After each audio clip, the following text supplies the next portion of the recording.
Sir, you're charged with especially aggravated kidnapping. You're also charged with aggravated assault, and you're charged with theft of a firearm worth less than $2,500. You're talking about stuff that is not You will bring the jury. Hello and welcome to the Court of Public Opinion. I am the Recovery Addict, and boy, do I have a case for you today. Why is the dog chewing on this guy? I think they have got the wrong guy They there. got the wrong guy, and the dog was biting him. He roughened him up quite a bit. There's a lawsuit. 9 out of 10 judges prefer watching the Recovery Addict live stream in their courtroom. The fireworks are not done. Now we're getting commentary on the case. Dati mihi Anglican police service lobby. Is that correct? I didn't ask you to interrupt me. literally not true. Oh, for Trump's sake. Good morning. Welcome to the Oh my goodness. Welcome to the dark Court of Public Opinion. The power went off here and everything reset.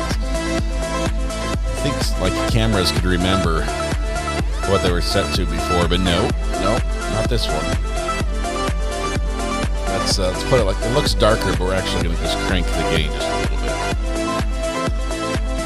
It's a little too much. Let's go about there. Does that work? I think that'll work for us. Good morning. Welcome to the Court of Public Opinion. I am the Recovery Addict. Happy Monday to you. It is here in the United States, it is a federal holiday, Martin Luther King Day. But I'm not a federal employee, so we're working.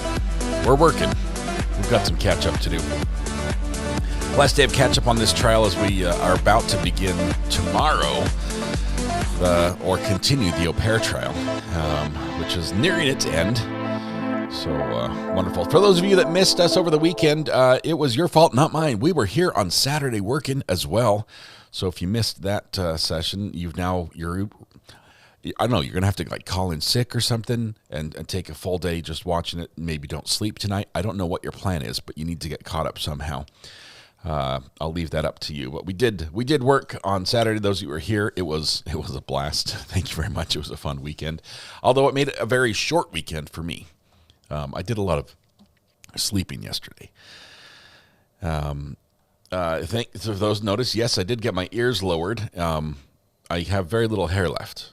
Very little. I mean, here's what happened. Can I share a quick story? I know you came here to watch court, not to hear about my haircuts, but I have the mic and you're watching, so just hold tight for just a minute.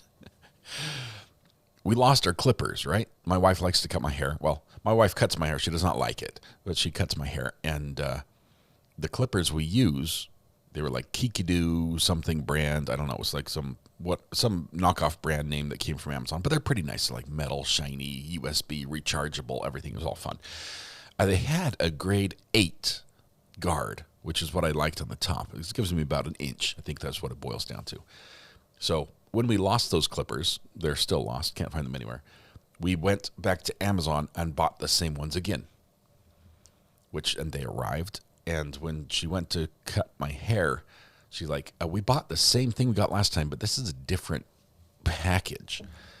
It only comes with a 1 through 6, not a 1 through 8.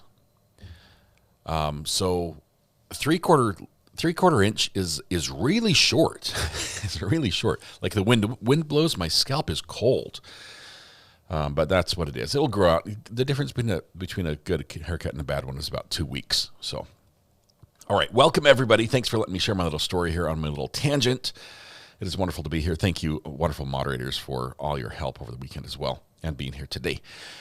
It is a very big day for Jennifer Chuper. Thank you, Smith Terry, for reminding us. Thoughts and prayers for her and her family right now would be most appreciated by her.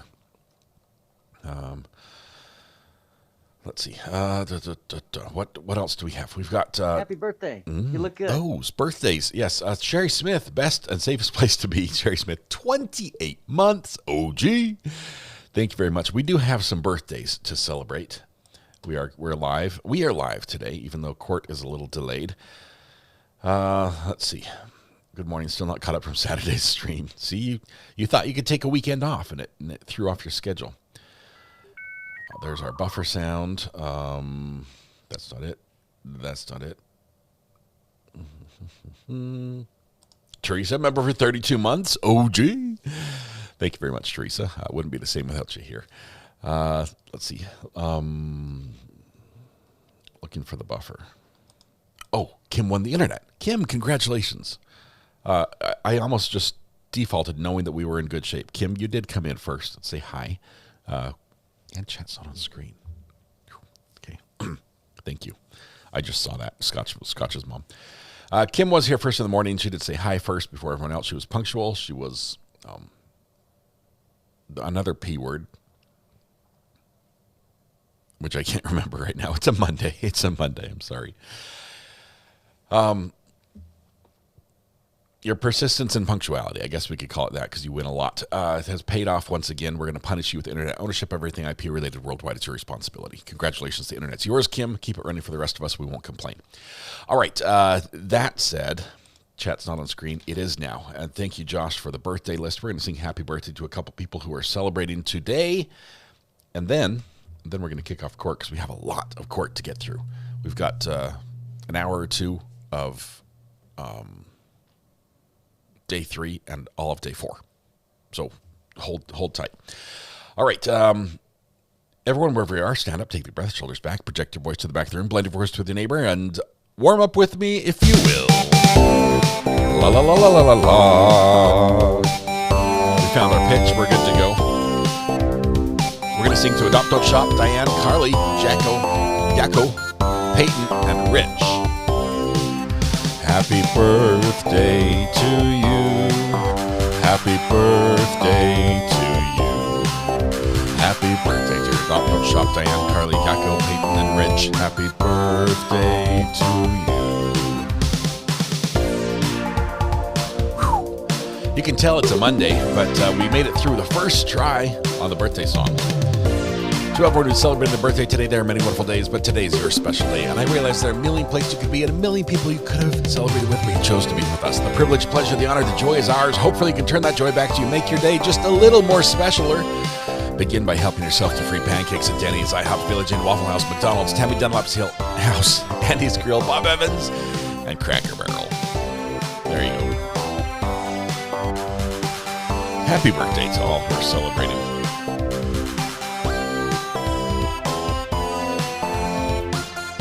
While the birthday song continues, I have to say a couple more things. Jen Pookie, member for 30 months. OG, most famous place on the tubes of you. Thank you, Recovery Addict mods in chat. Say it loud. OG! Jen Pookie, congratulations. Appreciate it. All right. The dancers still doing their thing. Dedicating this performance to my dance partner, JJ. Awesome, Samantha. And you're shaking it. It looks great. High kicks are wonderful. I can see you've been stretching. You're nailing it this time. This is wonderful. Oh, man.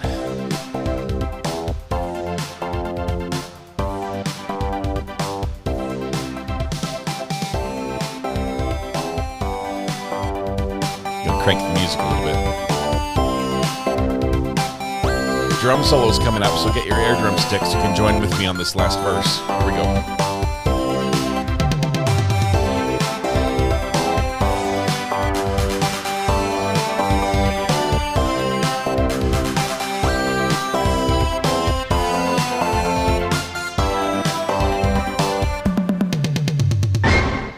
Beautiful.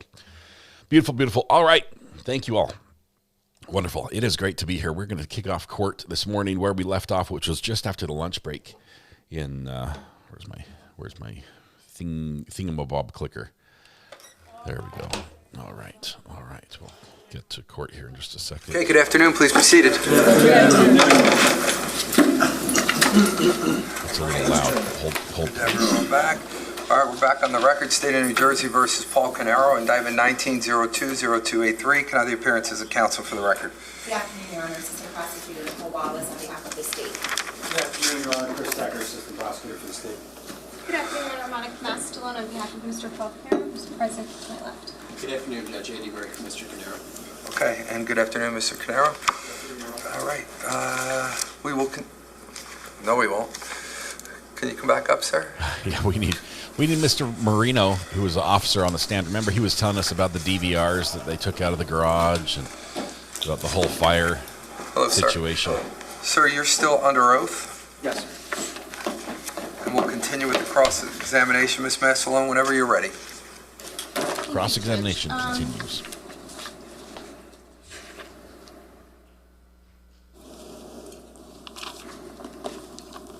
So, we were talking about, just to recap, some of the suspicious things that, were on scene, correct? Yes. When we talked about the gas can, that was found right in front of the garage area, correct? Yes. We saw a photo of that? Yes. Or it's still shot from a video? Yes. And we talked about the burn marks on the car. We saw photos of those. Correct. We talked about how there's two different fires in opposite sides of the house. Yes.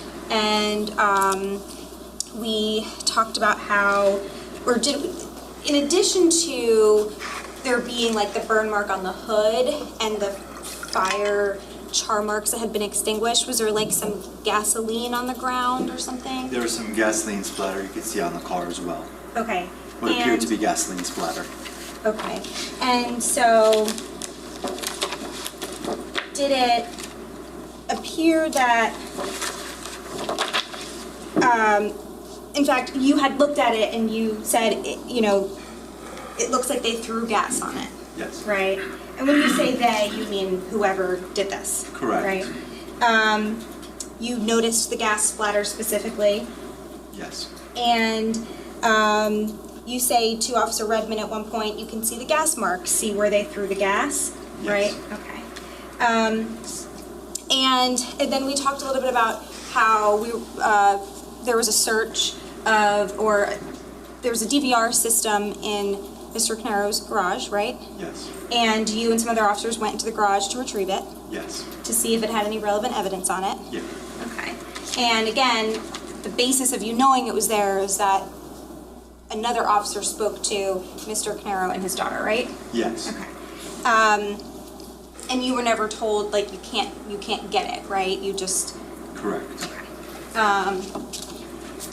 So I'm going to show you a video of, this is from your body-worn camera, and it's just it's a few portions of the search. I previously spoke to the state, there's no objection? No objection. We're going to make sure there's no question. And we're going to start at, so this is, for the record, the body-worn camera file ending 734.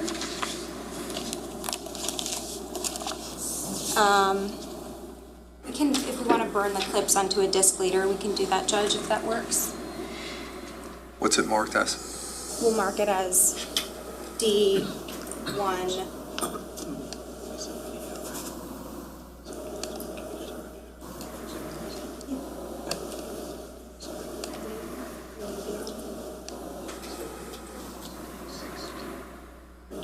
All right, we're trying to get D71. the judicial displeasure counter going.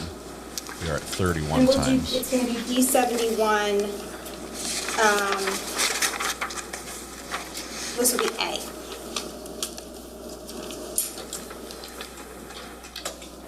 So to 32. Turning off So all we're the going to lights. start at the timestamp 32. That's good. Then we start the mood 31:56. And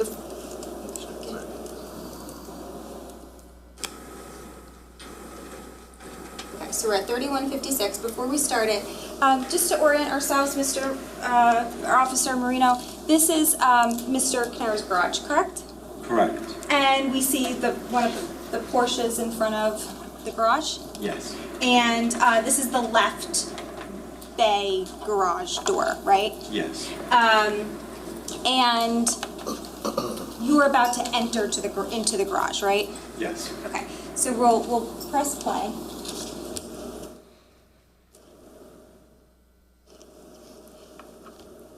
Can we pause it just for a second? So we see the timestamp is like 32 minutes, right? Yes. And you indicated that you had turned your body-worn camera on when you arrived on scene at approximately 5:06. Correct. So when we see the timestamp of 30, because the video itself doesn't have like a date or a time on it, right? Correct. But we can surmise that because of the timestamp and because of when you turn it we're gonna on, have to do math. we're about 32 minutes into you being there, right? Which is cool. We're approaching about 5:40 a.m., right? Correct. Okay. So then, go ahead.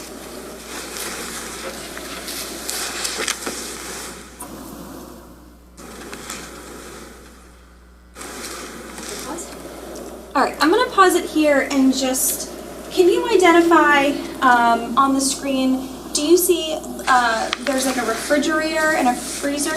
Yes. Okay, do you wanna just, show us where they are? It's sort of blurry. Refrigerator? yeah, that's fine.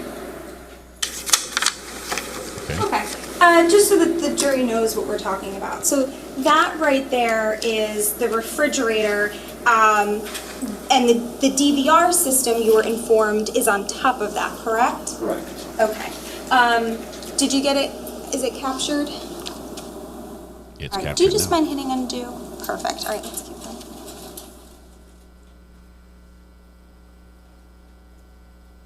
All right, I'm going to pause it. We're at, what's our time? D71.1.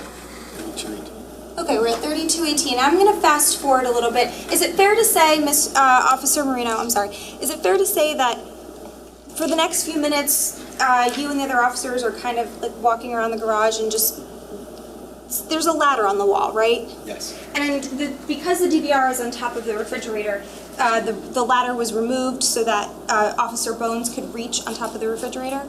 Do you recall that? Okay. All right, so we're going to fast forward to 35. The ladder was commandeered.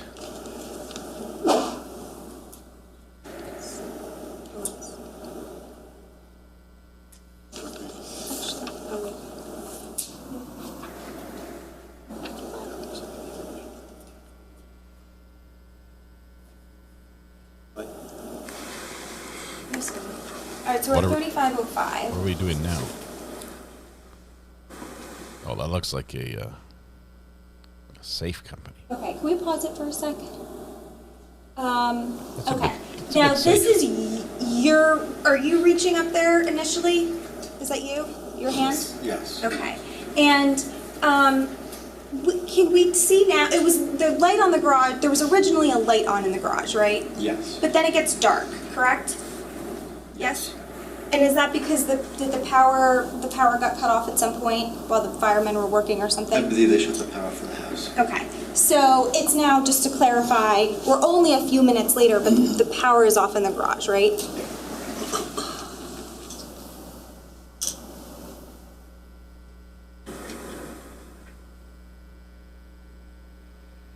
So now we have to work on top of the refrigerator And in the dark. so see where that blue cord is hanging down? Yes. Is that the top of the refrigerator? I believe that might be next to the refrigerator. That's next to the refrigerator? Okay.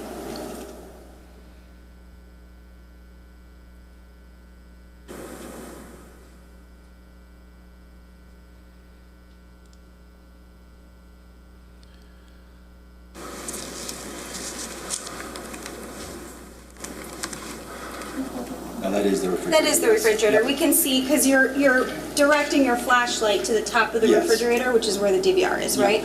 Okay. I'm going to fast forward again to 37 minutes.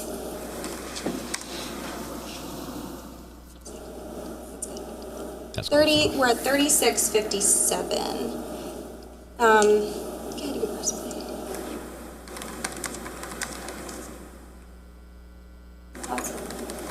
Now, it's a little blurry at the moment, but we just had the occasion to see on the left hand of the screen, is that Officer Bones? Yes. And we can see he's standing on a ladder, maybe it's a different ladder, he's sitting on a ladder, Yes. and he's like leaning over the refrigerator, trying to figure out which item is the DVR. That and the wires too, because there's a bunch of wires. We had to make sure we got the correct wires for the power. Okay, you wanted to make sure that when you got back to the police Cables. station with the DVR system, you had the correct wire to plug it in. Correct. Okay, all right. Okay.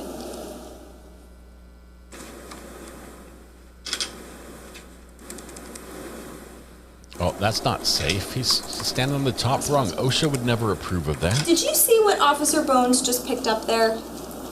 Did it look like a power strip? If you want to rewind it, I can try to look a little closer.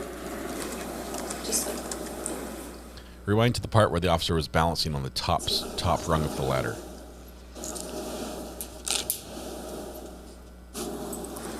Next year, as a result, the department's insurance rates are going to skyrocket. keep going. Looks like maybe he's trying to hold a wire, but Right there, what he Yes. grabs right there, it's in his hand. Does that may be a look power like- strip, from what it appears to be.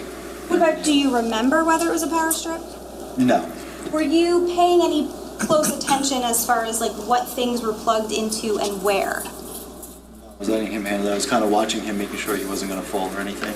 Okay, there's no like outlets at the top of the wall there, right? That you can see? That I'm aware of. I did not look for them. Okay, well you did say there's a lot of wires, right? Well, a lot of wires that I had to take back to the car, a handful of wires at one point when we were watching the other body camera I spoke of. The wires are from, like there's a lot of wires on top of the refrigerator, is that what you're saying? Well, it appears that way right here, but I'm only speaking with the wires I had in my hand. I don't know if there was 10 wires or 20 wires back there, so Okay. I don't know. There's at least a few, is that fair to say? Yes. Okay, and They're cables. They're cables, not wires. so do you know whether the outlets are like where they are specifically? Are they No. behind the fridge? I do not know. Okay, you don't know. And you didn't take note of that, right? Okay. And might we also add, it doesn't matter. Where they plug the DVR in does not matter. Now he's got the one-legged stork stance on top of the ladder I'm gonna, maybe this is good. to make it even less safe. No, let's fast forward. So I'm gonna stop it at 37:32, and I'm gonna fast forward to 38 minutes. That's good. 37:59.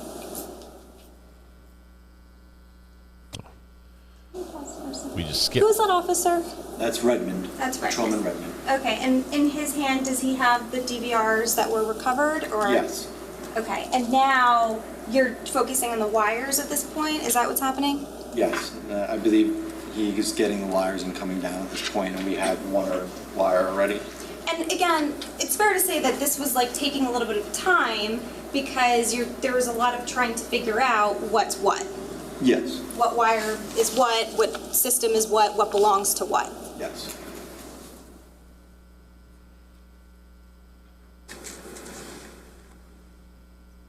We just kind of saw, I think that it was in your hands, there was like a few different cords. Yes. Cords and cables, not wires.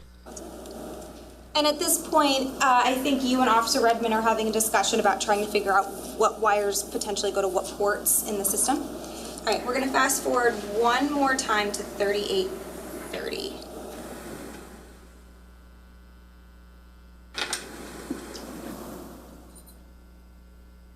Okay, 38:31. Roll tape. And we're just, He's back on the ladder in we the see dark. Officer Bones One-legged again stance. working on some wires, possibly a power strip. Yep.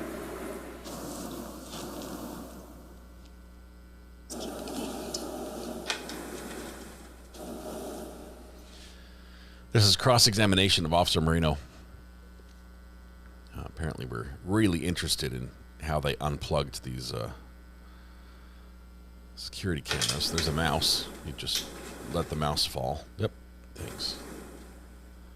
You might need the mouse to control the DVR.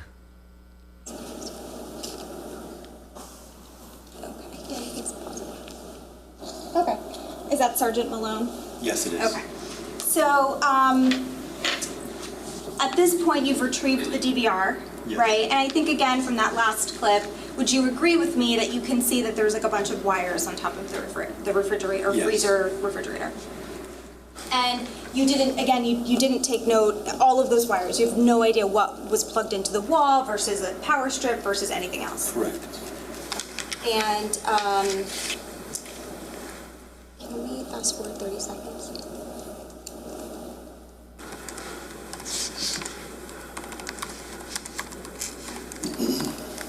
And now he puts them in his car.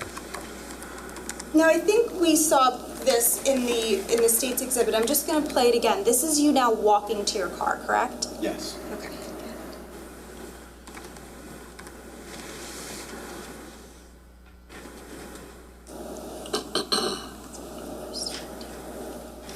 I feel the details of this movement of the DVR are about as relevant as the tire pressure on the fire truck right now, but that's what the defense has chosen to focus on, because the alternative is focusing on the fact that there's a house on fire and allegedly their client started it.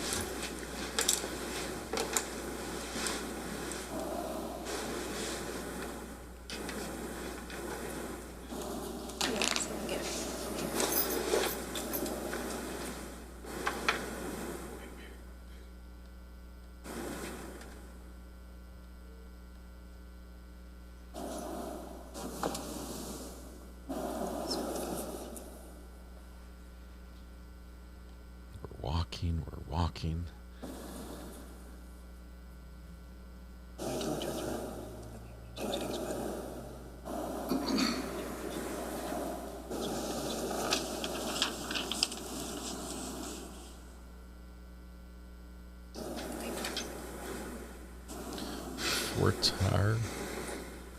I think you testified earlier. This is Chris Sorrentino, right? Yes.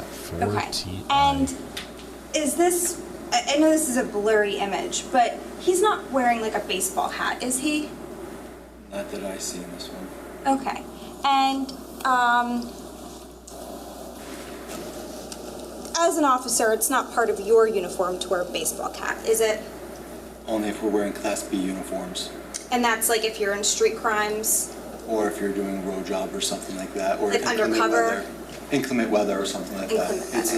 It shows OTPD on it. It has a patch. Okay. Here, we've seen a lot of body-worn camera footage. You're not wearing a baseball cap, right? No, not None of the first responding officers were wearing baseball caps, right? No.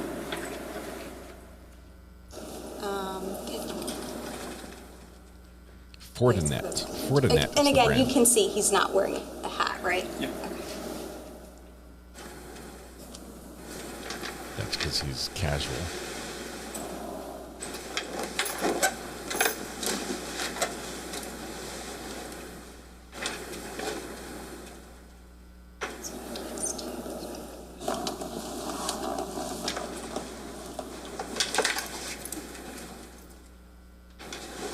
Is that where you had a conversation with another officer?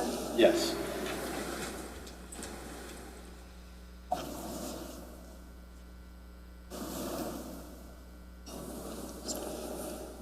And which officer is that?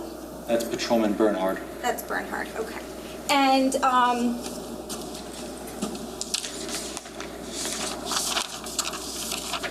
after you speak to Patrolman Bernhard, that's when you put the DVR in your vehicle.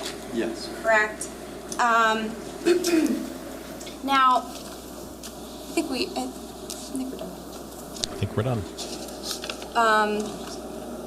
We can take off the video. Can we turn the lights back on so we can see the witness a little better? There we go. Aziz, light.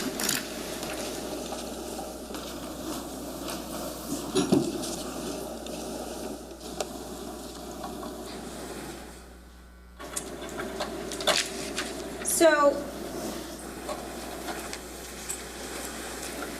the purpose of again, removing the DVR and taking it was to look at it and see if there's any evidence on it, right? Correct. Okay. Did you ever ask Mr. Caneiro or his wife or any of the residents of the home whether they had access to footage on their phones so that it could be looked at sooner? I did not. No. And the gas can that was in front of the garage, did you ever say to Mr. Caneiro or his wife or any of the family members, hey, can I take you over here and can you look at this and tell me if this is your gas can or not your gas can, or if you've seen this before? No. Okay.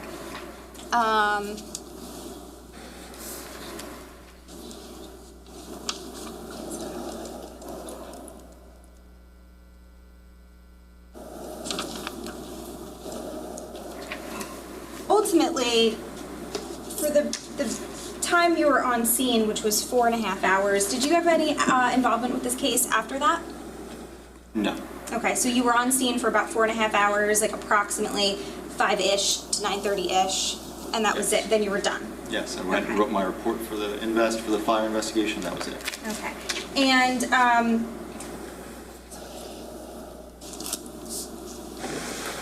prior to you leaving, you had a conversation at one point we saw with Fire Marshal Flanagan?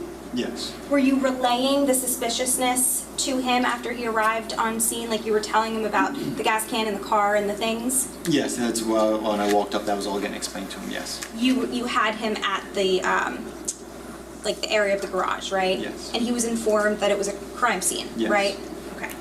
And was he informed that like detectives were coming and the prosecutor's office was coming or not yet?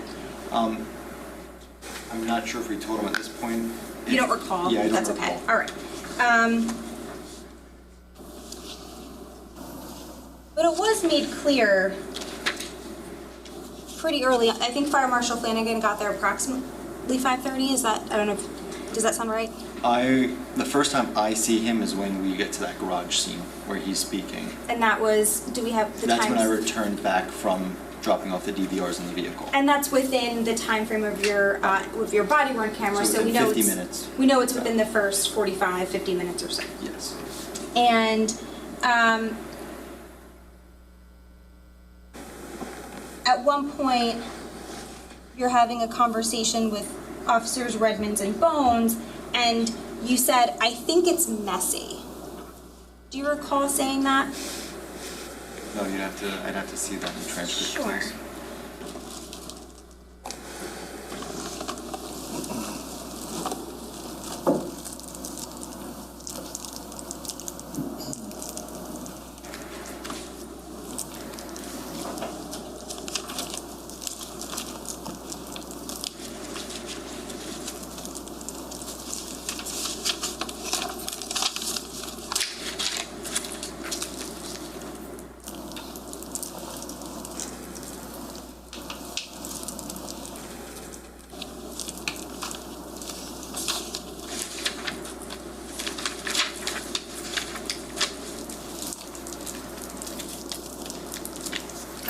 So I'm going to approach the witness with what's been marked for identification as D105. It is the transcript of body-worn camera ending in 3926 for Sergeant Malone. So I'm going to hand you this transcript. Now this isn't your body-worn camera, but it's a transcript of Sergeant Malone's, and I'm just using it to refresh your memory, okay? And you'll see there's a legend on the front. Yes. And do you see DM stands for David Marino? Yes. Okay. So I'm going to ask you to just flip to the last page.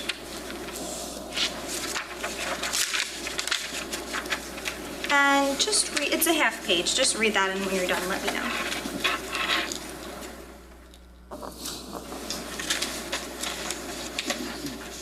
You want me to read who's saying what? Oh, not out loud, just to yourself. Okay.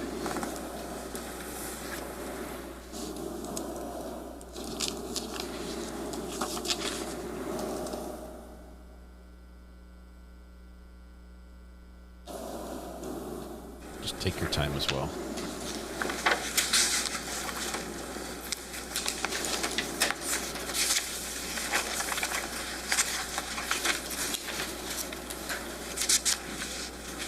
Okay, I see that, yes. Okay, so having read that, do you recall that you, Officer Bones, that's JB, and DM is you and KR is Redmond, correct? Yes. So the three of you, and then there's another officer unidentified, you're having a conversation about the circumstances of the fire, correct? Well, right above that, we were talking about, because I believe Bones said something along the lines of... Objection. Yeah, I'm not trying to elicit Yeah, what I'm trying to... specifically... Right, can I hear the objection? It's hearsay. He's about to read what Bones said. Sustained. Okay, yes, sir, I just wanted to see if this refreshed your memory as to just a more broad conversation about the fire. It was broader because I'm also a few lines up talking about a TV show or something. Okay. So I don't know if that was pertinent to this right here or if it was something else, because then it also is, where you can see other things are being spoken about right there. Okay, well, I'm going to direct your attention to what Officer Bones says here. Just read this one line. Okay. Okay? He's talking about the house, correct? Judge, I'm going to object to the hearsay. Sustained. The subject of the conversation is the house fire. Is that fair to say? I'm not It's sure. still hearsay, sustained. It's still hearsay. You're asking him what it says on there. It's sustained. Sustained. I'm going to count that as judicial. What is the topic of the conversation that you're having with the other officers? It's still sustained. In referencing the fire, you say, I think it's messy. Again, I don't know if I was speaking about the fire or if I was talking about a TV show that I was talking about 4 lines above this. I'm not sure if I was referring to that or if I was speaking to one of these other officers or if I was speaking directly to Bones. Okay, so you're saying you're unsure because a few lines above, you're mentioning a TV show, and then 2 lines later, Officer Bones mentioned something else, and you're not sure. I didn't say what the something else was. We just talk to me. We don't comment to each other. I have made it clear that anything that Officer Bones may be talking about and or the topic and or insinuating the topic is hearsay. So therefore, I'm going to sustain the objection. Okay. Sir, when you said it's messy, you're not sure today what you meant then, correct? Correct. Okay. But you did know, and you do agree that at this point in time, and when I say at this point in time, I mean while you're on scene, right? You had made several comments about the suspicious nature of the fire, correct? Yes. And we went through them before. We don't need to go through them again. Correct. But you did make several remarks to other officers about how it was suspicious, right? Correct. And what that means is that it was suspected that the fire was intentionally lit, right? Yes. And that's why the crime. Oops, sorry. Yes, that is one of the possibilities. That's why we put this scene up and we made sure we kept it secure. Which was at approximately 5:30 a.m., right? Yes. I don't have any other questions. Thank you. All right. Redirect. No redirect. All right, Next step witness. down, sir. Thank you. State and call the next witness. I'll give you your transcript back. Controlling Kevin Redmond. Thank you, Officer. Thank you. Have a good day. You too.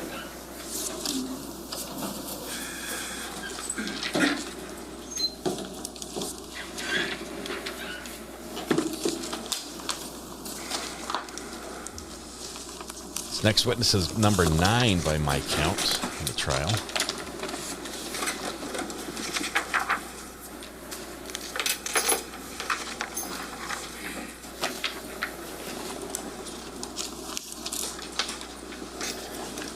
Love that you guys are guessing at what the TV show was. They were talking about Love Boat, The Bold and the Beautiful. The TV show was Bones, obviously. Real Housewives of whatever.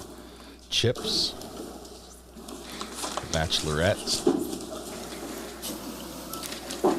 Sir, just watch your step as you're going up to the witness stand.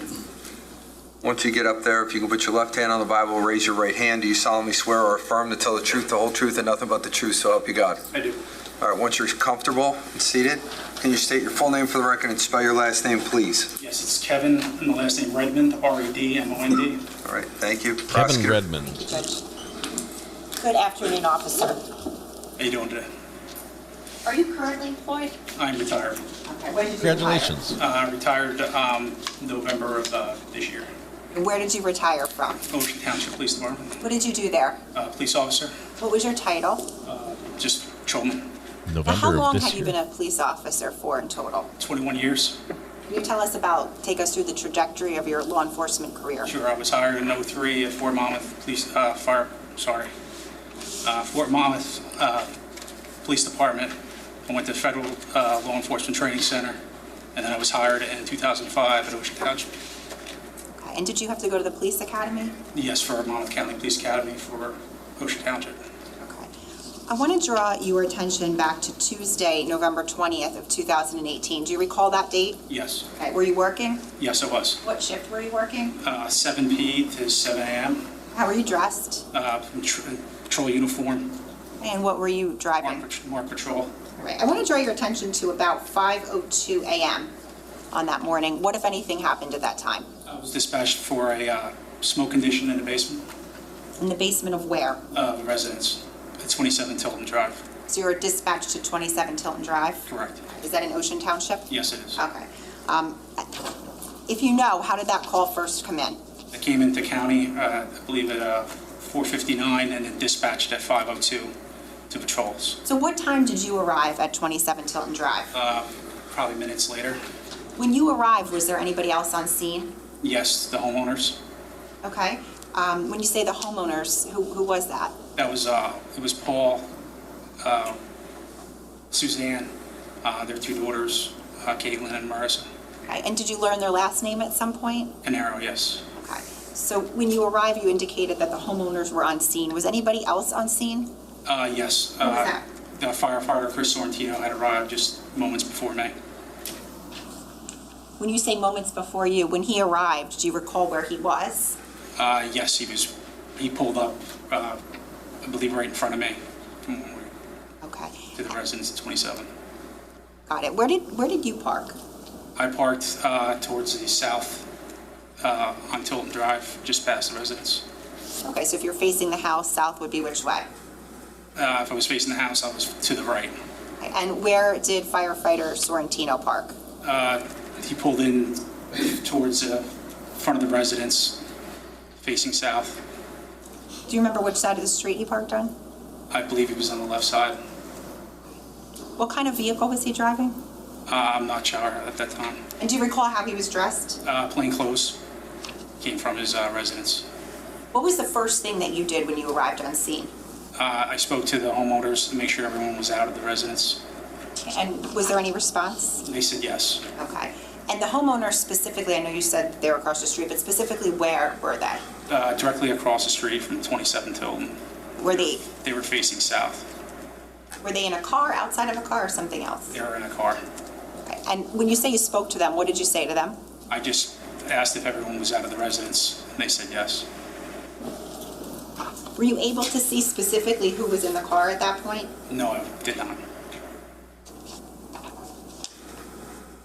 When you first spoke to the homeowners on scene when they were across the street in the car, was Patrolman Marino on scene at that point? No, he was not. When did he arrive?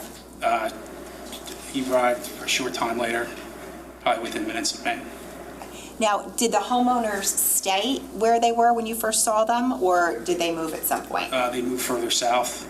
They were on Tilton Drive. They were facing their residence, but south of their residence. Okay. And do you know, like, why they moved? Just to have probably more room for the firefighters to set up their trucks. Just to be, were they asked to move? Yes, they were. By one of the officers? By Marino, yes. What were your initial observations when you first arrived on scene?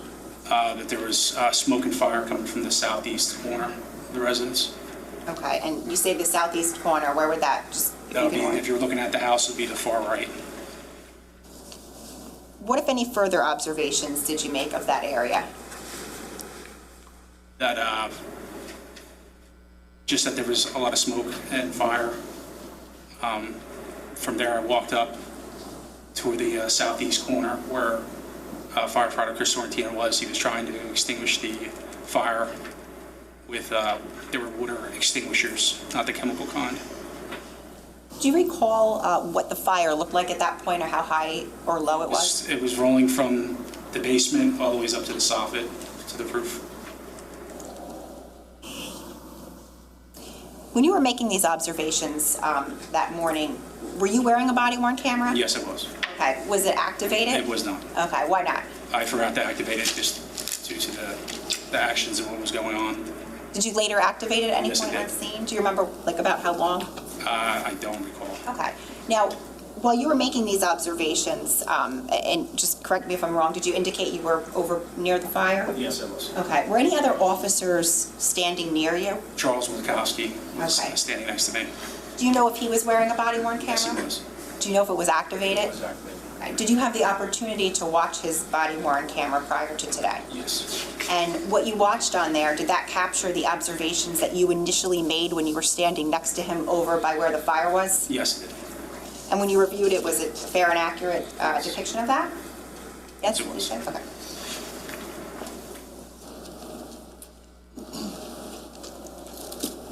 I'm showing council S76. Yeah, bad move So to I'm forget to showing you turn what's on your been marked body as cam. S76. Yes. I'm going to ask you if you recognize that. Yes, it's the body-worn camera Of who? of Charles Witkowski. Okay.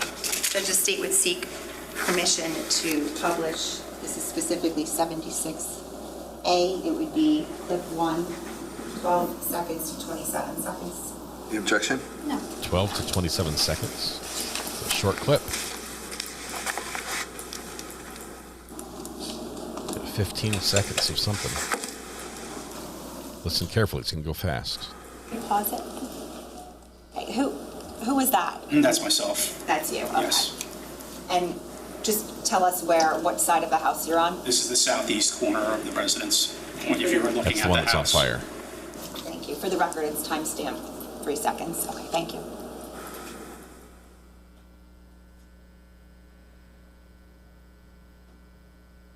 Who is that? That's Chris Sorrentino, firefighter.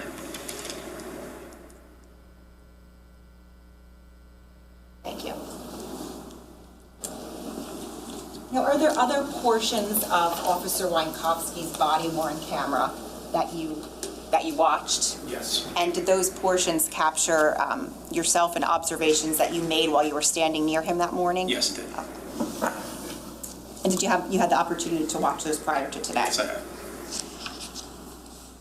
All right, so we left off with you standing near the southeast corner of the house. Right. What happened after that? Where did you go? I was looking for a fire hose, so I walked over through the backyard to a fence that led to the garage on the north side of the residence. I found a fire hose, I shouldn't say fire hose, a garden hose, but it had been winterized, and that was towards the back of the residence. It was located off the garage.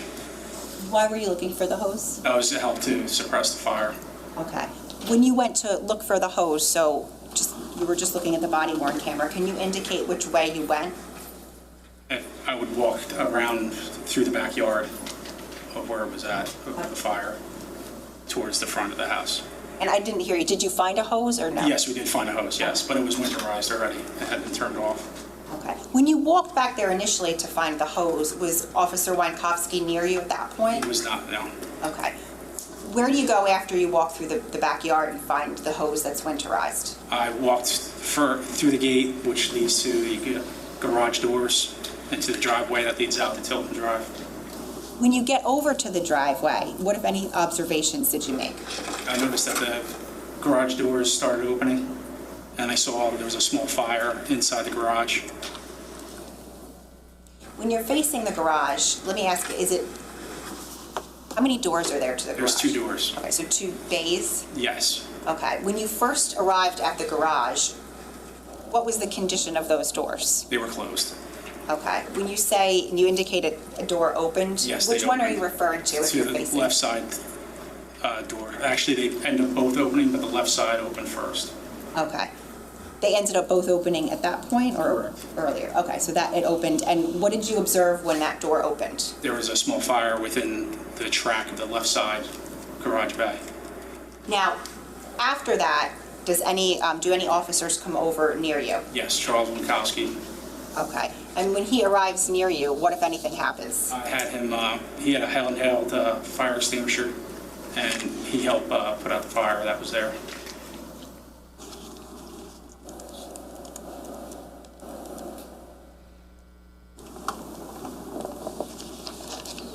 Were there any other observations that you made of that area after the fire was put out? Yes, I found a gas can that had the burnt nozzle on it, and there was a white Porsche Macan that was in the driveway that had burn marks on it. The white Porsche Macan, can you explain where that was located in relation to the garage bay doors? That was parked in front of the left bay garage door.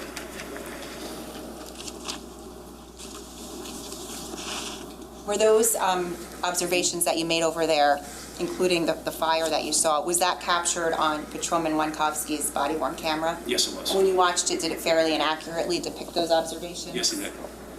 At this time, the state would seek to play 76B. It's going to be timestamped 310 to 345. Any objection? No. Okay.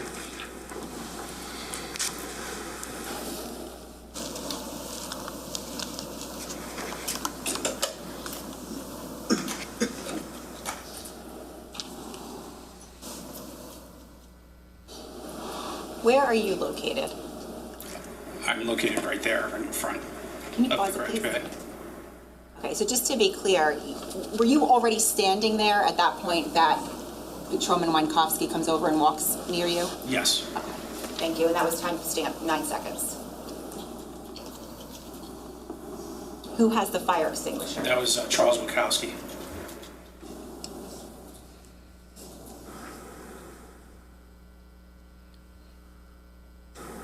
This is before the power was cut off, so we can see a little bit in the garage. Yes, it's a mess. What is the flashlight? What did that just shine on? Camera. That one shined on the Porsche that was there. Okay, can we just go back a little bit? I'm sorry, I think you might have, I should have asked to pause it. Hi. Pause it. This is timestamp 29 seconds. What are we looking at? That's the gas can that I found that has the burnt nozzle on it. Okay, thank you. Does it play all the way through? Okay.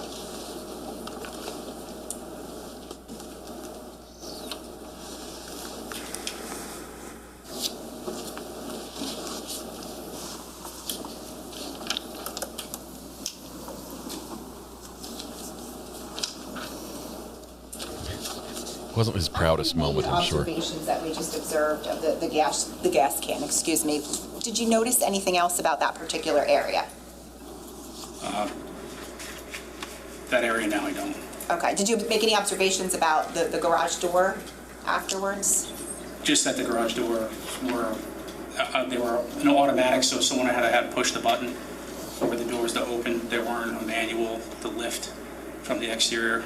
Did the doors stay open, or? Yes, they did. Okay. Who, if anyone, did you notify regarding the observations that we just observed and that you made at the garage area? That was Sergeant Malone. That was my shift supervisor. Okay. Now, at that point, or shortly thereafter, was anyone else arriving on scene? Yes, other patrolmen. Other patrolmen, okay. At some point, do fire personnel and firefighters arrive? Yes, they do. Okay. Do you remember about how long afterwards? I don't know. After probably within 5-10 minutes of the call, I would assume. Now, subsequent to you making those observations, did there come a time when you spoke with the Caneiros, the homeowners? Yes. Okay. About how much time passed between the time you made those observations and spoke with the homeowners? I would say approximately 15 minutes. Okay. And where were they located when you spoke with them? They were further down on Tilton Drive, facing north. Okay. Were any other officers with you when you spoke with them? Charles Wankowski was with me. Okay. And what was your purpose in speaking with them? We were to find out who was in the residence that evening.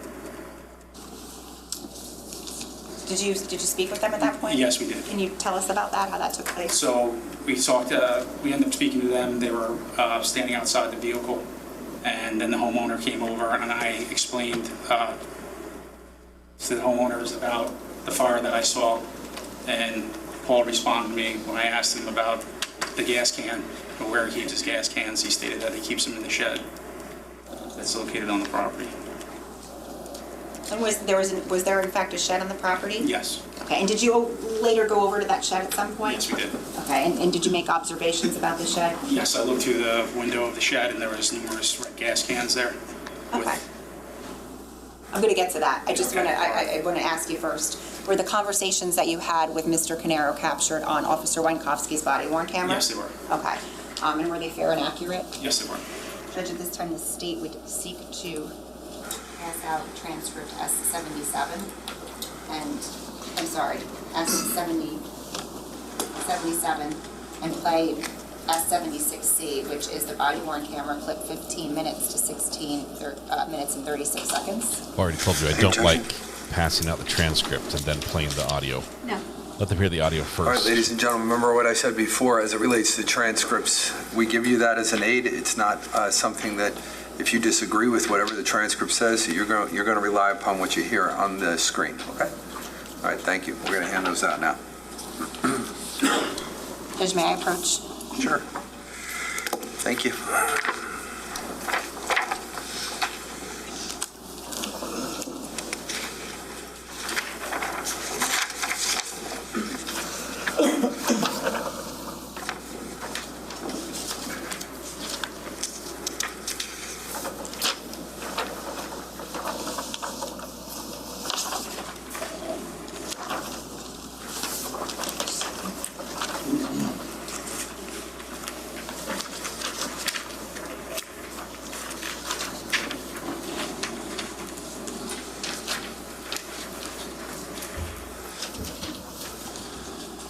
Yeah, accidental fires generally don't start in 3 different places.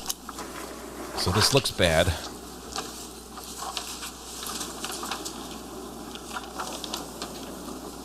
Just take one and pass it down, please. Everyone gets a copy.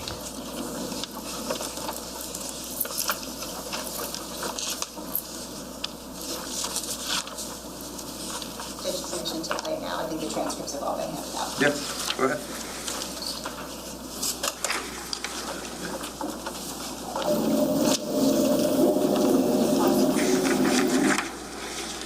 Officer, can you just tell us our vantage point at this, what we're looking at?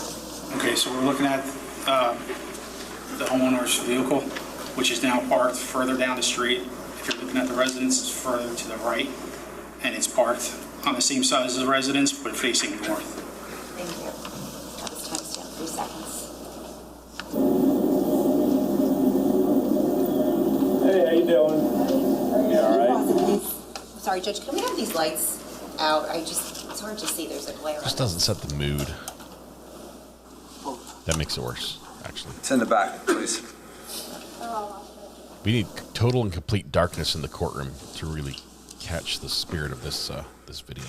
This place was dark before. That one light was on before for some reason, I don't know. Okay, I guess I can't. Might be an ADL. Can you see it, ladies and gentlemen? Yes. Yes. Okay, go ahead.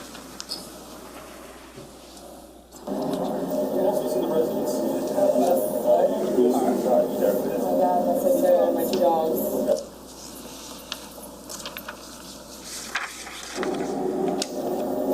You got this, yourself.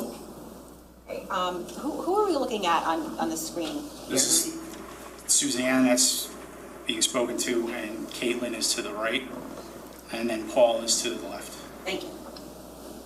Yeah, that's it.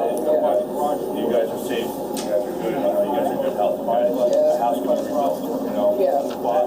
That's the main thing that you guys are right here. On the opposite side of where it was at when I got here. That was the first one.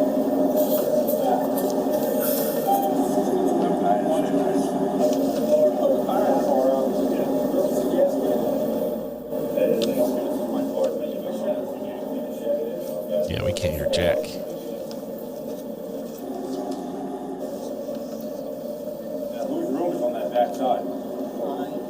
Whose room's on the back side? Hers.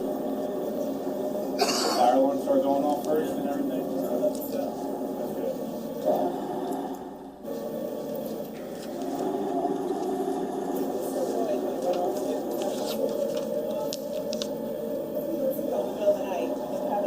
It pisses you off, yeah.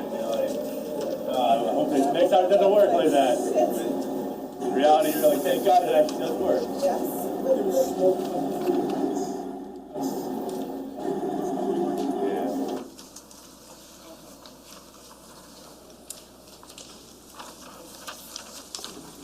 Officer, after you had this conversation, who did you speak to? To my sergeant, Jeff Malone.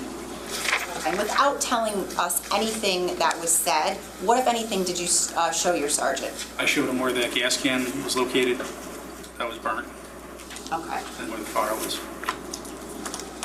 So you went back over to the garage area? Correct. Okay, after you showed him that area, where did you go? I went from there, I went to the back shed, and I peered through the front window, and then located that there were gas cans, red gas cans. There's numerous ones inside the shed. Okay. Do you remember how many gas cans there were in the shed? I would say at least 5. Okay. Later on, do you show any other officers the gas cans? Detective Christopher Brady. What, if any, other observations did you make over by the shed? That there was 2 blueprints. One was on like a blue paver stone, and another one was on a ramp that goes to the back door of the shed. What, if any, efforts were made to preserve the boot prints? Yeah, there was. We tried to cover them, but it did not work. What do you mean by that? They were wet footprints, so as they were covered, they were dried up. Now, while you were on scene that picture? morning, what, if anything, was collected from the garage area? There was a DVR that was located on top of the refrigerator that had surveillance footage. Did you have a role in? I just assisted with it, of them trying to retrieve it. Eventually, was the Ocean Township on-call detective called at some point that morning? Yes, that was Christopher Brady. Okay, when he arrived, did you speak with him? Yeah, I informed them of what I found so far and what was going on. And again, without telling me anything that anyone said, what did you and he do? We checked the shed and found that the back door for the shed was unlocked. We opened it up, found where the gas cans were, and there was an empty spot where a gas can used to be. What, if any, other agencies arrived on scene that morning? Monmouth County Prosecutor's Office, the Forensics Unit, Monmouth County Prosecutor's Office was advised of it, and Monmouth County Fire, I should say, Marshal responded also. How long were you on scene for? Until about 7 o'clock, or 7 p.m. I should say, or a.m.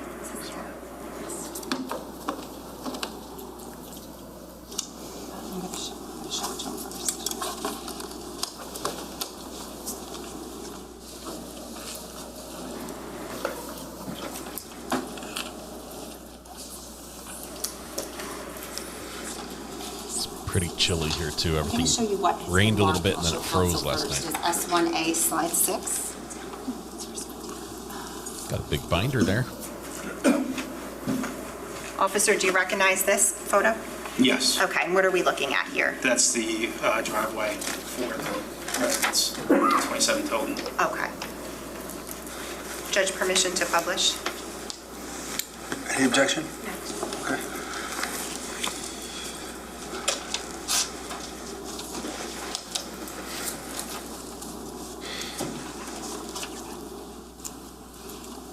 Officer, I just want to be clear. When you indicated earlier that you arrived into that area from around the back, like, can you just show us how you came over there after you looked for the garden hose? Yes, right through the, there's a gate that's in between the hedges and the corner of the residence, behind the Porsches. So did you go all the way around the back of the house? And then Yes, I did. I walked through the backyard. Okay, and where were you when you saw that garage door open up? I was standing pretty much at the corner of the residence. And where was Mr. Caneiro located at that point? He was, at that time, he either was across the street or he had already been moved south of there. Okay, so you're not sure where the car was So located? I don't know, yes. Okay. So did Paul That morning, push did you make the any garage door open? observations about any fixtures on the house? Yes, there were security cameras. Do you see them in this picture? Yes. They're in the front right corner of the residence. Is that the only one you observed, or were there others? There were others around the residence. Do you recall where around the residence? I do not know. I know they were around the front when we were originally looking at it. Okay. Can you, the camera that you see, can you just put a circle around it? Sure.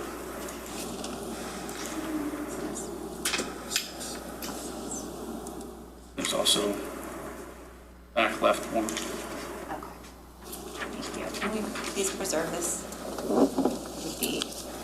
Yeah, it'll be S1A slide 6.1. Thank you. Could take that down once they print it. And then if you could just, I don't know if you know how to erase that on the screen. I do not. You have to undo.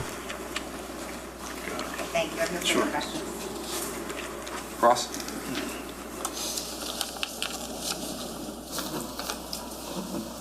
Hi, officer. Sorry. Good afternoon. You mentioned that you were retired. Yes. At the time that this happened in 2018, how long had you been a police officer? At the time, I was hired in 2005 at Ocean Township, so 13 years? 13 years roughly. And you didn't work as a police officer prior to that anywhere else? I did, yeah, at Fort Monmouth. I was there for 18 months, A year and a half? about a year and a half. Okay, yes. so we're approaching 15 years or so by the time Correct. this happened. And I want to get a better understanding of like what exactly you did when you arrived on scene. So you testified that you, what time did you receive the call to respond Ocean. to the scene the same time all of the other officers received the call? Yes. And that was at like 5:02? Correct. Township Yes. of Ocean. And that was through dispatch, right? Yes, it was dispatched. And you were the first patrol officer on scene? Correct, yes. Right? And you arrived like literally moments after Chris Sorrentino? I would say so, yeah, about that. Okay, very close in time. Correct. And you were in a patrol car? Yes. And you said you don't remember the car he had, right? I don't remember. Okay. I couldn't tell you which. It was either SUV or a pickup truck. That's what they usually use. Okay. And so you arrive on scene with Chris Sorrentino approximately at the same time as Chris Sorrentino. Correct. And the first thing you do is what? I asked the homeowners if everyone was out of the residence. Before you do that, do you go to the rear of the house? No, I did not. No. And so the very first thing you do is you just go up to the car that's parked in the street. To the street, yes, that's And that has the Caneiros in it, right? Correct, yes. And that's like a white SUV Porsche? Yes, it was. Okay. And the purpose of speaking to them at that point was just to make sure everyone was out of the house? That's correct, yes. Okay. And was that a brief conversation? It was very brief, yes. And after that, did you then go to the back of the house with Chris Sorrentino? Yes, I did, yeah. Okay. And so the two of you go to, did you ever approach the front of the house or no? I did not know. Like the front door area? No. So you and Chris Sorrentino, so you go to the car, you speak with the Caneiros, then you and Chris go around to the back of the house together. Correct. And when you do that, you are doing what? At that time, I was just looking where the fire was coming from. Okay. And he was at the time going to go and use the water cans, try to suppress the fire. And where exactly have you walked through the gate now? Is that what we saw on the body worn Yes. camera? Can we actually, can we bring that up? It was S76A. Do you mind if that was a really short clip. Can we just?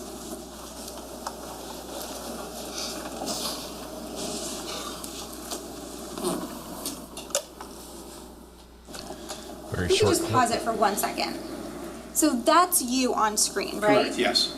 And this means that is it Wankowski? Wankowski, yes. He's here now, right? Correct, he's right So behind he's me. already on scene. Yes. Within a couple minutes of you being there? Yeah, I would say so. Okay, because the only thing you've done so far is you parked, got out of your car, walked over to the Caneiro, spoke to them briefly, and now you're walking around with Chris Sorrentino and with Wankowski, right? That is correct. Okay. And you're walking through that's a gate, correct? Yes, it's a gate to the backyard. It's a gate to the back to go into the backyard area. Yes. Okay, can we play it again?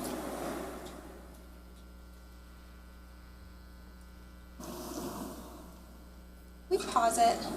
Now that's Chris Sorrentino, right? Yes. He's in plain clothes. Yes, he is. He's wearing like a hoodie, Yes. but he doesn't have a baseball cap, right? No. Okay. Can we keep The playing baseball it? cap thing. Apparently, there's somebody with the baseball cap we're trying to identify, and we're ruling out who it could be, one person at a time. Okay. Now at the very end of that clip, it looks like Wankowski is going back down the driveway, right? Yes. But you keep going around the back. Well, first, I want you to tell me. You're in the backyard area now, right? Yes. With Chris Sorrentino. Correct. And what are the two of you doing? Chris is now going to start suppressing the fire with the fire extinguishers, and I walk around the back. There's like a patio you can kind of see. Mm-hmm. I walked around that to try to see if there was a hose. Okay. And when you,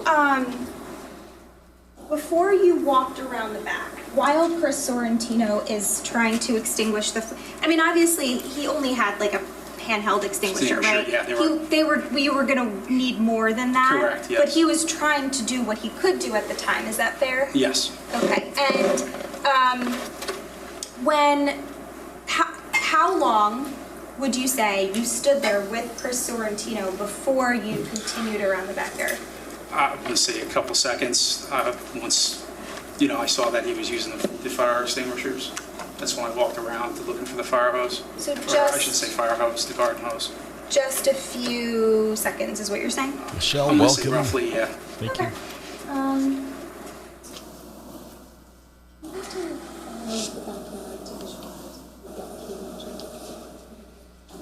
Most of us are freezing cold, at least outside in wherever we are, it's freezing cold. And all this video of fire makes me want to actually sit by a fire and warm up. It's cold out there this morning.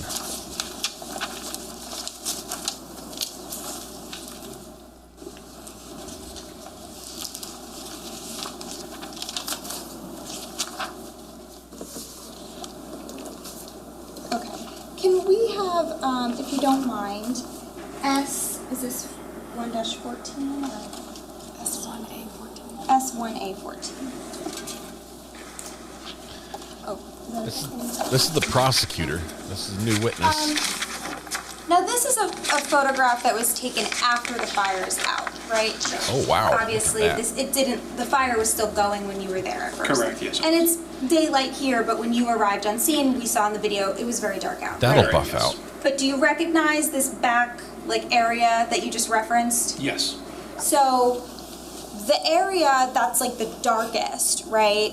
That's when you first, we can see the gate in the photo, right? Correct, yes. That's all the way to the left. I'm Yes, going it to is. point here at the left of the photo.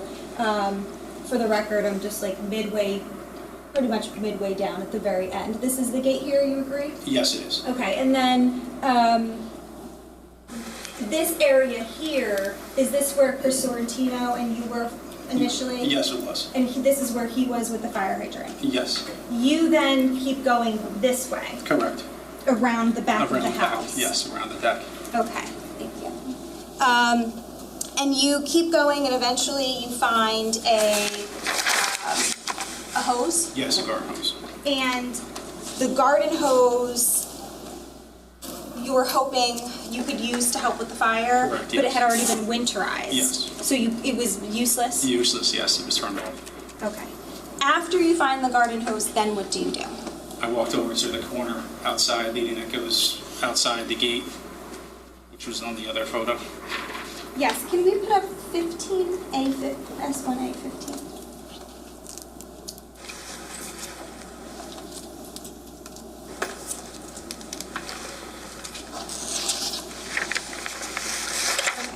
This is we're looking at S1A15. You continue to recognize this as the back of Mr. Paul Caneiro's house? Yes. And that's we saw that's the deck, right? Correct. But now we can see more of it on the right side of it. Yes.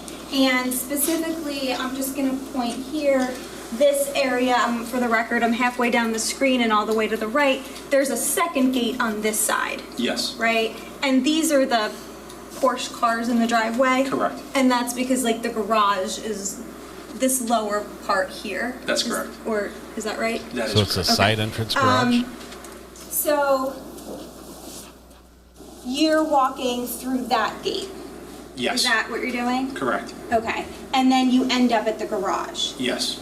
And Winkowski, he is with you the whole time, or he meets back up with you He there? meets back up with me, probably moments later. Moments later. So he's going around the front? Yes, he must have went back to his patrol car because he didn't have a fire extinguisher at the time. So he must have went back to get a fire extinguisher, and he came back to the front of the residence, through the front of the residence, through the driveway, and then up to where I was at. Okay. So if I'm understanding you correctly, you're saying at the time that you separated with Winkowski initially, which we saw at the tail end of that body-worn clip where you're coming through the gate on the other side, he did not have a fire extinguisher? No. I Okay. don't think so, no. So you walk around the back, you go through that gate, and by the time Winkowski comes up with you, he now has a fire extinguisher? Yes, he does. So you're surmising he retrieved it? Correct. Okay. Now, everything that I have stated so far, right, just to recap, you arrive on scene, you speak with the Caneiros, you come around the fire side of the house, go through the gate, you're there for a few moments while Chris Sorrentino is putting the fire out, you continue to walk around, and then you end up at the garage and meet back up with Wankowski with the fire extinguisher. Is that accurate? Yes. Okay. Are we missing anything that happened in between, or is that No, best of your recollection exactly what happened? Yeah. That's, Okay. So at no point in time were you in the driveway on this side? Is that Marilyn Klein's driveway? Are you familiar with it? I don't know who she is. Okay, a neighbor's driveway. Okay. At no point in time were you just crouching down watching the fire? No. Okay. And we saw you weren't wearing a baseball cap, right? No, I was not. And so you get to the garage area, and now you see a small fire. Correct. And thank you. We could take the photo now. We see This is the prosecutor. Sorry, you and by the way. Wankowski are the only two that see the small fire at first? Prosecutor's talking right now. Or I guess, are you the only two that see the fire ever because you then put it out? You put it out, yes. Okay. So, of course, you're not going to let the fire burn while you go get another officer to look at it. You're going to put it out. Put it out, correct. Okay. So, and you said you saw the garage door was like rising at that point? Correct, yes. Okay. And so you see the small fire, you tell Wankowski to hit it with the fire extinguisher? Yes. And then you notice a few other things in the area too? Yes. Okay.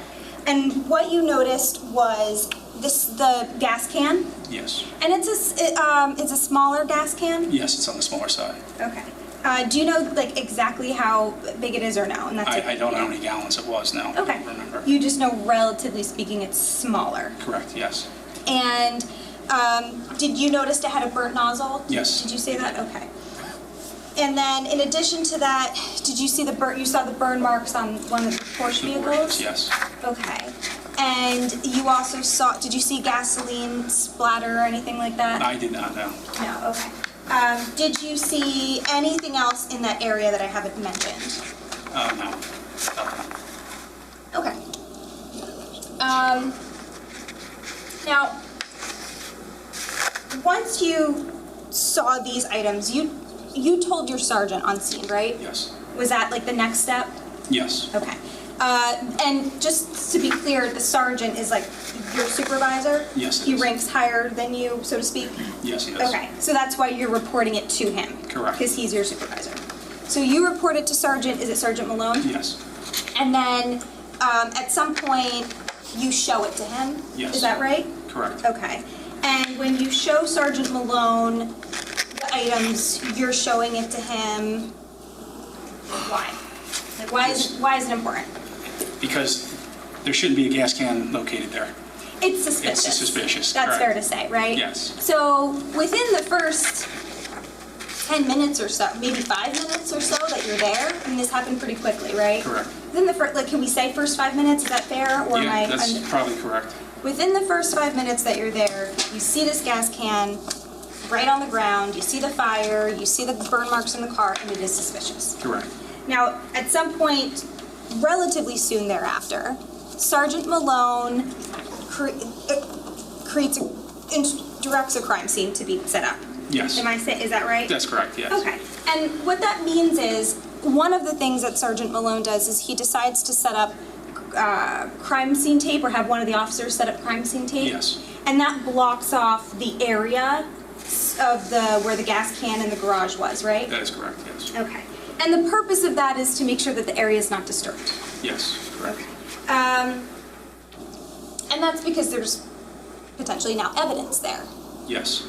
And in addition to the crime scene tape, was there like officers establishing a presence Yes, in that area? there was. And that just means, and tell me if I'm wrong, that there's multiple officers in the area of where it's taped off to kind of serve as like a second barrier to anyone potentially coming in and disturbing the scene. Correct. Okay. Just to protect the scene, basically. Yes. And Okay, I'm sorry. It's Monday in my head. you. I've been saying this to the so prosecutor, and I've been convincing myself this is her. Would you but agree with it's me, or not. tell me if it's different, that the crime scene tape it started to happen at approximately 5:30 in the morning? I would say yes, that was probably around that time. Around that time. And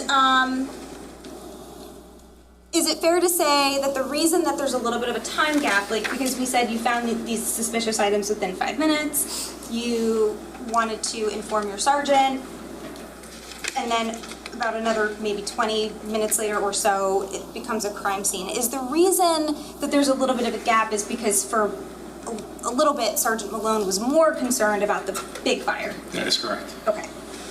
And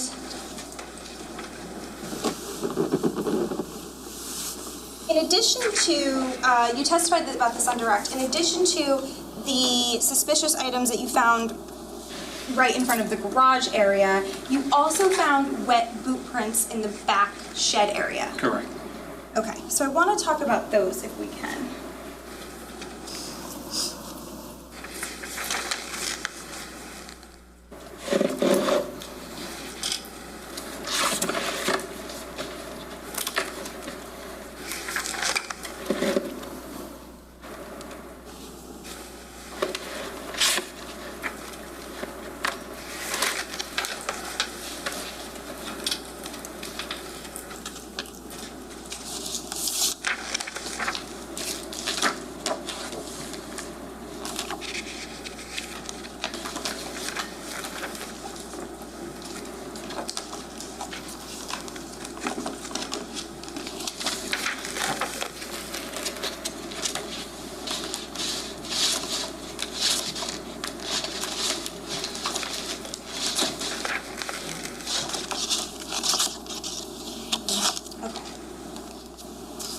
I'm going to show the state some photos.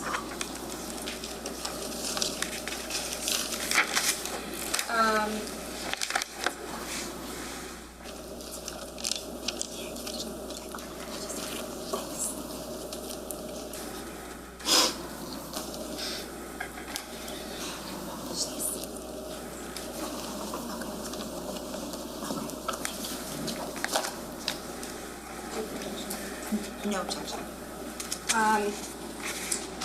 Judge, may I approach with, I have some photographs that have been marked as, and I apologize, the numbers are not all consecutive. It's D1-40, D1-41, D1-80, D1-79, D1-20, D1-19,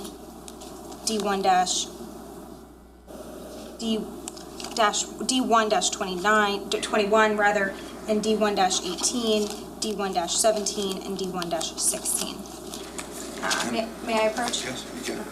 All of the exhibit numbers, I'm just gonna go through these with you. So the first thing I'm gonna do is I'm gonna show you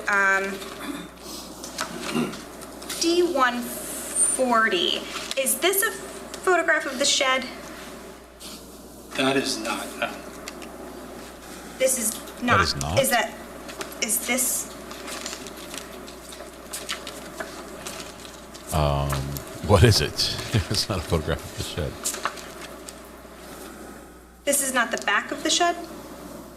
I'm sorry, this is the back of the shed. I'm sorry. I thought this was showing me the front. No, this is the back. Okay, this is the... Because there's a window in the front. Right. Right, that's why, yes. That's okay. That's the Because rear. this is Mr. Caneiro's house here, right? Correct, yes. And this is the gate, and then this is the shed? Yes. Okay, so I'm just going to orient you. So we agree this is the back of the shed? Yes, it is. And we can see the back of the shed has stones? Yes.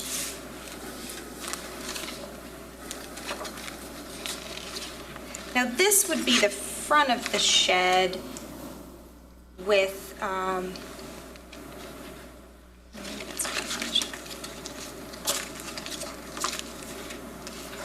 this is another photograph of the back of the shed, right? Yes. Can you tell us what you're looking at, sir? Sorry, this is D141, and then D116 is kind of just a closer, it's a more zoomed in version of that? Yes. Of the shed, of the Yes, back it of the is. shed? Okay, now, the there's two boot prints that you saw. Correct. Right, and one was on one of these pavers? Yes, one has the white bucket on it. That most was likely put on where- top. Correct, try to preserve it.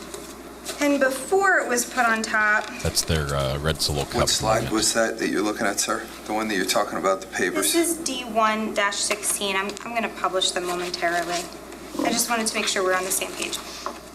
And then D121, is this a photograph of that stone before the bucket was placed on it, like someone... They did get a picture. Or after, rather, after. When it was removed, yes. And the reason I'm correcting myself and saying after is because this is daylight. Correct. And at the time that you found the boot print, it was dark out. Dark, correct. It was very early. There was a second boot print, and it was... Was it on the wood? Is this the second boot print? Correct. Is this a zoom in of that?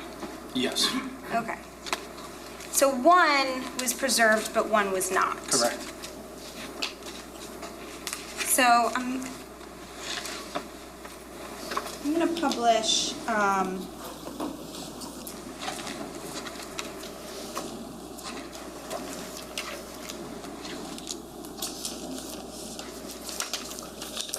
publish D116.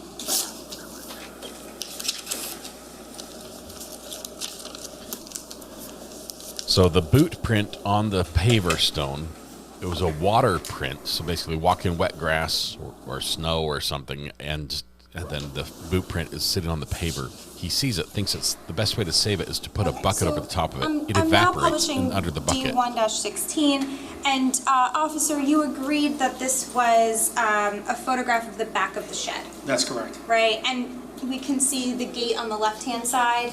Yes, it's part of the gate, yes. And then like there's more gate on the right-hand side. That is correct. Okay, and what was under this paver stone was a wet boot print that you observed. That's correct, yes. Okay. In an effort to try and preserve the boot print, this white container was placed on top of it. Yes. And do you know who placed the white container on it? I did.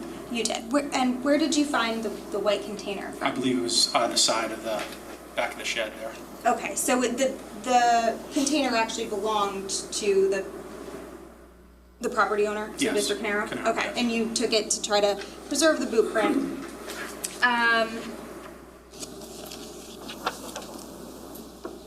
And then I'm going to publish D121,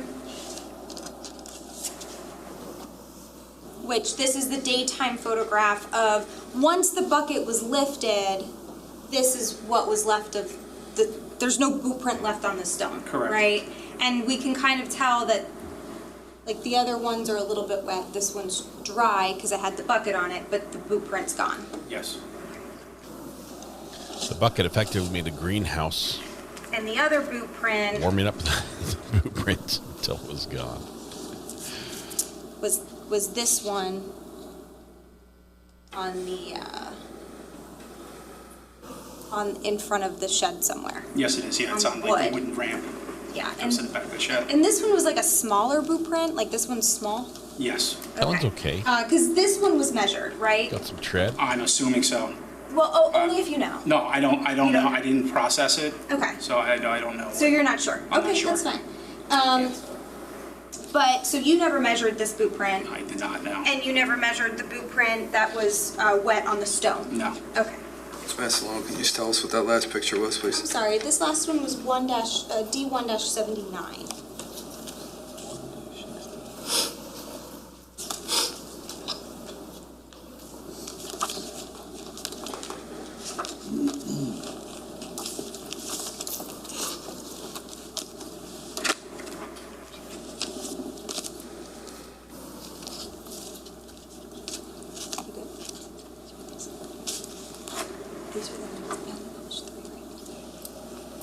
Okay.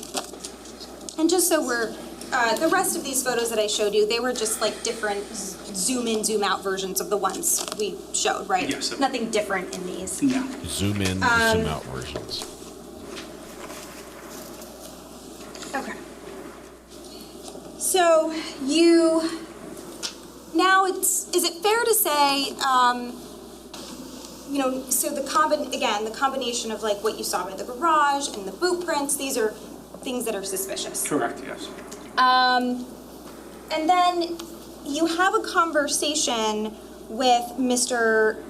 Caneiro. This is your second conversation with him if you include the very short initial one where you were just like, you know, is everyone out? Are you okay? Yes, right? that's correct. And so I'm gonna turn to that. All right. So we saw the video of you having the conversation with Mr. Caneiro. Yes. Right? And the way the conversation starts is you ask them how they're doing, right? Correct. You ask them who lives in the residence. Is that right? Yes. They indicate to you it's the four of them. She doesn't say sorry, though. Plus their two dogs. Yes. And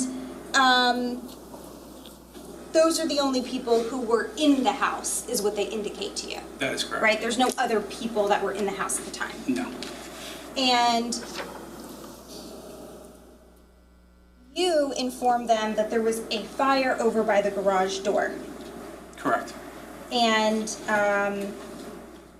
you explain it's like a tiny fire by the garage door. Very, yes. And you also say it's like the opposite side of where I was at when I got here. I was the first one around back. Do you remember saying that? I must have said it. If it's in there, yeah. Do you want to see a copy of the transcript of the video we saw? Or I could play the video. It's up to you. Yeah, I would have to look at it again.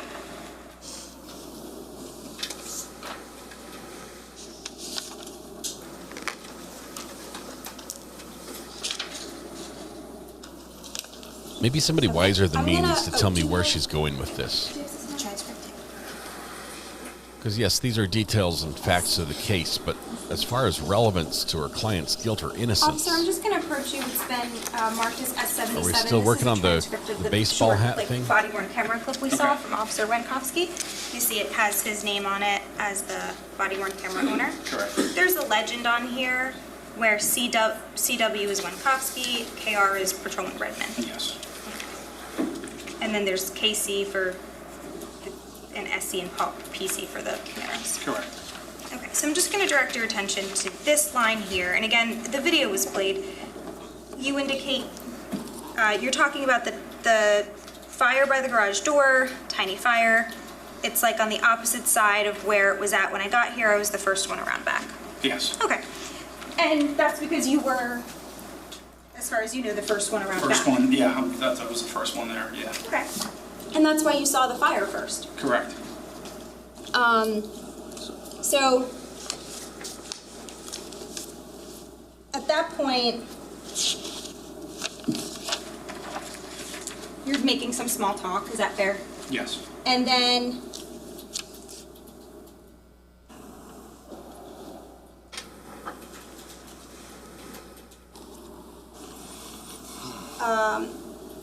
Mr. Paul Caneiro explains to you that he pulled the car out. Yes. Right? And Susan, his wife, says the same thing. He pulled the car out. Okay, wait. Yes, she says the same thing. He pulled the car out. Correct. Right? Yes. So both Paul and Susan say they pulled the car out. Did you understand that to mean the garage or something else? Either. I honestly, I don't know. I don't know if it meant that he pulled it out of the driveway or the garage. I'm not sure. Okay. Can we just put up S?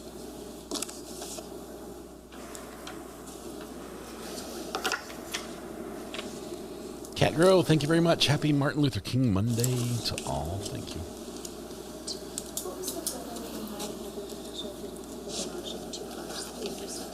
So the garage door opened with Paul pulling the car out.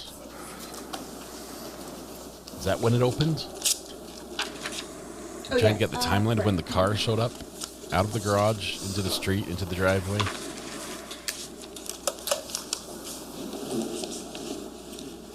Okay. Would you agree with me, sir, that these two cars here are blocking this garage door? No. For a car to fit out of it? You can get a car to fit out of that. Yes. There was plenty of room. What? You're saying with this car here, you could pull a car out of No, not the one that's open, but the one that's closed, you can definitely get a car. Right, yeah, I'm sorry. Let me be more clear. I'm sorry. Would you agree that these two cars here are blocking the left garage bay? Yes, it is. Right, but the right garage bay there's plenty of room to pull a car out of that one. Correct, yes. Okay, so if Mr. Caneiro had pulled a car out of the garage, we would be referencing the right side? Yes. Okay.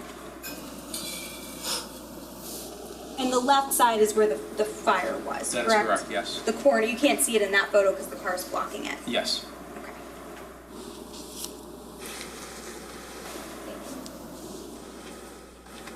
Now the next thing is you ask, where was the gas can? Yes. Okay. And when you say the gas can, you don't explain which gas can you're talking about, right? No, I did not. You're just saying the gas can? Correct. Okay. But in your mind, were you referencing the one you found? Yes. Okay.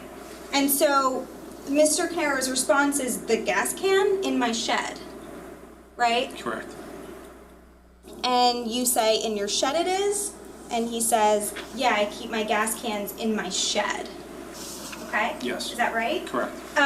So you never say to Mr. Caneiro, hey, we found a gas can right in front of your home. Do you have any idea why that's there? No. Okay. And you don't bring Mr. Caneiro to the area to show him, do you? No, I did not. Okay. So you were just asking about a gas can, and then you learned as a result that Mr. Caneiro typically keeps the gas cans in the shed. That's correct. You did not ascertain whether that specific gas can was or was not his. That is correct. And after that,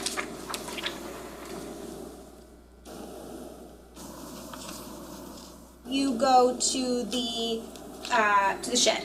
Yes. Is that right? Correct. And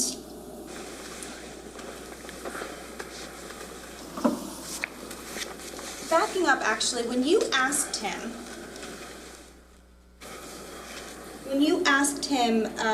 about the gas can, the purpose of asking him that was to see if the gas can was his or someone else had planted it there. It was to find out if it was his or someone else planted it. Yeah, that's pretty much what it was. Okay, so you were wondering if he had left the gas can there or if someone else had planted it there. Planted it, correct. And, but he wouldn't, Mr. Caneiro, do you agree with me that Mr. Caneiro wouldn't be able to assist you with informing you whether it's his gas can or not if you never asked him, is this your gas can? That's correct. Okay. But when you did ask him, he had no idea what you were talking about, and he said, my gas cans are in the shed. That is correct, yes. Objection. What's the objection now? It's a little late. I can rephrase it, Judge. No, you don't have to rephrase it. If they're late and he answers it, so be it. That's the answer. Whoa. Clearly, from the conversation, he didn't say... So it stands. He didn't know which gas can you were referencing. No. It's not identified. No. So, you then go to the shed. Yes. And when you go to the shed at first, you just peer in through the windows on the front of the shed. Yes. And you do see that there are gas cans in there. Yes. Okay. And eventually... Judge wants the prosecution to be more prompt on their You go back to the shed a second objections. time. Right? That is correct. And this time you're with Detective Brady? Yes. So Detective Brady had arrived on scene. Yes, he did. And just to orient ourselves timeline-wise, you were on scene from approximately 5 a.m. to approximately 7 a.m.? Yes. So 2 hours total. Yes. And that's because your shift ended at 7? Yes. And so this would mean then that Detective Brady had gotten there before 7 a.m. Yes. Now Detective Brady is obviously a detective with your police department. Yes. And you're a patrol officer. Correct. So detectives are called out to the scene when there's, let's just say, more investigation. Is that fair to say? Yes. Okay. So Detective Brady responds within a 2-hour time period. And the two of you go to the shed, correct? Yes. At this point in time, the two of you check to see if the shed is locked or not, and it's unlocked. Yes, the rear door is unlocked. So you go back around. So did you check the front door I believe first? we checked the front and it was locked. And then you went around to the back. Yes. Also, again, just to orient ourselves, we now know that there's a door in the front of the shed and a door in the back of the shed. Yes. And on one side, and if you need a photo to refresh your recollection, just let me know. But on the front side of the shed, right, it's facing into the backyard. Yes. And the back side of the shed is like on the other side of the gate. Correct. So in other words, if you wanted to get, because the gate goes all around the yard. Yes. And if you wanted to get from inside of the gate to outside of the gate, one option is to walk through the gate, right? Yes. And we saw in that photo earlier that there's on both sides of the house, one being where the fire is and the other being closer to the garage, there's like a gate door. Correct. So you could use that gate door to go in and out. Yes. But also, because the shed has two doors, potentially you could go in through one door and out the other and vice versa. Yes. Okay. Now, the back door was unlocked. Correct. Okay. So then you and Detective Brady go into Mr. Caneiro's shed. Yes. And you start looking to see if there's gas cans in there. Yes. And do you recall that there were sort of two sets of gas cans? Yes. Like there were two, tell me if I'm wrong, two by the back door? There should have been, they were pretty much lined up. There were Gas three cans. lined up. Correct. Let me see if I can get it. I don't know if you have a picture. I think I do, if I just have a moment. And looking at the jurors, I think it's a good time for a break. I'm going to give you guys your mid-afternoon break. Please don't discuss this case or do any research.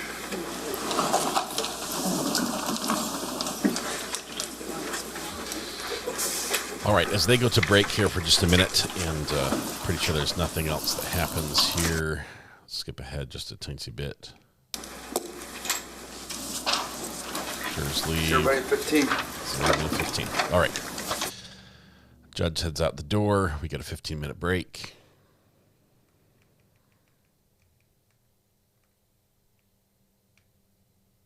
Continue the cross.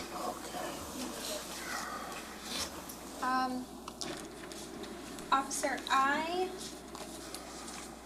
going to first approach you with, I've shown these photographs to the state. I'm going to first approach with D1-30.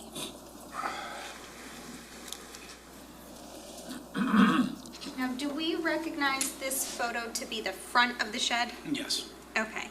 And there's no wood in front of the shed, right? No, there's not. So both boot prints were in the back? Correct. Okay. And we can see in this photograph the gate on both sides, right? Yes. Okay, so I'm gonna publish this one so the jury can see.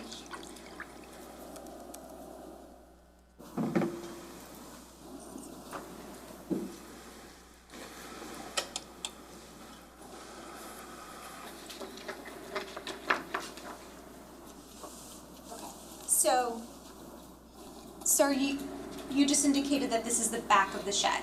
That's the front of the shed. I'm sorry, Front sorry, has the correct. This windows. is the front of the shed.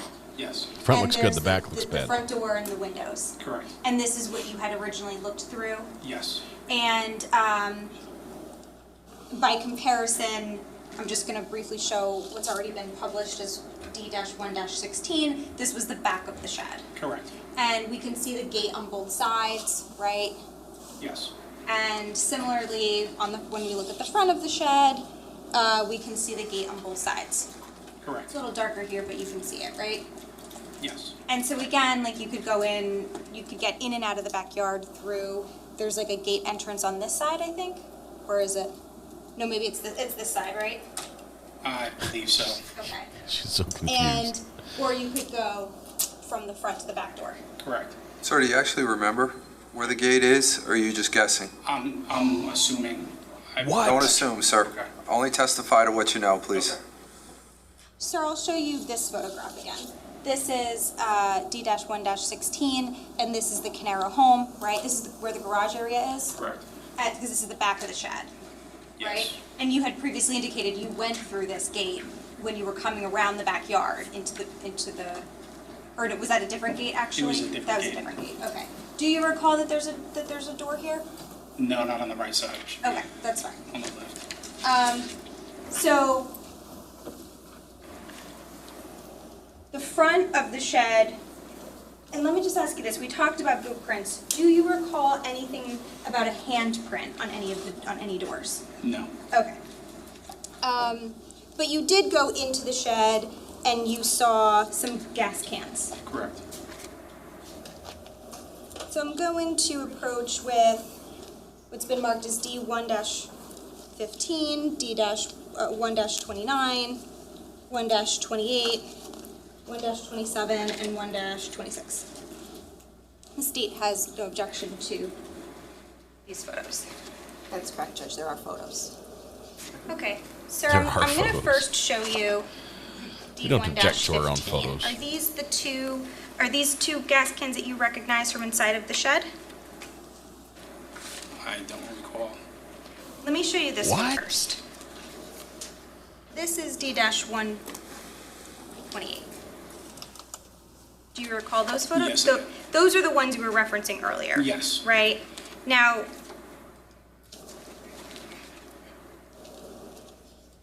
do you see like here these are like stacked chairs? Correct. Here's a better photo. Yes. You agree? And that's D-120, that's D1-27. Here's another photo where you can see it even better, D1-26, right? Correct. Now, here in this photo, this is 1-15. You can see the other side of those chairs? Yes. And there's two more gas cans. Correct. Okay, so in total, did you observe these 5 gas cans at the time? Yes. Because you were inside of the shed, Yes, right? Do you yes. think you would have missed these? Or you think you would have saw them at the time? I don't recall. You don't know? No. Okay. But you definitely saw these 3. Correct, yes. Okay, let's start with these 3. Did he prep for this testimony at So all? I will publish. He's not going to commit to anything. Bartholomew. Yeah. D1-27, and just so we're clear, I showed you a few different photos of pretty much the same thing. Correct. Just like slightly different angles. Different angles, yes. Okay, so D1-27. DK, thank you very much. 15 months. Good to have you back. Okay, I think I've got... Is these are the 3 gas cans that you today recall seeing in the shed at the time. Correct. Right? And There's a these gap are the for ones one that little you gas had, can. Right. You testified about these earlier, right? Yes. That you noticed there's like these 3 gas cans, and then it looks like there's a space here, Correct. right? Okay. And did you ever measure this space? No, I did not. I'm just going to show D1-28, which is just a more zoomed in photo. You can see the gas cans, right? Correct. That can looks bloated. Now these are larger gas cans. Yes, they are. Fair to say? When I say larger, I mean relative to the smaller gas can that you saw on the front lawn. Correct. Or I should say by the garage area. Yeah, I know. Okay. These 2. These are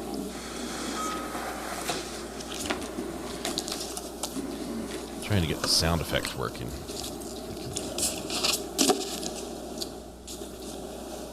I'm going to sustain my own Now- objection. There it is. Because the size difference of the gas cans at the time was something, and when I say size difference, I mean the 3 larger gas cans compared to the 1 smaller one. That's something that you noticed at the time, right? Yes, they're sizes, yes. And you even said, I don't know if that's even his. You said that to another officer when you were discussing these gas cans. Correct. And you were referencing the size difference. Correct. Like one did not look like the others type Yes. thing. Okay. All 4 of them were different, were they? again, there's really no question at this point, right? Like, by the time you leave, let's say at 7 a.m., there's no question that this is suspicious, right? Correct. That this could be an intentional fire. Yes. This could be arson. Yes. And this is something that officers, including yourself, this was a topic of discussion. Yes, it was. While everyone was on the scene trying to investigate and deal with the fire and figure out what was happening. Yes, it was. Okay. And there's some comments that you made that are indicative of how this is suspicious. One of those comments was, someone doused the area purposely. That's a comment you made to Officer Wenkowski, correct? Correct. Another comment was said to Officer Bones and Fire Marshal Flanagan. You said they doused the car with it, meaning gas. Gasoline, correct. Another comment is, someone tried to douse the car, and that was made to Officer Marino. Yes, probably. Okay. Another comment was, they put gasoline all over the car, and that was said to Officer Bones and Officer Malone, correct? Correct. You said to a firefighter, it's possibly arson. Do you recall that? Okay. And wow, he thought it was arson at the beginning. When as we all do. You were speaking to another officer, specifically Wenkowski, about the second fire, because it was suspicious that there was two different fires in two totally different areas. You said that right there shows that it looks like someone started it, right? Yep. Correct. Okay. All true. And at that point, if it was intentionally set, if it wasn't arson, another thing you said was, but who was his enemies? Do you recall saying that? I don't recall, but I might have. Okay. Do you want me to show you a transcript to refresh your recollection? Sure. Okay. We're almost done here.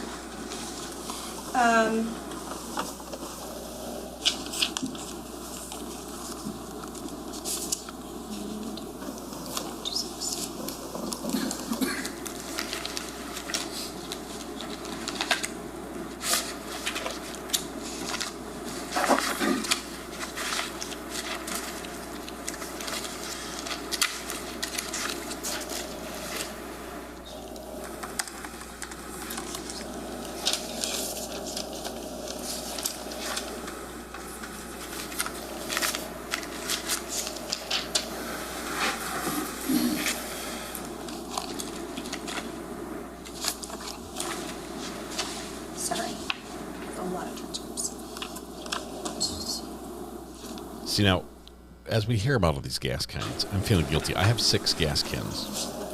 I have 1 lawnmower. I have 6 gas cans. I bought them when I moved here. I'm going to approach what's been marked with D105 just to refresh your recollection. I was afraid there was going to be a hurricane and I would be out of fuel for a month.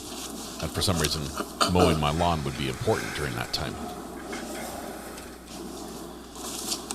And then I bought a generator, which could use gas, but it uses propane, so I had to get 6 20-pound propane canisters as well, which I now use for my barbecue grill. They're all identical size. They're all terrible, by the way. I hate every one of them. They have those stupid spouts on the top that all they're good for is spilling gas.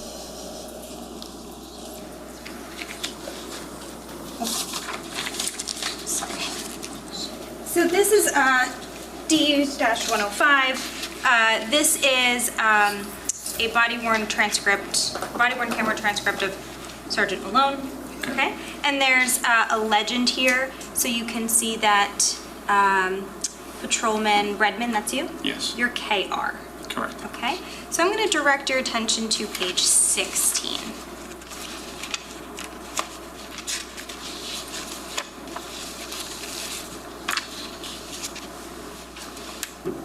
And then you can you maybe read that page. You could go a little bit before, a little bit after for context if you need it. And at the bottom of the page is the part I'm referencing.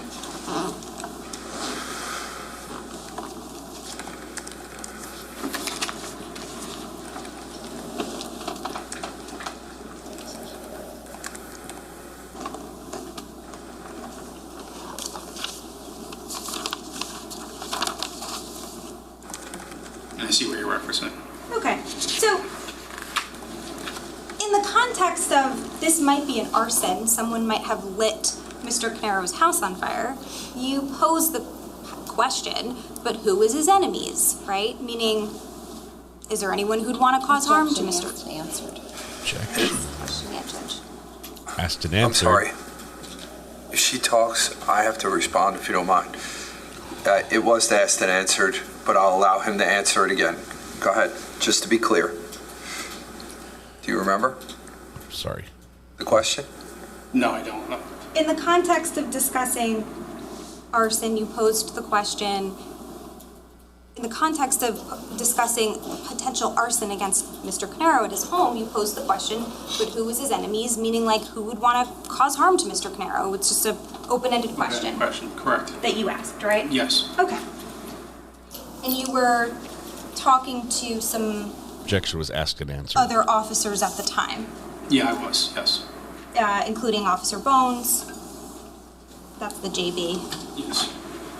And it looks like a firefighter. Yes. Okay, we don't know who that is. I don't know who that is, Right. no. Okay.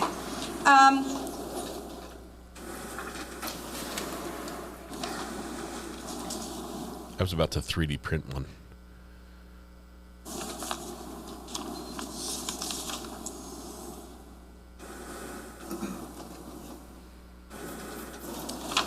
One last question.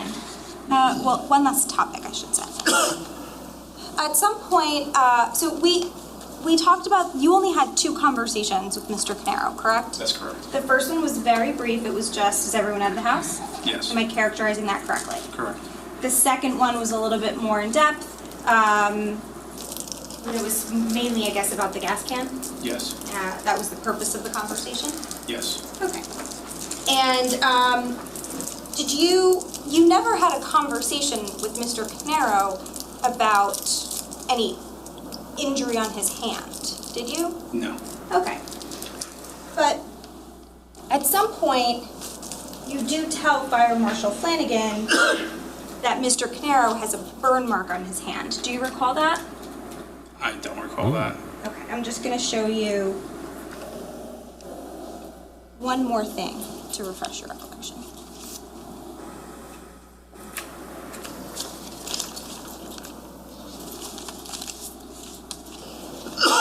During the break, we're going to listen to the song Firestarter.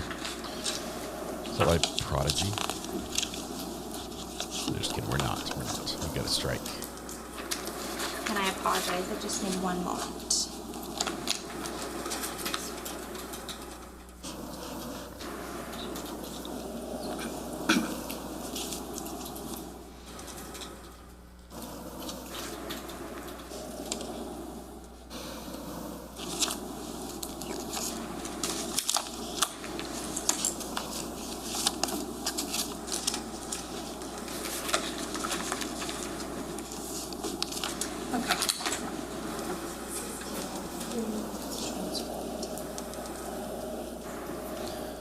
I think most law enforcement can retire after 20 years. So he retired after 21. So he's young.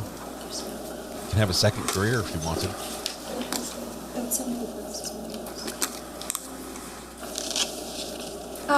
So I'm just going to approach you with what's been marked as D103. This is another transcript of one of the body-worn cameras.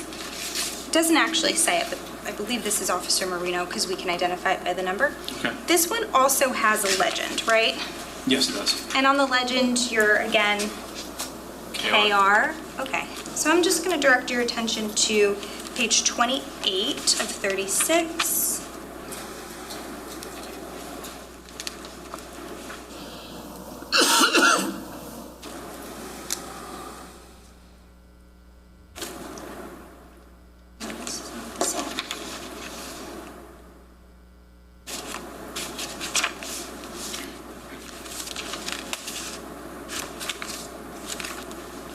1 second. This is not the same. Do you have the transcript of 734? No, I'm sorry.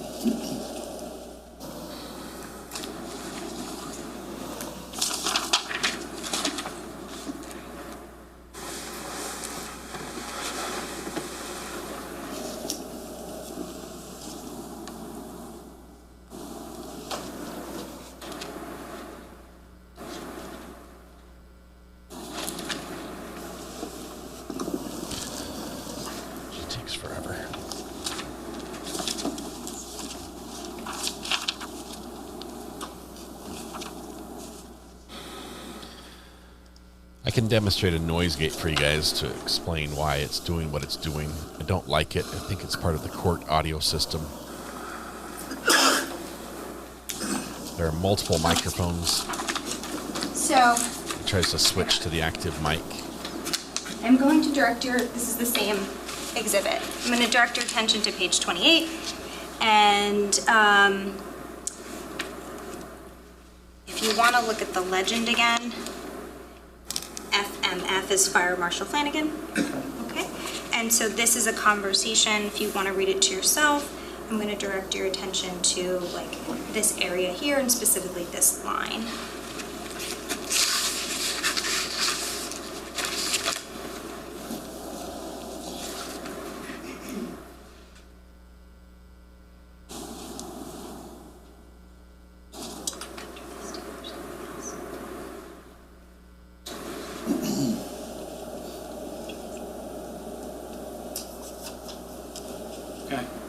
Okay, so during the course of a conversation with Fire Marshal Flanagan, you tell Fire Marshal Flanagan that Mr. Caneiro has a burn mark on his hand. Correct. But you had no first-hand knowledge of that, correct? I don't remember. Like, well, you never saw Mr. Caneiro's hand or talked to him about it? No, I knew he had an ice pack on it, and I was talking to other officers, but I don't remember what. So at some point, maybe someone told you that, but you were relaying it to Fire Marshal Flanagan, but you testified before you never discussed Mr. Caneiro's hand injury with him, right? That's correct. Okay. And just to be clear, when you're talking about Mr. Caneiro, you referenced him as the father, right? Correct, yes. And that's because in the family of the Caneiros, Paul Caneiro is the father. The father, yes. Right? Okay. I don't have anything else. Thank you. But is he the godfather? Go ahead. Sir, Correct. sir, you were asked on cross-examination. Redirect. The question, Mr. Caneiro would not know which gas can you were referring to if you didn't tell him. Do you recall that? Yes. And I think you said yes? Correct. Okay, well, if Mr. Caneiro was in fact the person who left the gas can there, then wouldn't he know which gas can you were referring to? Yes. I have nothing further. So, if Mr. Caneiro lit the fire, he would know which gas can you were referring to. That's what the prosecutor just said, and you said yes, right? Yes. Recross. But Mr. Caneiro didn't know which gas can you were referring to because he said, the gas cans, they're in my shed, correct? Objection, speculation. They opened that door, Judge. Come on down. Come on down.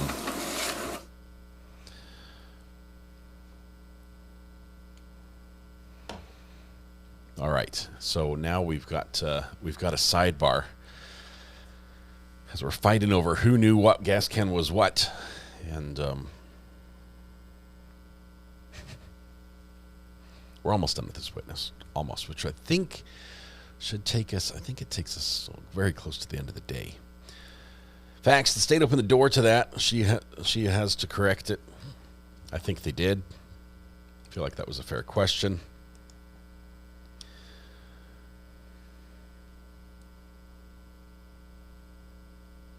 I wish they had wireless mics here. Instead, there are mics at the various desks and tables, witness stand, the judge's bench, and the smart sound system. This is not an individual up there manually turning on, turning off mics.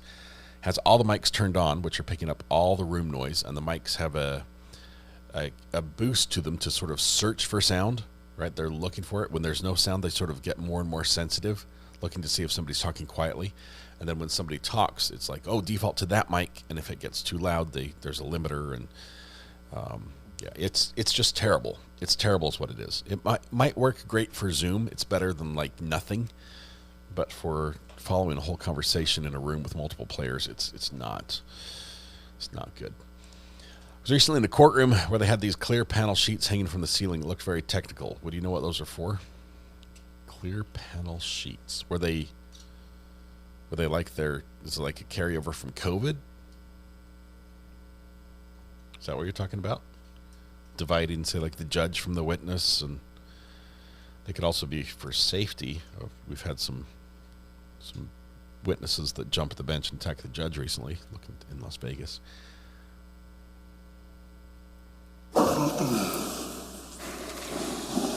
During your discussion with him, we already know, because we talked about it, Mr. Caneiro did not know which gas can you were referencing. When you mentioned the gas can, he said, they're in my shed. Correct? Correct. Anything else? No, Judge. It did open the You door. can step down, sir. State and call the next witness. Thank you, Judge. The state calls Officer Brendan Bernhardt.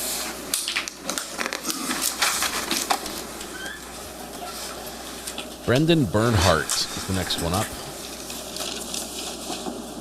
He should take us to the end of this day so we can start our last day of catch-up.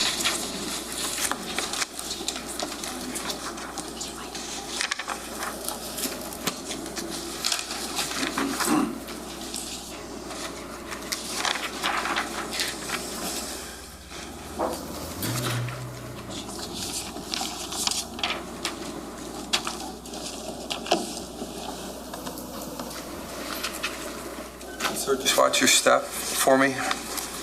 Once you get up there, can you put your left hand on the Bible, raise your right hand?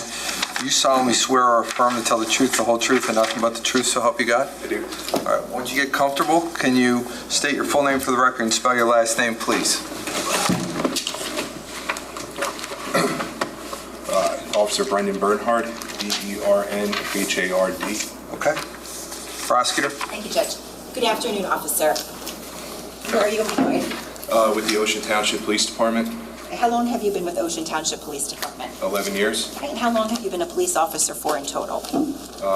Since 2012. Were you with Ocean the whole time? I was not. I previously worked as a special officer with the Long Branch Police Department and then with the Monmouth University Police Department. Okay, and prior to that, did you have to go to the police academy? I did. And how long was that for? 4.5 months. Which one did you go to? The Monmouth County Police Academy. I want to draw your attention back to November 20th of 2018. Do you recall that date? I do. Were you working? I was. What shift were you working? I was working the midnight shift, 7 p.m. to 7 a.m. Okay. And at approximately 5:02 a.m., what, if anything, happened? I was dispatched to 27 Tilton Drive for a possible structure fire. Do you recall what time you arrived? Just a few minutes later. When you arrived, who else was already on scene? Other patrol officers, Patrolman Redmond was there, Patrolman Marino, Patrolman Bones, Sergeant Malone. There were also firefighters and fire personnel arriving. Now, when you arrived on scene, what was your primary role? I was assigned to just make sure that neighbors and onlookers stayed a safe distance away from the fire and just stay out of the way of firefighters that were doing their job. So when you get there, can you describe what the scene looked like? Firefighters were starting to arrive. I parked a little bit away from the house, I believe, and there was a lot of people standing outside, seeing, just curious about what was going on. Now, who was the individual that you indicated that your role was to make sure onlookers were at a safe distance? Sergeant Malone. He was the officer in command at the time. Okay, and did he assign that role to you? He did. Okay. Was there anything in particular that Sergeant Malone requested you to do while you were on scene? There was. What was that? There were several surveillance cameras that were mounted on the residence of 27 Tilton Drive. He asked that I asked the homeowner, Mr. Caneiro, where the DVR footage for the surveillance camera were. Do you recall how he made that request to you? It was over our radio. Okay, and so once you received that request, what, if anything, did you do? I walked over to Mr. Caneiro and I asked him where the DVR for his surveillance footage was. When you approached Mr. Caneiro, where was he? His car was parked a little bit down the street south of where his house was.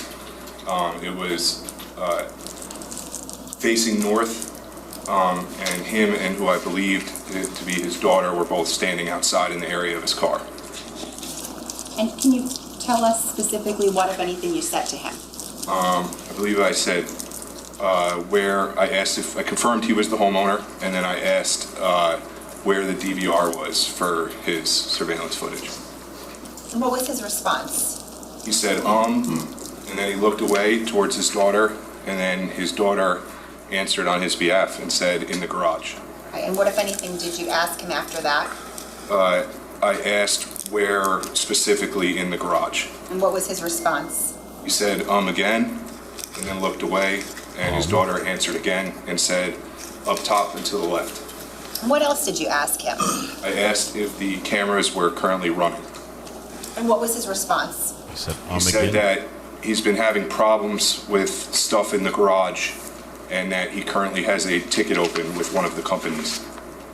Now, who, if anyone, did you relay that information to? Sergeant Malone over my radio.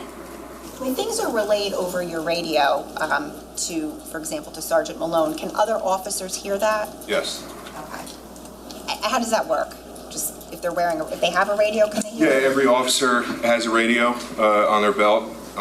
Most officers have a lapel mic like this, and this you could talk into and also hear other officers talking. Did you speak to Mr. Caneiro at any point again that morning? I did. When was that? Just a few minutes later, I believe. Can you tell us about that? Patrolman Marino asked me over the radio if the DVR for the surveillance cameras was specifically a white DVR box. And as a result of that, what did you do? I walked back over to Mr. Caneiro. What, if anything, did you say to him? I asked specifically if the DVR box for their surveillance cameras was white. And when you asked him that, where was Mr. Caneiro at that point? He was now seated in the driver's seat of his car, and I believe his daughter was in the passenger seat. Was that car in the same area as it was that when you earlier described it to us? It was. Do you remember whose car was behind his car? I believe Patrolman Marino's car, patrol car, was behind his.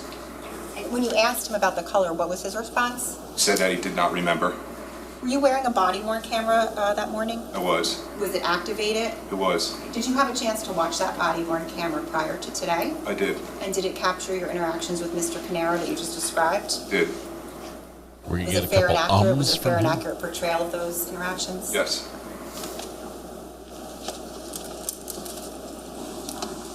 S78, I'm showing counsel. I'm showing you what's been marked as S78. Do you recognize that? Yes. And what is that? I believe it's a DVD of my body-worn camera footage. Thank you.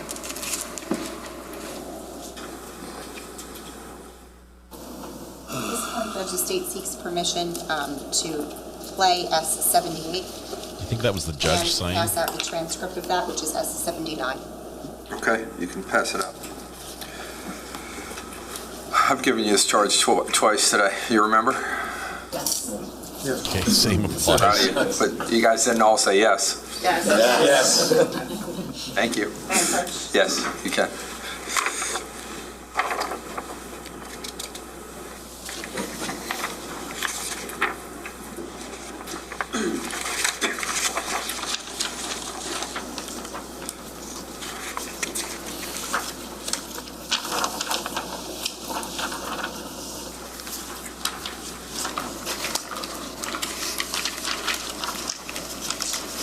Hey, Red, can you try our new judge soundbite? See if it works.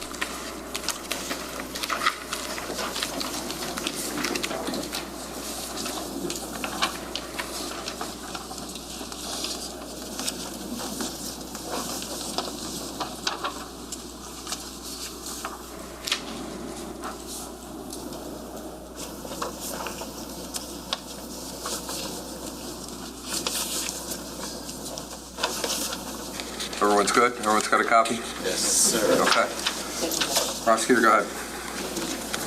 Right, this is S78. Pause, please. Pausing at a timestamp, 3 seconds. Officer, can you just orient us and tell us what we're looking at here? This is me walking towards where Mr. Caneiro was standing. And this is just a little bit south down the street from where his residence was. Okay. And is this going to be your first interaction with him or the second one?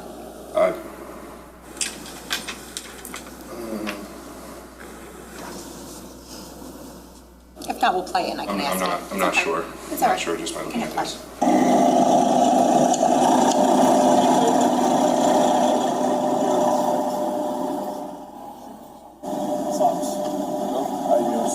It's your house? Yes.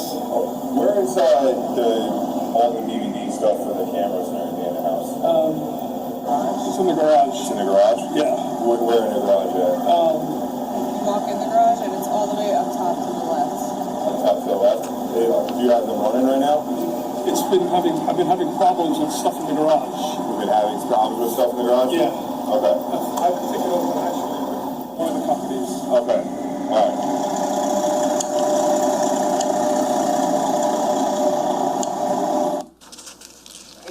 Clarify, we're pausing at 47 seconds. Was that your first or second interaction with him? That was my first Okay, interaction. thank you. We can continue.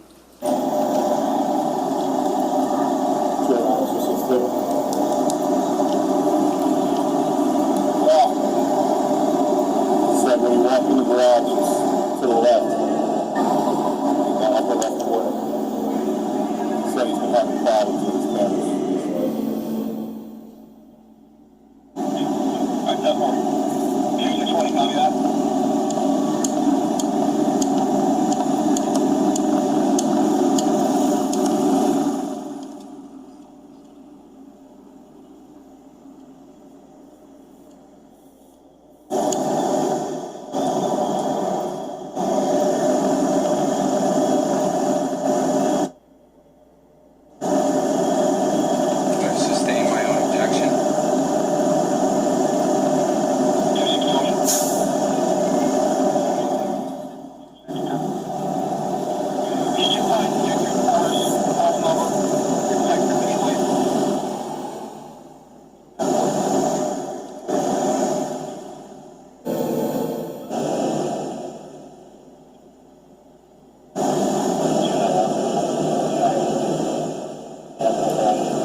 At 2 minutes, 22 seconds. Who was that asking you to ask if it's white? Patrolman Marino. Okay, thank you.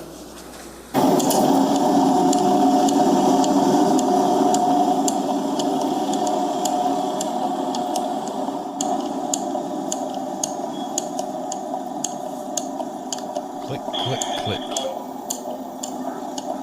He's got his own little pedometer going on.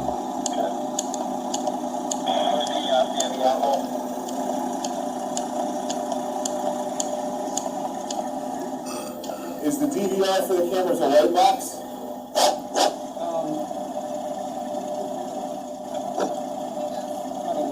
You don't know? Okay.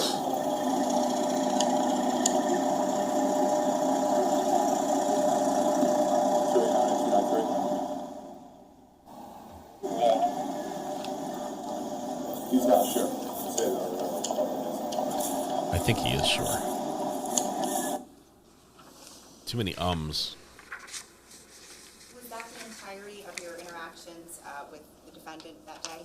Yes. Okay. And did you how long were you at scene for? About 2 hours. Did you have anything more to do with this case? No, just later that evening, I drove the defendant to the Monmouth County Correctional Institute, but we didn't engage in any conversation. Okay. Did you, on scene, was your primary role scene security, I guess is what I'm asking? Yeah, just Okay. scene security. Okay. Thank you, Judge. I have no further questions. I can collect the transcripts. You can. We could just pass them down to juror number 1 and to juror number 9.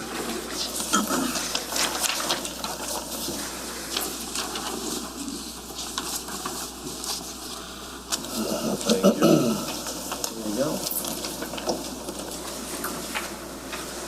Okay, Cross. Good afternoon, officer. So with respect to the first conversation that you had with Mr. Caneiro, I just want to walk through it a little bit. So you were told to ask Mr. Caneiro for this information, correct? Correct. Okay. And you asked Mr. Caneiro, where is all the DVD stuff for the cameras and everything in the house, correct? That was your question. Where the DVR for the camera footage was. What?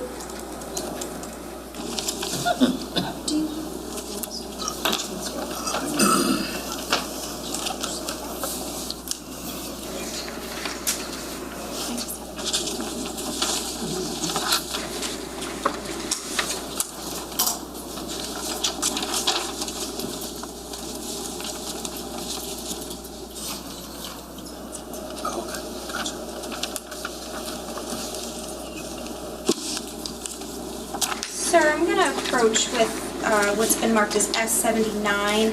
This is a transcript of what we just watched, okay? And you can see it's your body-worn camera. It says reviewed by Brendan Bernhard, that's you, right? And it has a legend here. BB is Brendan Bernhard, CW is Wenkowski, that's another officer. PC is Paul Caneiro, KC is Caitlin Caneiro, and RT is radio transmission. So here is what I was referring to, sir. At the top of page 1, you say, where is the all the DVD stuff for the cameras and everything in the house, correct? Correct. What you meant was the DVR, right? Correct. Okay. And after you ask that, between Mr. Caneiro and his daughter, you learn it's in the garage. Correct. Right, and specifically you learn it's like up to the right. You walk into the garage and it's all the way up to the right, up top to the left, correct? Correct. Okay. And then you ask Mr. Caneiro, do you have them running right now? Right? Yes. Okay. And Mr. Caneiro's response is, I've been having problems with stuff in the garage. That's his response, correct? Correct. So he says stuff in the garage. Problems with stuff in the garage. Correct. And then you repeat it back to him and you say you've been having some problems with stuff in the garage, right? Yes. And ultimately, so he says yes, you say okay, and then Mr. Caneiro says, I have a ticket open actually with one of the companies. Yes. Indicating some sort of IT issue. Yes. So, Mr. Caneiro, to be clear, he never says, I'm having problems with my DVR system, specifically, right? He did not specifically say that. He just says, I'm having problems with stuff in the garage, and there's no further clarification at that point, right? We were talking about the DVR for the cameras, though. Right. Well, you said DVD for you say all the DVD stuff for the cameras and everything in the house was your question, right? Yes. Okay. So, and then you ask if they're running, and he says, I don't know, I've been having problems with stuff in the garage, right? That's what he said. And so you don't ask him like, what do you mean by that, right? No. That's not your next question. No. You only have one goal at that point, which is to just learn where it is, right? Yes. Okay. So you're not engaging in a full-blown conversation with him, asking him to elaborate on what that meant, right? I did not ask that. Okay. And then you then relay, I guess it's over the radio, to Officer Marino where it's located, right? I'm at the top of the next page if you need to refresh your memory. I believe that was to Sergeant Malone. Oh, okay, Sergeant Malone then. So you relay over the radio where it is? Yes. And he said when you walk into the garage, it's to the left in the upper left corner, correct? Correct. And then you say, he said he's been having problems with his cameras recently, correct? That's what you say he said. Correct. But Mr. Caneiro never said that to you, fair? Correct. He never said I've been having problems with my cameras. He said stuff, right? Correct. And maybe that's how you interpreted it, because you were asking him about cameras, but again, there was no further elaboration or clarification. You're assuming at that point, right? You're assuming that he's having problems with his cameras when he said stuff. I wouldn't say I was assuming. We were talking about the cameras, and he said he's been having problems with stuff in his garage. So I took it as him having problems with his cameras. Right, that's how you took it, is my point, right? Okay. Yes or no, that's how you took it. That's how I took it. Okay. And when did this interaction with Mr. Caneiro occur? How long after you arrived on scene? I don't remember. Was it, so this is when right prior to the officers were going to retrieve the DVR, right? I'm not sure. As I testified, I was not really that close to the house. I was worried about scene security. The other officers were close to the house. They were out of view. I did not see them or where they were. Okay, but you also know that they got the DVR, right? Not that evening. I learned after the fact. Okay. At the time when they were asking you to ask Mr. Caneiro where the DVR was, you understood that to mean because they were looking for it and wanted to retrieve it. Fair? Not fair. I asked Mr. Caneiro where the DVR was just because my supervisor asked me to ask him that.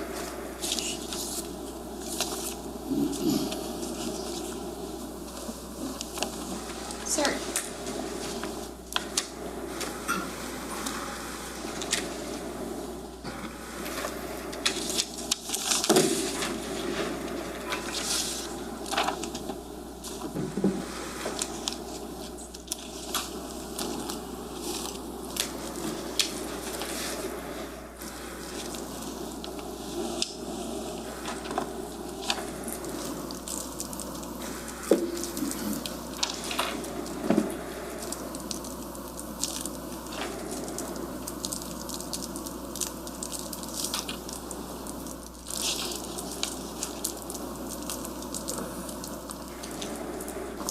You assumed at the time that they wanted the security footage to review, right? Objection, accident answer. He gave you the answer that he knows. I'm going to ask you to move on from that question. Well, sir, you testified in a previous hearing, correct? Correct. A hearing in this case. Correct. Right? So I'm going to...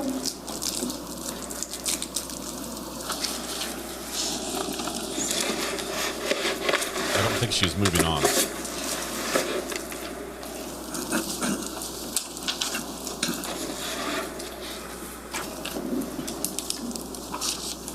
Yeah. Unwrapping a candy should be easier.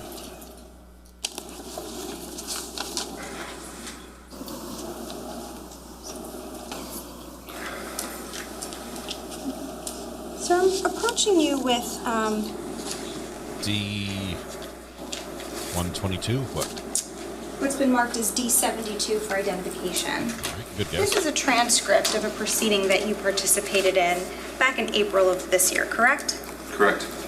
Okay, I'm going to direct your attention to, first I'm going to direct your attention to page 159.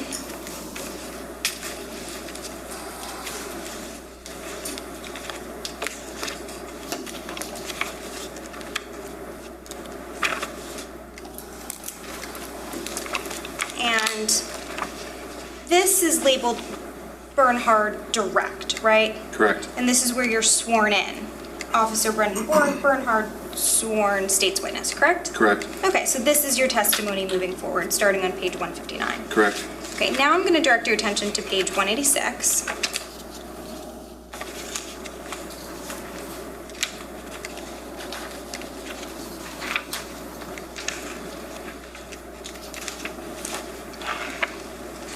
We're going to start at the bottom. And you say,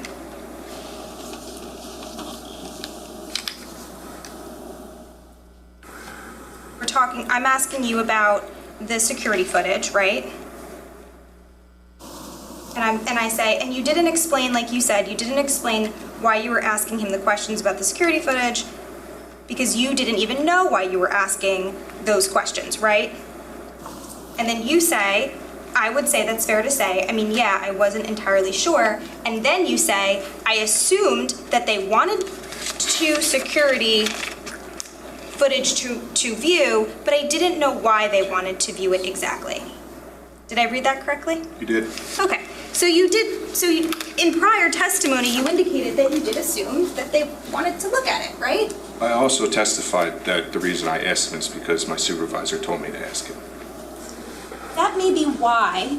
We can agree that that's why you asked him, correct? That's why you asked him, Correct. Right? But the reason why the question was relevant, why you were directed to ask it, is so that the footage could be viewed, right? It's a reasonable assumption. Judge, objection. I don't even know where we're going. Can we come up here, please?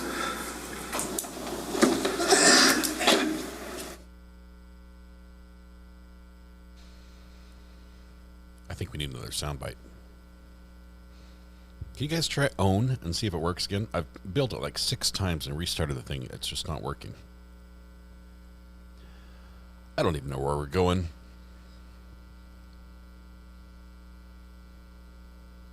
I'm going to sustain my own objection. Hey, it's working now. It's working. Okay, I fixed it.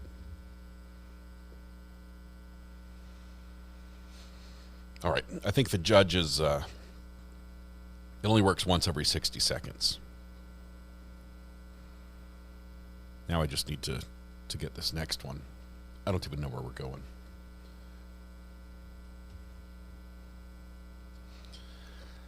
I think the judge is frustrated, as you can tell in his voice and by his words, that we seem to be going down irrelevant paths. While it might be legally permissible. Objection sustained. You get too far off the path and it's going to be sustained. Sir,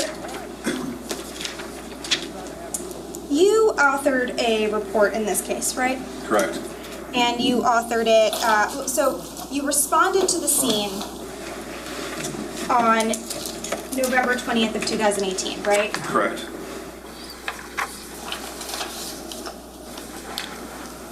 Judge, can we approach actually? Sure.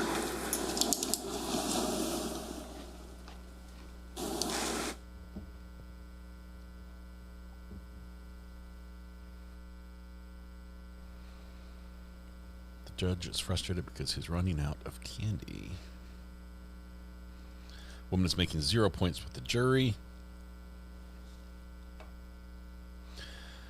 Can you post the link for your stressed cow? I missed it on Saturday. I think it's just exclamation point cow. Brings it up, I think. There it is.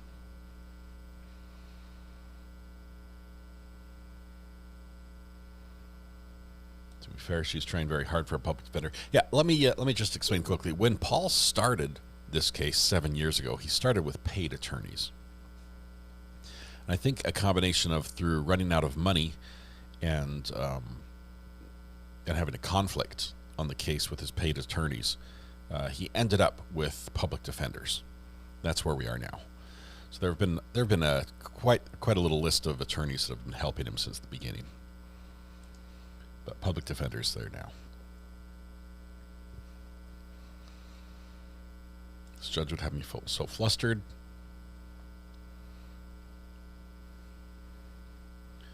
Utterly stressed. Yes, that's what the cow is for. She might be making negative points with the jury. Possibly. Let's see if she continues down this path, though. Officer, obviously, this conversation with Mr. Caneiro happened before the DVR was retrieved, because that's the purpose of you having the conversation with him in the first place, is so that they know where to then find it, right? Correct. Okay.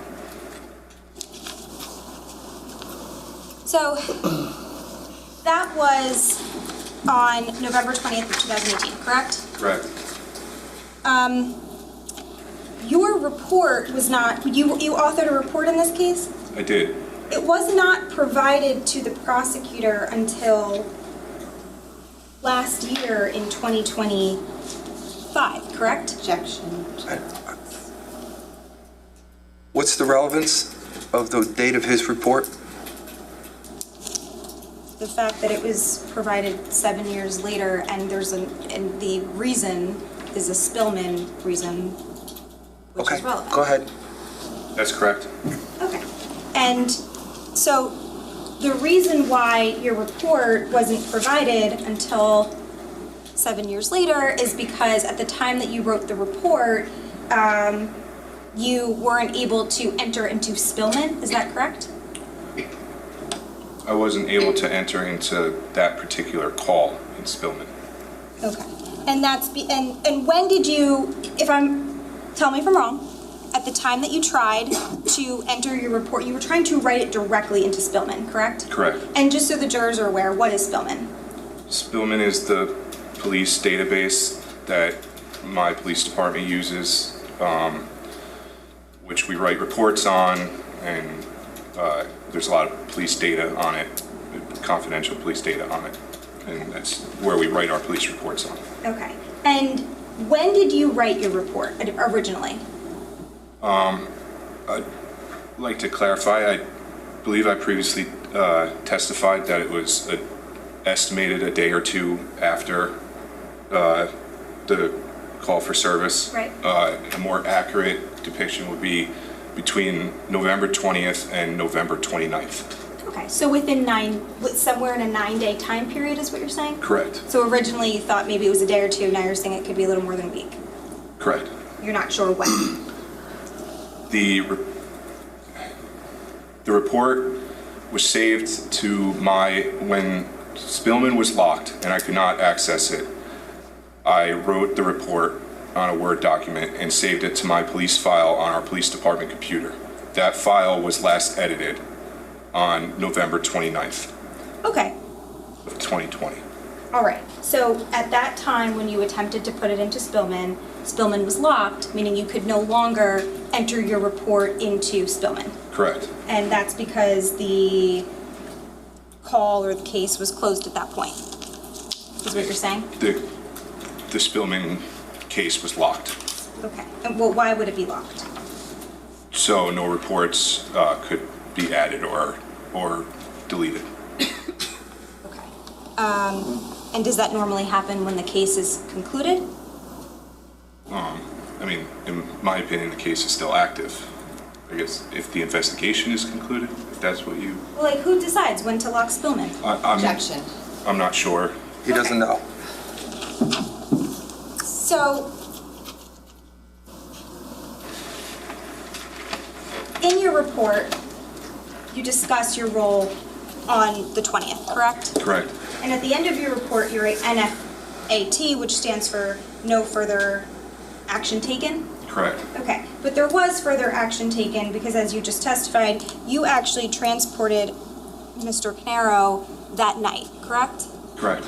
And it was the same day, but it was later that evening? Correct. Maybe going into the next day, but like around midnight or so? I don't remember the exact time, but yes, later that evening. Okay.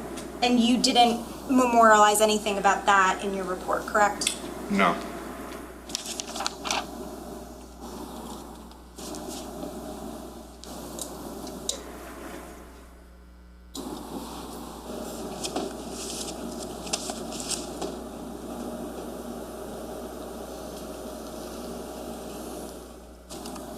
Nothing further, thank you.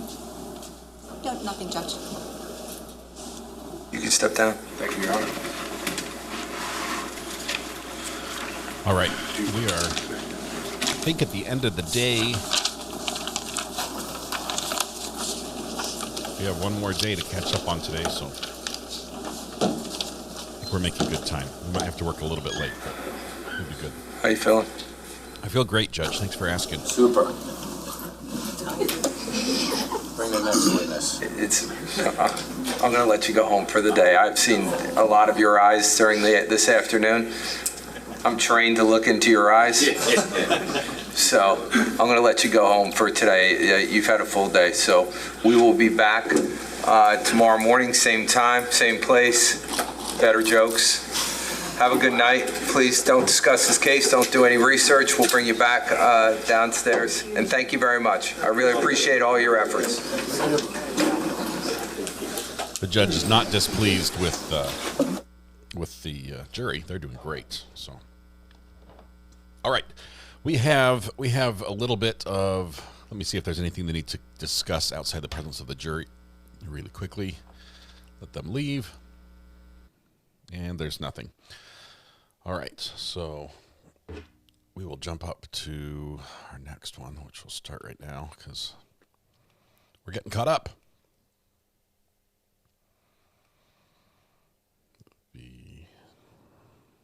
This one, I think.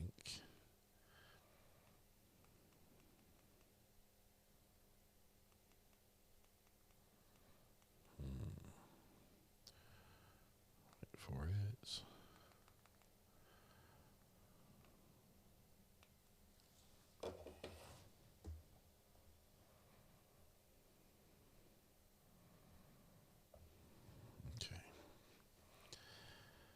Here we go.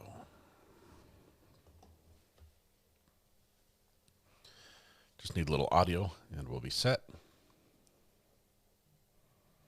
Good morning, Your Honor. Assistant Prosecutor Nicole Wallace on behalf of the state. Good morning, Judge Chris Decker, Assistant Monmouth County Prosecutor for the state. Morning. Good morning, Your Honor. Monica Mastellin on behalf of Mr. Paul Caneiro, who's present. Good morning, Judge Andy Murray for Mr. Caneiro. All right, good morning, everyone. Good morning, Mr. Caneiro. Good morning, Your Honor. All right. Prosecutor, you want to call your next witness, please? Yes, sir. The state calls Christopher Sorrentino. Okay.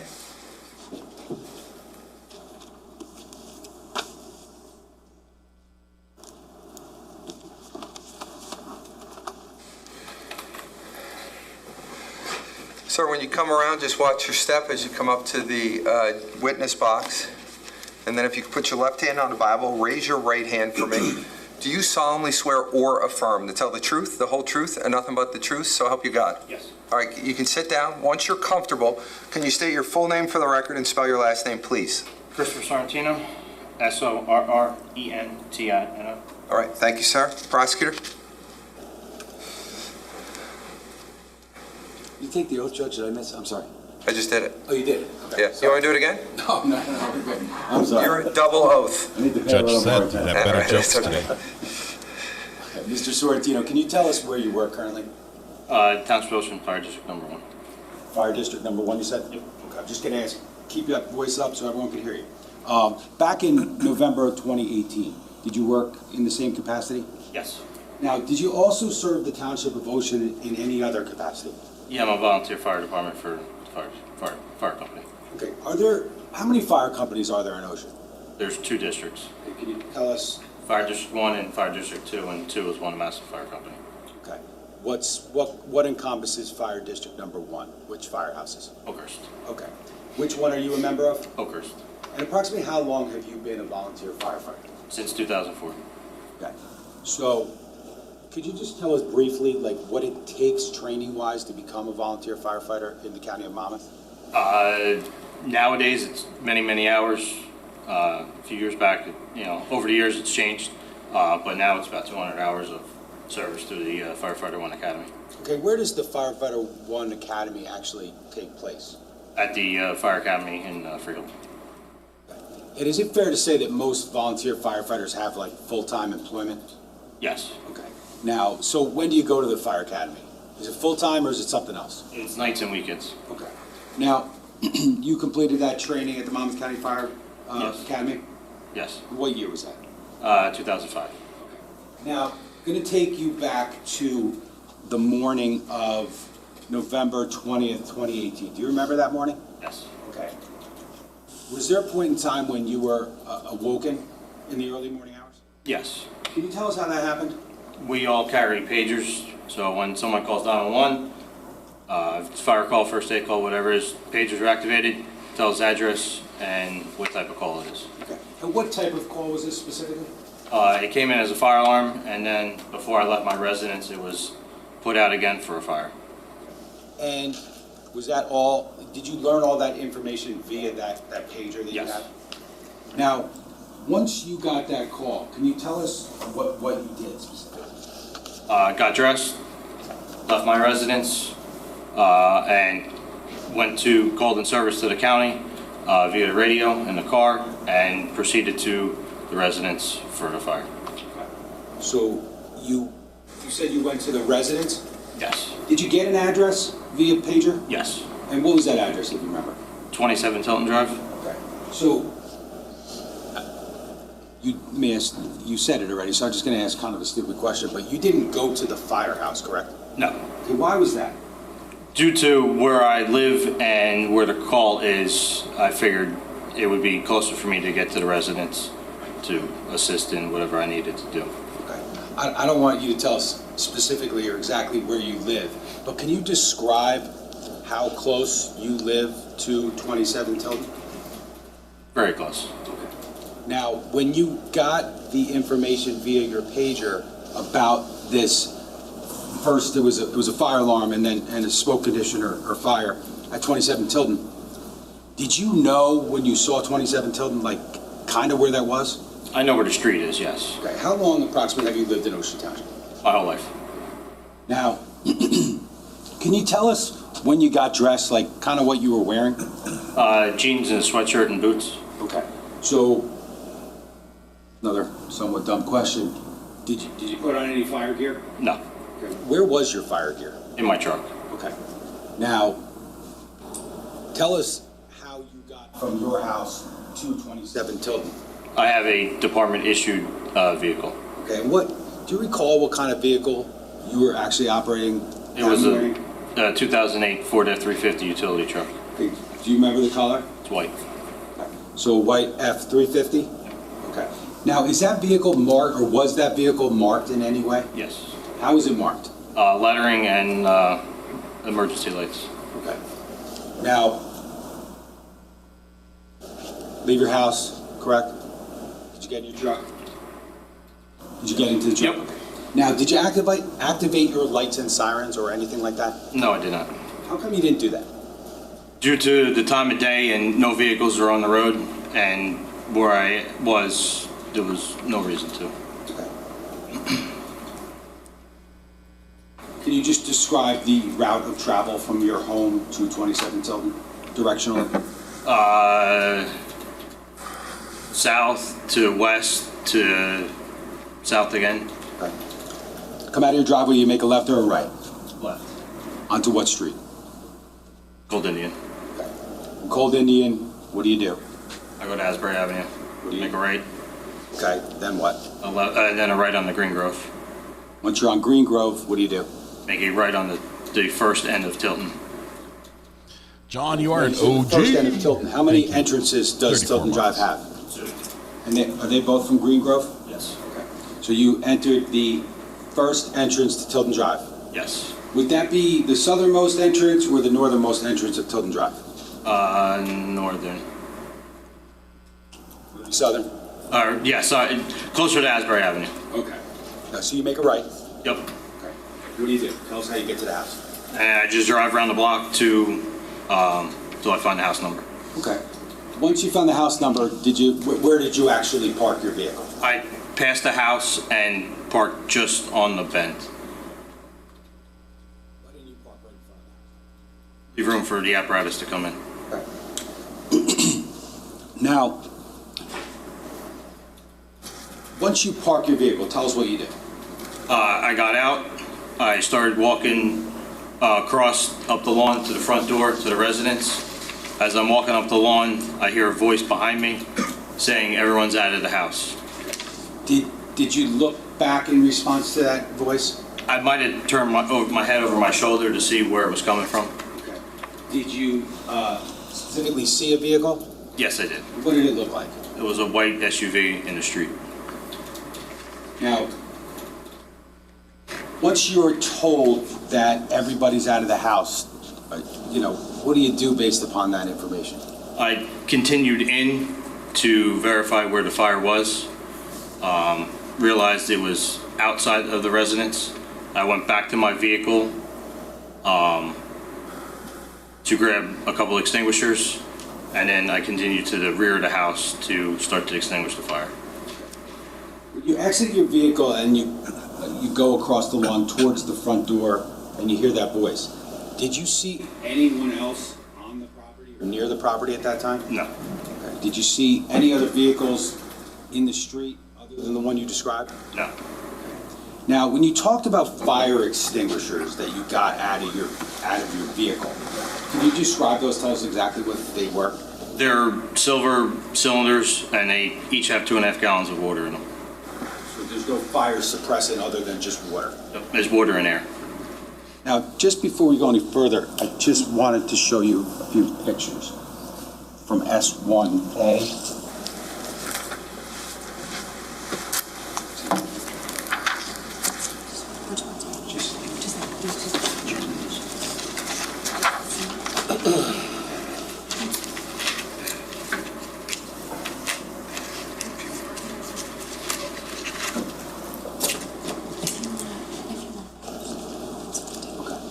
Judge, I believe having no objection, there's no objection to me publishing them and having the witness describe and authenticate them?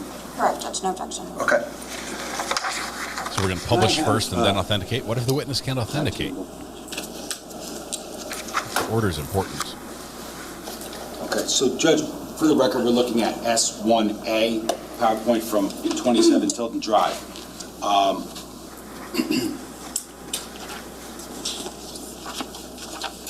Now, can I have slide 3 of S1A? That's the police car picture, right? Just Sorrentino, can you tell us whether or not you recognize what's depicted in that photo? Yes, that's Tilton, the house on Tilton Drive. Okay, it's 27 Tilton? Yes. Now, does that picture appear to be taken after you've already arrived? Yes. Now, does that picture fairly and accurately depict, the way 27 Tilton looked back in November 20th of 2018? Yes.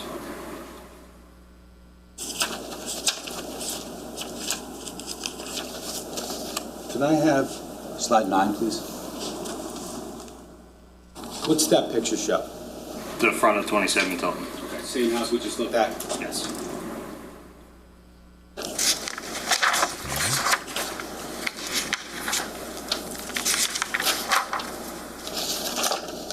Does anyone use that second-story porch Now, like that? You said Just for show. you approached the door. Did you go inside right away? Yes. Okay. At what point did you go back to your truck? After I stepped into the residence, I looked to the right living room area and saw a fire through the rear window and realized the fire was outside of the residence. So you go in, you make a couple movements, you see fire. Yes. Correct? But you realize it's outside. Yes. So then you exit the home and go to your truck? Yes. Okay. And again, you grab what? My extinguishers. Okay, and where do you go?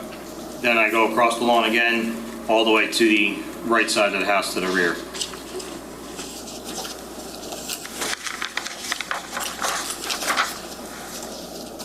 Can I have slide 12, please? Can you tell us what's depicted in that photograph? The right side of the house and the gate to the rear of the residence. And can I have slide 13, please? I want to know who the voice was that said everyone's out of the house. That's the side of the house towards the rear, and the lower corner is the front clip of my vehicle. Okay, so in that photograph, slide 13 of S1A, you can actually see your vehicle. Yes. Okay. Which color vehicle is it again? The white one. Okay. Is that where you initially parked your vehicle? No. Do you recognize the other vehicle? Yes, that's one of the fire bureau vehicles. The other what? Fire bureau. Okay, great. Now, did you ultimately enter into the backyard? Yes, from the gate where that fence is. When you entered through the gate into the backyard, did you have those first 2 water cans? Yes. Okay. When you got back there, what did you do with the water cans? I started extinguishing the base of the fire around the gas meter and the deck. Now, when you were back there doing what you just described, was there anyone else back there? No. At that point in time, had you made any observations of anyone else on the property? No. No police officers yet? No. Any firefighters yet? No. Okay.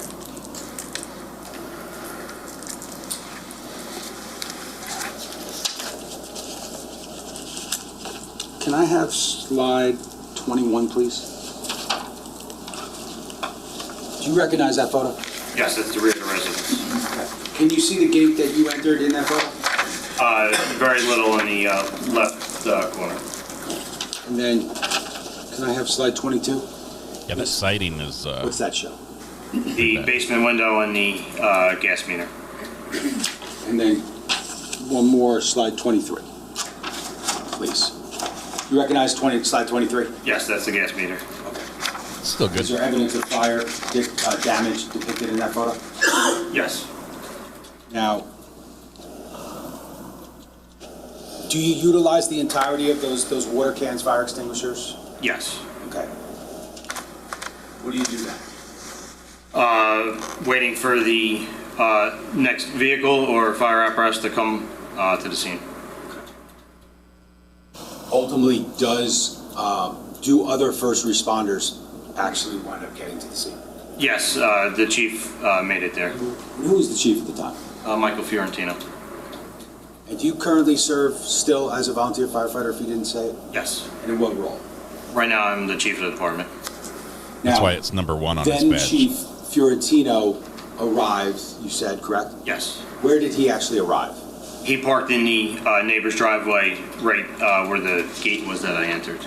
So, was that in the same area or different area than the 2 vehicles we looked at on the other side? Same area. Okay.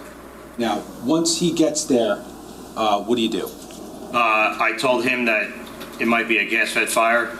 He reached and turned the meter off, and then I grabbed his water cans to continue to extinguish the fire. Okay. Now, as far as shutting the meter off, did you see him do that? Yes. Okay. Was it in this area that's depicted in S1 slide 23 or a different area? This area. Okay. Now, you said you got 2 of something from him? His extinguishers as well. Okay. Were they similar to yours? Identical. Okay. What did you do? I went back to the rear of the residence to continue to hit the fire. Okay. Now, at any point during that sequence, did you see any police officers? I'm pretty sure they arrived by then. I don't remember. Okay. So you don't remember the exact timing? No. But you said you were the first person there? Yes.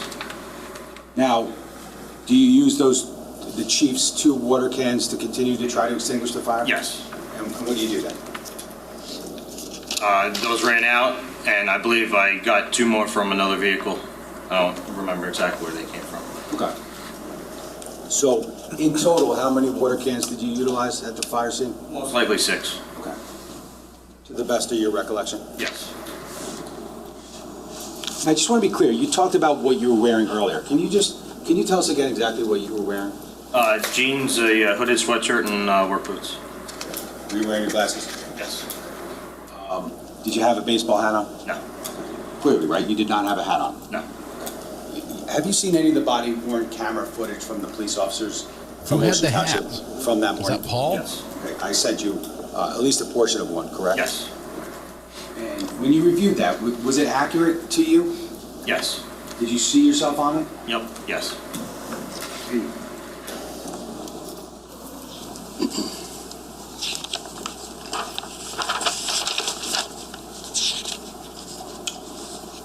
I want to ask you a little bit of just about the layout of the area of 27 Tilton. Okay? You familiar with it? Yes. Now, are there any other streets nearby? Yes, there's a side street kind of catty-corner from the house. And earlier you said Tilton has how many entrances? 2. Okay. North and south? Yes. So to speak.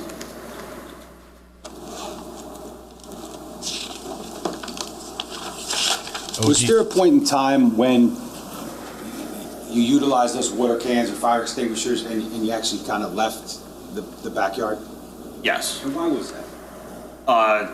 Just to go back out to the front of the house, and then I radioed to county, to the first due, and gave them directions on what to do. OG means original goat, Was there any point in original time gangster. that, like, something more effective than those water cans arrived? Yes. Okay, what was that? The fire engine. And when the fire engine arrived, He pulled past the house, and then I grabbed a 1 3/4 line off the crosslay, and I pulled it to the rear of the residence. what did you do once you pulled the hose to the rear of the residence? The driver charged the line, and then I started to extinguish the fire. Okay. Was it more effective? Yes. Much more. Ultimately, based upon, your actions, and were there others there? Yes. Okay. Were there a bunch of firefighters ultimately that came? Yep. Yes. And eventually, was the fire able to be extinguished? Yes. Did that take 2 minutes or more than 2 minutes? Probably more than 2 minutes. His 6 gallons or 9 Just gallons wanted of to water talk about for don't compare with what that 1.5 line can put out in a minute.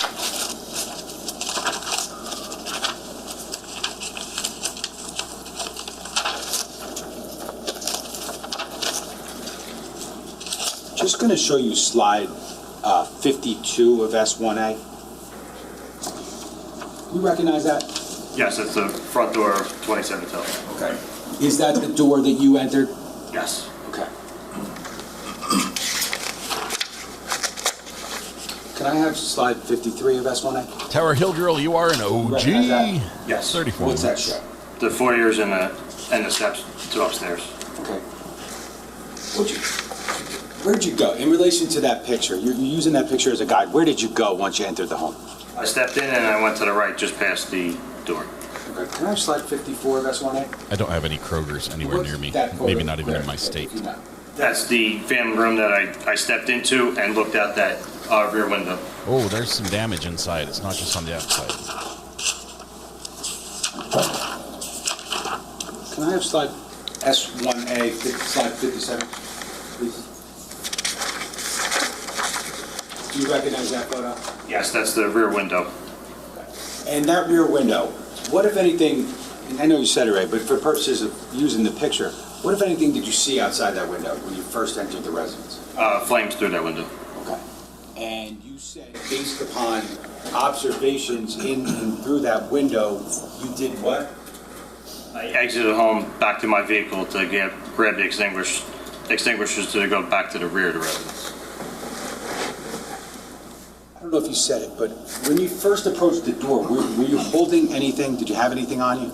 I was probably holding a portable radio in my hand. Okay. Is that something that you would normally do at a fire scene? Yes. Is it something you remember doing at this fire scene? Yes.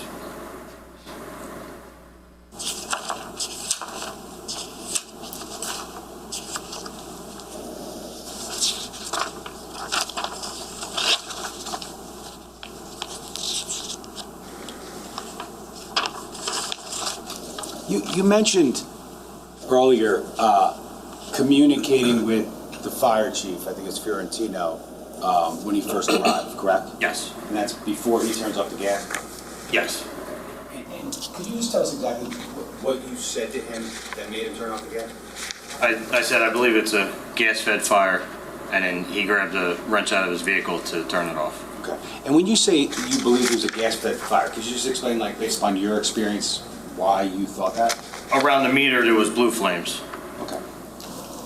Ooh, blue flames around the meter. Now, I think that's from the plastic burning. If I may approach, Your Honor? You can.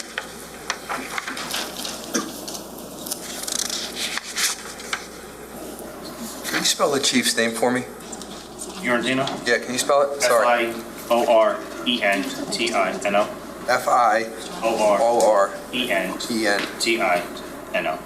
Okay. Let me show you. Thank you. Sorrentino, I'm going to show you what's been marked as S76 for identification. Fiorentino or You recognize what's shown on this disc, what it says?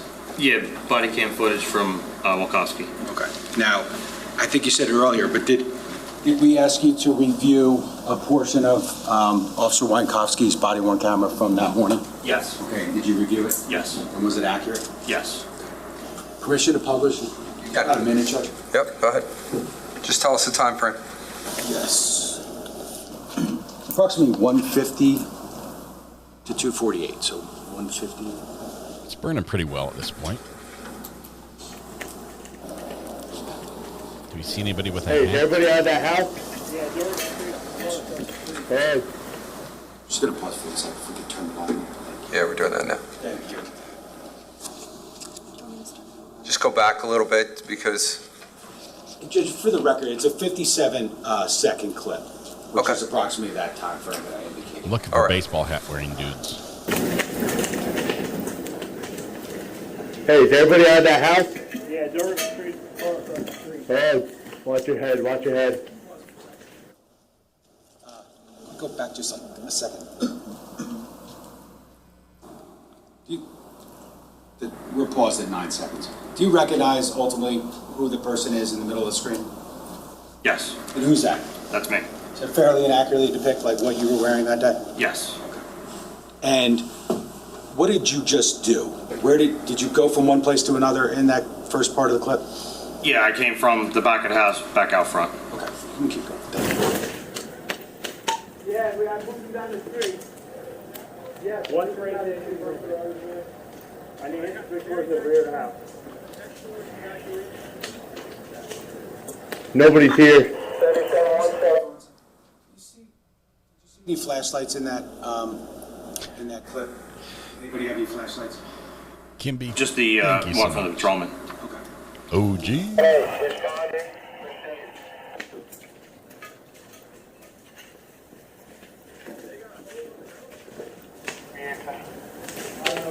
That's not gonna help. 261. It's Go. Everybody got it now? Yeah, sir. They're in a class squad and pulled up front.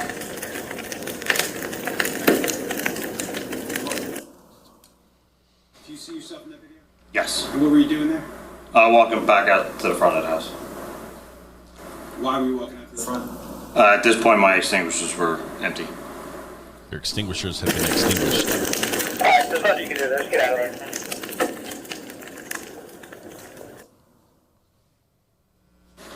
You see at the end of that video, it's fine. It kind of depicted a view north in the backyard. Is that accurate? Yes. Okay. The camera, the patrolman was pointing north. Yes. Did you go around to that side of the house at any point during this sequence? No, very later on.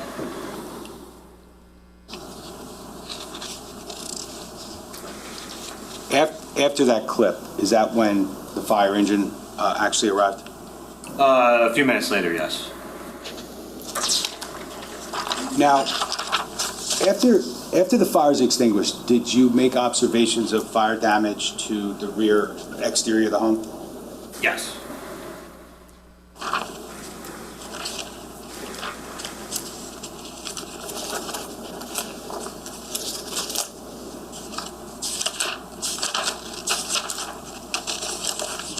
Can I just have?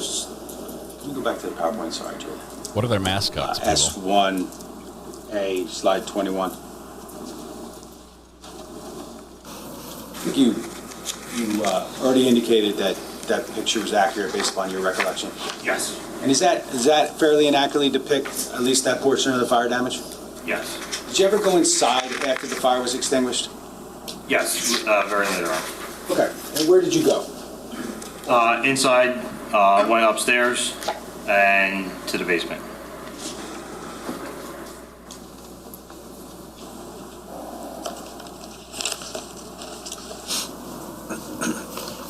No, I have no further questions. Okay, Cross.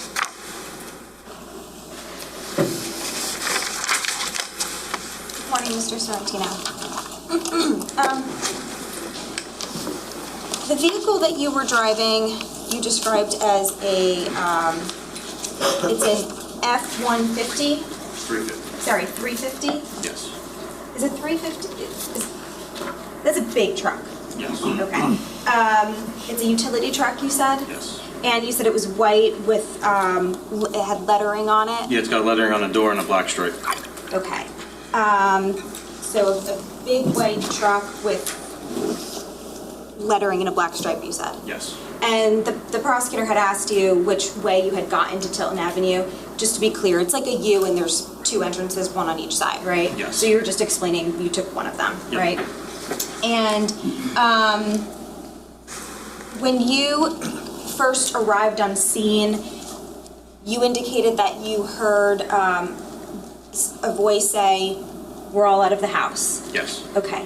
And did the voice come from the white SUV that was parked there? Okay, that's the.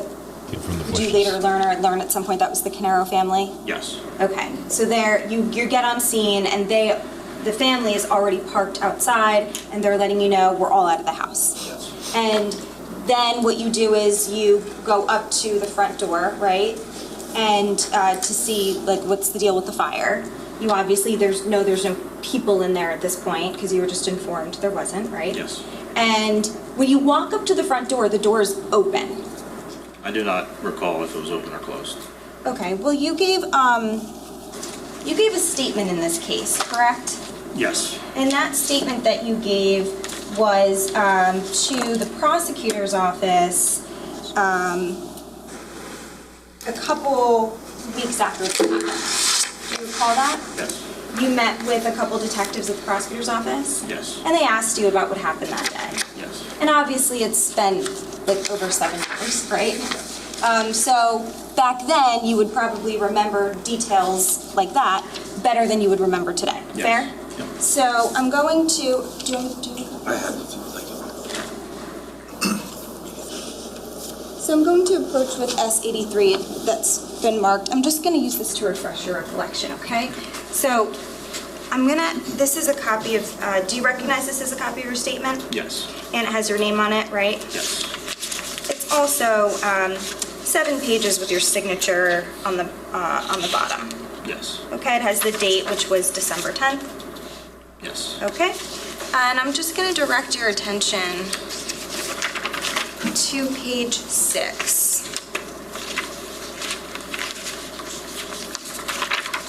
And ask that you read just these 29 through 31, if that helps. And then not out loud, just to yourself, and then look up when you're done.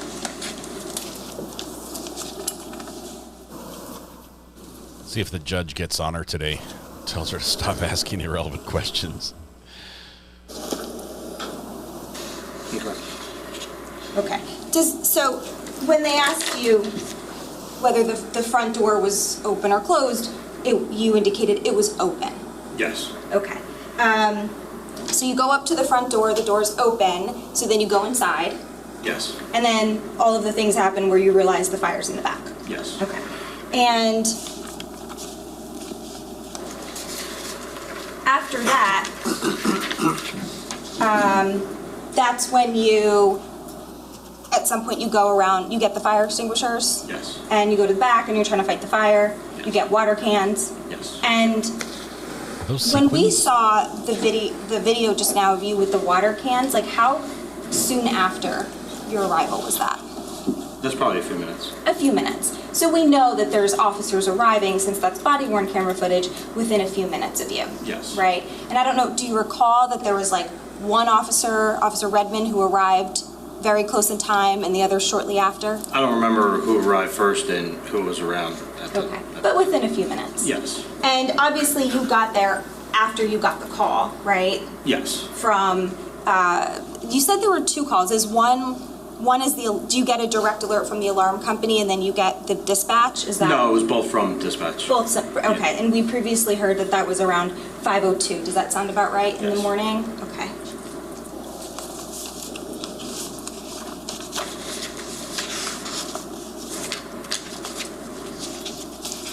And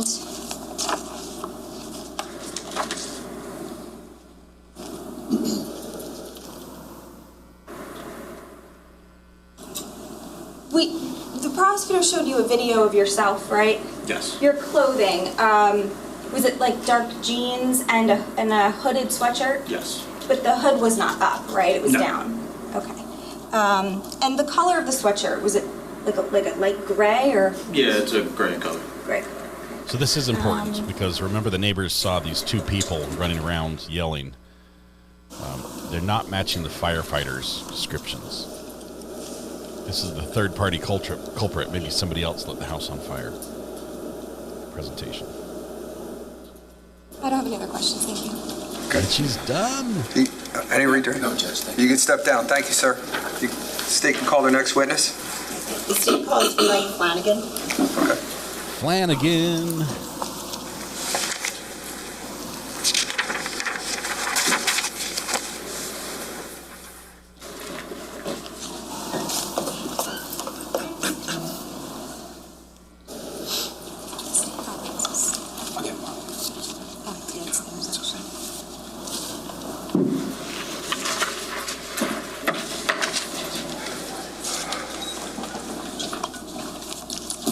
Hello, sir. How are you? Just watch your step, if you don't mind. You just put your left hand on the Bible, raise your right hand for me. Do you solemnly swear or affirm that you will, just lost my train of thought. Do you solemnly swear or affirm that everything you will testify here to today is the truth, the whole truth, and nothing but the truth, so help you God? Yes, sir. All right. Once you're seated and comfortable, can you state your full name for the record and spell your last name, please? It's Craig Flanagan Sr., F-L-A-N-N-I-G-A-N. Okay. Prosecutor, go ahead. Thank you, Judge. Good morning, sir. Good morning. Where are you currently employed? I am the Monmouth County Fire Marshal. And what does the Monmouth County Fire Marshal's office do? We are responsible for all the county facilities, fire prevention. We also do fire academy. We do fire investigations. We do fire coordination. Now, how long have you been the Monmouth County Fire Marshal? Since January 5th of this year. Okay. And how long have you worked for the County Marshal's office? Since 2022. What specifically did you do there prior to becoming the County Fire Marshal? When I was hired, I was the fire investigator for a year, and then I was promoted to Deputy Fire Marshal. What are your specific responsibilities and duties as the County Fire Marshal right now? The same as the municipality. I'm responsible for making sure that the county buildings are inspected, enforcing the Uniform Fire Code. We do fire investigations, fire coordinations with mutual aid departments and the Fire Academy.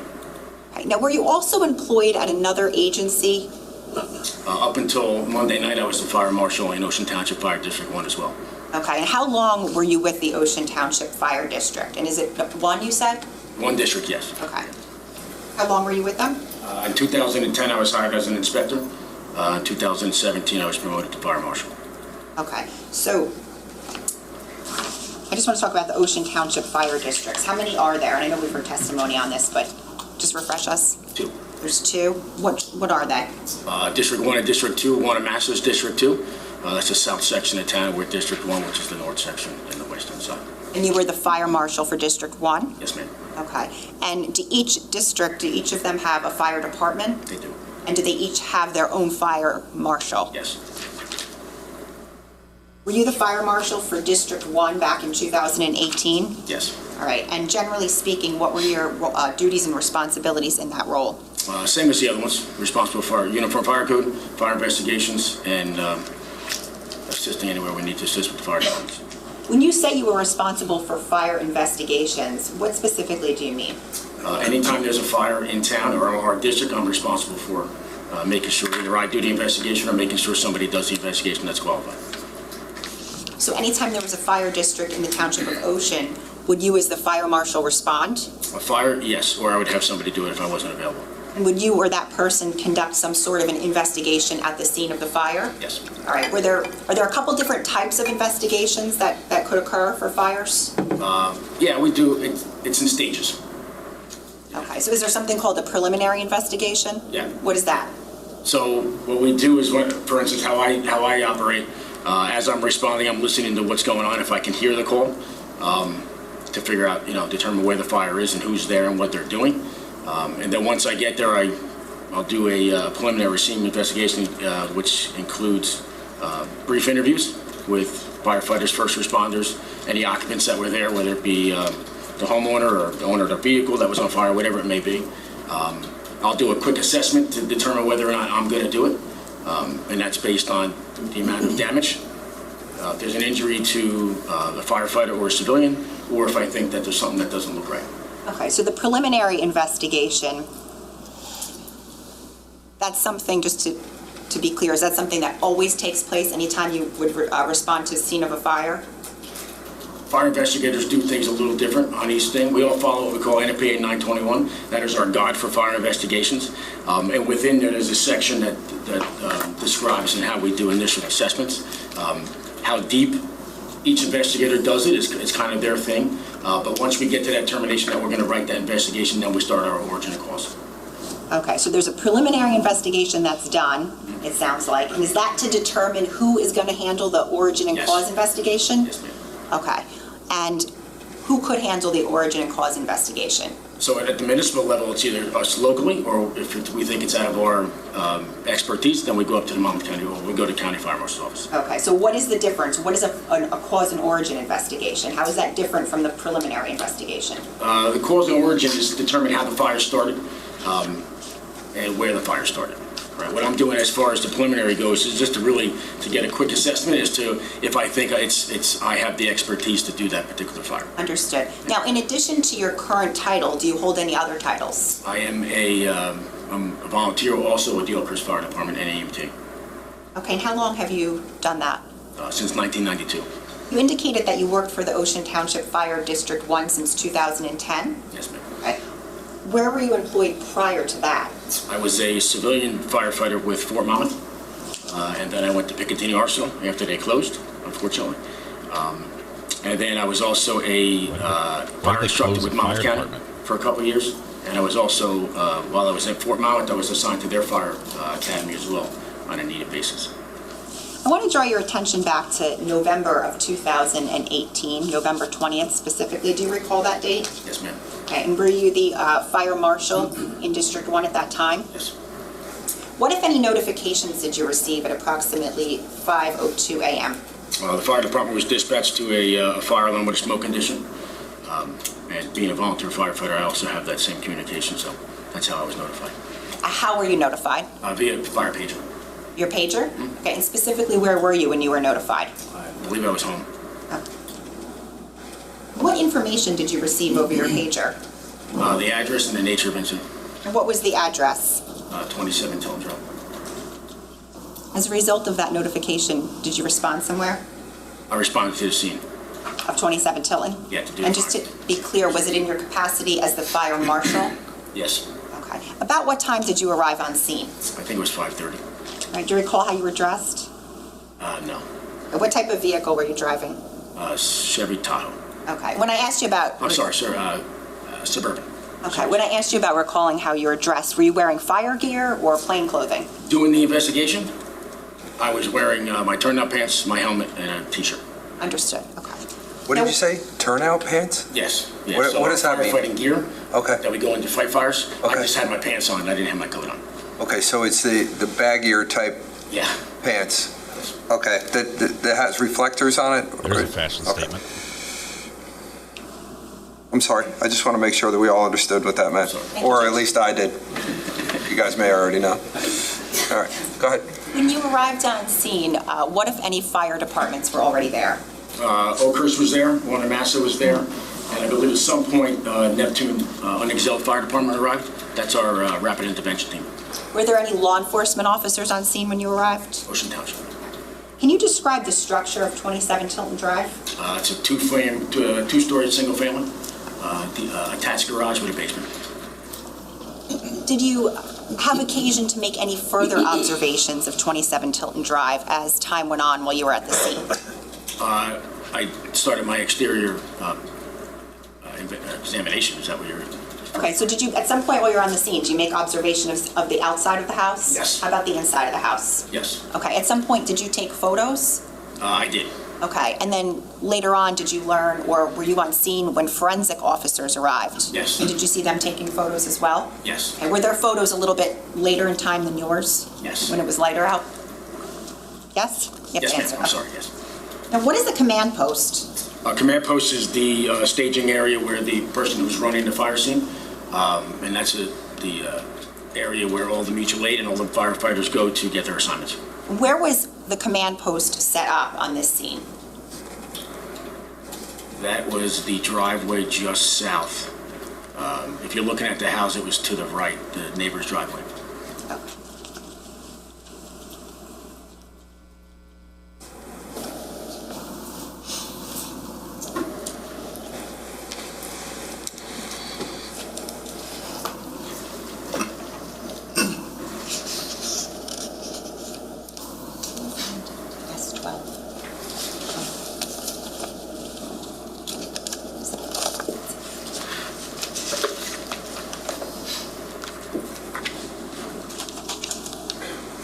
Showing council what's been marked as S12. Another big I'm sorry, not S12, it's actually S1A slide 12.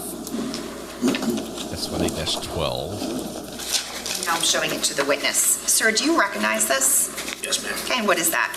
That is 27 Tilton, and that's the neighbor's driveway. Judge, permission to publish? Yes, you can.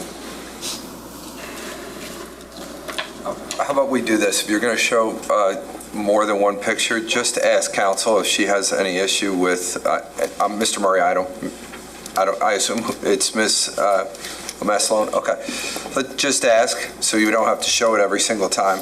And I'll also say if there's no issue, just at the end when you go through any pictures that you have, at that point in time you can ask if they fairly and accurately depict. You don't have to ask it every single time. Considering if we're publishing them and the defense counsel does not have an objection, we don't need to do that every single time. Thank you. Okay. Judge, yeah, just for the record, if the state wants to just show me, generally the photos, like photos of the house or photos this particular witness took, I have no objection to the state just publishing them. Okay. I've seen them, so. Okay, great. Thank you. Did you hear that, Ms. Wallace? Yes, Judge. All right, thank you.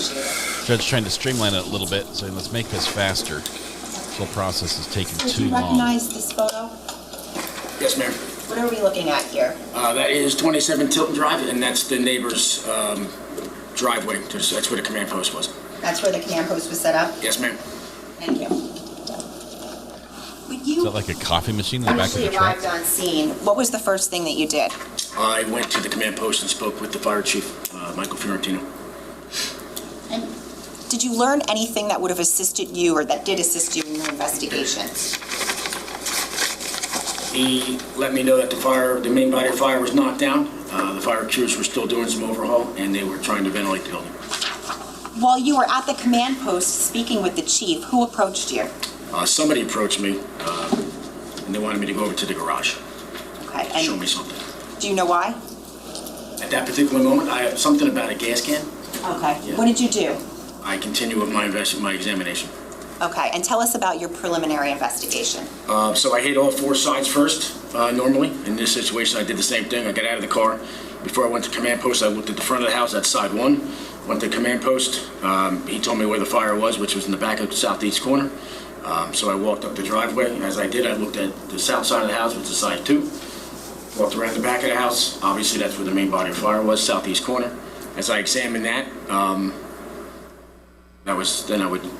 at that point, I was approached again. If that's what you're... Okay. Who were you approached by? A police officer, Ocean Town's police officer. And it Do you know just what the reminded me... I'm sorry. Do you know what the purpose of that was? To remind me that they wanted me to go to the garage. Okay. And what did you do at that point? I finished what I was doing, and that being the last side of the house I had to go to anyway, that's where I was going. So I went to the south side of the house, which is the garage. Okay, so you go to the garage area. Let me just ask you, backing up for a second, when you were over by the southeast corner of the house, did you see any damage over there? Yeah, there was damage from the ground all the way to the attic. Okay, and specifically, where was the damage located on the house? Southeast corner exterior wall. Okay, was it high, low, something else? From the ground all the way up to the second story eave. Do you know what rooms were right above where that damage was? I believe it was the master bedroom. The master bedroom? Master bedroom, yes. Now, you indicated you went over to the garage. What specifically did you observe over there? The garage, there was a gas can on the ground. It was laying on its side with a burnt or a melted tip. The garage door was open.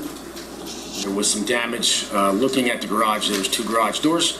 And the garage door to the left, which was closest to the backyard, had some damage at the base of it. and to the left of the door and up the side fascia. Had some burn marks. And there was, they pointed me to there was 2 cars behind me, 2 white vehicles, and there was a black smudge on one of the hoods, the car closest to the pool. Closest to where? To the pool, the backyard. Okay, so if you're facing the garage, how many bays are there? There was 2. So closest to which garage bay? Left. Do you remember what kind of car it was? I think it was a Porsche. Okay, what color? White. They were both white. After you examined that particular area, what, if anything, did you do? At that point, I asked if there was where the occupants were, so I can ask them some questions. That's a normal procedure. When you say occupants, are you referring to the homeowners of 27? The people who were in the house, yeah. Did you learn where they were at that point? They pointed me down towards the end of the driveway. Okay, and what did you do? I was looking for one of the people who owned the house, and I found Mr. Caneiro. Okay, were you looking for, like, any one of the homeowners in particular? No. Why did you want to speak with them? Just so see what happened, see if they knew what was going on, how the fire started, and any ideas.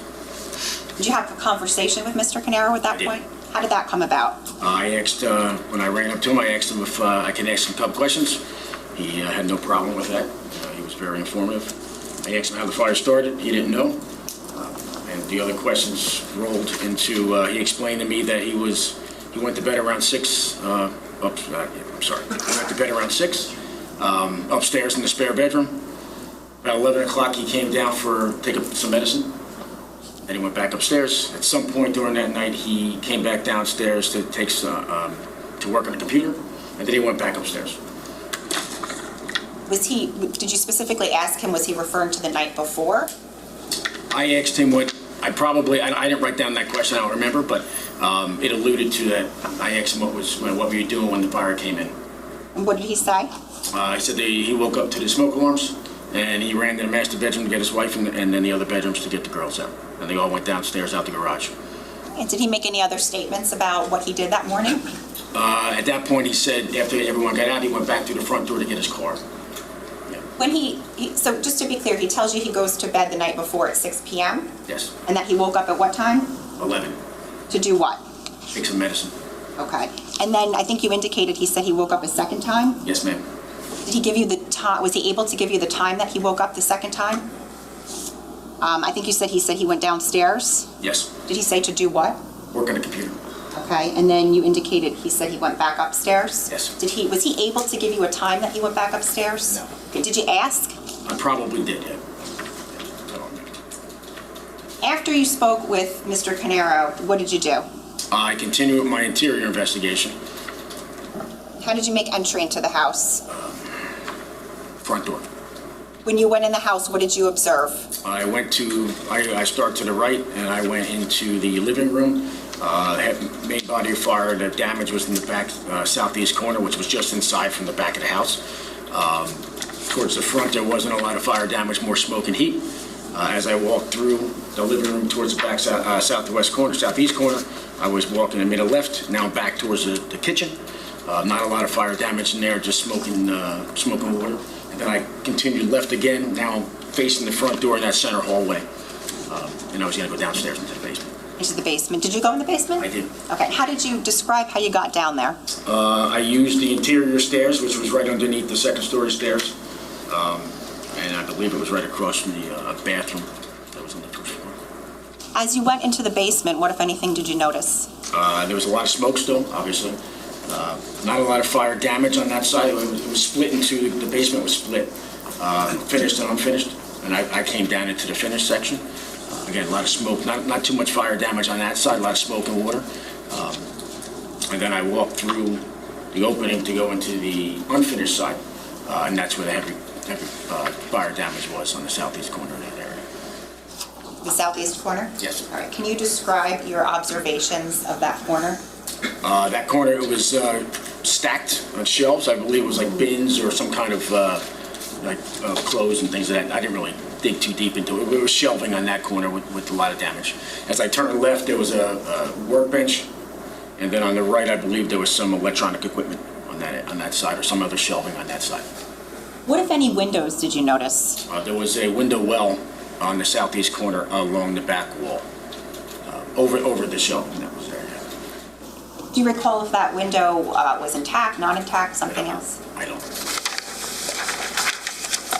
Can you take us through the rest of your investigation of the basement, specifically where you went and what your observations were? At that point, there was a door. The door that's divided the finished and unfinished side one was kind of hanging and one was actually on the ground. So I moved that door to see what was underneath it. And then from there, I repositioned the door where it was, where I thought it was, to determine fire patterns, to see whether there was fire pattern on the unfinished side versus more on the finished or unfinished side. I'm just trying to visualize all this testimony in my head. Unfinished side. Aside from that door, did you touch anything else in the basement? I don't recall.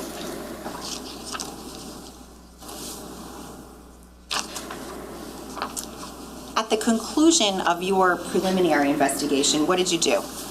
I went, at that point, when I put the door, I put the door back where I found it. And I determined that I was not going to write this fire. Why? Mostly because of the damage. And there was also because of what I found at the garage, and obviously the amount of damage that was on the exterior southeast corner. I just felt at that point it was past my expertise. Okay. And who are you going to refer it to? Monmouth County Fire Marshal's Office. And specifically, when you say that, is that to then follow up and do the cause and origin investigation? Yes. Once you exited the residence, what, if any, requests did you make? I had the fire chief call the radio room via the radio and ask him to have the on-call fire marshal respond. Did you speak with any other homeowners at that point? At that point, I believe I spoke with Mrs. Caneiro, and that was on the neighbor's porch just south of the house. And I believe one of the daughters, my notes say Marissa. And without telling us anything that they might have said, why did you want to speak with them? See if they had any information that could help me. Did you get any information from them? They didn't know how the fire started. Did there come a time when you had a second conversation with Mr. Caneiro? Right after that. After what? Right after I spoke with Mrs. Caneiro. Okay. And approximately how long was that second conversation with Mr. Caneiro from the first conversation? 30 minutes, roughly. Specifically, how did that conversation take place and how did it come about? He was in his vehicle on parked in front of the house. And I walked up to the passenger door. His car was facing north, so I was right on the curb was the passenger door. I just leaned over and said, "You might ask some questions?" And he said, "Yes, no problem." So at that point I did. Just to be clear, you say his car was parked in front of the house. Where specifically was the car? I remember it was in front of the neighbor's house. Okay, so if you're facing the house, which direction? To the left. If you're facing the house? To the left, south. South. Yep. South would be to the right. I'm sorry, to the right, yeah. Okay. I went to Ocean Mountain Schools, yeah, so. Okay. There's a lot of teachers who are going to be mad at you right now. Just saying. Just throwing it out there. What kind of car was he in when you spoke to him? I don't know. Do you recall if anybody was in the car when you approached? He was in the passenger. I'm sorry. He was in the driver's seat, and there was people in the back seat. Okay. Who was in the back seat? I believe the girls were in the back seat. When you say the girls, who are you referring to? The daughters. That's who you believed it to be? Yeah. Was there anybody in the front passenger seat? No, there was not.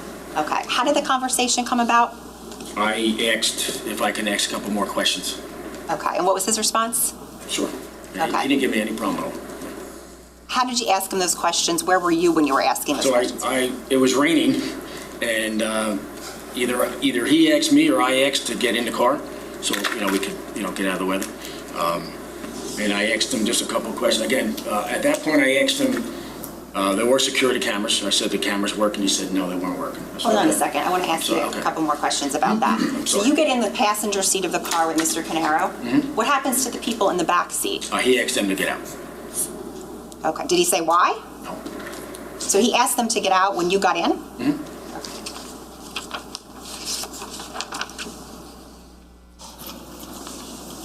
Okay. Tell us about your conversation now. Specifically, tell us what you asked him and then his responses. So based on what I saw, this is part of my process. I was aware that there were some security cameras. I asked him were they working. He said no. Again, I asked him if he knew how the fire started. He said no.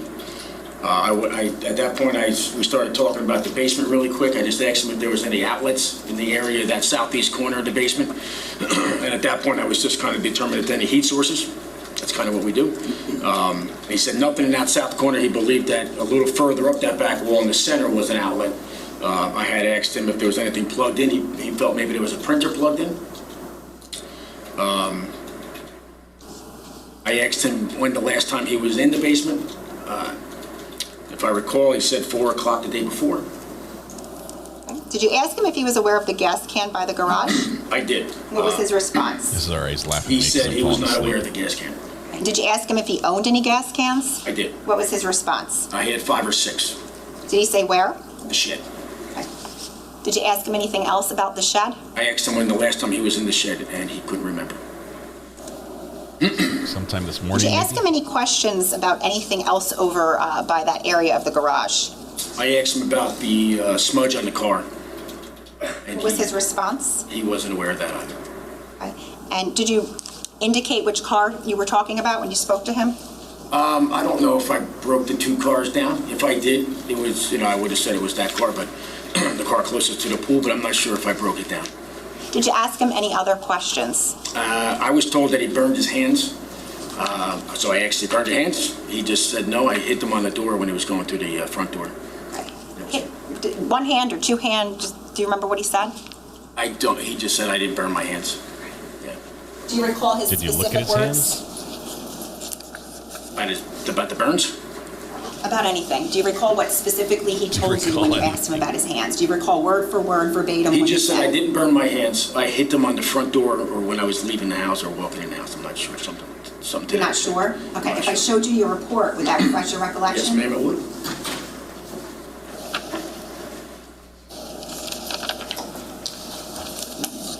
And let me ask you, sir, did you write a report after this particular preliminary investigation? Supplemental report, yes. Okay, I'm showing counsel has been marked as S86.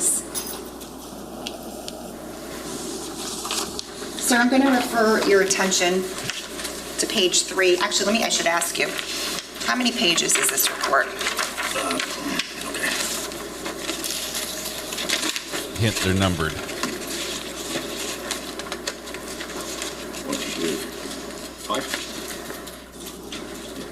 5 pages? Okay. I'm going to refer your attention specifically to page 3 of your report. Just confirming, that is your report, correct? Yes, sir. Yes, sir. All right. Just making sure. Firefighters carry axes, so I'm going to ask you to start maybe he reading. was axing someone. This paragraph right here. Sure. To yourself, and then when your memory is refreshed.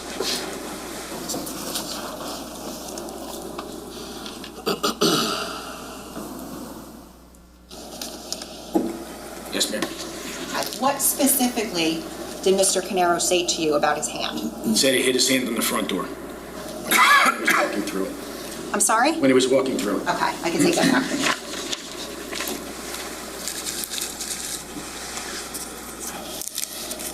It's a nice watch he has on. Any neighbors while on scene?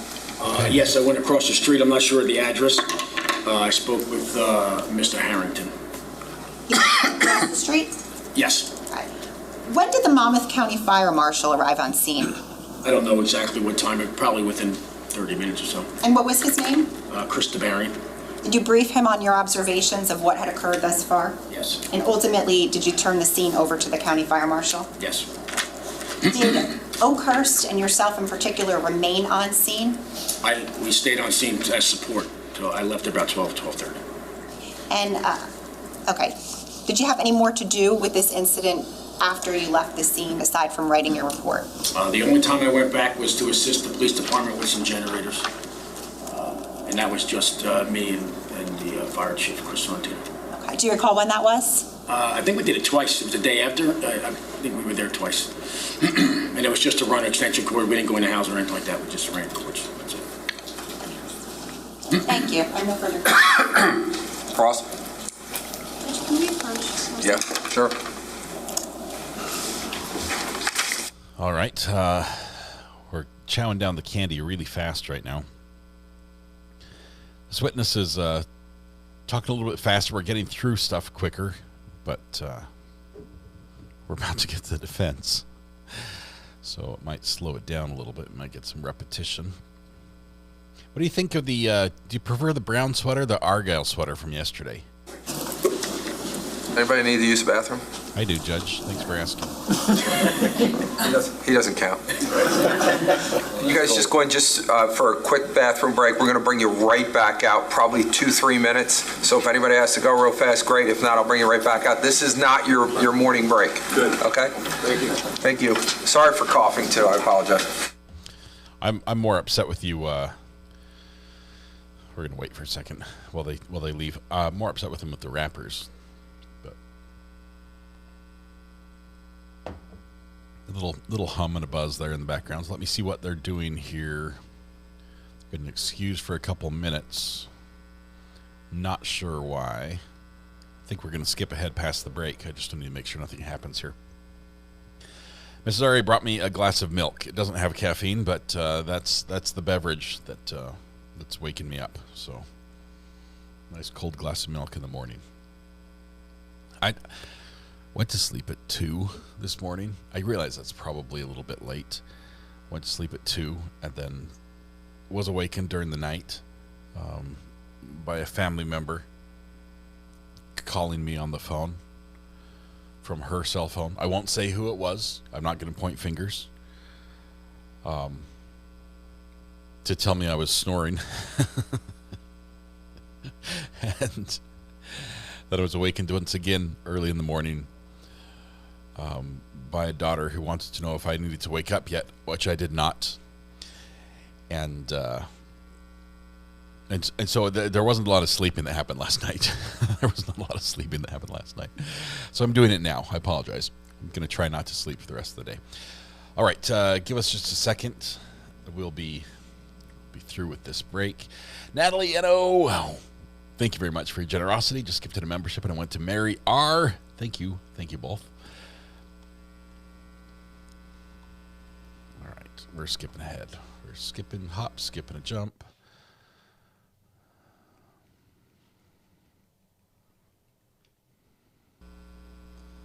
We're still waiting for the jury to come back. Here they are. They're coming back in. All right, let's go here. Jury's coming back in.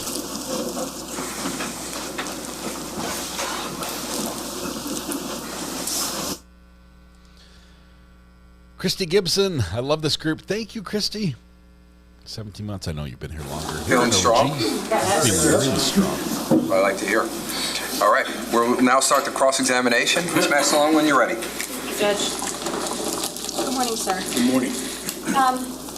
Another candy. What I want to start with is I received a few different reports. So if I showed them to the prosecutor, I just want to approach and confirm whether or not these are your reports. Is that okay? Sure. Okay. So I'm going to start with actually S86. This is the one that the prosecutor already. That's mine. Yeah, this is yours, right? Yes. And it says at the bottom the date of the report is 11/28 of 2018. Okay, so this was written about 8 days later. Okay. It's finalized 8 days later, yes. Okay. And then there's another report here. It says completed by, so that's why I'm asking you about it, but is this your report or is this something different? So this is the fire department's NIFRS report. This is what they document all of their incidents, where the incident was, when it was, what the disposition was, who was there. This CAD information, we have an integrated system with the county dispatch communication computer, and it just dumps all of the communications that the dispatcher is processing throughout whatever incident it is. Okay, so this was D80, by the way, and you're saying this is basically a CAD report for the fire department. Yep. And the reported and the completed reviewed by? It was me, yeah. Meaning you did what in relation to the CAD? In our department, I am responsible for the NIFRS reports as well as what I do. What's the report called? A NIFRS report. It's a national reporting system that goes into FEMA. and to the state. They just want to collect data nationally. Okay. And in order for us to be eligible for grants and other things, we have to make sure that we have this data and we throw it to them every quarter. That's what we do. All right, and what's it called one more time? NIMPERS, National Reporting Incident System. Okay, it's just the first letter's an acronym. Just an acronym, yeah. And so you didn't write all this stuff out personally, you just reviewed it? Yes, this is the CAD information, so the dispatcher at 911, where, as the incident was going on, they update the CAD, and this gets dumped in. Okay, so I'm gonna put that one aside then. And then we have, this is marked D83, and it has your name on it, so just briefly, like, is this your report from, what is this? So this is, can I take it? Yeah. There you go.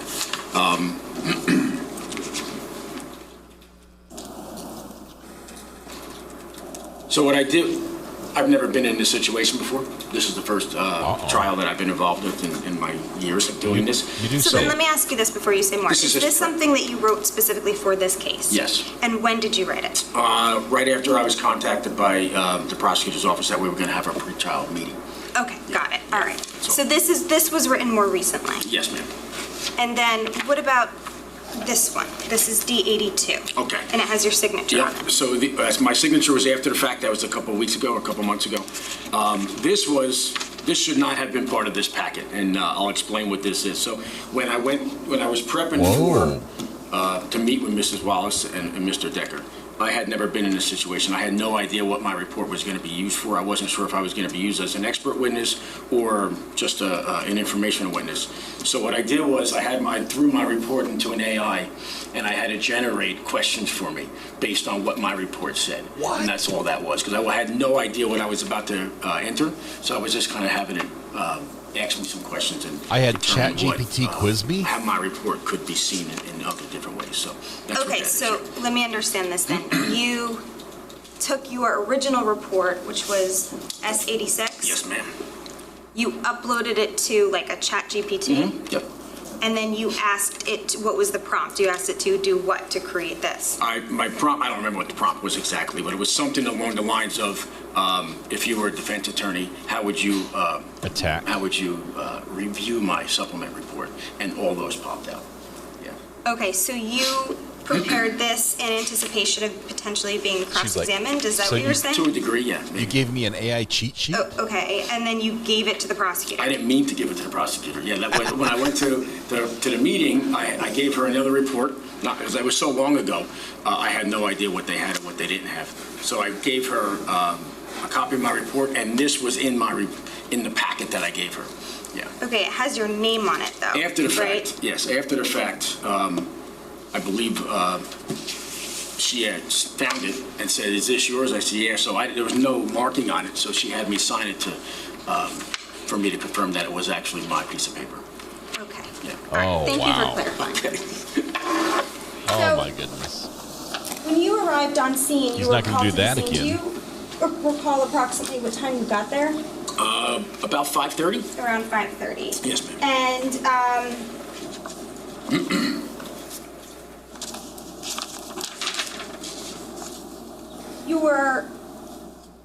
your report indicates that it was around 5:25. Does that sound right? Sure. Approximately 5:30.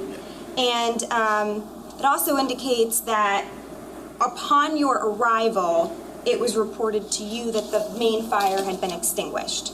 Yep. Would that be accurately reflected in your report? Yes. Okay. And it also indicates that you met with a patrol officer, Officer Marino, At some point, yes. and wanted to show you the suspicious items at the garage. Yes. Okay. And you kind of explained already to the jury how that, you were doing your exterior examination and eventually you circled your way around to that area. In the midst of that, you ended up speaking with Mr. Caneiro twice. Yes, ma'am. And both times you said he gave you no problems. No problems. You said he was very informative. Yes. And you also said that he basically was cooperative. Yes, ma'am. Okay. He wasn't evasive or anything like that with you, was he? No, he wasn't. And he answered your questions. Yes, he did. And when you when you spoke with him, or you mentioned you also spoke to a neighbor, Jonathan Harrington, at Yeah, some that was point? later, yes. That was later, okay. And essentially, your role here was just you were the Ocean Township Fire Marshal. For the fire district. For the Fire District 1. Yes. This is a house residential fire. Yes. And so it would be common practice for you to respond to this fire. Yes. Okay. And eventually you became aware that additional agencies were called to the scene, right? Yes. I mean, at the time that you first got there at 5:30, there were patrol officers. Yes. And there were fire trucks and other first responders. Yes. And then later, additional officers, detectives from Ocean Township arrived. I know one detective, yes. Was that Detective Brady? Yes, it was, on call, yes. Okay. And the prosecutor's office eventually responded too, correct? I believe so, yeah. Because you said you were there until like noonish. Yes. And also the county fire marshal that you called out, right? Yes.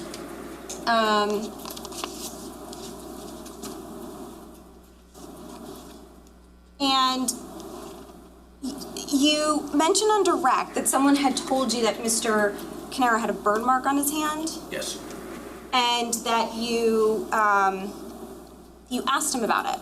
Yes. But he said he hit it on something. Yes. And you took his word for it, you said? Yes, ma'am. So did you look at his hand to kind of assess for yourself whether... I believe when I asked the question and he answered, I was probably looking at his hands, yeah, but we were in the car and I didn't examine his hands in any way, no. Okay.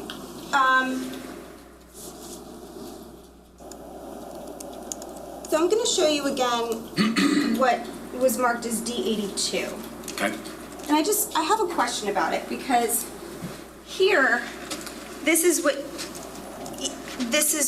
what you signed, right? This was the AI report that you were accepting for preparation? I was just using it as a resource. Using it as a resource? Yep. Because this says, Paul gave inconsistent statements. He had an unexplained burn on his hand and claimed I'm just going to read this first part. I don't think. He had an unexplained burn on his hand. Okay. Are you accepting that as part of your testimony? Like, why is that written there, or are you not agreeing with that? That was the AI. Well, it's not to disagree or agree. This is what it punched out, and that's what I read. But as far as his hands go, I didn't examine his hands, so I took his word for it. Yeah. So then he wouldn't be giving an inconsistent statement, right? I didn't say he gave Objection. inconsistency. I'm not even sure if this is an AI pushing it out. He's not saying anything. I didn't. Oh, sorry. So I'm not sure what the question is. The AI generated these responses to your question? Yes, sir. So it's not him saying it. So I sustain the objection. So that's my question. So when we received this, you're not agreeing with this. These are not your words. I'm not agreeing or disagreeing with it. I just use it as a resource.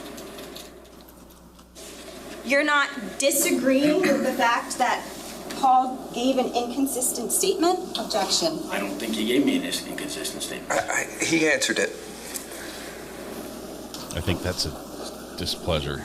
Sir, if this says he gave an inconsistent statement and you just said, I don't think he gave an inconsistent statement, that would mean you disagree with this, correct? It's an AI statement. It is irrelevant what the AI statement is. It's an AI statement. It's irrelevant. I'm sustaining the objection. He just told you that this is not his words. It came from a computer. So it's not something that he is saying. It's not even his report. Correct? Yes, sir. Judge, okay, can so... Can we approach, please? Sure. When he says sure, he says, you're not changing my mind on this one. Let's at least go to 42 on that. All right. Headset on. Listen up. She's not grokking. He's mad. It's like, you don't understand. What the judge is saying, the report that is in there with these questions is AI looking at his report and saying, if the prompt might have been something like this, Hey, ChatGPT, look at this report I wrote about a fire I investigated and analyze it for problems that a defense attorney might pick out from the report to ask me about as a witness.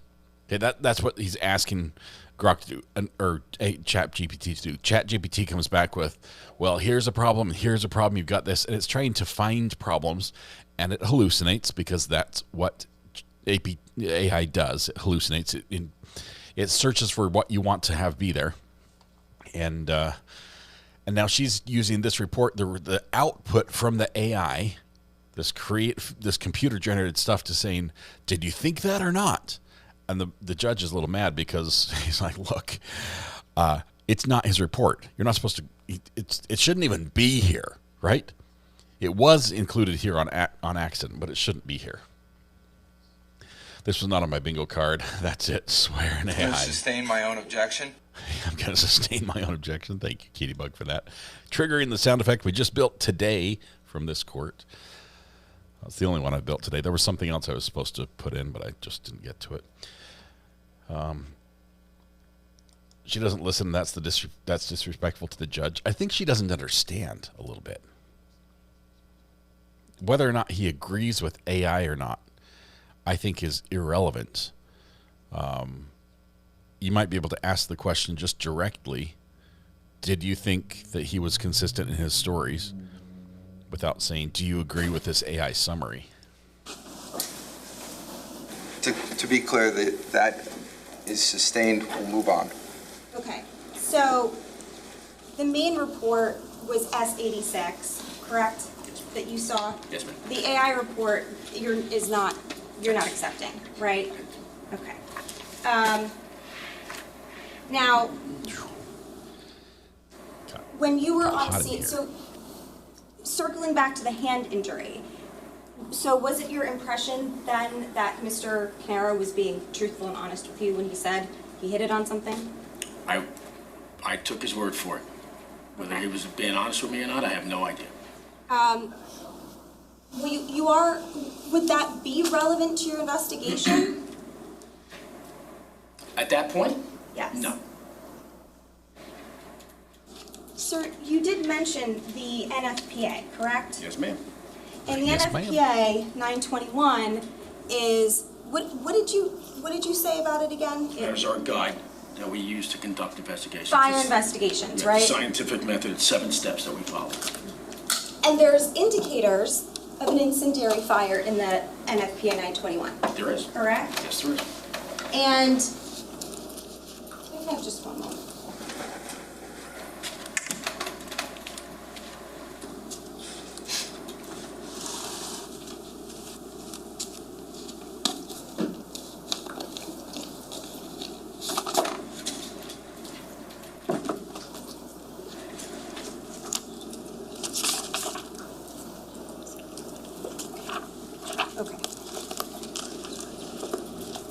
Sir, I'm holding up a book. Do you recognize this as the NFPA 921? Yes, 24 edition. And to be clear, did you rely on this in conducting your preliminary investigation in this case? I use it as a reference, yeah. Okay. And there's a chapter on incendiary fires, correct? Yes. And those chapters of incendiary fires, one of the things is multiple fires, correct? Multiple points, yes. Okay, and in this case, we had that, right? We did. I identified 2 spots. Obviously, the back section of the house was an obvious fire. What I found at the garage, I have no idea if that fire was that day or if that fire was from 3 years ago. So when you were on scene and Officer Marino showed you the garage area with the gas can right there and the burn mark on the car and like the fire marking on the garage, they didn't tell you like this, we just put this fire out, this was a second source of the fire? No. He never said that it was a burn mark on the car. He said it was a black smudge. So just to be clear as to your question, that's not what he said. So we should just be careful with what we ask. Go ahead. All right. Your answer was what? I want to be clear for the jury. No. What was your answer? Wait, can you repeat that question, please? She's like, I don't want to now. When Officer Marino showed you the fire area near the garage with the gas can laying right there, as well as the smudge on the car, and whatever else you saw in that area, wasn't it indicated to you that this was just a fire that they just put out? I don't remember them saying that they put the fire out. It was obviously, there was some fire damage that I saw at the bottom of the garage door and a melted tip on the gas can. Okay, and you're there to investigate the fire, right? I'm there to determine what happened. That's probably something they would have told you if it happened that day. Would you agree with that? Yes. Okay, so multiple fires, there's one by the garage and one by the back corner of the house that would fit within a potential indicator of an incendiary fire, correct? Well, 2 points of origin, what 2 points of fire would lead us to determine that there were 2 separate fires. Whether they were incendiary, that doesn't, there's no way for me to know that at that point. It's one factor, according to the NFP9. Do you agree with this? And if not, I can show you. No, I know what NFPA says. What I'm trying to tell you is incendiary means somebody set it on purpose. I have no idea if either one of those fires was set on purpose. So incendiary was not on my brain right now. Sir, when you got there, it was a crime scene, correct? There was crime scene tape and officers... I don't remember crime scene. There may be scene security tape to stop people from walking by, but whether it's crime scene or not, that's not what I do. Okay, so... Wow. When you saw the crime scene tape, did you ask, what are we investigating here? No. First and only time to testify. No, if there was crime scene, you mean talking about the yellow tape? Correct. Yeah, yellow tape is used at every fire scene to secure the scene. Doesn't mean it's a crime scene. Did the officers explain to you that the reason that they put the crime scene tape, or the tape up, was to preserve the crime scene area, which had the gas can and the smudge marks on the car and things of that nature? Did they explain that to you? That's why the caution tape was up? No, they didn't explain that. They didn't explain that to you. Okay, so you're there to investigate the fire. Did you read the tape? Back to the NFPA, the incendiary fire, which as you indicated is an intentionally set fire, right? And there's a chapter, it's chapter 23, and it describes what factors you can consider when determining whether a fire is potentially incendiary, correct? Yes. Okay. We already discussed one of those factors. Another factor is the presence of ignitable liquids in an area of origin. Yes or no? Yes. Okay. And in this case, there was a gas can with gasoline left in it. Are you aware of that? I believe that I was told that there was some fluid in the can. We Okay. did not know how much. Okay. Some fluid in the can. It's not working. Right? So what we have is the presence of ignitable liquids in the area. Yes or no? That could be water in the can as far as I'm concerned. It could be water in the can. Oh, okay. So it could be the water. fact that there's a gasoline can with a burnt nozzle, does that indicate to you that there's a presence of ignitable liquids in the area? No. Okay. How long again have you been working in this job? What about... What would indicate that there was... You said you did an exterior investigation? Yes, ma'am. And did you notice the well window by the basement? I knew that there was a window in that Okay. area. You were that it was broken? I don't remember if it was broken or not. You don't remember seeing during your exterior examination whether... And that's where the fire was, right? In the basement? I don't know if the fire started in the basement or the fire started outside. I didn't do the investigation. All I can tell you is that I identified fire damage on the exterior and the fire damage on the interior of the house in that area. All I did was saw that it was hot at one time. But I'm like, this is too much for me. Another I'm out. indication... He's volunteer, I think. ...is burn injuries. Yes or no? Yes. Okay. So when you're investigating whether a fire is intentionally set, one of the things you look at is whether there are any injuries of burn, correct? Yes. Okay. And here you have information that Mr. Caneiro may have a burn mark on his, or burn on his hand, and you ask him about it. Yes or no? Yes. And when you did, he says to you, no, it wasn't a burn, it's not a burn, I hit it on something, correct? Yes, ma'am. And did you or did you not inspect his hand at that point in time? Objection. Asked and answered. It's true. I'll allow it. Go ahead. It was asked, but I'll allow it. Go ahead. Did you look at his hand at that time to ascertain whether or not it was in fact a burn mark? I did not physically. I don't look at his hand. I remember in the car, asked him, "Did you burn your hands?" He said no. That was it, and that's how we left it. Okay, so is there a reason why in your investigation, and by the way, you've been an EMT since 1992, correct? 97 EMT. Yeah. 97? 97 was EMT. Okay, so 1997, you've been an EMT since then. What does EMT stand for? Emergency medical technician. So you're trained in recognizing injuries and treating them. Objection. Tell me. What is the relevance of this? I'm not really sure where you're going. He's saying it's not a burn mark and he didn't look at the hand. So trying to establish a foundation for him being an EMT to know what's on his hand when he says he didn't see it, I'm not really sure. So I'm going to sustain the objection. Sir, you indicated that you were sitting in the car with him. He says he didn't really hit it, and you didn't really inspect it. But is there a reason why, if this is an important factor as to whether or not a fire could be potentially set, and you're trying to figure out what's happening, why you wouldn't just inspect his hand as a trained EMT? I was not inspecting that fire as an incendiary fire or as a suspicious fire. All I know is I was collecting data, and I know there was fire on the outside of the house. I know that there was a gas can next to the house, next to the garage, which is not uncommon. A burnt tip on a gas can is also not uncommon. Yes, I would say yes, it is. All I know is there was two areas that looked like they were fire. One is obvious. How many of you, by show of hands, have burnt tips on your gasoline can?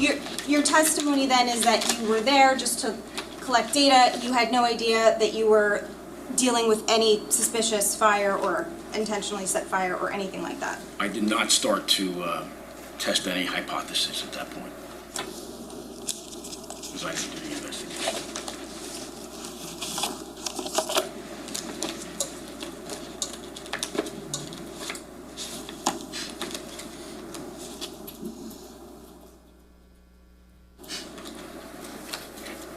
Wow, it's a little fiery. I didn't expect the fire marshal to be a heated cross-examination, but maybe I should have by the name. So, if you're not investigating a suspicious fire, is there a reason why, when you're speaking to the other officers on scene, you say, who was running around with the gas can? The father? Why did you say that then? I don't remember saying that.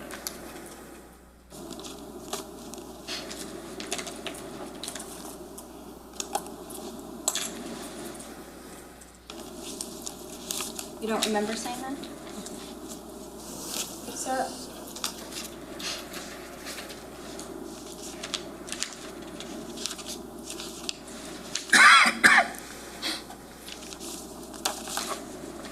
Is he just defending his shoddy workmanship? Or what's the... Thank you. Sir, I'm going to approach you with what's been marked for identification as D103. This is a transcript of... When you were on scene, there are officers wearing body-worn cameras, correct? Yes? And when the officers are wearing body-worn cameras, you understand that means that they're recording what's happening. Yes, ma'am. Right? Okay. And during the course of you being on scene, you spoke to a variety of officers that were uniformed, correct? Yes. Okay. So I'm going to show you a transcript of one of the body-worn camera recordings. And as you can see, there's a legend on the front. And FMF stands for Fire Marshal Flanagan. That's you, correct? Yes. Okay, so I'm just going to direct your attention to this page here, and specifically line 9. And if you want to just read that and then look up. Sure. Yeah. How old are the kids? Who was running around? No, sorry. Read it to yourself. I'm sorry. And then look up. Okay. Okay. So does that refresh your recollection as to why you said, who's running around with the gas can? The father? It doesn't, I don't recall that at all. You don't recall saying that? No. Okay. I said it obviously, but I don't recall. I don't know why I would say it. Whose body-worn camera was that, just so we're clear? I think it was Marinos. Marinos, thank you. It ends in 734. Okay, thank you. This is the guy we saw first this morning. Like our morning, Monday morning.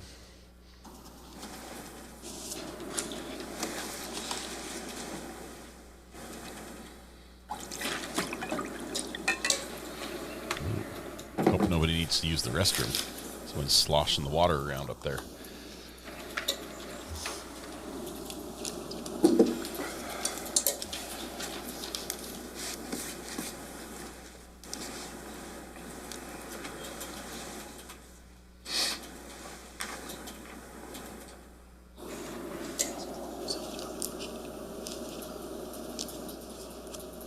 So, I think did you just say that you're Huge not pause. sure why you made that remark about the father running around with the gas can? I don't understand what the context was during that conversation.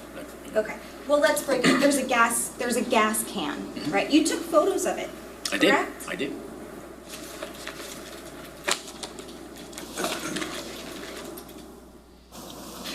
Maybe he was trying to put And the fire when out. you took photos, one of the things that gas? you took a photo of was the gas can, Yes, ma'am. right?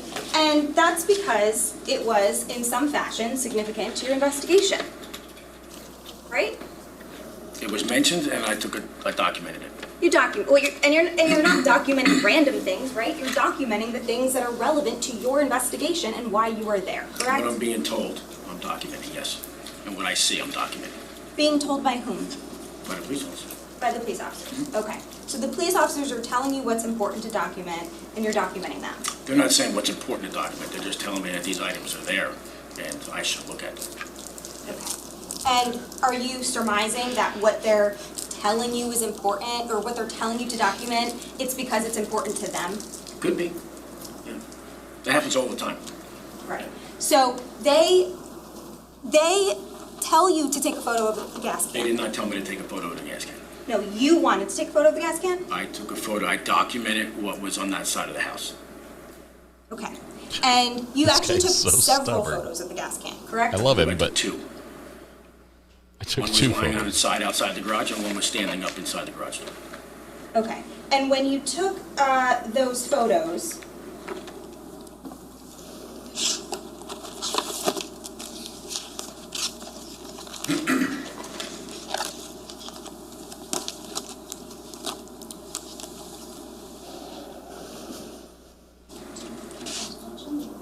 I have them if I'm just going to publish these if the state has no objection. Okay, go ahead. All right, let's look at these photos. What did you find? What did you document about this side of the house?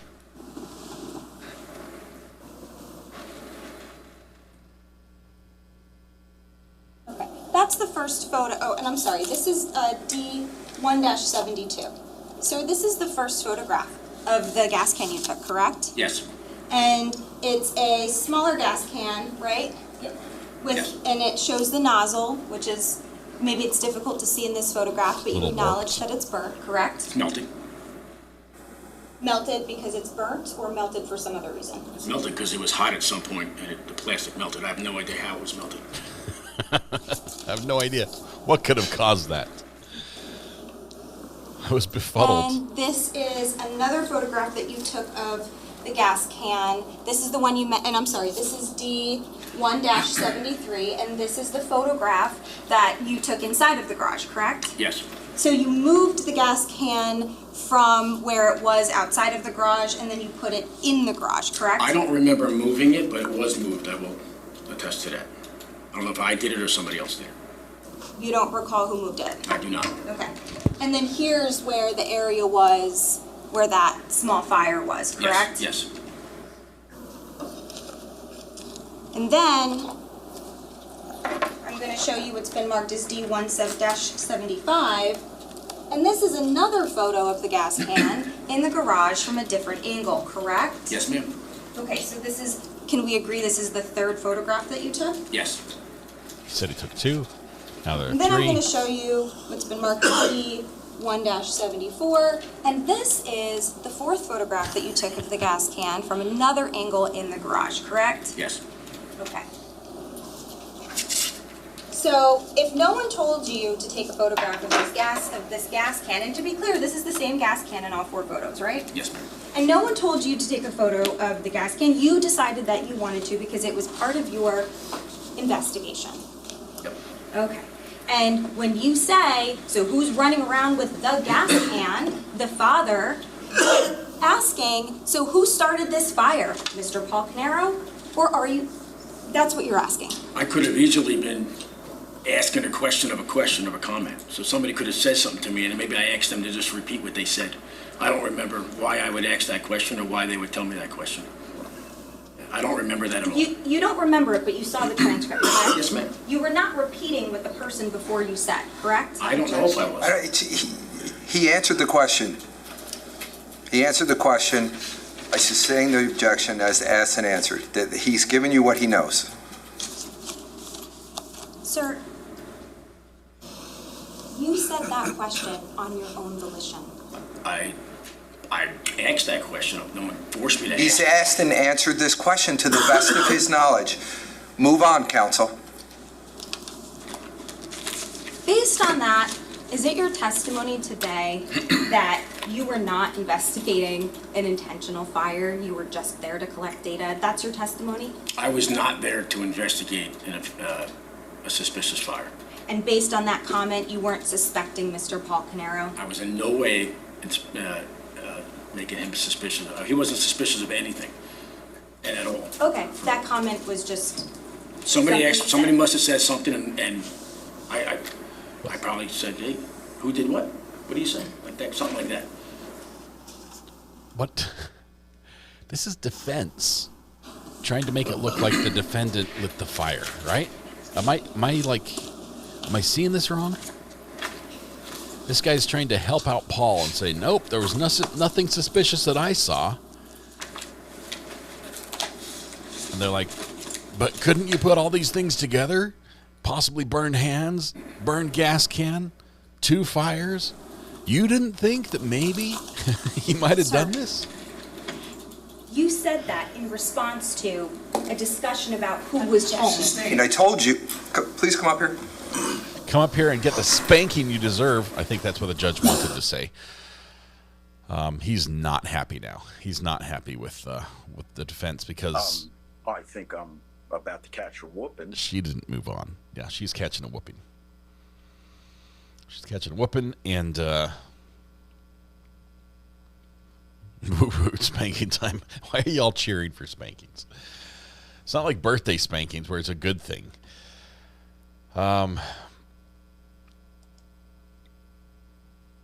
So true. All right, this guy isn't even bad for defense. No, I think it would help, unless the defense has some weird story. I don't know what their angle is on this.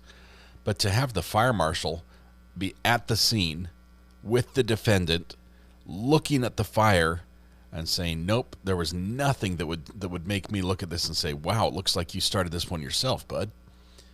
Nope, that's wasn't there for that. Nope.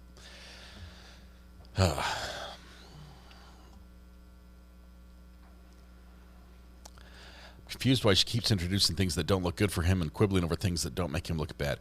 Well, maybe it's more important to defense that if we can point out that this was a shoddy investigation, right? That they didn't do the obvious stuff, then maybe the stuff they did do was wrong. Maybe that's their whole angle, right?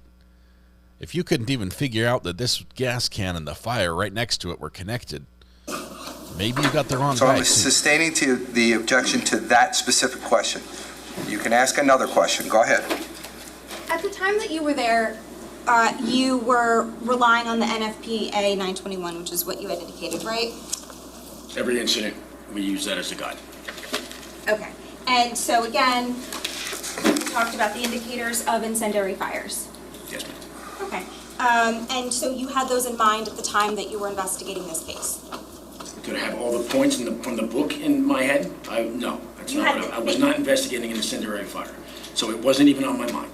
Okay, so then you, being the fire marshal called to the scene, talking to all of the officers and everyone else who's on scene, and them showing you all of these items by the garage and insisting that you look at them and that you're taking photos of, at no point were you investigating an incendiary or intentionally set fire. Objection. Sustained. You added facts into that question that were not testified to. So, sustained. You can ask the question differently.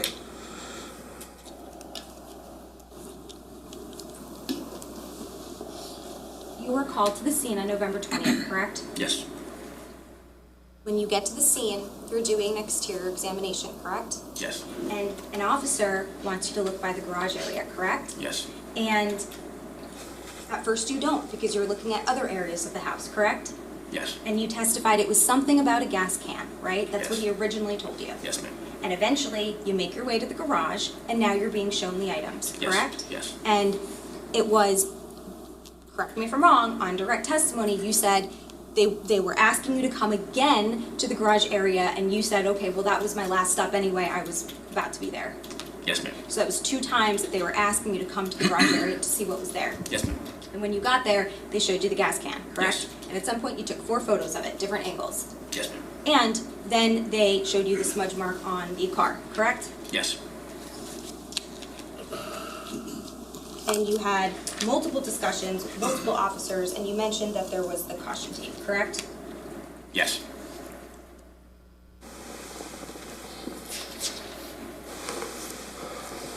What does the fire marshal do if not investigate for incendiary fires? It's just checking the fire extinguishers to make sure they operated properly? You asked Mr. Caneiro some questions Yes. at some point. Yes. Twice, right? Yes, ma'am. And you wanted to ask him specifically whether he was aware of the gas can, Yes. right? Yes, ma'am. Okay, did you ask him whether he was aware of the gas can because that was significant to your investigation? There was a documented gas can by the garage, and like any other thing I would ask him, because there was so much interest in this gas can, I said, are you aware that there's a gas can by the garage? And he was not aware of a gas can. Okay. Did you ever say, you also asked him if he owned any gas cans, correct? I did. Okay, and is that because you wanted to see if maybe that gas can was his or not? I did. Okay. Yeah. And you wanted to know if that gas can was his or not, and then did you show him the gas can and say, hey, is this yours? No. Okay, so that would have been one way to find out if it was his gas can, correct? I asked that question because if he didn't own any gas cans and there was a gas can, that would be something that would raise a flag for me. The fact that he owned a gas can and he owned 5 or 6 of them, and by the garage door was also not something that raised a flag to me. Okay. But the gas can was important to you because that's maybe how the fire started, right? No. No? No. I didn't insinuate that at all. I have no idea how that fire started. I have no idea how the other fire started. Did you see anything there that could have caused the fire? They're not just 2 spontaneous All right, ladies and gentlemen, I went past my time for the mid-morning break, didn't I? Yeah. It's okay. Are you gonna, I see the finger. Oh, yeah, I deserve it. All right, so I'm going to give you your mid-morning break. It's now 10:20. We'll bring you back at around 10:35 or so, maybe a few minutes after, just to make sure everyone has time to use the bathroom. Don't discuss this case. Don't do any research. We'll come right back out. All right, as the jury heads out for a wee little break, or a little wee break, we're going to... Hey, how's it going, little miss? I can't get past why this witness refuses to give the defense attorney what she's asking. It literally makes the defendant look worse if he agrees with her, right? It would be supporting evidence to support some of the charges that he's faced with. Why is he stuck so firmly on, I was not investigating an incendiary fire? Because he failed to do something that he should have done? Is that it? somewhere in 921 in that big book of fire instructions? Does it say if this happens, then that, and he didn't do it, and that would make him look bad? Is it just a big CYA game? And he's covering his volunteer butt? I don't know. We're seeing if we can get anything else. Judge is headed out, so we're going to skip the break. Give us just a second. We'll be back from break. This is their morning break.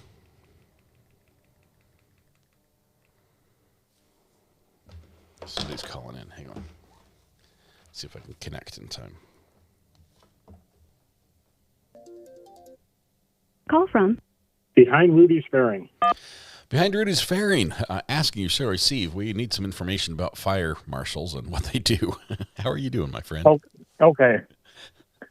And I'm a bit rusty because I haven't been a fire investigator since like 2017. Yeah, but you've been a fire investigator like a lot more than most of us. So help us out here. So using 921, you use a scientific method. You rule out all other causes. You don't immediately go to this is arson just because you see a gas can or this or that. So you have to go into these investigations with an open mind, and you draw your conclusion. Was it electrical? No, we can't find an electrical cause. Okay. No, we can't find this cause. We can't find that cause. The only thing left, then you start taking your samples. The chemical samples that could find the incendiary chemicals and stuff. Correct. And there would have been some on the smudge mark, right? That would be an area that we'd search, the smudge mark on the car, right? It's not a combustible material typically.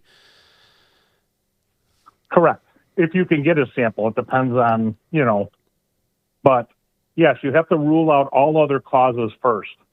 So he can't openly say, I saw the gas can, I immediately said this is arson. In the back of your head, you're putting that together like, okay, you're coming to a hypothesis, but you can't come to the hypothesis till you rule out any other cause.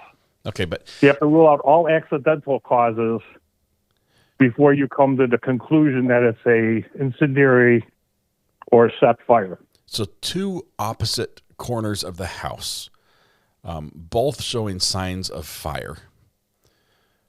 Presence of a gas can, which also signs fire.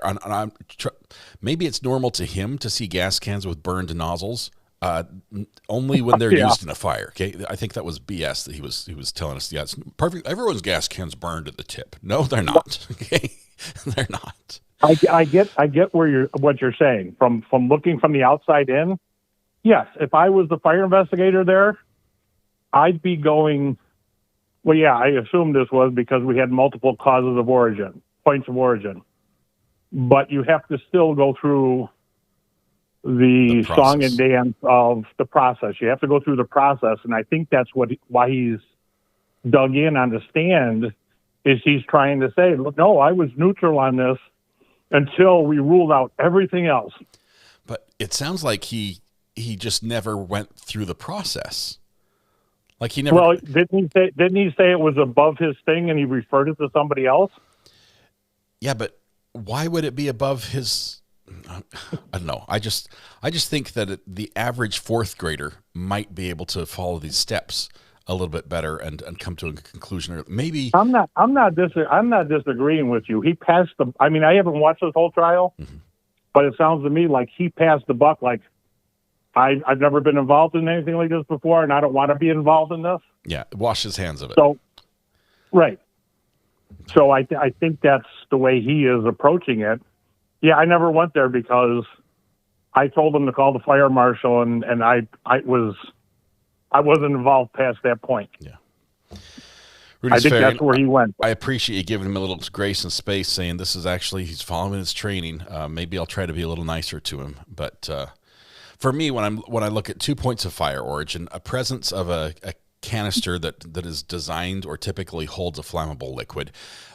We have fire started on a cold February night the items that are burning are typically not what you consider combustible. Everything will burn if it gets hot enough, right? But this is not like a pile of dry leaves or branches or a bonfire that was prepped for next week that just went up early.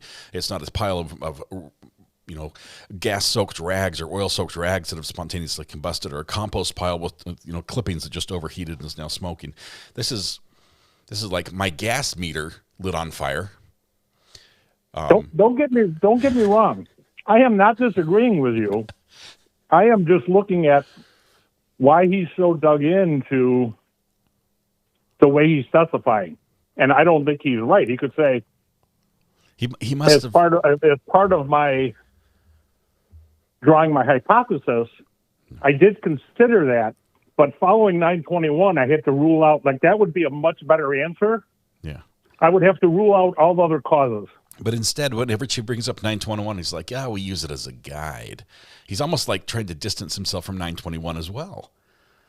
921 is the fire investigator's Bible, and you better not take the stand unless you know it cover to cover. Maybe he's an agnostic firefighter. I don't know. Behind Rudy's Ferry, always great to talk to you. Thank you very much. We're going to jump back to court and see how this one shakes out, but I appreciate the insight.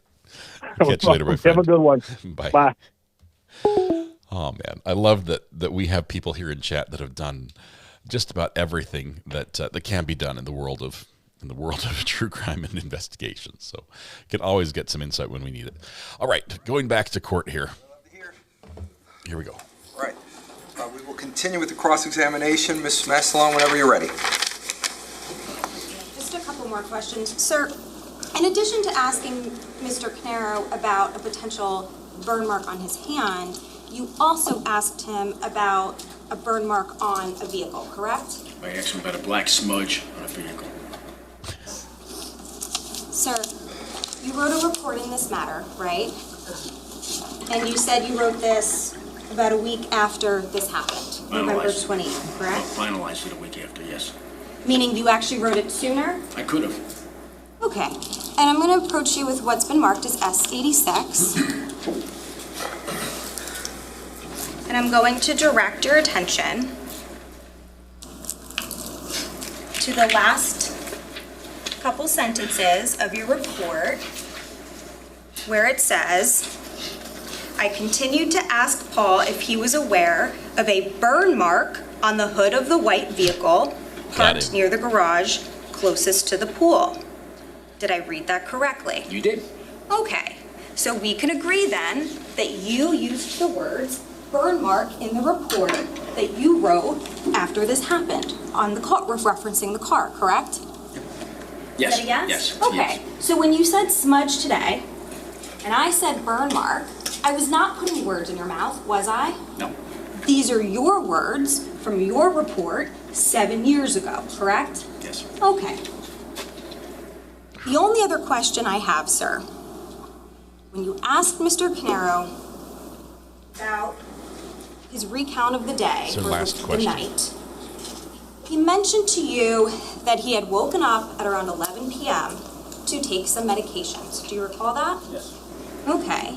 And did you ask him what medications did you take? I did not. Okay. So we don't know, and you don't know. It could be any medication in the world. You have no idea what medication it could be. Yes, ma'am. Okay. That's all. Redirect. No, Judge. You step down, sir. Thank you.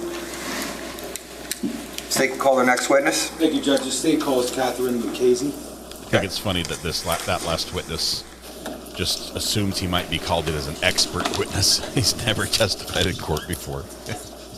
He's like, I might be called as an expert. Nah, it won't happen. Yeah, of course. He's not going to be called as an expert, probably ever. All right, next witness. I heard Catherine Lucchese. Is that right?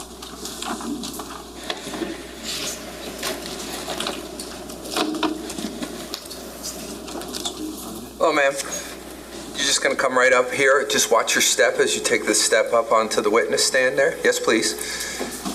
And then if you don't mind, if you could put your left hand on the Bible, raise your right hand.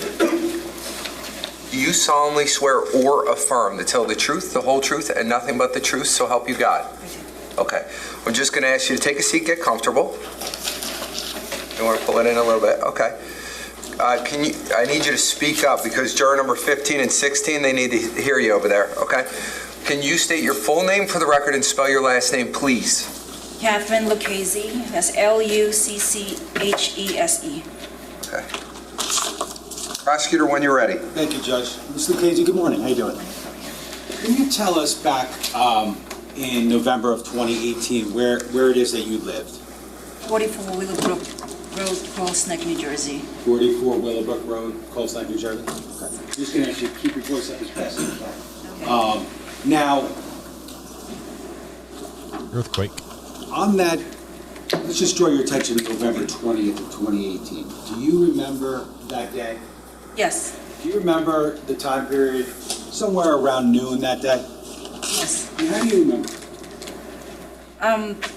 Came back from breakfast, so like around 12:30, came home, and as I was outside my house and I received a phone call. I'm sorry, you said you're outside your house? Yes, I was walking towards back to the house, and my phone rang, and I got a phone call. Okay. I don't want to ask you what that person told you, but who called you? David. Who's David? He's our landscaper. Okay. Now, David, your landscaper, did he landscape any other properties or houses in your area? Yes. People you knew? Yes. And who were those people? The Caneiros and my other neighbor, Boris. Boris? Mm-hmm. Does Boris live on Willowbrook Road or some other street? Some other street. Okay. And you said the Caneiros? Yes. Okay. Who are the Caneiros?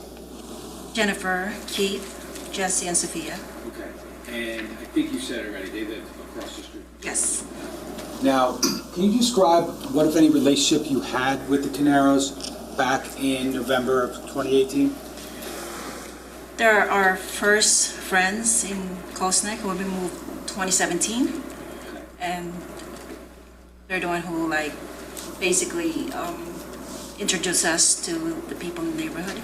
Okay. So you said something about 2017. What does 2017 represent? That's the year that we moved to Willowbrook. Okay. So you moved to 44 Willowbrook in 2017. Yes. You met the Caneiros. Yes. Now, I don't want to get into specifics, but at the time, back in November 20th of 2018, did you have children? Yes. Okay, and you said the Caneiros did too, right? Yes. Were any of the children similar in age? They are a year apart. My daughter will be like, 3 or 4, and the other will be the next age, so. Now, did any of your children go to school at that time with any of the Caneiro children? They go to the same school. Okay, they did, correct? Yes. Okay, and now, did you see the Caneiro children like on a daily basis? Yes. And where would that be? Across the street during the pickup bus in the morning. Did they take the same bus? Yes. And where would the bus come specifically? Street, I mean, obviously you're talking about that bus picks up your kids and the kids across the street, right? Yes. Did the bus come somewhere between the two of your houses? Yes, they'll stop Caneiro first, and then they're like very short distance. They stop in front of my entrance. Did you make observations on days that year of the Caneiro children at the bus stop? Yes. How about any parents? Yes. Who would that be? Jennifer, mostly. Okay. Did you ever see Keith there? Sometimes. Now, you talked about getting a phone call from David, your landscaper, right? Yes. Now, as a result of whatever information you learned during that phone call, what did you do? I called Jennifer and Keith. They did not pick up. I'm not sure if I called them first or texted them first. I did both. Okay. So you texted and called Jennifer?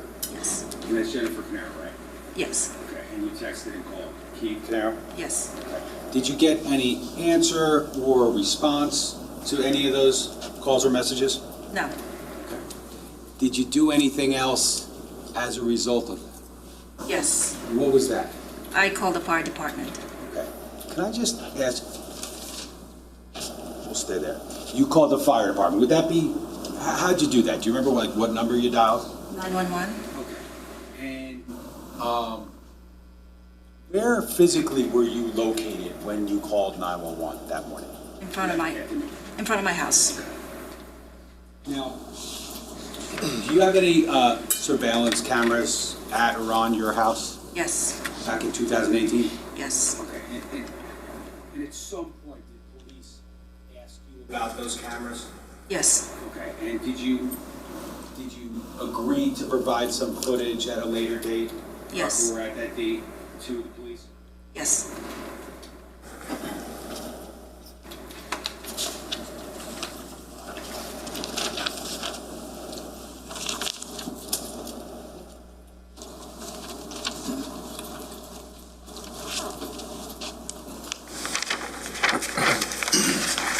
And I'm going to show you what's been marked as S99 for identification. Do you see, this is a CD, correct? Yes. And does it indicate what's located on that? 911 calls. Okay. And does it say your name on there? Yes. Now, at any point in time prior to your testimony today, did you review any 911 calls that may have been made in this case? Yes. And whose 911 call did you review? Mine. Okay. And when you listened to it, did it appear to be accurate based upon your recollection of things that you said and were asked by the 911 operator? Yes. I would ask for permission to play the 911 call. It's S99. Spence alone, any objection? Nope. Okay. You play it. You can leave the lights on. There's no... That's pretty good sound. I feel like I'm in the call center. 911, where's the emergency? Hi, my neighbor's across the street. There's a lot of smoke coming out of the house. What's your address? It's 15 Willowbrook Road. 15 Willowbrook Road? Yes. And what town? Cold Neck, New Jersey. And what's your name? My name is Kathy. Kathy, then what phone number you calling from, Kathy? Yeah, if somebody could send it right away. What's the phone, Kathy, what's the phone number you're calling me from? That number's And redacted. do you know if anyone's in the residence? I'm calling my neighbor. They're not answering, and I don't think anybody's home. Do you see any flames or is smoke? A lot of smoke. I can't see if there's a fire. It's on the other side of the house. What address are you calling from? I'm right across. I'm sorry, what street you said? You're right across the street? I live right across the street. All right, we'll get somebody right out there, Kathy. Okay, thank you. All right, bye-bye. Ma'am, you just listened to that call. Was that accurate based upon your recollection from back on November 20th, 2018? Yes. Now, you were asked a question during the course of that call about whether or not you saw any flames or smoke or those types of things, correct? Correct. What, if any, observations did you make of the home? It looks like nobody's home. I didn't really go any further. Okay. Did you see any smoke at all from your perspective? Yes. Okay. Now, you talked about earlier how your home had some surveillance footage, correct? Correct. Okay. And also, as part of discussing your potential testimony today, did you review any video from your home? Yes. Okay. And when you looked at it, did you understand and appreciate what you were looking at? Yes. Okay. And did it fairly and accurately depict like what that camera shows upon your home and across the street? Yes. Okay.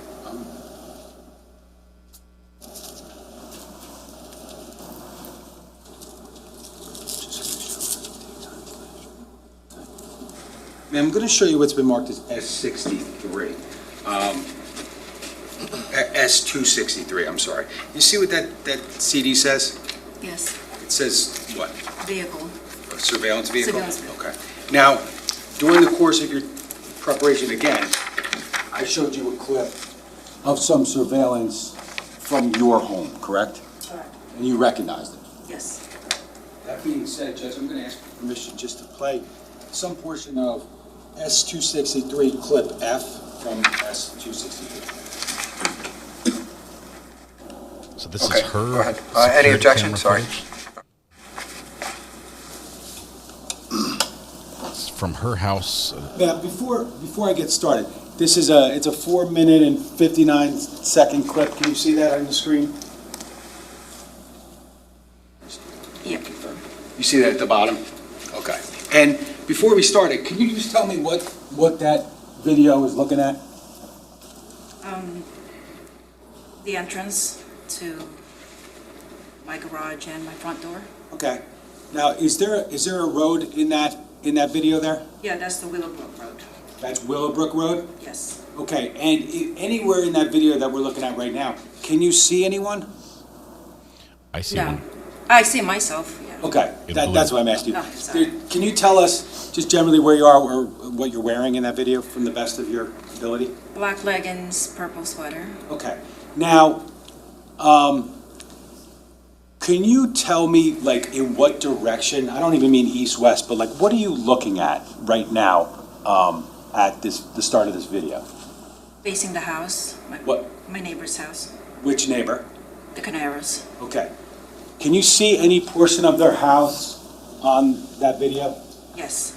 Okay. And what color do you see on their house? White. Okay. Can I just ask you, can I use this? We have a little stylus here. I just want to ask you if you could circle yourself and put a square around just any portion of the Caneiro home you can see. I fail these tests all the time.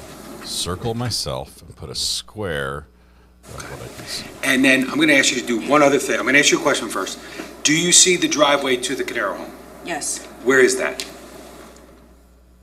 Okay, and for the record, you just circled the left side of the screen. Yes. And that's what? The entrance Entrance to their house. to their house. Thank you. Can we preserve that, Your Honor? So this is going to be S263F.1. Thank you, Judge. Thank you. Why at 12:32? I want to see this camera angle at 4 o'clock in the morning. I'm going to take that off. Okay. I'm going to ask Judy if we could play that now, please. Okay, we're watching. She's on the phone. She's looking. Pause for 1 second. We're pausing, Judge, at 10 seconds into the video. Ms. Lucchese, can you tell me what exactly, are you doing anything right now? I was on the phone. Okay. Who are you on the phone with at that point, if you remember? Yeah, I believe it's 911. Okay. You can keep running, thank you.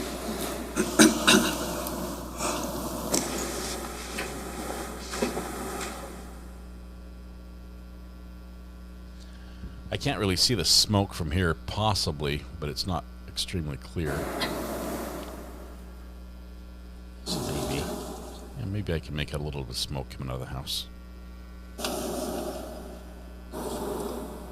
Just for the record, I'm going to pause it at 36 seconds. I'm just going to fast forward just a little bit. Okay. Mr. Decker, you may have said it, but just so that the other part of so this exhibit is clear, the top left corner, did you go through that? Can you do that for us? I didn't, Judge, and that's a good point. Ma'am, do you see the top left corner that the judge was discussing? The date and Does it time. indicate a date? Yes. What date is that? November 20th, 2018. And does it say what time it is? Yes. What time is that? 12:32. Okay. And there's seconds on there too? Yes, 50. Okay, and what day of the week is it? I believe it's Tuesday. Okay, thank you.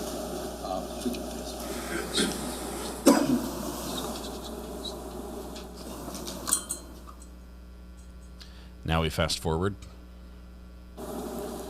Skippity doodah, skip. You can play. We're going to play at 2 minutes and 2 seconds. Car shows up. She's walking over. So a to the vehicle just entrance. passed by, right? Yes. And where are you right now? Walking towards their entrance. Okay.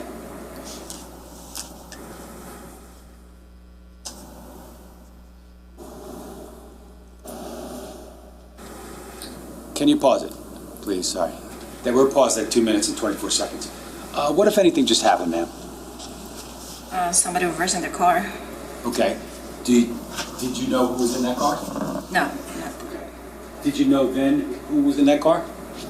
Yes. Okay, who was it? Boris, my neighbor. Okay.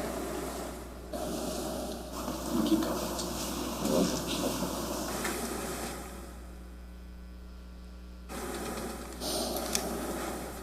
Well, it's running here briefly. Just, Mr. Casey, did you have any conversations that afternoon, like around this time, with Boris? Yes. Did he? I don't want to know what he told you, but did he relay any observations he had made to That would you? be hearsay. Yes. Okay. Did you relay anything about that morning or that afternoon to him? Yes.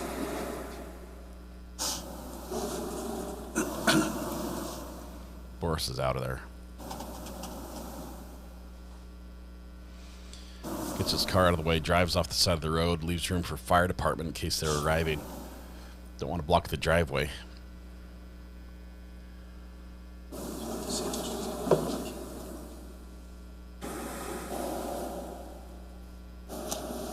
Can see a little bit of smoke through the trees now. Can you pause it for 1 sec? Thank you. We just paused it at 3 minutes and 25 seconds. Did you see another vehicle enter the frame there? Yes. And did you know who that was? David, Okay, David. our landscaper. Okay. And that's the same person that you said called you before you called 911? Yes.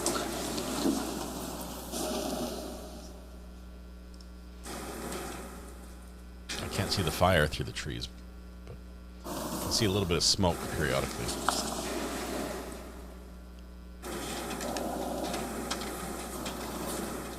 Landscapers there, stops in the middle of the road because, you know, they can.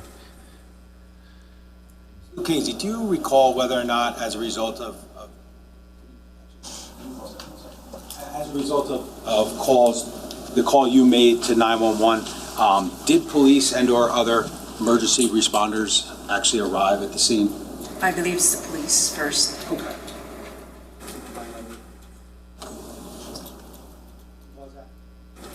Did you see any vehicle that just entered the screen of the video? Yes. And do you know who that was? Police. Police? Okay.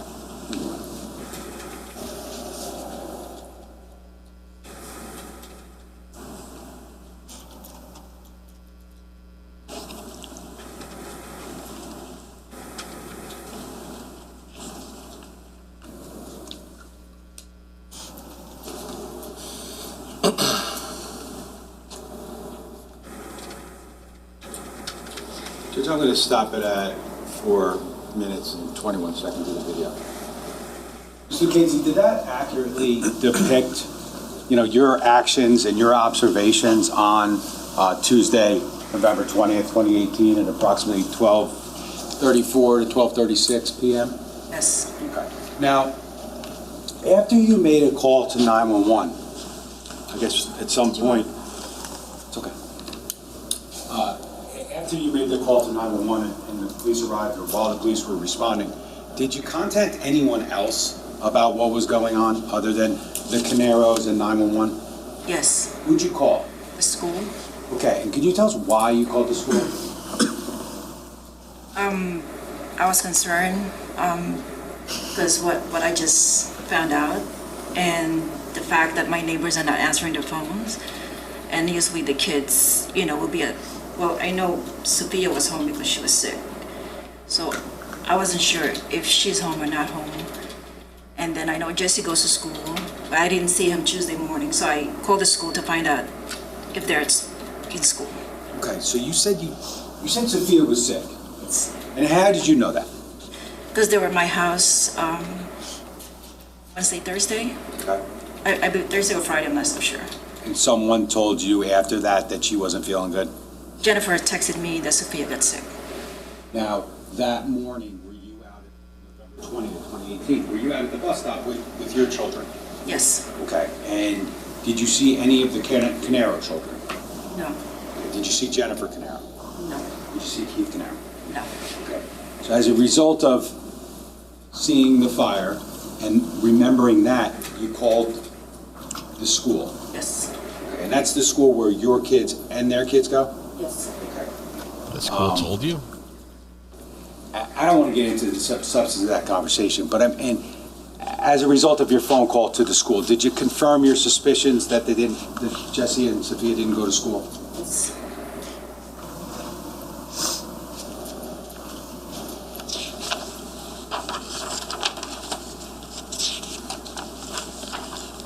just to be clear, at some point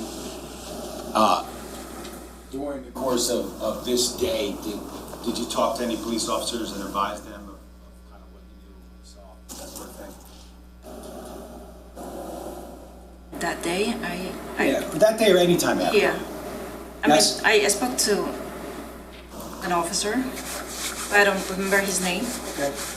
Do you remember if you were asked by somebody to come in and talk to a couple detectives about, just calling 911 and that kind of stuff that you talked about today? Yes. Okay. You remember that?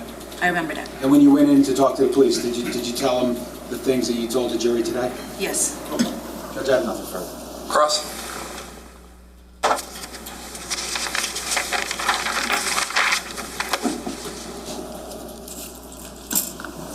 I'm sorry. How do you pronounce your last name? Lucchese. Lucchese? Yes.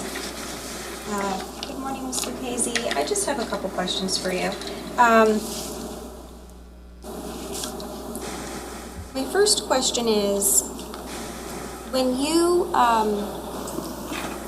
testified earlier that when you realized like something is happening, you tried calling and or texting Jennifer and Keith?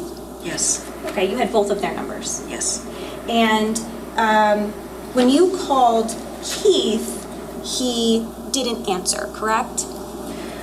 I don't remember which voicemail I left the message, but I did call both of them, just to make sure one of them at least pick up the phone. Right. Like I said, I don't know whose voicemail I left the message. Okay. But when you called Jennifer, her phone was off, correct? I don't recall. It's been a long time, right? You gave a statement in this case? Yes. Okay.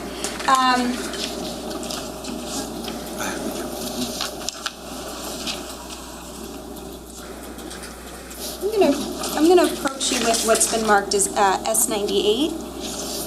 This is a copy of, you gave a statement in this case previously, right? Correct. Like a long time ago. This is a copy of your statement. Do you agree it has your name at the top? Yes. And there's a date on it, right? Correct. It was December 4th of 2018? Yes. Just like a couple weeks after this happened, right? Yes. And the statement is just a few pages long, and it looks like it has both your initials and your signature at the bottom. Correct. Right? And that indicates that after you gave the statement, you reviewed it and it was accurate. Yes. Right? Okay. So I'm just going to direct your attention to page 2.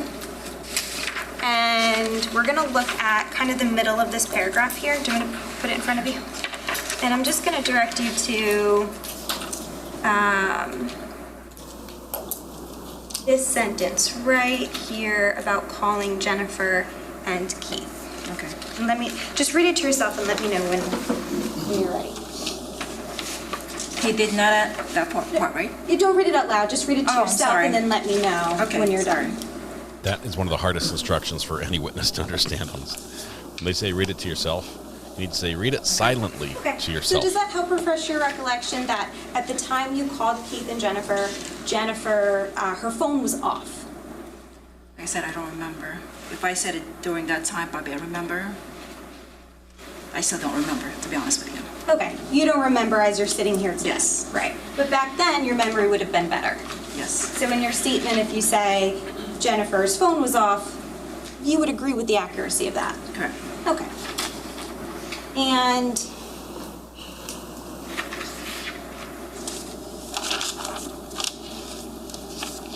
you mentioned that you had seen Jennifer and the kids recently prior to this? Yes. Did you spend a lot of time with them? They come and play with my kids. Sometimes they'll do sleepover. Were you familiar with Claudia? Yes. And who was Claudia? Their babysitter. Was she like a nanny? I would assume, yeah. Yes? Yes. And was she there like almost daily? Do you know? No. Okay. Did you see her? Yes. And was she usually with the family when you saw her? Yes.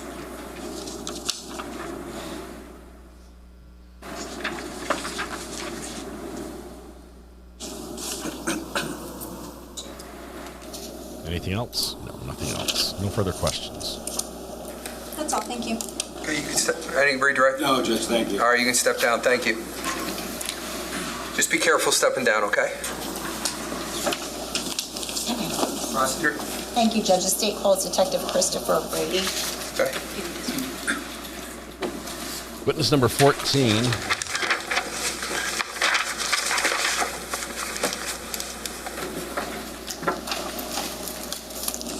I heard Christopher Brady, or Grady.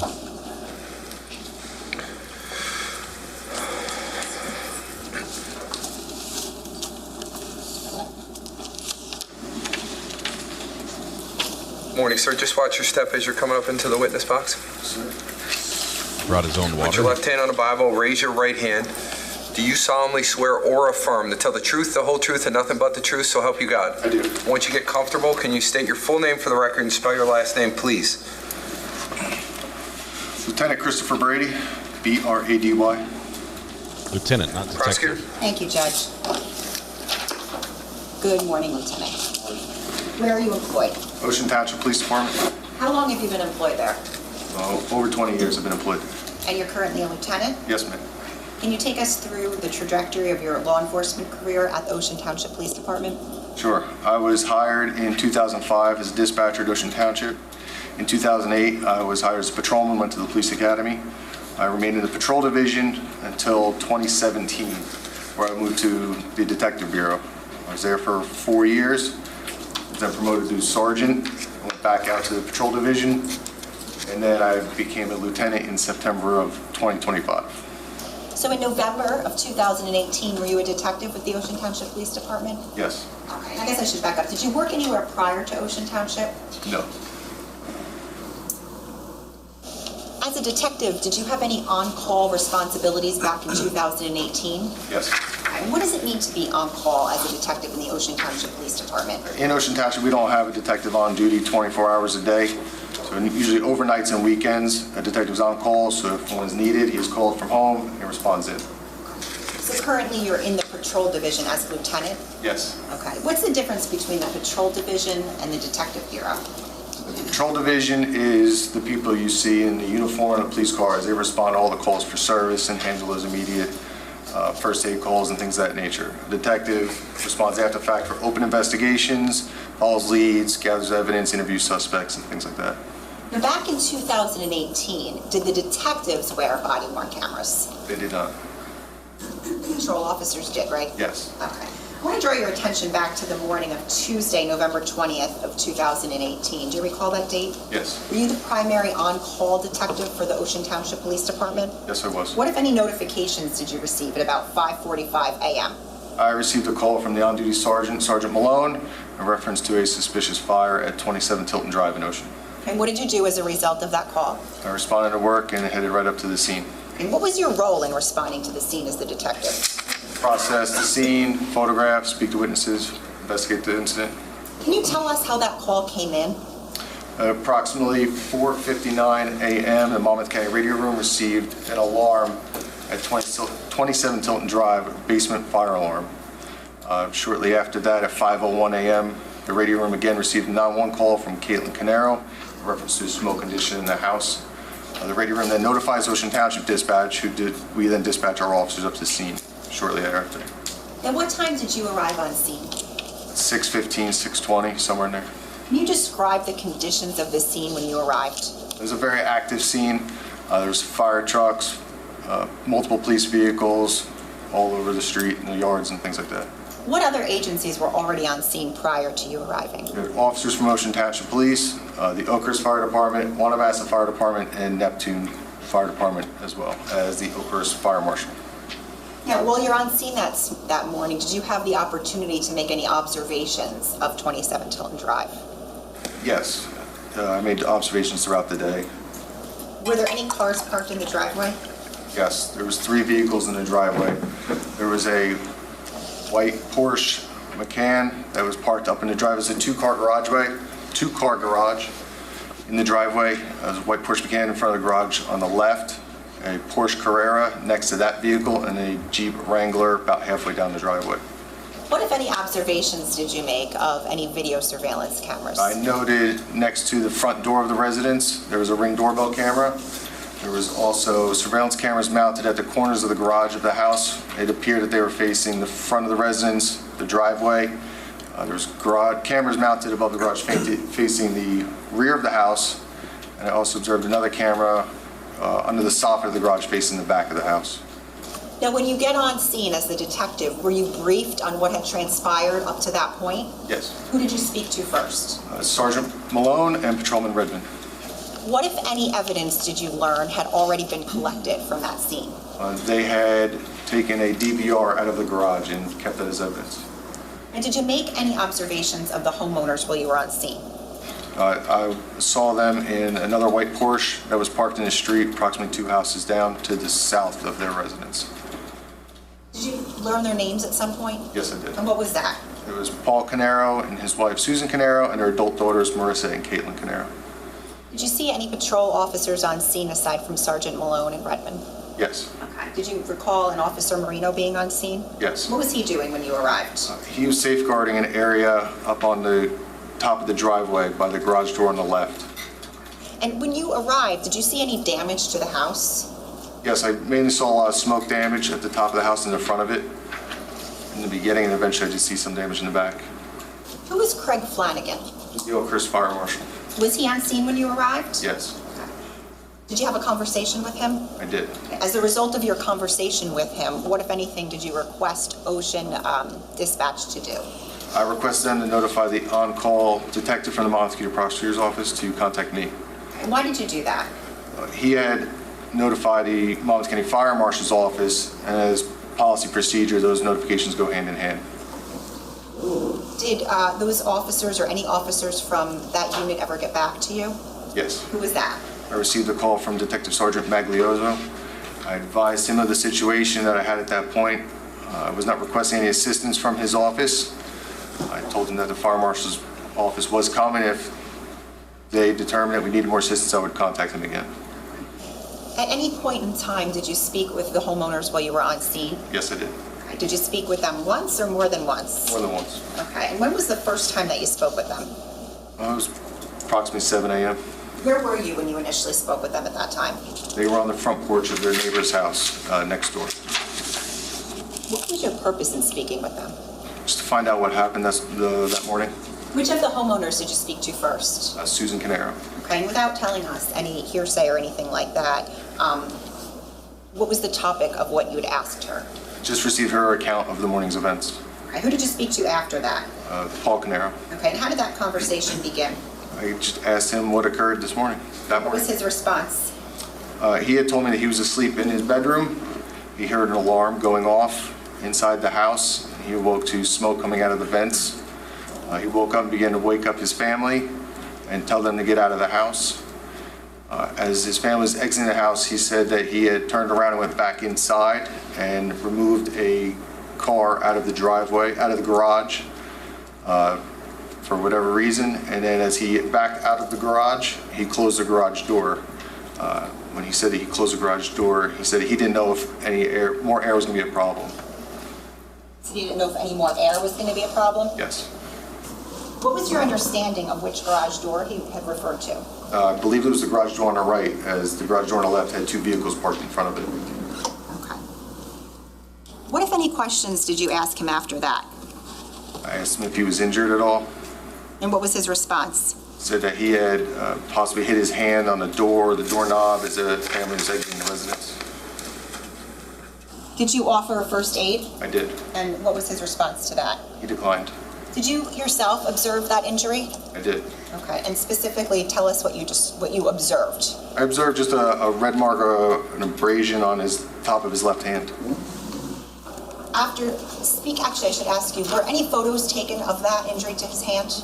Later on that day, I did. Okay, we'll come to that. Who did you speak to after you spoke to Mr. Caneiro at that point? At that point, I believe the fire marshal might have arrived on scene. Okay. Did any other family members of the defendants arrive on scene that morning?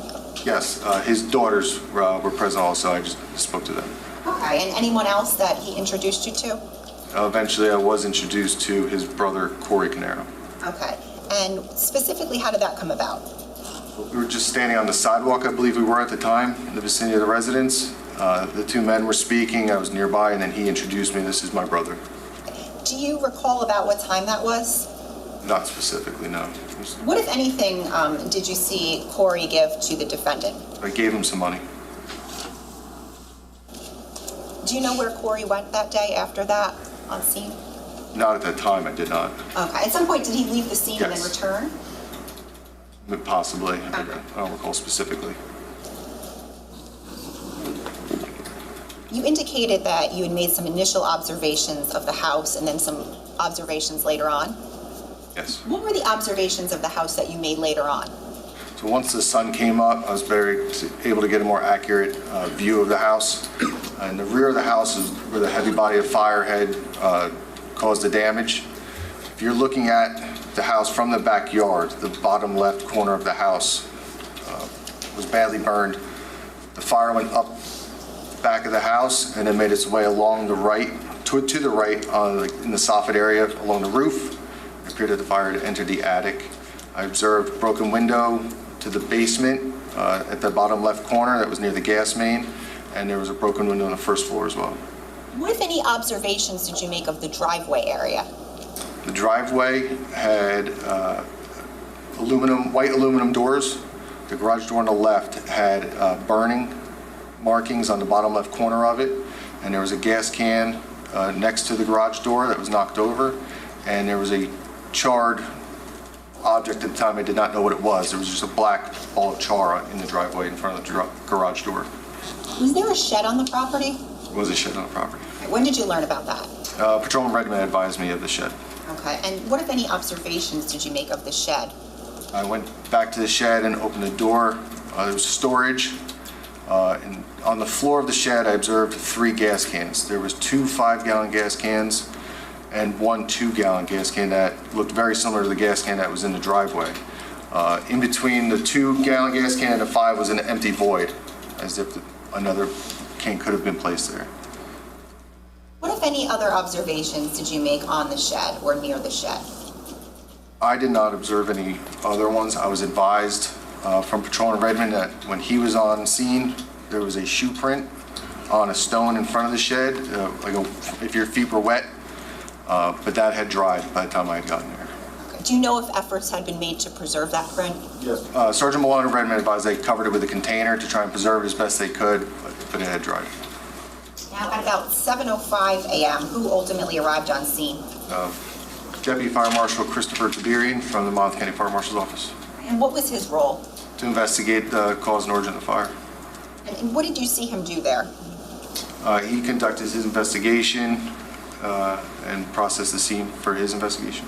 Now, while he was conducting his investigation, was your attention drawn to any other areas of the scene? Yes, he had pointed out some burning or charring on the hood of the Porsche Macan that was in the driveway. And he additionally showed me the broken window of the basement window well, had glass on the inside and the outside of it. Specifically, where was the Porsche Macan located in the driveway if you're facing the garage? If you're facing the garage, it's on the farthest left of the residence, of the driveway. At some point, did the deputy fire marshal's investigation conclude? Eventually, yes. Who did you contact at the time of the conclusion of that investigation? I recontacted Detective Sergeant Magliozzo and advised him that we were requesting additional assistance from the prosecutor's office, major crimes, and forensics unit. Why did you do that? The fire marshal advised that he believed the fire was intentionally set. Okay, and who from the Monmouth County Prosecutor's Office Crime Scene Forensic Unit ultimately responded? Detective Nicholas Catalona. Do you remember about what time he responded? It was approximately 8:13, I believe. Generally speaking, what did he do? His job is to collect evidence and process the scene. Did anyone from the Major Crimes Unit of the Monmouth County Prosecutor's Office arrive? Yes, Detective Brian Weisbrod. Okay, and do you know what his role was? His role is to assist me in investigating the incident. Do you recall about when he arrived? Shortly after Detective Catalona. Right. So just to be clear, you're the lead detective on this from the Ocean Township Police Department? Yes. Okay, and then Detective Weisbrod is the lead from the Major Crimes Unit of the Prosecutor's Office? Correct. And then is Detective Catalona the lead from the Crime Scene Unit of the Prosecutor's Office? Yes. What, if any, requests did the Caneiro family make at about that time? The homeowners had requested that they had medicine inside the residence that they wanted to get. The Oakhurst Fire Department assisted in obtaining that medication for them. Let me ask you, approximately how long were you on scene for? Approximately 5.5 hours. What, if any, observations did you make of the defendant and the family at that time in those 5 hours that you were on scene? They had gone from inside their vehicle to outside the vehicle, moving around the sidewalk, talking to neighbors, just outside. At any point, did you check in on the two daughters again? I did. Okay, and specifically, who did you make contact with? With Caitlin and Marissa, I believe I spoke to both of them again. Did you learn if they had gone anywhere that morning? They advised that they wanted to go get some breakfast, and they did leave and get breakfast and come back. Did you see who they went with? I do not know that. Okay. Did you speak to any neighbors while you were on scene? I did. Who was that? Jonathan Harrington. Where did he live? He lived directly to the west of the Caneiro residence, right across the street from Tilton Drive. I want to draw your attention now ahead a little bit to about 9:50 a.m. Did you speak to anyone at that point in time? I did. Who did you speak to? The defendant. Was anyone with you when you spoke to the defendant? Detective Weisbrod. And where was he located? I believe he was in his vehicle at that time, or standing on the sidewalk. Do you remember what vehicle he had? They were sitting in the Porsche Cayenne that was in the street. What color is that? White. Okay. When you say it was in the street, did you see where that vehicle was in the street? Yeah, it was parked 2 houses to the south. To the south of their house? Of their house, correct. So if you're facing the house, south is? To the right. Now, you've previously spoken to the family, right, at about 7? Yes. And now you're speaking to the defendant at about 9:50 a.m.? Yes. Okay. What was the purpose in speaking with him at that point? The fire marshal indicated he wanted to check the Porsche Macan that had burn markings on it for fire extension. We needed to speak to the defendant to obtain consent to look into the Macan. Okay. And specifically, why did you want to look into the Macan at that point? Check for extension of the fire, see if it had damaged the rest of the vehicle. When you spoke to the defendant, did you ask him for anything? I asked for consent. Okay. And when you asked him for consent, was there any paperwork that went along with that? Yes, there's a standard consent to search form that was provided by Detective Weisbrod. Okay. And when Detective Weisbrod provided him with that form, did he read it to him? Yes, he read it to him verbatim. Okay. And then what, if anything, happened as he was reading it to him? Each line of the form, you're asked if you understand it. If you understand it, you initial the line. And was consent ultimately provided? Yes, it was. Did you also sign that form? I did.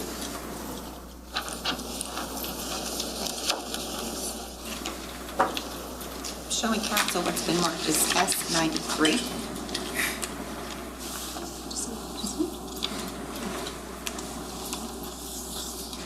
Lieutenant, I'm showing you what's been marked as S93. Do you recognize that? I do. What is it? This is the consent to search form. Okay. Whose name is on the top? Paul Caneiro. And who wrote that? Paul Caneiro. He wrote that? Okay. And then you see there's an A and a B section there? Yes. Okay, what does B say? This is a motor vehicle which is specifically described as a Porsche Macan bearing New Jersey Reg DCJ 3105, white in color. Okay, and is B circled? Yes. Okay, and who was that written by? It might have been written by Detective Weisbrod. I'm not positive. I don't recall that. Okay, and then do you see in the middle where it says, I have been advised of and understand the following? Yes. Do you see that? In number 1, it says, I have the right to refuse to allow police to conduct the search? Yes. Okay, whose initials are there? PC, Paul Caneiro. Okay, did you see him write his initials there? Yes. Okay, did you see him write all of anything he wrote on this page? You saw him? Yes. Right. Okay. What does number 2 say? I have the right to revoke my consent to search at any time and may stop the search at any time. Okay, and whose initials are there? PC, Paul Caneiro. And how about number 3? I have the right to be present while the search is conducted. I waive/do not waive this right. Okay, and what is circled there? I waive. Okay. Did he waive it or not? He did not. Okay. Why is I waive circled? I believe it was a mistake. Okay. Was that Macan searched? Yes. Okay. And when it was searched, was the defendant allowed to be present? Yes, he was. Okay. What does the next paragraph down say? I authorize the police officers and retain any items of evidential value which they consider pertinent to their investigation. I understand I will be given a receipt for anything which is taken as evidenced by the police. Whose initials are there? PC Paul Caneiro. And then what is the last sentence? I have given this permission voluntarily of my own free will without coercion, fear, or threat. And is it initialed? Yes, ma'am. By who? PC Paul Caneiro. Is there a signature at the bottom? Mr. Caneiro's signature is there. And the date? 11/20/18 at 9:50 a.m. And the time? 9:50, I'm sorry. Yes. Okay, and then the other two signatures on there with the date and time, whose signatures are those? Detective Weisbrot and my own. Thank you.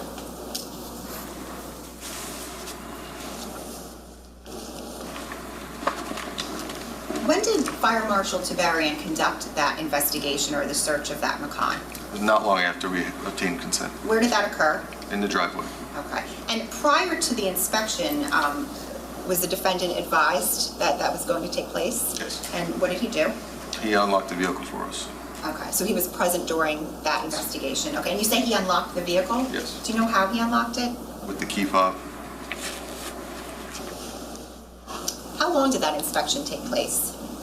Roughly 10 to 15 minutes. During that inspection, did you have further opportunities to observe the Macan? Yes, I was able to take a look into the engine compartment. It was in pristine conditions, clean, didn't look like the fire had touched the engine at all. Now, what else was taking place in that same general area at the time that that inspection of the Macan was happening? Other officers and detectives were taking a look at the garage door that was in front of the Macan. Were you present for that as well? Yes, it's all right there in the same vicinity. Okay. What, if anything, did the defendant say during that time? Said that door is making me nervous. Did you know what he was referring to? Not specifically. I assumed the door that we were looking at had burn markings on it. Specifically, though, what door were you looking at? The garage door on the left, in front of the Macan. Okay. Was anything happening with the garage door at that point? The detectives were opening and closing it. Okay. And then at what point did the defendant say that door is making me nervous? After we were closing it, I believe. I'm not 100% certain. And was that comment made in response to any questions or anything like that? No. Now, did you ask the defendant consent for anything else that morning? Yes. And what was that? That was the DVR that had been retrieved from the residence. Okay, so specifically you asked for his consent to view the DVR? Yes. Okay. When did that take place? Later on at the police station. No, I'm sorry. I don't mean the actual Oh, search. when did we ask? The request for consent? It was after 11 o'clock, I believe. Okay, so it was after the consent for the Macan? Yes. Okay. Why were you asking for consent to search the DVR, to watch the DVR? Well, we were investigating the fire as a crime at that point in time. It was the defendant's property, and we believe that the surveillance footage may have captured who lit the house on fire, or how the fire started. What was the defendant's response when you asked him for consent to view the DVR system? He had said that he was having some issues with the system. There was some type of firewall or connectivity issue. It's gone online, offline in the recent past. He wasn't even sure if it was working at the time. And did he ultimately consent to the search of the DVR? He did. Okay, and was there any paperwork that went along with that? A consent to search form. I'm going to show you what's been marked for special counsel as S94.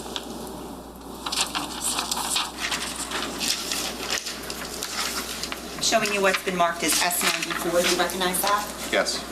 What is it? The consent to search form for the DVR. All right. And was this filled out in essentially the same way as the other consent form from Macan? Yes.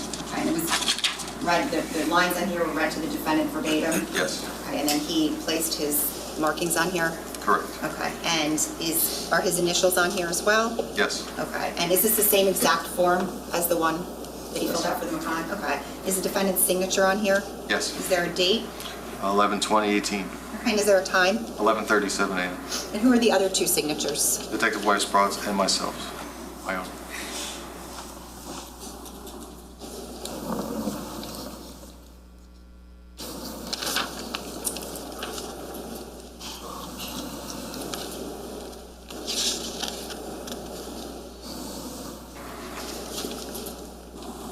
Who ultimately viewed the DVR system? Detective Weisbrot, Detective Valenti, and myself. Where was that done? At Ocean Township Police Department. And why was it done there? The power had been shut down to the residents due to the fire. We had to bring it to the police station to power it up. And around what time did the inspection of the DVR at headquarters take place? After 12 o'clock noon. So the consent form was signed at about 11:37 a.m.? Yes. Okay. How long were you and the investigative team on scene for? I was on scene for approximately 5.5 hours, but officers remained on location to secure the scene for time after we had left. I had left. About what time were you leaving the scene? About 11:50 in the morning. Now, as you were leaving, were any fire suppression efforts still taking place? I was more so overhaul and clean up from the fire department.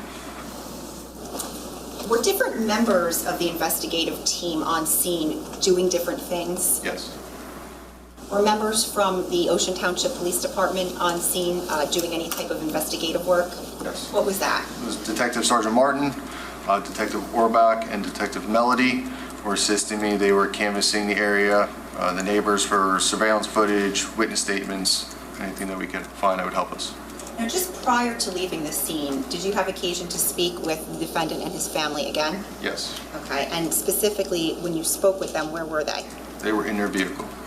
The Cayenne? The Cayenne, yes. Okay, and where were they parked? In the same spot or somewhere else? I believe they had moved their vehicle up a little bit closer to the scene. When you spoke with them, were you by yourself or with somebody else? With Detective Weisbrot. Okay, and what specifically did you and Detective Weisbrot, or what did you say to them? I asked them if we were requesting them to come down to the police station to give a statement for us. Okay, was there a response? Not initially, but yes, they did come down. Okay, but I guess what I'm saying is when you asked them that, if they would come to headquarters, like what was their initial response to you? Their initial response was that they wanted to go somewhere to be able to clean up, get change of clothes. Okay. Ultimately, however, did they go straight to headquarters? They did. Okay, and how did they get there? They drove their car. Did one of the daughters come separately?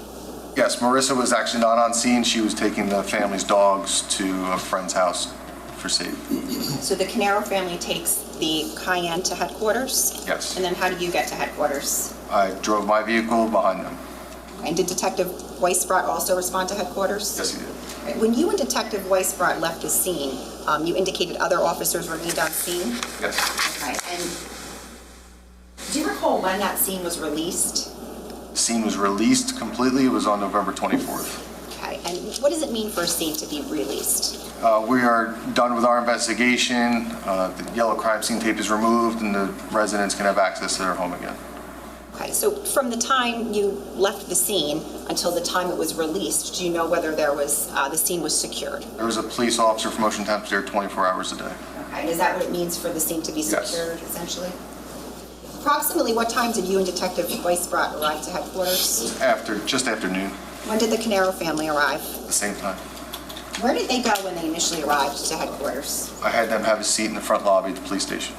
Okay, now did any other detectives from the prosecutor's office, and you may have said it, but aside from Detective Weisbrot at the time, who else responded to Ocean Township Police Department?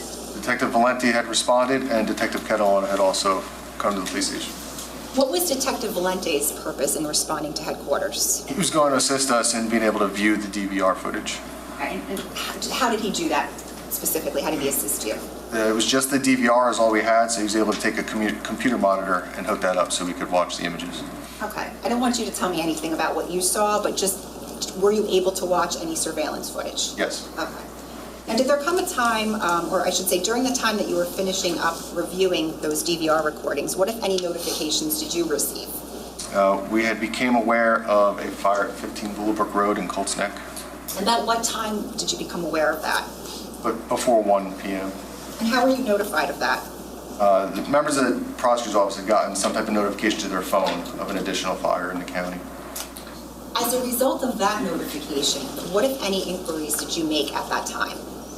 So Ocean Township and Colts Neck and numerous other police departments in Monmouth County use the same CAD systems, computer-aided dispatch, where our dispatchers enter the call for service into the computer.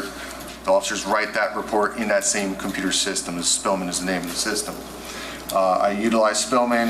I was able to view the incident in Colts Neck and started reading in real time the narrative entries of that incident. What if anything of note did you observe about that entry? There was a structure fire involved, and there was a narrative entry of a deceased body on the front yard of the residence. Did you learn who the homeowner of that residence was at 15 Willowbrook? There was a narrative entry that the homeowner's name was Keith Caneiro. And did that cause you any concern at that point? Yes, it's the same last name as the house I had just investigated a fire at.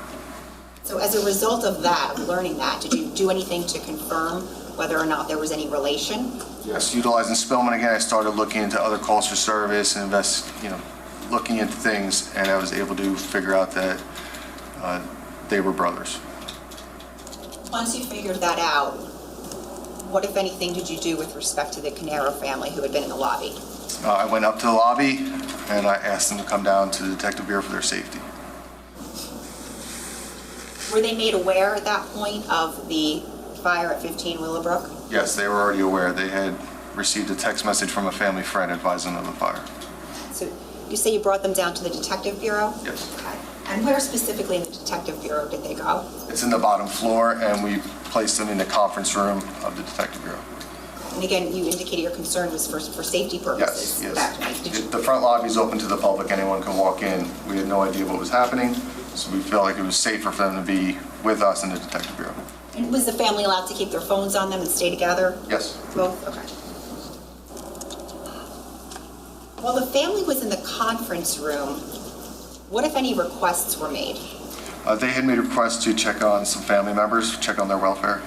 Okay, specifically of who? We checked on the parents of the defendant. This guy's got a good recollection. Ultimately, when you checked on them, did you learn anything about their well-being? Yes, they were fine. We had they live in New York. The NYPD went to their house, and they were in fine condition. What, if any, comments did the defendant make to you with regard to you checking on the parents? He asked to make sure that they did not know about the fire. What other family members did the Ocean Township Police Department reach out to at about that time? We were able to make contact with the other brother, Corey Caneiro, and his wife, Elisa.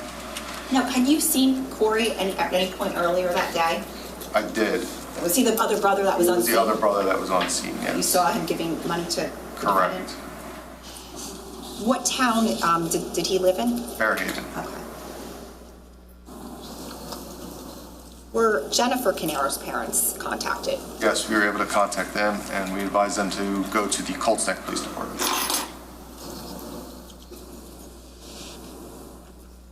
You indicated that the family had kept their phones on them, their cell phones, while they were in the conference room. Sorry, yes. That's okay. What, if any, notifications did they receive at that point that you learned of? Because they had their phones on, they started seeing media updates, and they had full access to everything that was out there at that time. Okay. And did you learn anything specific that they had been made aware of through their phones? It had been learned that there were now 4 fatalities as a result of the fire in Colts Neck. And how specifically, how was it that you knew they were aware of that? There was a lot of emotional outbursts and crying. They were demanding answers of us that we couldn't provide them at that time.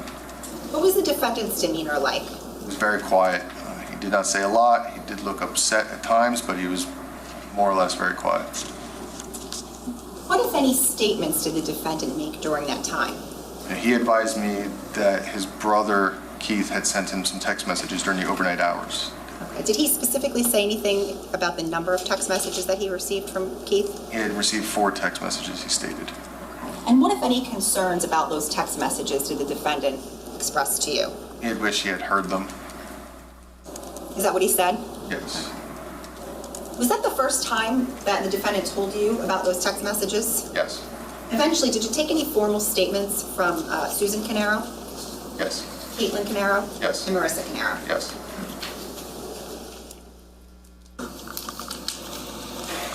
Do you remember about what time that was? They're late afternoon, 3, 4 o'clock. So what was happening with regard to, just in a very general sense, what was happening with regard to your investigation of 27 Willowbrook? What? 27 Tilden. I'm sorry, 27 Tilden. While 15 Willowbrook, while that was pending, was anything happening with your investigation? There was still a fire marshal on scene conducting his investigation. We were kind of on pause for a little bit to try and figure out what exactly was happening to the family. So we weren't hastily making any investigative steps at that point. Okay, so were you essentially in like a holding pattern? Yes. And the family and the defendant were still at headquarters at that point? Yes. Okay. Actually, let me ask you this first. What further investigative steps, if any, were taken during that time? Detectives were able to obtain surveillance footage from 2 addresses on Tilton Drive. Do you remember the addresses? One was 30. I'm going to mute that. And now that actually is at Green Grove Road, as 308 Green, which is the corner of Green Grove and Tilton Drive. So the residence 30 Tilton Drive, do you know where that was located in relation to the defendant's residence? That residence is located to the west of their house. Okay, and how about 308?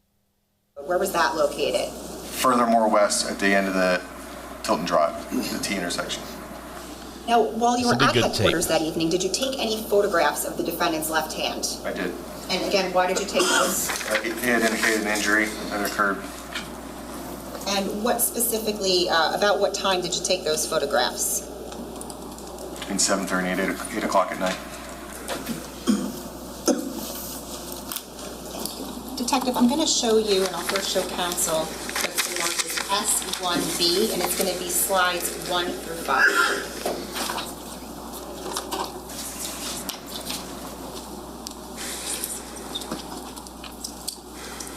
I'm showing counsel.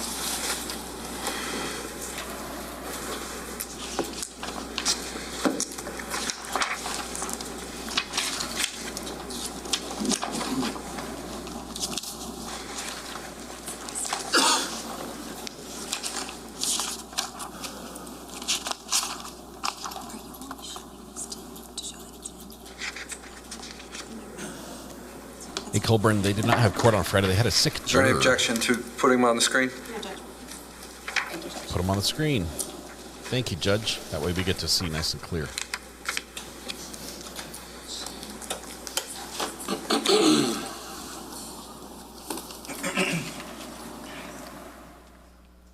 Detective, what are we looking at here? Who are we looking at? That is a photograph of the defendant. Okay, and specifically, I'm going to draw your attention to his left hand there. Okay, and is that what you had referred to earlier when you indicated you saw some sort of injury? Yes. Okay. Can we move to the next slide, please? Maybe slide 4, I believe. Okay, and what are we looking at here? That's just a more close-up picture of his left hand and the injury. Did you get to make observations? I think you said you did, of the Whoa. injury earlier while you were at the scene? Yes. Okay. Is there any difference in the way it looked from the time you were at the scene until these pictures were taken? The swelling had increased by the time I took this picture. Ouchies. And now we can move on to the last slide, 5. Okay. And what are we looking at here? Picture of the defendant's left hand. It's just closer up? A closer version of it, yes. Thank you. Were those pictures, did they fairly and accurately depict how the defendant's hand and how he looked at the time that you took them? Yes. Was there any hair in that area of his hand? What happens at about 12:15 a.m. now on that next day, 11/21/18? The defendant was charged with 1 count of arson. Was anything done with the defendant's clothes that he was wearing? They were secured as evidence by Detective Kettleman. And was anything done with his cell phone?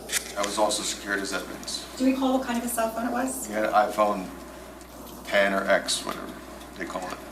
Now, that same night, what if anything was done with the Porsche Cayenne, the car that the family had drove to headquarters in? That vehicle was also seized as evidence. It was secured in the security of the police department parking lot, locked with the key fob, and we placed a club on the steering wheel. And when you say it was secured, where specifically was it secured? Right outside our door, there is gates all around where our police department vehicles are parked, so no one can enter and exit. And you indicated that it was locked? Yes. And what happened to the key fob? The key fob we kept. We used the key fob to lock the door.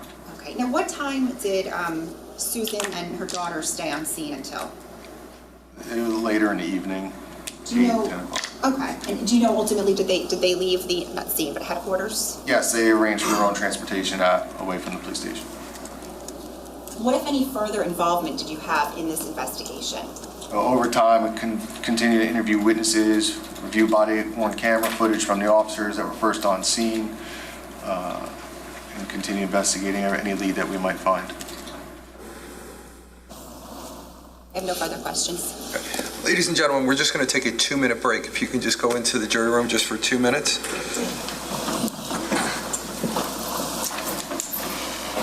What do we do for 2 minutes, Judge? 2-minute break. You can skip 2-minute breaks. It's quiet. It's quiet. Let's turn it into longer than 2-minute break.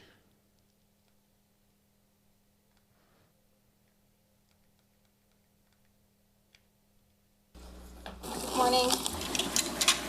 Morning. Now you're a lieutenant, correct? Yes. At the time you were a detective? Yes.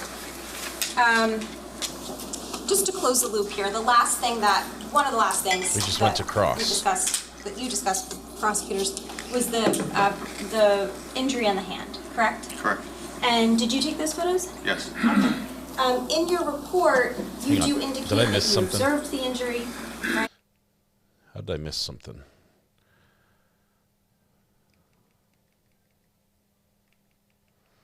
I think I missed something. From Susan Caneiro. I think I skipped ahead somehow. I'm okay with that, but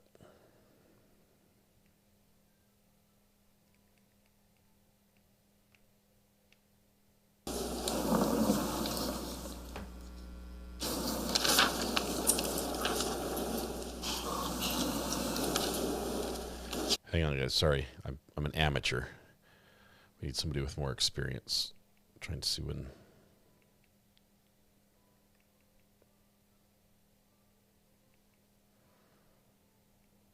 There's no way I missed all this. We heard this part, right? Turn. Possibly. I don't recall specifically. You indicated that you had made some initial observations of the house and then some observations later on. Yes. What were the observations of the house that you made later on? We heard this, So once the sun came up, I was able to get a more accurate view of the house. In the rear of the house is where the heavy body of fire had caused the damage. If you're looking at the house from the backyard, the bottom left corner of the house was badly burned. The fire went up back of the house and then made its way along because we heard all this. Hey, I knew that would be played. Hang on one sec.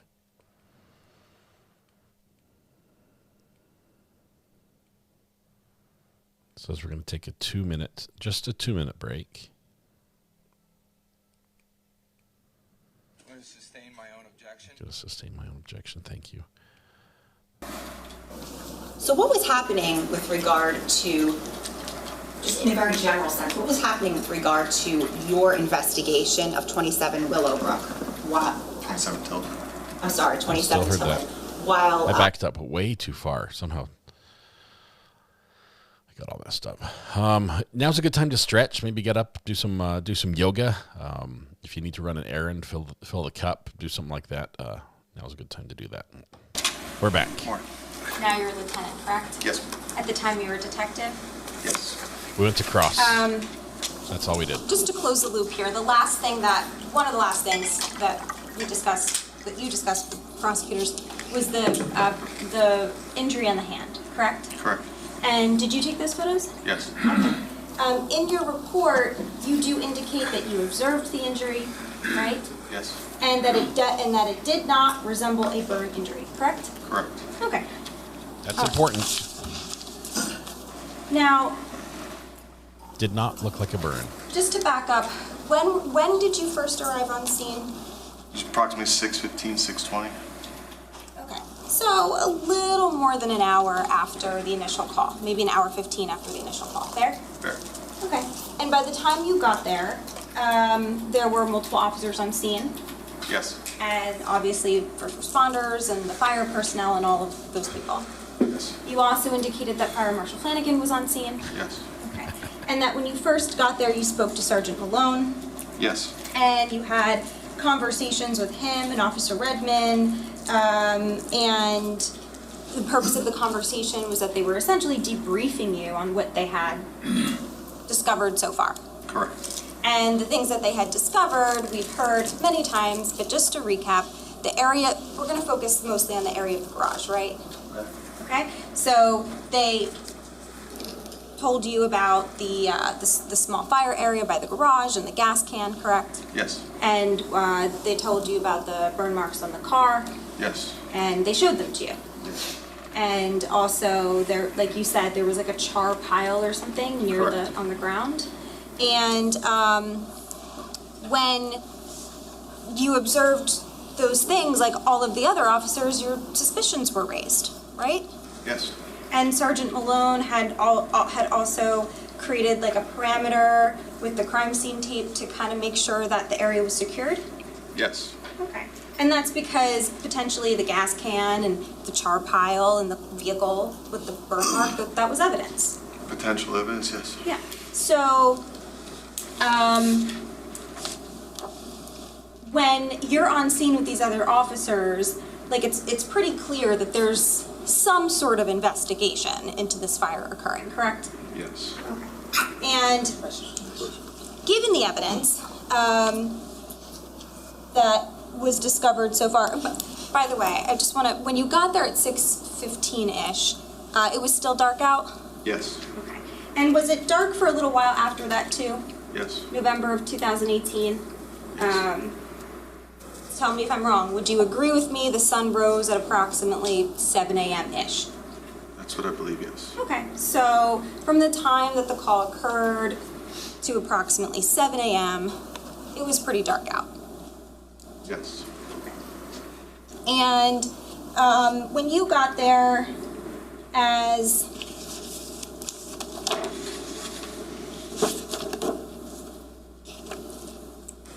you also mentioned, because we've heard that the Oakhurst Fire Department was there, Wanamasa, but you also mentioned Neptune as well. There was someone from Neptune? Yes, they sent an engine. Okay, so there was actually 3 total fire departments there? Yes. And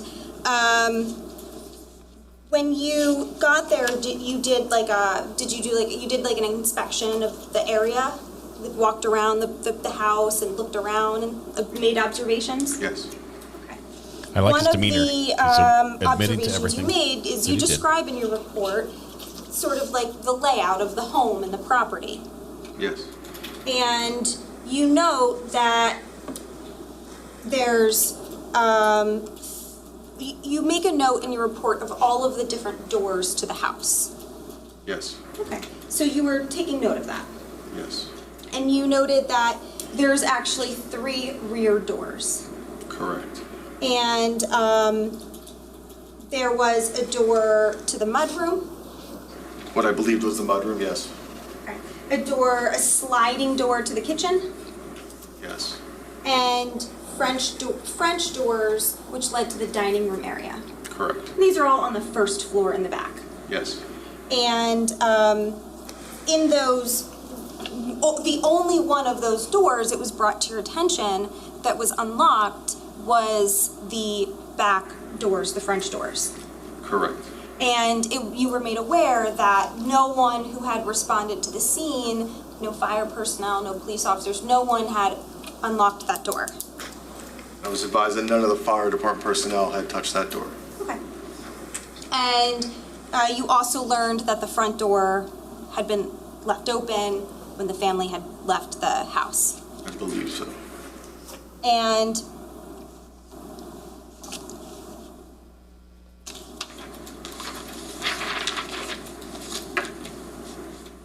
you mentioned that in addition to what you noticed by the garage area, you also saw you were shown were you shown where the footprint would have been that they tried to save? Near the shed, yes. Okay, and so there was a footprint near the shed that was originally wet and they tried to cover it? Yes. Okay. We don't have any Krogers in my When they lifted up state. the bucket that they put on top of it, it was gone. It had dried. It had dried. But let me actually back up a little more. So you're a detective from Ocean Township, right? Yes. And you were the lead detective on this case. Yes. Now, there's actually 3 lead detectives. When you combine the entire investigation, would you agree with me that you're the lead detective from Ocean Township? Then there's a lead detective, Zerillo, from Colts Neck, and then there's Detective Petrozello from the prosecutor's office. And the 3 of you were the lead detectives on this case because you each had your own institution. They were all, Colts Neck had their own lead investigators, the prosecutor's office had their own investigators as well, yes. And the 3 of you worked together because you learned this, was connected. I worked more closely with Detective Weisbrot because he was assigned to the Tilton Drive fire. And yes, it was eventually a joint investigation at some point. Okay. Was that some point on the 20th when you started learning about what happened at 15 Willowbrook, the fire at around noon? Around noon, I would say no. Okay. Was it later that day? I would assume it was probably much later that day. Okay, same day though. Yes. Okay. So there's a fire at 27 Tilton, right? Yes. You become involved with that. Yes. You're involved. The fire's at 5 a.m., but your involvement's at 6:15ish, beginning then. Then later at around noon, you learn about the fire at 15 Willowbrook. After 12, but yes, closer to 1 probably. Okay, 1-ish? 1-ish. All right. And you learn that both homeowners have the last name Caneiro. Yes. And so, and then you realize that they are brothers. Yes. And while you were on scene at 27 Tilton, you testified that there were detectives from the prosecutor's office that responded. To Tilton Drive? Yes. Yes. And I think you mentioned it was Detective Catalona, right? Yes. He was the forensic detective who responded to take photographs. Yes. And you also testified that Detective Weisbrot responded, and he was from Major Crimes. Correct. And that was at around 8:13 in the morning. Yes. So within 2 hours of you being there, and within 3 hours of the entire incident, we have the detectives on scene from the prosecutor's office. Yes. So you started working with detectives from the prosecutor's office early that day? Yes. Okay. For the Tilton Drive fire. Right. And then later, you eventually began working with Detective Zerillo and other detectives in the prosecutor's office. There was information sharing, yes. This was ultimately a joint investigation. Ultimately. Okay. When we're saying ultimately, are we talking about the 20th to 21st, the 20th, like that week? Yes. It was an ongoing investigation for many days. We need 96 more likes to reach the 1,000 and unlock the free gifted memberships. So. As the lead detective in Ocean Township, what you're indicating is like you were responsible for the investigation for 27 Tilton. Is that fair? Yes. And so you were directing other officers on what things to do to help investigate. Yes. And when the officers did those things, you would review them. Correct. And for example, if officers who responded to the scene, if they wrote reports, you would review them. Yes. To see what they had to say about what happened. Yes. You also participated in witness interviews. Yes. Like statements. Statements, like formal statements that were typed. Yes. And there were also interviews that you did not personally participate in, but you reviewed them. Yes. And when I say review them, I mean the typed statement, you would read it. I read them. And you also reviewed photographs that other investigators took. Of the scene on Tilton Drive? Yes. Yes. And specifically, I'll say like Catalona, right? He processed the scene, he took photographs, you reviewed them. Not all of them, but I did review some, yes. Okay. And was there a reason you only reviewed some? Like, did he just share some with you? Or? Some I was present for when he was taking pictures of, but ultimately, no, I did not review every photograph he took. It wasn't, did not review them all. Okay. But how did you choose which photographs you reviewed and which ones you didn't? I don't necessarily know if I specifically chose. I don't think they were all forwarded to me. Okay. I don't recall which photographs I did see and which photographs I did not. So, if I'm understanding you correctly, Detective Catalona sent you photographs, and whatever he sent you, you would review. You're not sure if that included all of them? I don't know if he specifically sent them to me directly, no. Or if I was working along with Detective Weisbrot and he had the photographs and we reviewed them. Those specifics, I cannot give you a specific answer on. Okay. What about the body-worn camera footage from your officers? You did review that footage, right? Yes. So the officers that were on scene, they had body-worn cameras, it's a recording, it would show everything that they experienced while they were there, and you reviewed it later so that you would have knowledge as the lead detective of what happened. Yes. And you yourself, obviously, you wrote a report. Yes. And that documented not only what you personally did in the investigation, but also what you directed others to do. Encapsulated everything that occurred from my investigation.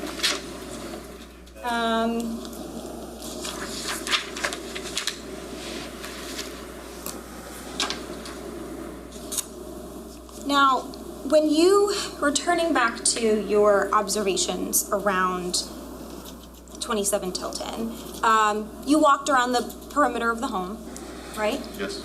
And we talked about how you noticed the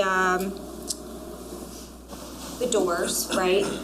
The rear doors? Yes. The French doors were unlocked. We need 30 more likes, And- guys. Just 30 more. And also you noticed a broken, multiple broken windows. Yes. And one of those broken windows was the basement well window. Correct. Right? Which ultimately we learned is where the fire started. In that vicinity, yes. And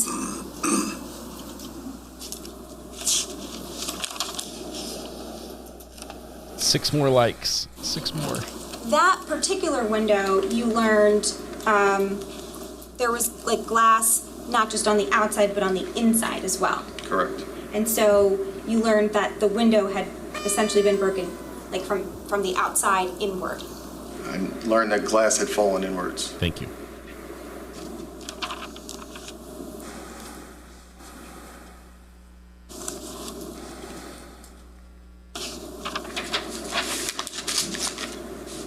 One of the things you also, again, I think the boot marks, right, that had dried. Right. But when you had the opportunity to review, I think it was Officer Wankowski's body-worn camera, you were actually able to see him when he first approached the stones, and when he saw the burn mark, correct? I believe it was Officer Redmond that was at the shed. And I do not recall if the wet footprint is visible on the body-worn camera or not. Thank you, Larly Annie. Thank you, Katie Bug.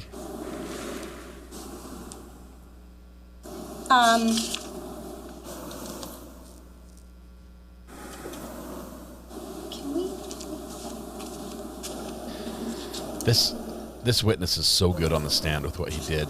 He's going to be confronted with all the failures or shortcomings of the other officers who might have left something out of their report or something.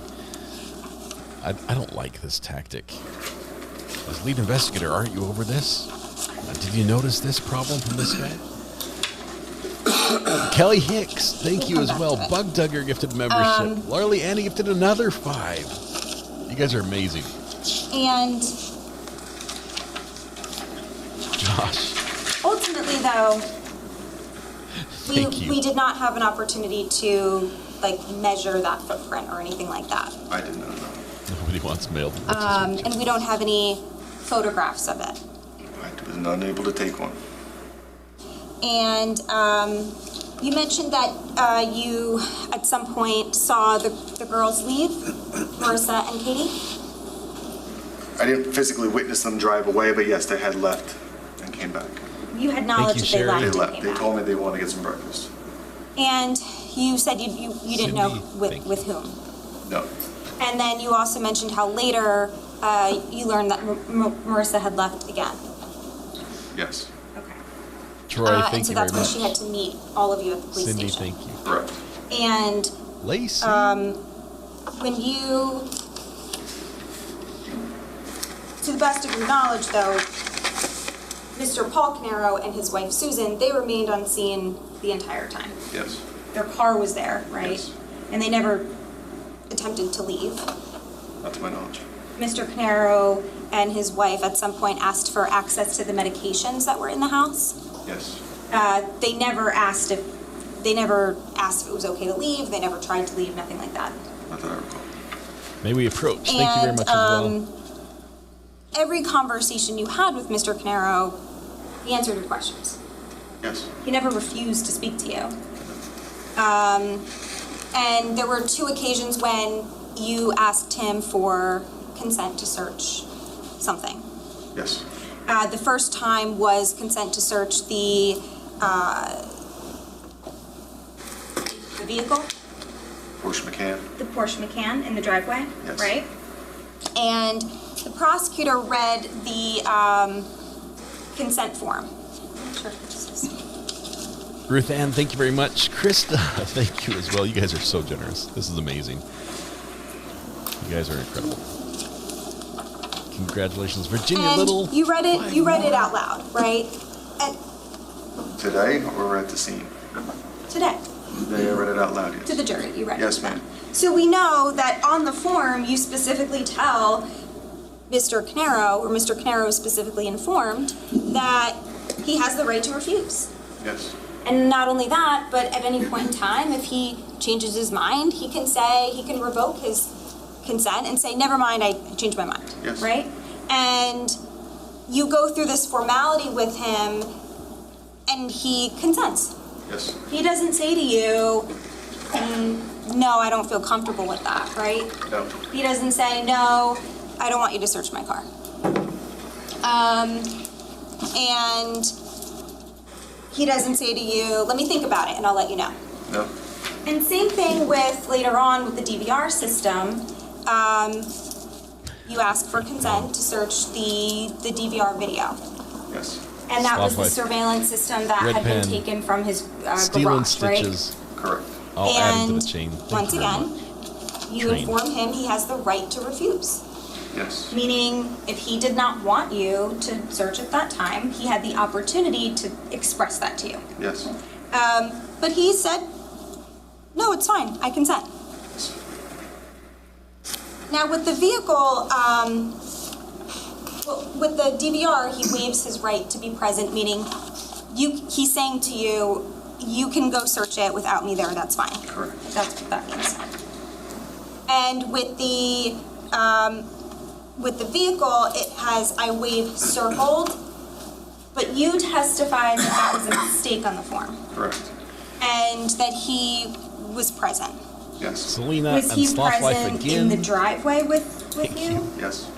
Like inside the crime scene area? We had brought him up within 10 to 15 feet of the vehicle, I estimate. We were in the driveway. Amelia, Julia. When you say 10 to 15 DSN. feet, are you talking about like Thank in you. front of the vehicle, next to the vehicle? Up the driveway to where the vehicle is. We were in proximity of the vehicle for him to be present for the search. Okay. Selena, thank you again. Y'all are amazing. Just incredible.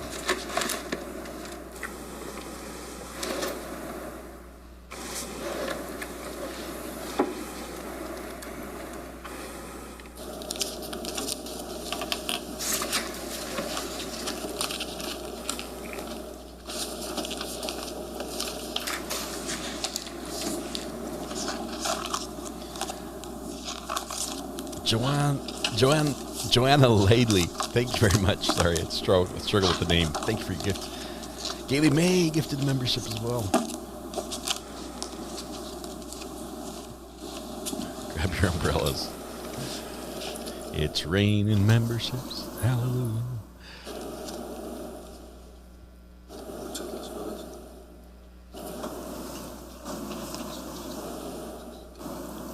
Josh is going to the store to get rotisserie chicken. Ice storm coming, so please stay safe, Josh. And keep the ice down in your part. I hope it doesn't come in my area.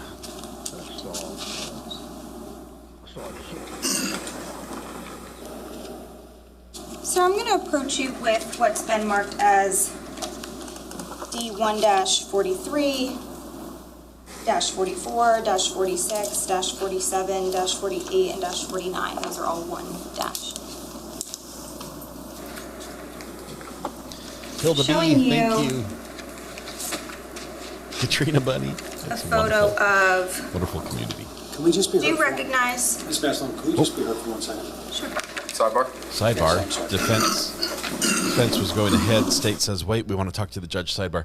You guys are absolutely amazing. Selena K just gifted another 5 memberships. There's just, the top of my screen is just covered in green. I mean, this screen that I can see, you can see up here. This is how I see chat, by the way. That's what it looks like. Just full of green, and some are dropping off, and it's just kept going.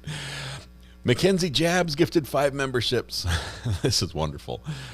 You guys are absolutely amazing. Thanks. As people have asked, what helps the channel the best? And I think the best thing that helps the channel is a gifted membership, because that does bless the channel financially. Thank you for that. I couldn't do this without your support, but at the same time, it gives to somebody else and lets them enjoy the perks of being green, of the emojis that are opened up to you, and the command, this getting seated and recognized, and avoiding the slow mode. So thank you. Baby Shark gifted another 5 as well. Thank you. All of you all are amazing. Thank you, thank you, thank you 1,000 times over. Bree Roz gifted another one. It's holiday pay, says Nikki. It's Monday. It's a Monday. I had forgotten it was a holiday. When I worked with the federal government as a contractor, the holidays, I was very aware, because we didn't work on holidays. The government shuts down. But now that I'm not sort of in that work, I don't track them as closely. Kelly Hicks gifted another membership. Thank you. Oh my goodness, the recipient was FKHYFXDGHGGJHV. That's the name, Kelly. Congratulations, whoever that is. Betty Gorley, RA Chat and Mods, this is the greatest community ever. Love y'all. Betty, OG, 22 months of support. Thank you very much. You guys are amazing. We're hoping, I think that with this witness on the stand right now, we get faster. The questions from the defense aren't so painful, because he's not fighting her, right? She doesn't have to go back and circle around from 6 different directions to try to get her answer. He's being straightforward on all his answers. So I think it'll be a little easier on cross this time than with other witnesses. Stacy Ray gifted a membership. Thank you. Krista, 26 months. OG. Yeah, you're more than that for sure. Definitely an OG. Y'all are So I'm going to absolutely move incredible. on to another topic for now, and we'll come back to that later. I guess it wasn't sustained.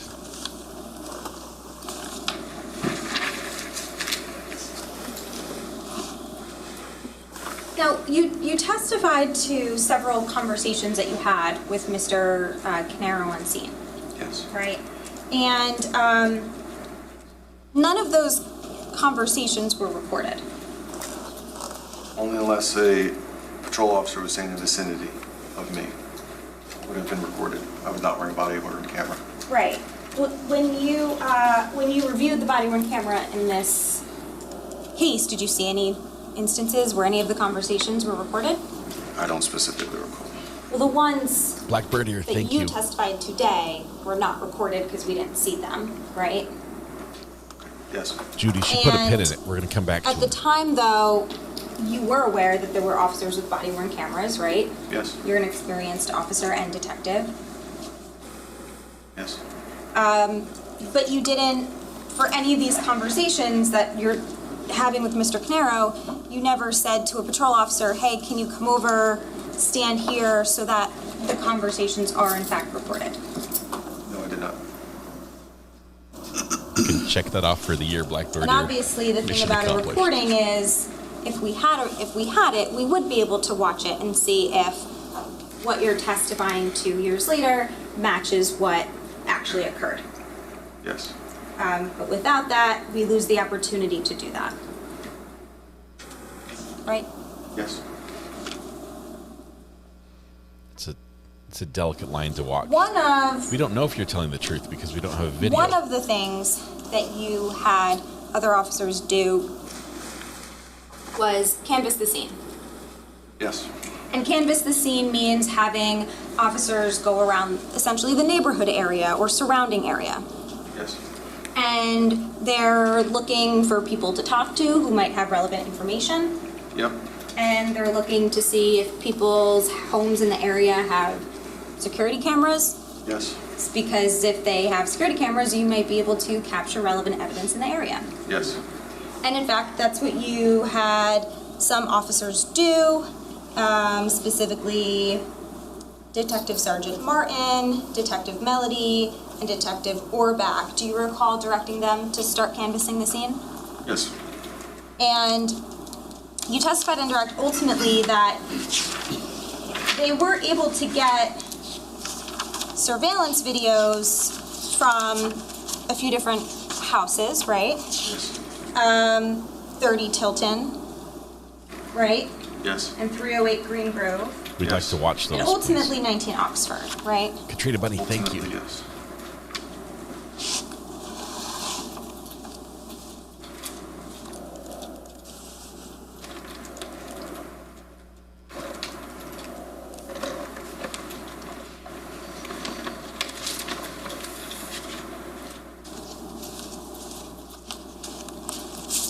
The banker's box gives the illusion that she's organized, but she takes just so long finding things that we know better. I'm going to show what's already been published to the jury previously as D-1-100. A D-1-100. If I could have front table.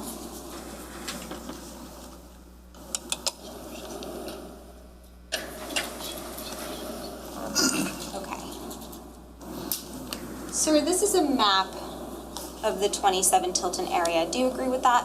Yes. Okay, and we can see that 27 Tilton is identified right on the map. Correct. And 30 Tilton would be, can you see it on your screen? Yes. Okay. And it's here? Yes. And so it's just a few houses down from 27 Tilton. Or it's like, yeah, a few houses down. To the west, yes. To the west.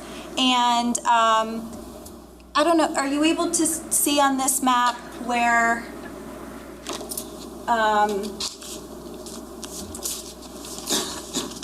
the video from Green Grove would have been? Yes.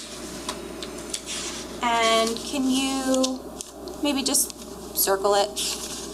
Do we have the stylus over there? Why don't you leave the stylus by the monitor? Yeah, you can just circle it. Like the court clerk guards the stylus. Like it's the last one in the world.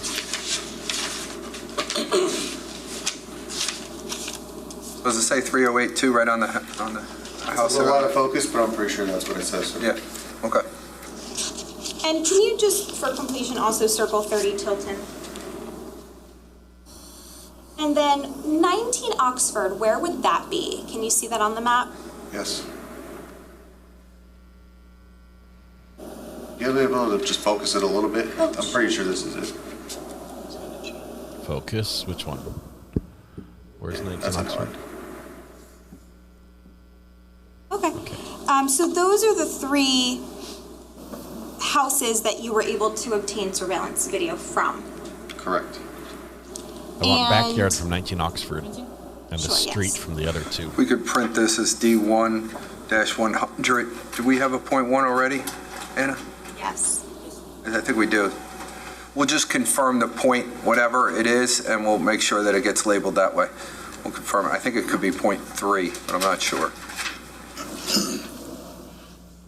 And now next I'm going to show you what's been marked as D-1-101.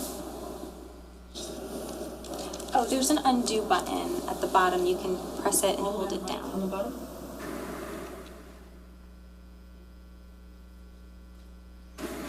Now these don't have house numbers, okay? So I'm not gonna like hold you to it. You don't have to circle the individual houses, but can you circle just like the general area where you got the surveillance videos? Just like one big. One big. Yeah, just to show the area. What are they encompassed? Okay. Which conveniently includes the house in question. You can print that too. We print that as 101, and I know we have a .1 on that also. It could be .2 or .3. We'll figure it out. We'll just number it something. The jury's not really going to care about that circle. It's not going to be the deciding factor right there, that piece of evidence. As we can see from this map, though, there are two intersections where Tilton intersects with Green Grove Road, correct? Yes. And that means there's two ways in and two ways out. Yes. And all of these little boxes that we see, would you agree with me that those represent houses? Yes. Okay. And so there was no effort to get any video from any of these houses on this side. We were not able to locate any, so it was not documented if we had any.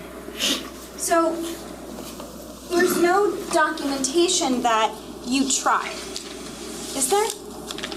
My report, no, I do not know about the other detectives if they specifically documented which houses they hit or not, or they approached. Okay, well, you did review the officer's reports, right? Yes, I don't recall. You don't recall.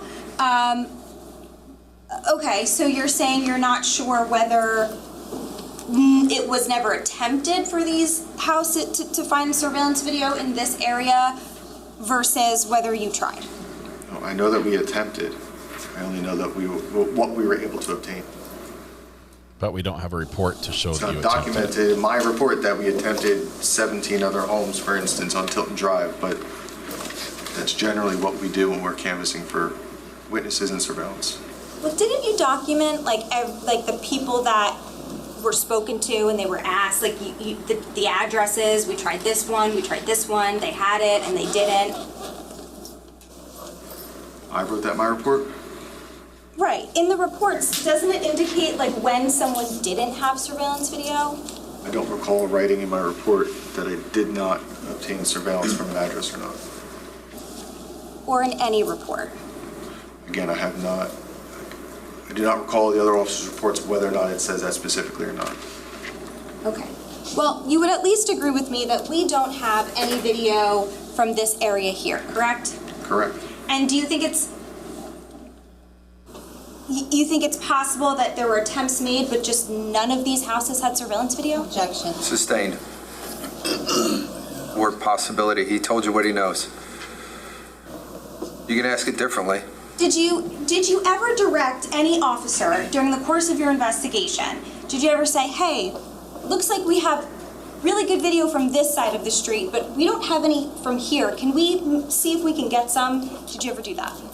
Yes, as I stated, we generally canvass the entire area. Right, but what I'm saying is after you reviewed the videos that you did have, right, you knew we have a video from 30 Tilton, we have a video from 38 Green Grove, and we got a video from 19 Oxford, but it's all on one side of the street, correct? Yes. Okay, and after you reviewed those, which was in a short period of time, it was within a week, right? We're Approximately. canvassing for those videos the day of, on November 20th. Okay.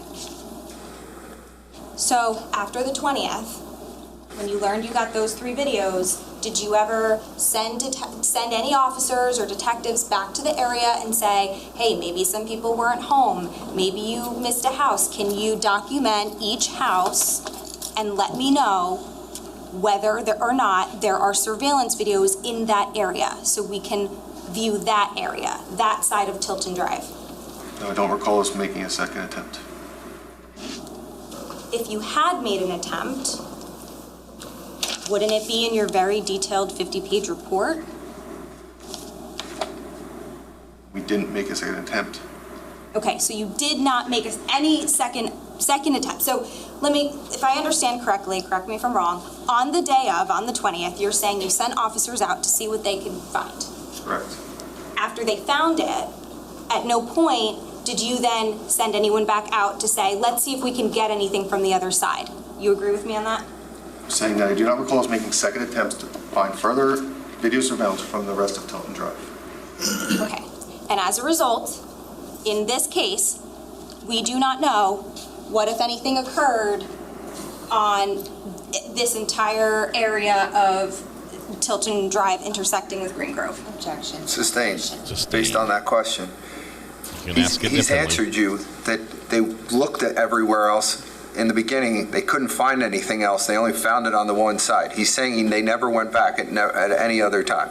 Am I incorrect with what I just said? No, sir. Okay. Okay. If you have a different question, go ahead, but he doesn't know anything else. That's what he said. Right, so I was saying, just to be clear, that we don't have any video. As a result, there's no video that we have in this case file from this side. Not to my knowledge, no. And Now move on. are you familiar with this area? Yes. So you can't see it fully on the map here, but there's like a shopping center. Isn't there? Close by with businesses? Yes. Did you ever send any officers to the businesses to see if maybe they had a camera angle of that intersection? Which intersection are you referring to? The intersection of 27 Tilton and Green Grove here. That plaza would not capture that intersection. How do you know that? I'm a police officer in Ocean Township. These addresses are in Ocean Township. I know where the streets are, and the entrance is to Tinton Falls Plaza So, in relation to Tilton Drive. okay, so you're saying, It's too far. It doesn't Sorry? capture, it's too far. It doesn't capture the intersection. okay. Do you know that based on going there and checking to see in this case? As I stated, I've been a police officer in Ocean Township for a very long time. I know that that intersection is not captured from that Tinton Falls Plaza. Okay, what about this intersection here? Because we can see this is a dead end, right? This is a cul-de-sac. Yes, ma'am, in Tinton Falls. What about this intersection here, which would be if you made that left, if you came out of Tilton Drive at this intersection and you made a left onto Green Grove, you would hit this road right here. You would hit this intersection here, correct? Yes. Okay. What about there? No, that's the back end of the plaza. You can see Tinton Falls Center written on the bottom of the map. So you have personal knowledge that there's no businesses there with cameras in the back at all that might have captured that area? I'm saying from my experience, the distance is too far. There would be no surveillance cameras to capture. There's woods and trees and... Okay. All right, ladies and gentlemen. I messed up, didn't I? It's 12:33 almost. All right, so I apologize to you. We're going to take our lunch break now. We don't get I lunch will break. give it to you on the back end because of how wonderful I am. We're going to start back up at 1:40 to give you time to get downstairs to have an hour and then to come back up. So we'll start back up. More will have you back up in your seats at 1:40, just so that you know. Everybody have a good lunch. Don't discuss this case. Don't do any research. Thank you. Can we turn the lights back on, please? All of the lights. All the lights back on. Thank you. So we're going to skip through lunch. We're breaking for lunch. Lunch is right now, which means if you don't have lunch in front of you, you should grab some and eat it. We only have, I think, like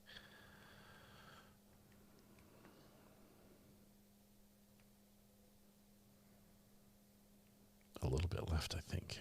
Hang on. Long lunch.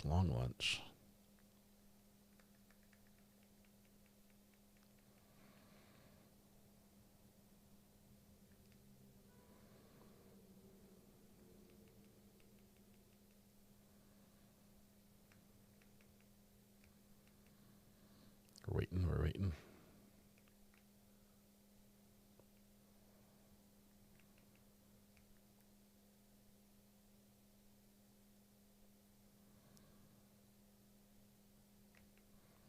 Hold, please. This is lunch. Lunch is over. Apparently, we start with a sidebar.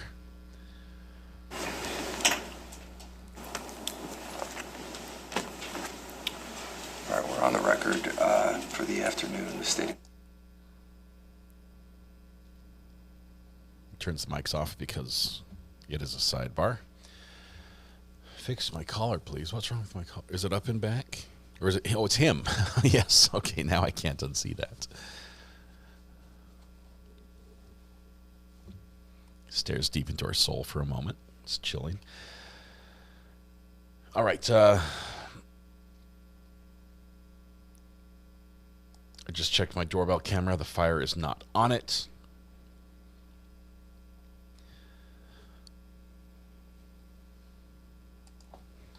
fast forward. I don't know how long this is going to last.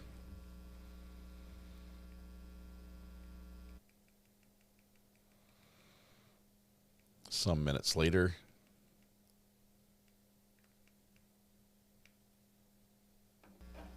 All right. Now Can we bring the jurors back out, please? Bring the jury. I'm sorry?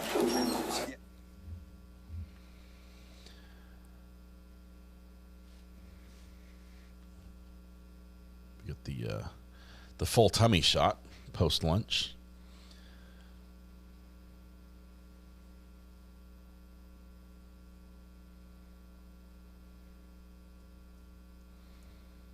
I've been resisting the update on my Mac computer, and for some reason I updated it even though I didn't want it to last night, and now everything's like rounded edges and bubbly, and I don't like it. I'm not a fan. Ladies and gentlemen, as you probably are aware, I've had to speak to juror number 4 for a minute. You are not in any way, shape, or form to try to ask her or to be concerned about any questions that I may have had for juror number 4. I can tell you I just wanted to talk about the rest of you, and she was the one that I liked the most. So that's why I did it. No, I'm kidding. So everything that happened, don't worry about that. It's sometimes the court needs to do that for a particular reason. We're going to continue moving forward. There's no issue. We're going to continue with the cross-examination. But for the afternoon, I'll call it. It's State of New Jersey versus Paul Caneiro, indictment 1902-0283. Can I have the appearances of counsel for the record? Good afternoon, Your Honor. Assistant Prosecutor Nicole Wallace on behalf of the state. Good afternoon, Judge Chris Decker, Assistant Prosecutor for the state. Okay. Good afternoon, Your Honor. Monica Mastalone, attorney for Mr. Paul Caneiro, who's present.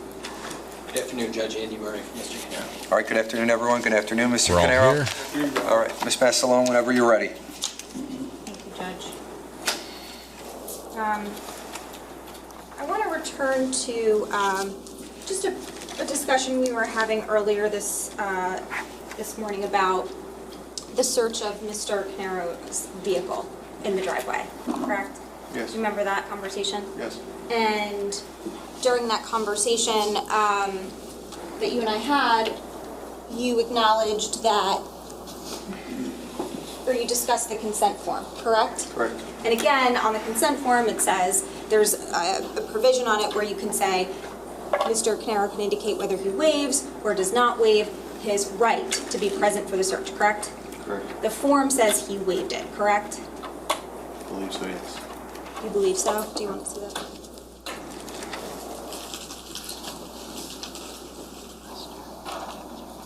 I'm approaching with the witness with what is S93. So you saw this earlier this morning, correct? Yes. And you remember that when you read it out loud to the jury, you explained that it says I have the right to be present while the search is conducted. I waive or do not waive this right, and waive is circled? Correct. Okay. And you indicated to the jurors that that was a mistake of some sort? Yes. And then when I asked you, okay, so like where did the search take place? You said it was in the driveway, right? Yes. Right where the car was parked? Yes. And that's within the crime scene tape area? Yes. And within the crime scene tape area, you had brought in Mr. Caneiro within the area in the driveway to view the search? Yes. You said he was like 10 feet away from the vehicle, maybe 10, 15? Approximately. Okay. That's a candy wrapper, and I'm hearing it. I'm approaching the witness with the same exhibits that I cited earlier. It's D1-43 through D1-49.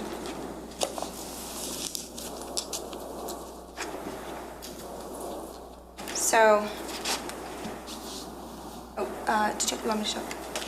So, Officer, or Detective, Lieutenant, do you recognize this? What's happening in this photo? Yes. Okay, what's happening in that photo? It's photographs of two vehicles in the driveway. And it appears the hood is up. The hood is up. Of the one vehicle? Of the McCann, yes. Of the McCann, and that's the vehicle that Mr. Caneiro consented be searched, correct? Correct. And specifically at the time that you asked for consent to search, you wanted to look under the hood of the vehicle, correct? The fire marshal was the one conducting the main search. He was looking for extension of the fire. Okay, and do you see the fire marshal in that photo? Is it Flanagan? Maybe it's hard to tell, but there's some uniformed There's firemen. multiple firemen with fire gear on. Okay. I'm not sure if his back is turned, I'm not positive. Okay. Well, the hood is up, and it appears that this is the search of the vehicle, correct? Correct. And I'm going to show you another one. It's almost exactly the same. Yes. Just a little bit of a different angle, correct? You can Yes. see a little more of the driveway. Now I'm going to show you one that's a little bit more zoomed in. And this is, Ms. Messalone, do you just mind just when you're doing each one, just to say the number on the back? sure, the first photo that we looked at was 1-43, then 1-44, and now we're on 1-45. Thank you. Okay, does that also depict the search? We're standing in the driveway. The hood is now closed in this picture. The hood is now closed. And here is, do you recognize this gentleman? Detective Catalona. This is Detective Catalona, and he has like a camera in his hand, correct? Correct. So he's photographing the search, Yes. and we do have photos. Have you seen the photos of the search? Perhaps. It's been many years. Here's another photograph where it appears he's photographing like the inside of the vehicle. Yes. I'm sorry, Ms. Messalone, could you say that? Sorry, the one I just showed was 1-47, and the one before that was 1-46. They're in consecutive order. Thank you. And so finally, I'm going to show you 1-49, which is another angle of the search. And this photograph, we see the full driveway, correct? Correct. And you can see the taped off area. Yes. Okay, but what we don't see is Mr. Caneiro anywhere near the vehicle that's being searched. Okay. All right. I'm going to publish them. So just so the jury has the benefit of knowing what I was referencing, if I can have it on them. Congratulations, Lindsay. Love to have you in green again. So, officer, this is D1-43. I showed you this photograph, and you acknowledged that this is a photograph of the search. We can see that the hood to the vehicle of the McCann is up, correct? Correct. And you agreed that the reason why the hood is up is because the officers or the fire marshal specifically wanted to look under the hood of the car, right? Yes. And that's because this is where the burn marks on the hood were, and there were concerns about that, right? Correct. Okay, and then we have another photograph. This is D1-44, and this is, again, just another photo of the search. It's a very similar photo, correct? Yes. And then I'm going to show 1-45. This is a little bit more zoomed in. You can kind of just see through the bushes. Some of the people that were involved, and this is Detective Catalona, correct? And just for the record, he's the individual with the beard who's closest to the vehicle with like a black attire and a reflective stripe. This is D1-46, and we can see the Detective Catalona now has a camera in his hand where it appears he's taking photographs of the search, correct? Correct. And then D1-47, we can see that Detective Catalona appears to be taking photos of inside of the vehicle because, again, this is the search that is taking place, correct? Correct. And then we have D1-49. Where are those photos? And this is the entire driveway area where we can see the taped off crime scene area, correct? Yes. The natural gas companies there. And we can see the same, they're far away, but we can see the same individuals in the photo, correct? It appears so. And we see the Jeep in the driveway, right? Yes. And what we don't see is anywhere 10 to 15 feet away, Mr. Caneiro in the driveway observing this search, correct? Not in this image, no.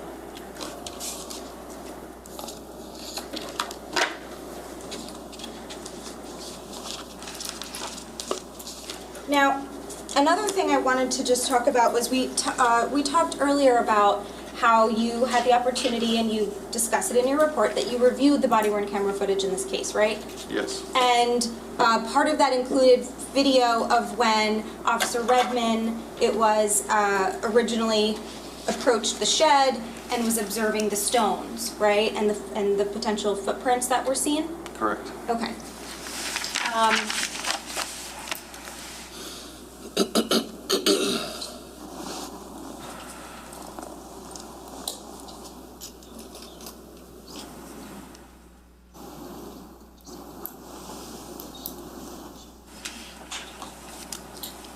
Judge, there being no objection from the state, I'm just gonna show a 1-minute clip of some body-worn camera footage that this witness has indicated he's reviewed. Okay, just tell us what the exhibit number is, if you don't mind. Sorry, Judge. I believe it's 106. S or D? D106. D106, Yeah, okay. Body-worn camera of Officer Redmond, ending 3926.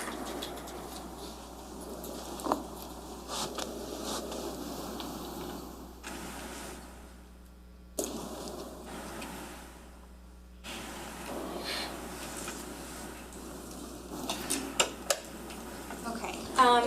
Mood lighting? We're in the audio's off. Okay, I'm just gonna show the video for you to view, okay? In the upper left corner. Do you recognize that as the shed? Yes. He said he's been having problems. Oh, maybe. Oh, you have to mute it. It's not muted. You have to mute it. Because it's hearsay.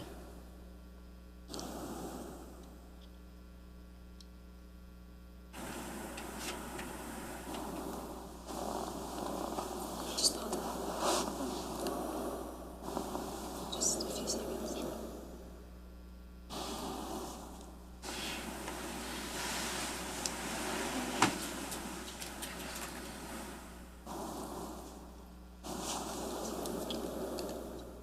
We just saw a lot of flashing lights, correct? In the background? Yes. Yes. And those are all of the responders who are here on scene at this point, right? Yes. Okay. Just to orient ourselves.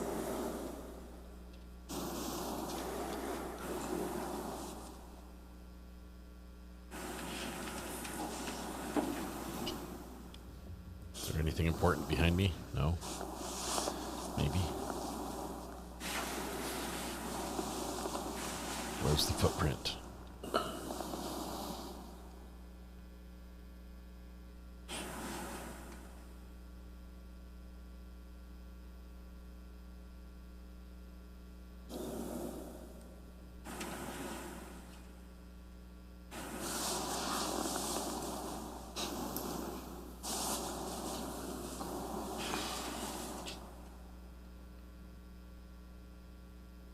We can stop it around here. Thank you. So this was the video of Officer Redmond near the shed, correct? Yes. And what we can't see from the video, we see him shining his flashlight at the stones, correct? Yes. Where we later learned there was a footprint, right? But we can't see the actual footprint, right? Correct. So nothing related to this footprint was preserved, correct? Correct. Okay. Now, we can put the lights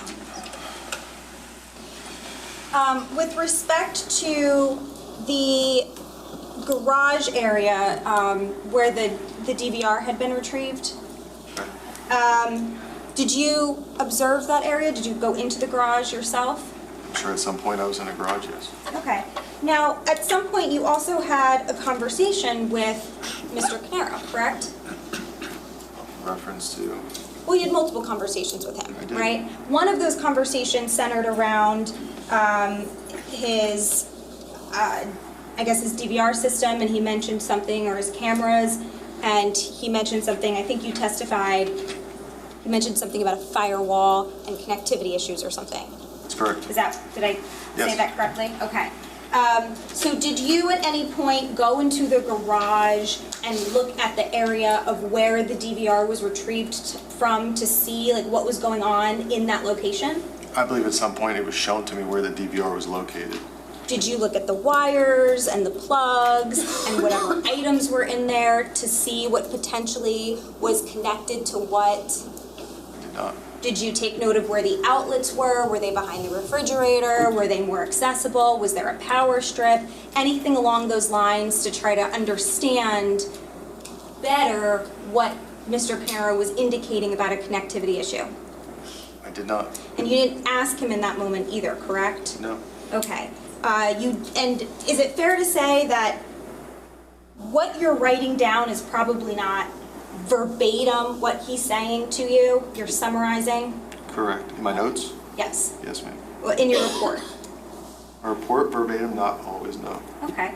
And so we're talking about would you agree if we're talking about a technological issue? It's a little bit technical? It sounded it. Okay, it sounded it.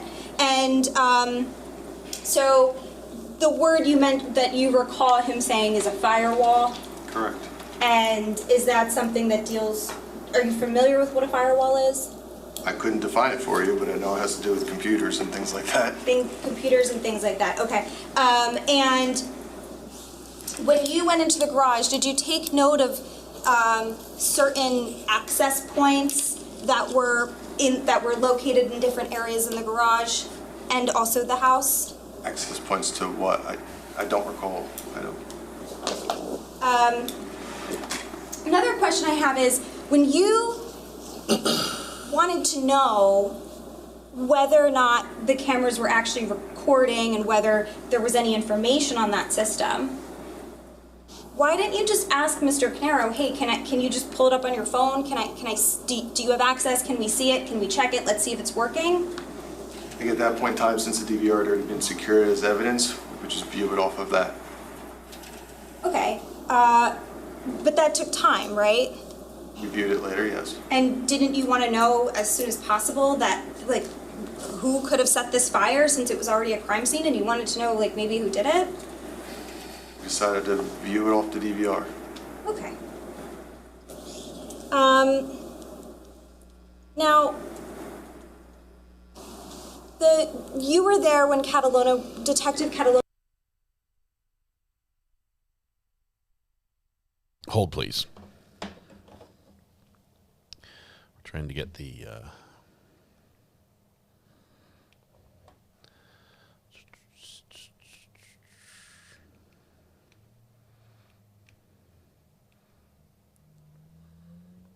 rest of it pulled up here.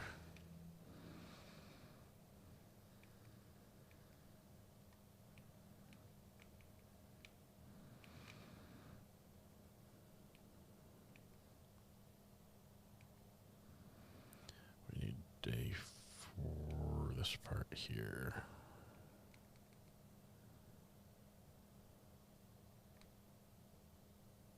Have them send someone with more experience. That's the part we just watched.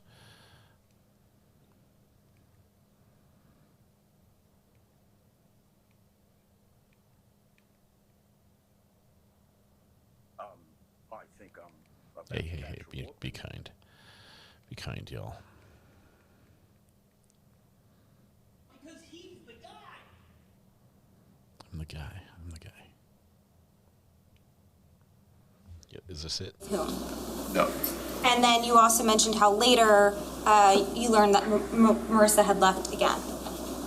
Yes. Okay. And so that's when she had to meet all of you at the police.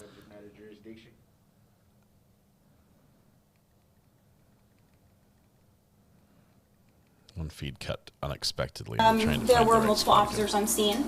Yes. And obviously first responders and the fire personnel and all of those people. Yes. You also indicated Mondays that are hard. Flanagan was on scene. Yes. Okay. And Flanagan, then we had the break. A little bit of a break. We come back and he's still up.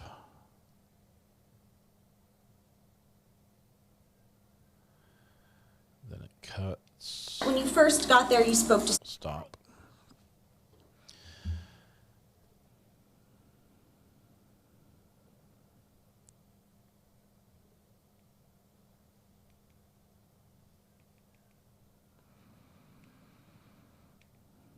The family members, you testified they were very upset. They were learning what was happening, right? Yes.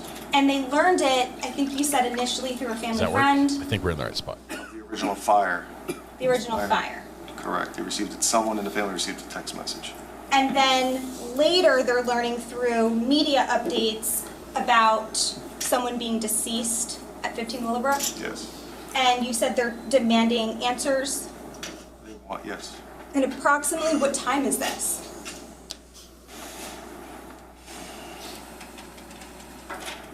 1:30 to 2:30 ball. I don't remember. 2 o'clock. Okay. I'm not sure. And when they're demanding answers, like, what do they want? They want to know what? Like, what's happening? Sustained speculation. Why didn't you give them answers to their questions? I didn't necessarily have much information other than what I'm reading in a CAD entry narrative. Well, do you have, like, phone contact with Colts Neck's detectives and officers? I did not at that and the time, prosecutor's no. office? I did not speak to Colts Neck detectives at that time, no. But did you have access to a phone to call them? I suppose I did, yes. Okay, and you didn't though, right? Sounds like cold snacks. So they're learning, like, there's a Necks. big issue Cold at their snack. family's home, a fire, someone's dead, and they're demanding answers, and you do what? They requested us to check on their other family, which we did for them. Okay, yes. Mr. Caneiro asked that you testified about that on direct, right? Yes. You testified that Mr. Caneiro asked you to call his parents, right, to make sure they were okay. We ended up sending police officers there. I didn't call them. Sorry? We sent the NYPD to their house. I did not call his parents. Okay, he wanted a wellness check. Yes. And this was before they learned anyone was deceased, because you mentioned on direct, they said don't mention the fire. Fire and people deceased are two different things. I don't recall the time frame of when they learned of when they found out there was fatalities in Colts Neck versus when we did these wellness checks. They knew of the fire, They knew of the fire. and that's what he asked me not to tell them about. And you didn't. I did not. I instructed the NYPD officer not to do so, and to my knowledge, she did not. Right, that you indicate they law enforcement honored that request, right? To the best that I could make sure, yes. So is it fair to say then that, of course, like, we're talking about a fire because if their son was dead, they would tell them. They wouldn't, you as law enforcement wouldn't withhold that information just because Paul Caneiro was asking you to, right? Objection. What's your objection? I don't understand the question. I don't understand what's being asked as a compound question. That's not a legal. It is a compound question. Compound That is also legal. sustain it too, to the form.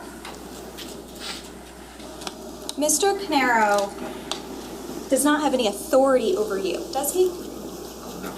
Okay. So when he asks you for a favor, such as checking in on his family, you don't have to do that, right? That's your choice. As a police, we're there to help people, and if he wants us to do a welfare check on someone, we have a duty to do so. Well, no one can just say, hey, I want a welfare check. You have to have like a basis, right? Okay, and here there was a basis, Yes. right? But then he also, according to you in your direct testimony, Mr. Caneiro also asks, please don't tell them about the fire, right? Yes, And you honor that request. as I stated. Okay, because at that point, there was no information that anyone was deceased yet. The original call came out with one fatality in Colts Neck. What original call?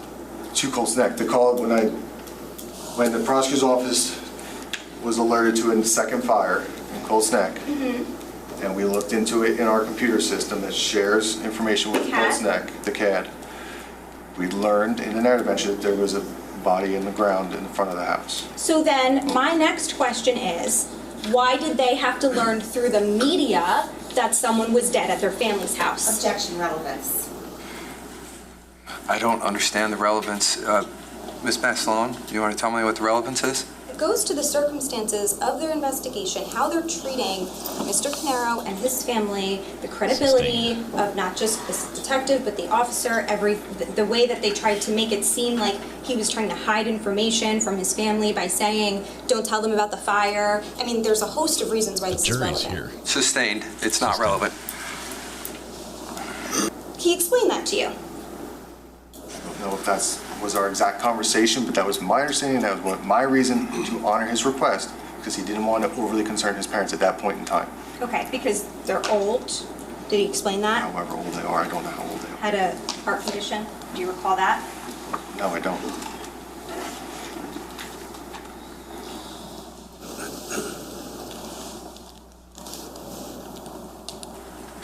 Eventually, was there, before you brought, at some point when the family is either in the lobby or when you first brought them down to the basement, do you recall a point in time where Katie Caneiro wanted to leave and she was told she couldn't leave? Eventually, before you brought, she started three questions there. Perhaps. Okay. And Was there a time? eventually, at 11 p.m., I think you said on direct, that's when they left, right? Approximately. I think, and that's, in your report, you say that's when they could leave, right? Okay. Yes? That's what my report says. So that would mean that prior to that, they could not leave, right? The reason why I did not want her to leave originally is because we did not know what was happening to the family at that point in time. They were escorts to the Detective Bureau for their safety. So you wanted to bring them down into the basement for their safety, correct? Yes. And that was at, you said 2 p.m.? No, that was earlier than that. 1 p.m.? It was around approximately? 1. Approximately. Okay, approximately 1. So now we're going to go from 1 p.m. to 11 p.m., right? And it's 10 hours later? Yes. And now they can leave, now it's safe. They were allowed to leave. Okay, you're no longer concerned about their safety, correct? Well, when they decided to leave, when they were leaving, I knew exactly where they were going, who they were staying with, and I had the police department do a check on those residences. So I continued to care. Where did they go? They each went to a different house. Do you know where? It's in my report.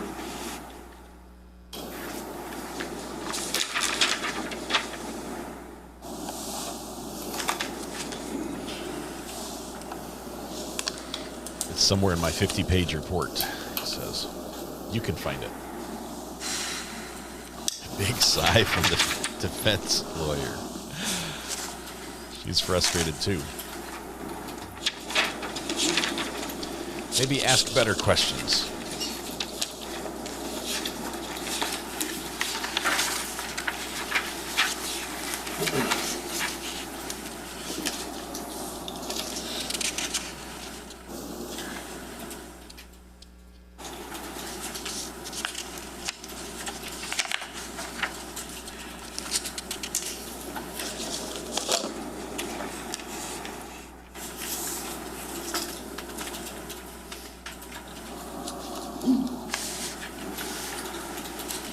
They gave you the addresses and you're indicating that you sent. At least sent the West Long Ranch Police Department to that to do routine checks on that house. Mrs. Caneiro stayed in Ocean Township, so our officers were well aware of what was happening, and I do not remember where the other daughter stayed. Okay. So at 11 p.m., they can leave as long as they give you their address and you have an officer check on where they are once in a while. Right? Yes. And you're testifying that that did in fact happen? That what happened? That officers went there and they circled the house periodically That was to my make sure request to everything was West okay? Long Ranch Police. Whether that they honored that, I couldn't tell you. Did they, do you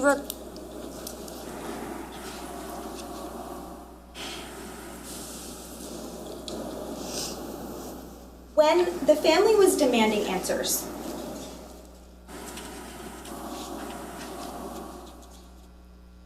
you still wanted to interview them, correct? Even though they found out what's happening with their family and that something was wrong, you wanted them to stay and be interviewed, correct? Yes. And like you said, their interviews didn't take place till 3 or 4 o'clock. Yes, Okay, approximately. so hours after they got there, and after they find out what's happening with their family. Yes. So they're being interviewed after knowing that there's a fire and at least one or more family members are deceased. Objection. Again, it's irrelevant. She wants to ask the question. Go ahead. Go ahead. Lieutenant, answer the question. Yes, we did still want to take statements from them. Judge Did is like, you it doesn't look good ever- for your client, but you can ask it. Leverage information as a basis for saying, like, if you just give us an interview, then we'll let you know what's going on with the family? Objection. Please come up here, please.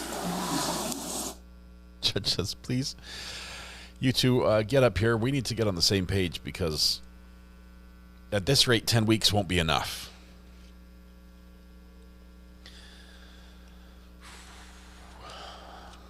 If she wants to ask the question, go ahead. That was funny. Yeah. The judge might be like, you know, you're on the defense side, right, ma'am? It's your job to try to instill doubt in the minds of the jury. Quit making your client look bad. So, I'm trying to have port. Don't raise your voice. please come up here. Yeah, I'm going to count that. That's going to be 49. The judge is in a good mood because he just had lunch, but I'm not sure how long that's going to last. He asked them nicely to come up, so not at his pleasure. I'm going to count it because he summoned them. Can you please come up here? This was not a yes, I will consent to see you at sidebar. This was like both of you, front and center, nicely now. Let's see. I actually enjoy this. I like this court. We've had a couple courts that have been sort of dry, where we didn't have personalities. And with personalities, we like someone, we don't like others. I can appreciate the persistence of the defense lawyer, even though I don't necessarily like her questioning style. I think she is attempting to do a good job for her client. All right. She just accused him of coercion. Yeah, what'd she say?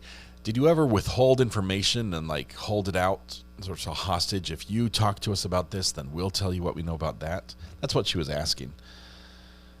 And when the sidebar ended. Okay, why did Paul just take off his headphones, but the sidebar not end? Did they tell him not to listen to this part? Okay, it ended.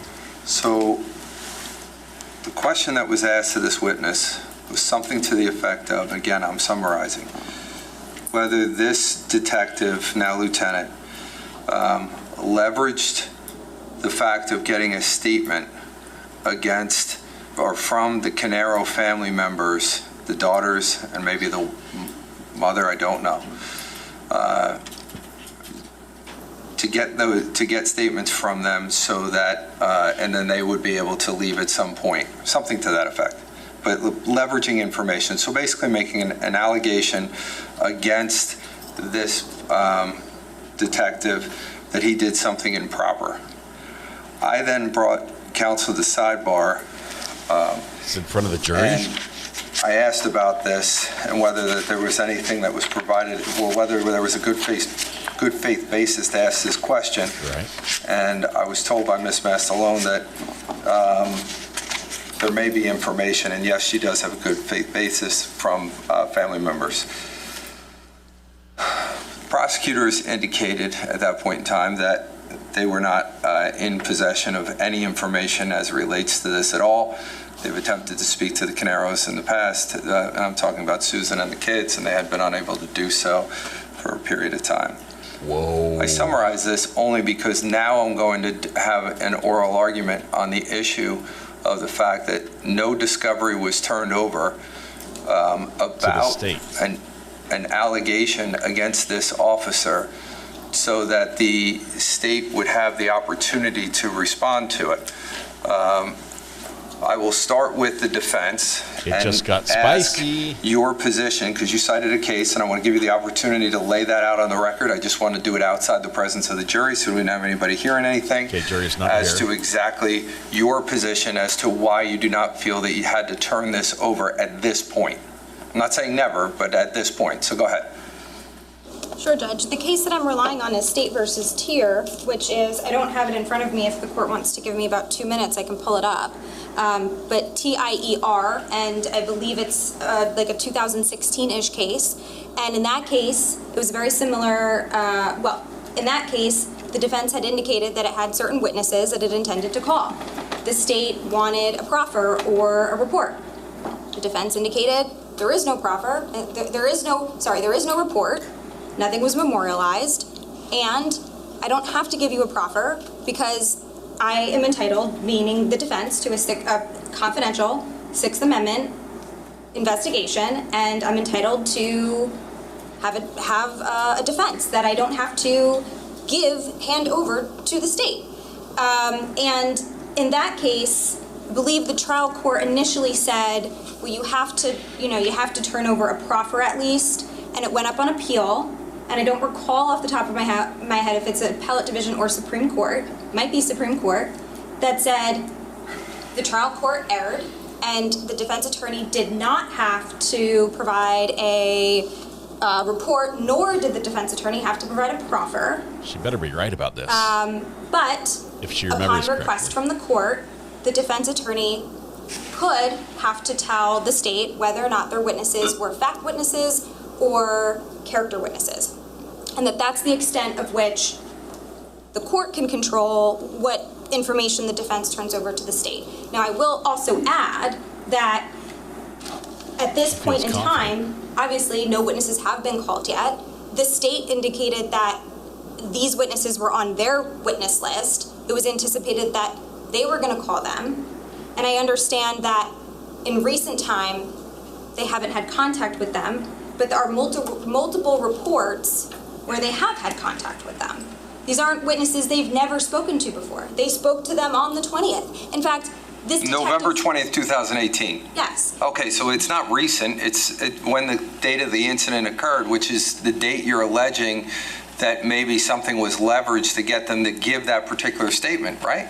Yeah, that's exactly what I'm saying. They spoke to them the day of. So they were there. Like, this detective was there. I'm not asking an officer who wasn't there whether this happened. You're about to accuse a lieutenant of whether he leveraged information. Well, you did basically by asking that question.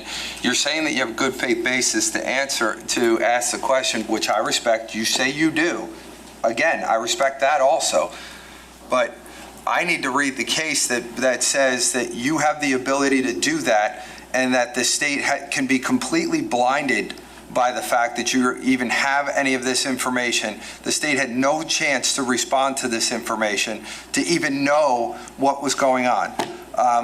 It doesn't matter to me right now of whether Susan's going to be called or the kids are going to be called. The allegation right now deals with this witness and you having information that's in your possession. How long have you had it in your possession, just so that the record is clear? You got to tell us. Judge, I don't... How long? I'm asking you. The court's asking you a question. How long have you had this in your possession, just so that I know? From approximately maybe 2 weeks. 2 weeks. Okay. All right. Here's what I'm going to do. Let me hear from the state. I mean, to be honest with you, Ms. Mastalone knows, and she's actually made attempts to serve as like an intermediary between the state and Ms. Caneiro. We actually had an appointment to meet with Ms. Caneiro on September 5th, 2018. That was the day it was the day that they argued that Mr. Caneiro should be released as a result of the appeal to the Supreme Court. You're talking about 2025, not 2018. Sorry.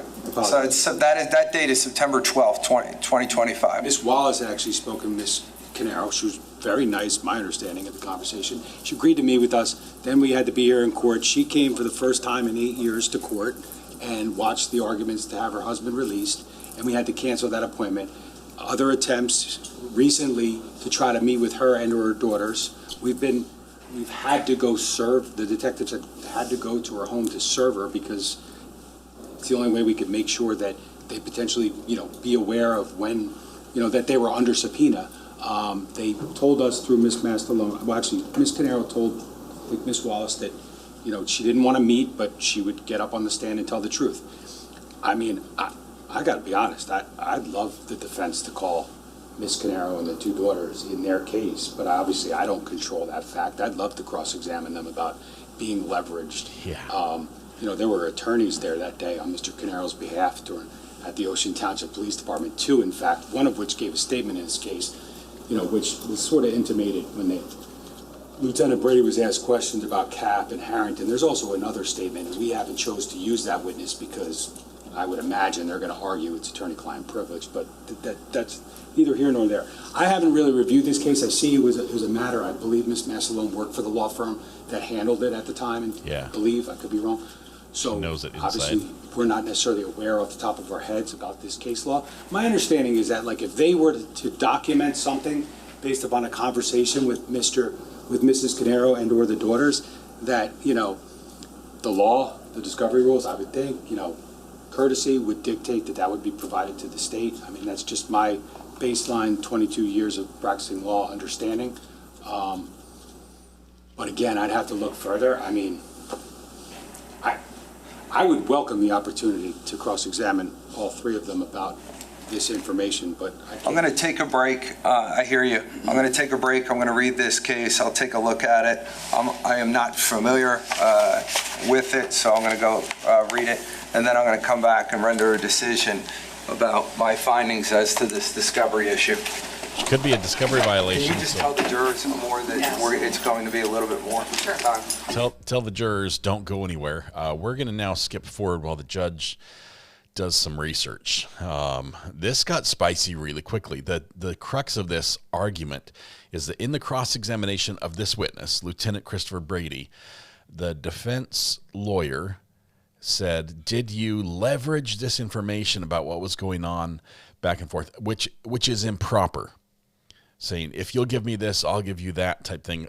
I don't know the law of what that would be considered, but clearly it's coming up as improper here in New Jersey. And the judge is saying, you're basically accusing this fine witness of doing something very, very bad. Do you have good faith basis for that? She says, we do. It comes from these family members. The state says, we had no clue about that. What in the world? You should have warned us. We've got no. It's 228 NJ 555. It is a 2017 case. I agree with Ms. Mastalone that what she says is what it says in this case. I was not familiar with this case. I was surprised by it in all my years of doing this. This is not my understanding, but I follow the law as the Supreme Court says it. Defense was right. So with that being said, I'm going to allow the defense to ask the question if they didn't memorialize the information. Wow. Seems like they don't need to. Can I ask one question just to clarify? I guess the question becomes, I wanted to make sure it was very clear that this was not memorialized in a report or in some sort of summary regarding this interaction with any of these witnesses. Judge, I can represent that this is part of the reason that was expressed to me why the family wishes not to speak to the state, because they felt mistreated in a variety of different ways, not by these particular prosecutors, but just overall. And the state is obviously prosecuting Mr. Caneiro. So that's how how I learned this information. And I don't know what else to say. It was an email. All right, so there's nothing written or there's no statement and there's no oral statement memorialized. That's what Ms. Mastalone is saying. She's saying this was a phone conversation. I mean, my only question too is... just to be clear, I did not memorialize that conversation. That's what I assumed you meant, but go ahead. The only thing I would note, obviously I had a chance to read the case pretty briefly, but I do note that one of the prior cases addressed in tier discusses the idea of, the theory behind this being is that they don't have to reveal information early in time that may be, extremely helpful to a criminal defense. I get it. This is not dealing with inculpatory. And this is not, and these instances were pre-trial. It's not in the middle of trial, even though it's kind of mentioned about trial in here. But based upon the way I read the opinion, that the Supreme Court has made it clear that if it's not memorialized, they basically don't have to prove anything, and they don't have to do a single thing. It's on the state to do everything, and it's not the defense's job to give up their defense and/or how they want to handle moving forward. It's just the system we work in, Your Honor. Judge, just so the record is clear, the state knows this too, that the 20th wasn't the only day that they spoke to Susan Caneiro, for example. There were other days also, just With his attorney at the time, Paul Caneiro's attorney, representing the entire family. And there were times where our detectives met them at the house in order to like get a key so they didn't have to like destroy a safe or things like that. So yes, at that time, that is somewhat true.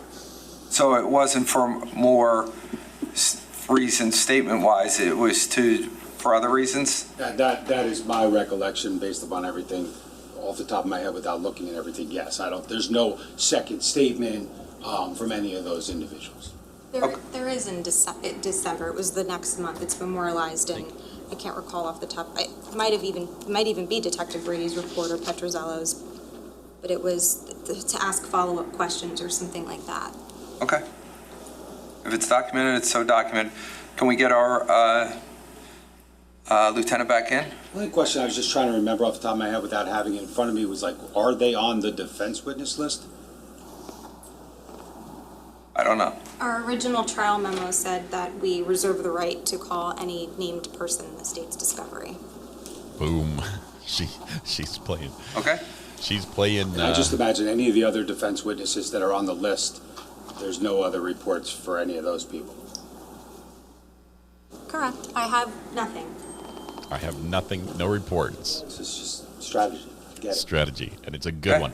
State does the we same have thing. Our lieutenant back in, please. The state will call an expert witness and then not Once tell the them to make a lieutenant is report. comfortable and So seated, there's we can nothing bring the that jurors the back in. defense can look at. They both play this game. The state lost on this battle. Defense won handily. But this is the 3D chess going on. Mrs. R.A. just brought me a salad to consume because I'm like shaking because I'm so hungry. So I'm gonna eat the salad, but off camera because I'm Nathaniel. I just can't eat gracefully on screen, and I'll mute myself for Red's sake as well. So delicious salad. It has croutons in it. They're very crunchy, Red. You're not gonna hear a penny. You're not gonna hear any of it. So. Big win. I want to see where they go with this. She won the argument here, so she can ask him the question. The interesting thing is, can she convert this to a point? Right? This is not a touchdown for the defense in any way. Can she convert this win into a point? We'll see where they go here. I indicated to you I would try to do that at the beginning of the day or the end of the day, but sometimes that just can't happen. Unfortunately, this was one of those times I had to address it right now. So I apologize for the delay in leaving you in there. I wish there was windows in there, but there's not. But we got some nice pictures up there. A little bit about the county if you want to take a look. But otherwise, I apologize to you for the delay in keeping you in there. But we are now ready to go. The issue has been dealt with, and now we'll proceed. So Ms. Mastalone is going to re-ask the question that she was asking before. Go ahead. Sir, the question was simply this. At the time that, so you're at the police station, Ocean Township Police Department with the Caneiro family, correct? On November afternoon? On November Yes. 20th of 2019, right? Yes. From approximately 1 o'clock up to 11 o'clock p.m., correct? Yes. Or maybe it was noon. It was actually noon. So we're talking like 12 hours or so. And during that time, we know that the family eventually learned through the media that their family members from 15 Willowbrook, at least some of them, were deceased, correct? I believe that we knew that there was fatalities, and it was at the house. But I don't recall what time we received positive identifications of anyone. Okay. And at some point, despite them having learned something was happening with their family, you still wanted to take statements from them at the police department, correct? Yes. And at any point, are you aware, not saying you personally, are you aware of any officers at that time who were leveraging information about what was going on with the family as a mechanism to get statements from them? I am not. You're not aware? I am not aware. And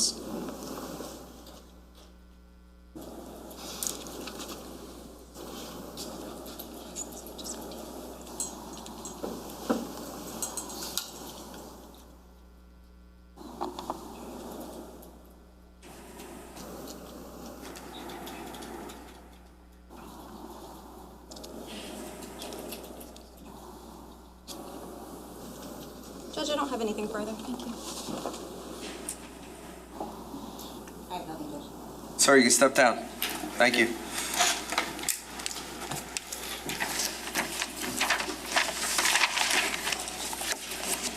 State, call the next witness. Thank you, Judge. The state calls Sergeant Daniel Mazzicola.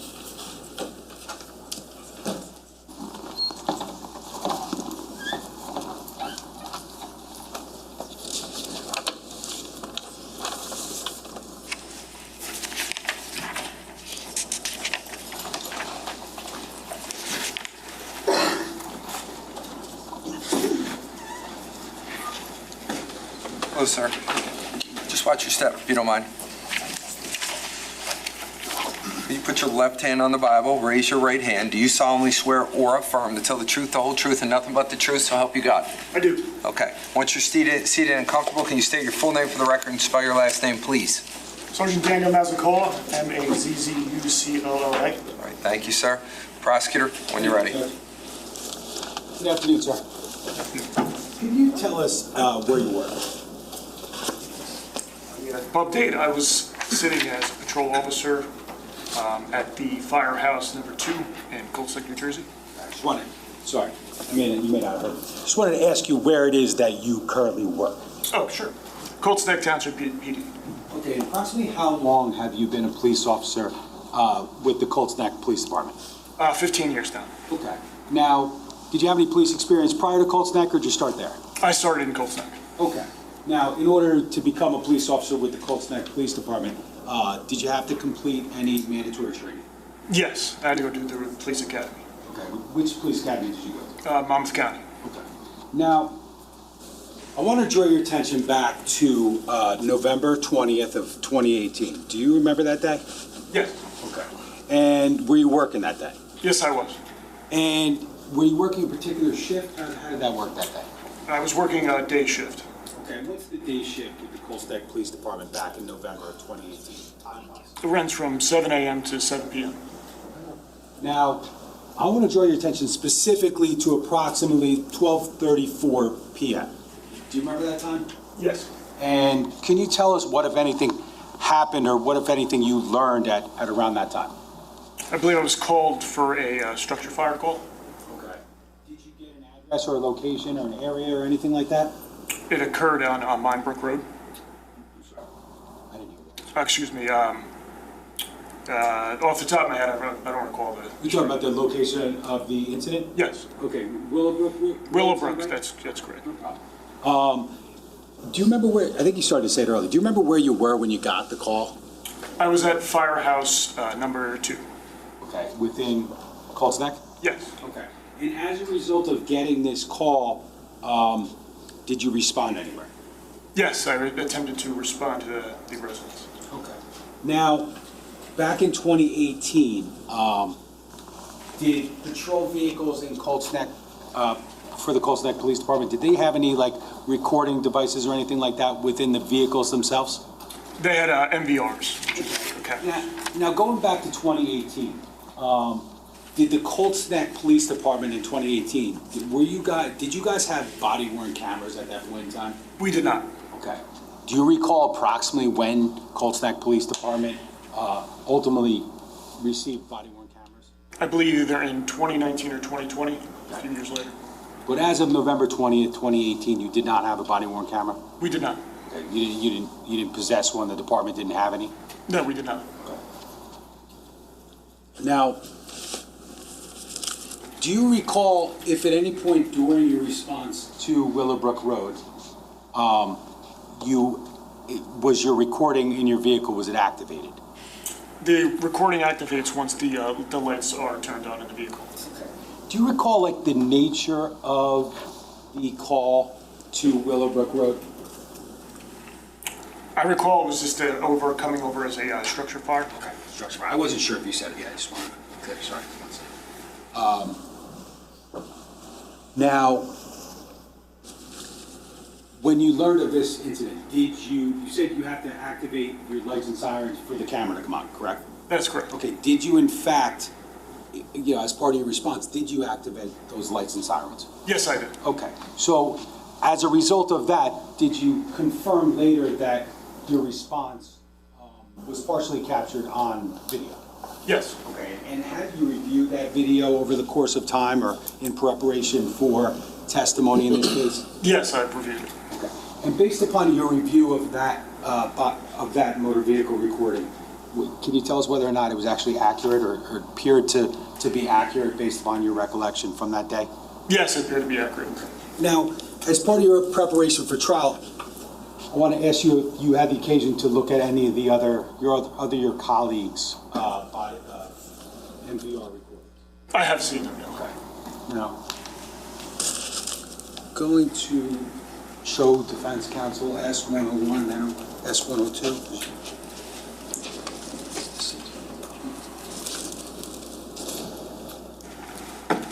Just going to show you first what's been marked already as S101 for identification. What is that? Appears to be the MVR from my vehicle, car 23. Okay, and it's on a DVD, correct? Yes. Okay. And like I said previously, S101, which appears to capture the MVR from your car, number 23, on that date, you have reviewed it, correct? Yes. And you said it was accurate? Yes, it was. Okay. Now, I'm going to show you also S102 for identification. Do you recognize that? It is the MVR for patrolman to Caesars and at car 25. Okay. Was he one of the other Colts Neck police officers that responded that day to 15 Willowbrook Drive? Yes, he was. Okay. And when you looked at least a portion of his MVR, did it appear to accurately capture, the surroundings of 15 Willowbrook and some observations of you and others? Yes, it did. Okay. Now, just quickly, so before we get into the actual video, you activate your lights and sirens and you drive to 15 Willowbrook Drive, correct? That's correct. Can you just tell us generally before we watch it, can you just tell us like the route of travel or the approximate route of travel? So leaving the firehouse, I would have to get onto Conover Road. I would come up to a light. I made a left onto State Route 34, and then I made a right onto Willowbrook Road. You make a right onto Willowbrook Road, you said, correct? That's correct. Okay. You turn onto Willowbrook Road, you start driving down the street? Yes. Okay. Did you know where 15 Willowbrook was, like off the top of your head? I had not previously been to the residence. Okay. So you find 15? Yes. What do you do? I pull into the driveway. Okay. And is it a long driveway? Is it a short driveway? Medium? Relatively long. You have some long driveways in Colts Neck, I imagine, correct? That's correct. Okay. Now, once you pulled into the driveway, where did you actually go with the vehicle? I parked what appeared to be a safe distance from the residence. Were you closer to the street, though, or closer to the Closer house? to the residence. Now, I would just ask for permission to publish S101, the MVR for Officer Mazzicola, car number 23. Pass along. Okay. Okay. Thank you, Judge. I have 6 gas cans in my shed. 5 of them are empty. I only fill one. Now, I don't know why I have just 6. before we start, okay, so you have this video, if we could pause it, in front of you on the screen? Yes. Okay. And could you just tell us quickly what you see there? It is the Colts Neck Fire Department, number 2. Okay, is that where you were when you first learned of this call? Yes, I was parked there. Okay, we can play. Thank you. Ooh, it's good video. Can you make it full screen? And big in the pixels. As of right now, there's no sound, correct? No, not yet. Why is that? The lights are down. In the MVR cameras devices, it usually, I think, a 30-second delay before there's audio. It's incorrect. Watch the bottom. When the lights go green on the bottom. Just for purposes of the record, is there a date and time on that video? Yes, there is. And what does it say? 11/20 of 2018 at 12:33 p.m. Okay. And it indicates Colts Neck PD, and does it have your name and car number? Yes, name and car number, yes. These recorders play 30 seconds or record 30 seconds before the lights are activated. So as soon as he activates the lights, which you'll see when it goes in bold on the bottom of the screen, then we'll get sound as well. Because this is tracking the exact time he hits the brakes, when he hits the lights. Watch the reflection. Here we go.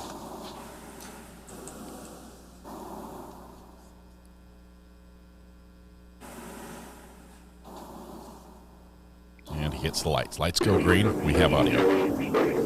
Pause that for 1 second. Does the did the audio start to come on? Yes, it did. Okay. And this intersection right here. What's the intersection? It'd be Caneiro Road and Route 34. Okay. So you are now going. Is it fair to say you're about to make a left turn onto Route 34? Yes. And that's to head what direction? To head northbound. Okay. You can play.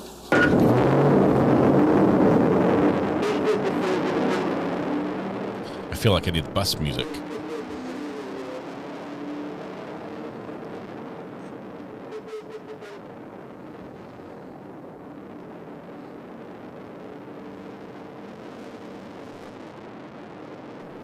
This is responding to Keith's house, where Keith was found dead outside, who'd been shot 6 times. The house was smoldering. Smoke was pouring out of the house. Neighbors had called it in.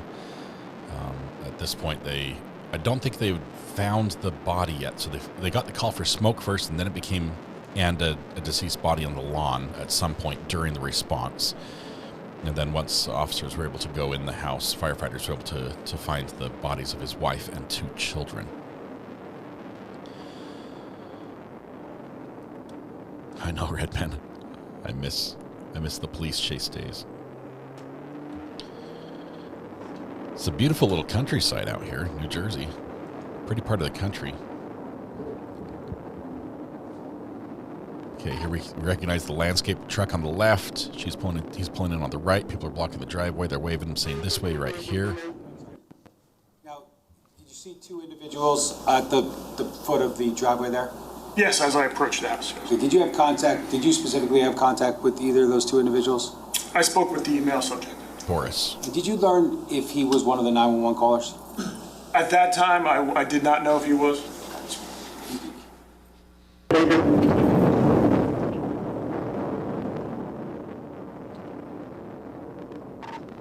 That's a nice house.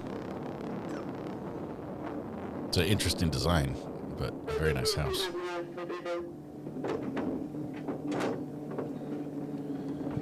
Looking for the smoke. I can't see it. Can you indicate, I'm pausing it now, can you indicate the time on the video, sir? Time is at 12:35 p.m. Okay, now, to be clear, this just documented your arrival at 15 Willowbrook? That's correct. And when you were pulling up the driveway, did you make any initial observations relating to, the confirmation of potential structure fire? I saw a haze above the residence. Okay, did you see smoke? A light smoke, but no fire at that time. Okay. So when you say no fire at that time, did you see any flames? No visible flames too as I approached the car. Okay. Now, okay, you can keep going.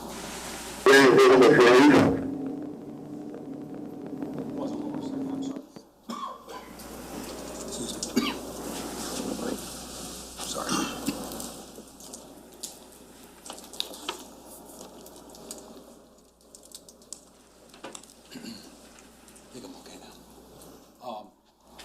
Were you the first police officer or any type of first responder on scene that day? Yes, I was the responding first officer. Did other officers eventually arrive? Yes. Okay.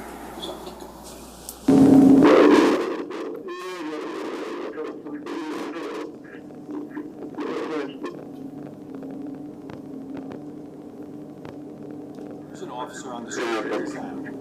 That is me.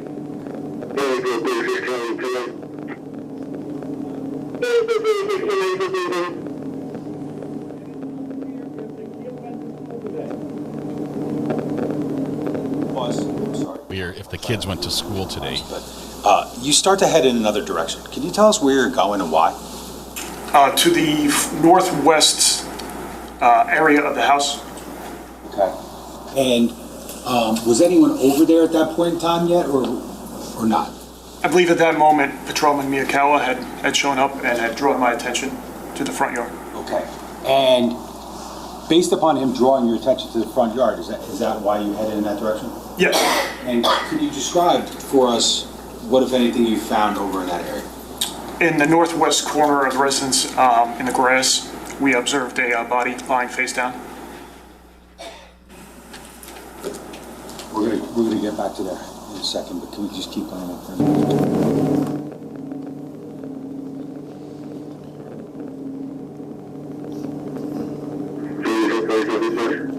Said, would you like fries with that? You can see a little bit of smoke in the top left-hand corner. Some smoke coming out of the window now.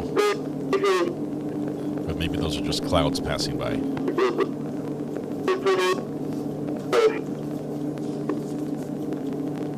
They might just be clouds.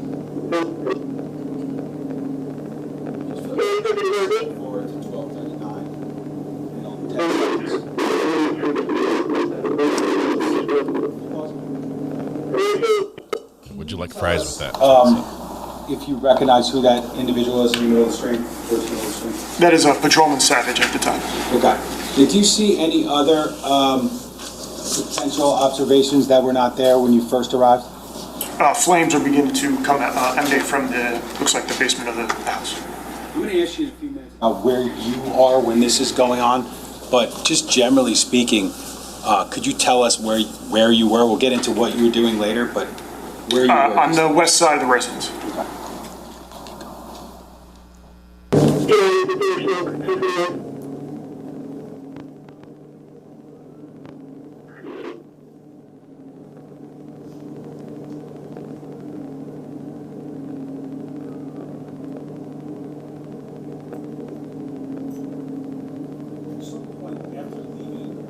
West side of the residence, do you come back to the front of the home? Yes, I do.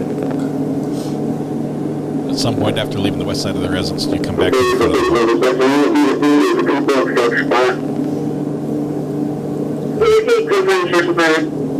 home? Can see smoke coming out of the house now by the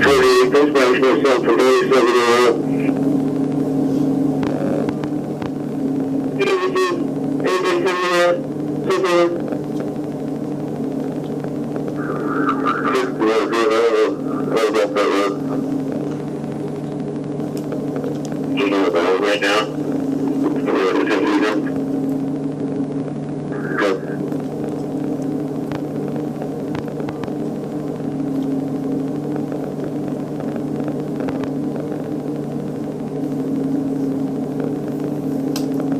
Yeah, so there are some flames in that bottom left-hand corner.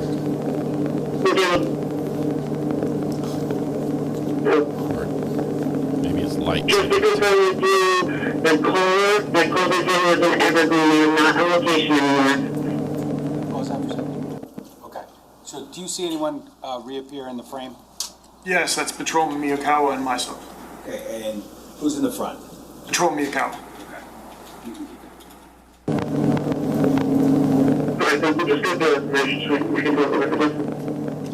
This is dangerous. If the house is smoldering and they open the door, it can be like a flash fire. It could explode. Can you just tell us what you're doing here? We're attempting to see if to gain access to the residence. And what are you about to actually do there? Open the door. Okay.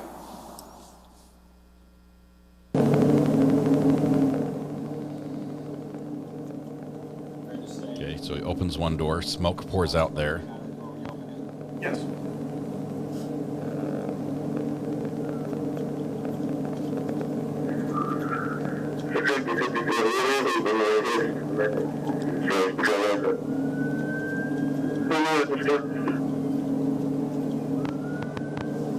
Ricky C.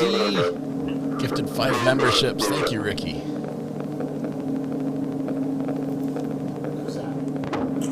assess.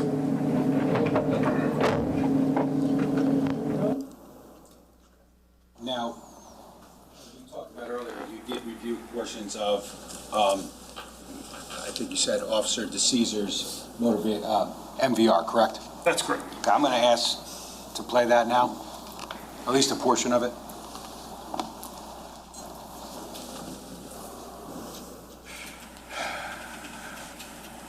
Wow, we get the Any widescreen. objection to this? No, the state had already showed me the. Okay.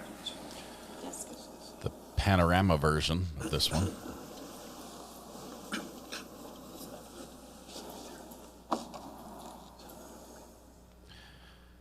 The problem with the audio on this Like a is little bit of a different view on the screen, correct?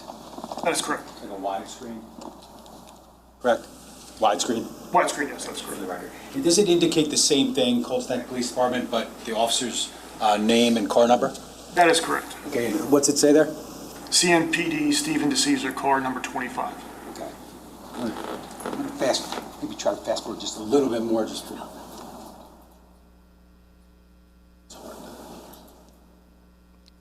Alright, we're just gonna go. the microphone on the recorder hears all the vibration on the car. So that's why you get this noise. You hear engine noise, you hear wind noise, you hear the sirens, you hear the radio, which the police crank the volume of, and it overmodulates. Basically makes bad audio all the way around.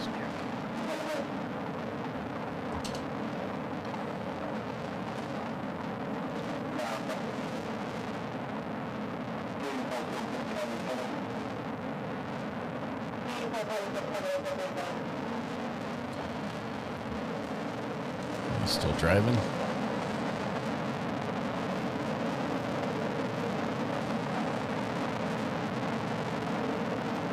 It's in February, and look how green it is. Wait till you see this place in the summer. It's beautiful.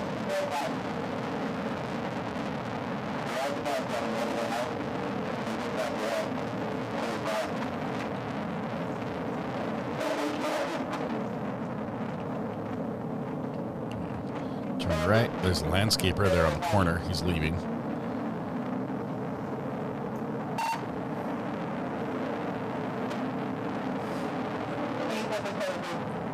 Deer crossing sign. Here's our turn. First house on the right.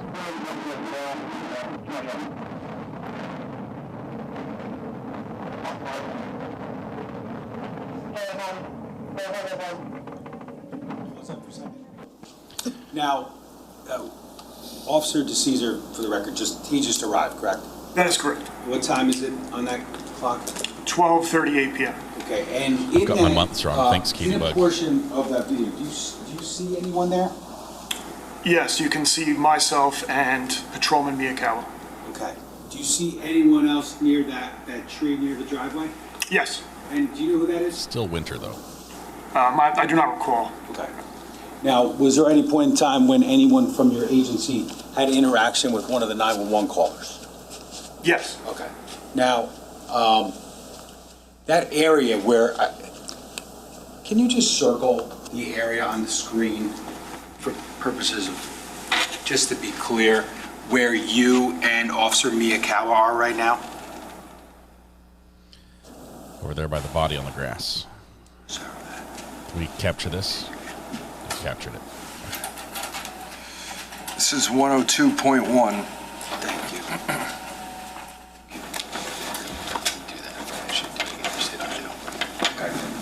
Can we keep playing?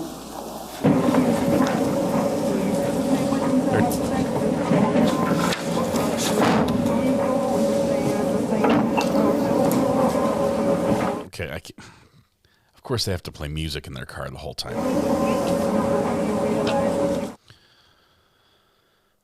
I don't want the copyright strike. I'm sorry.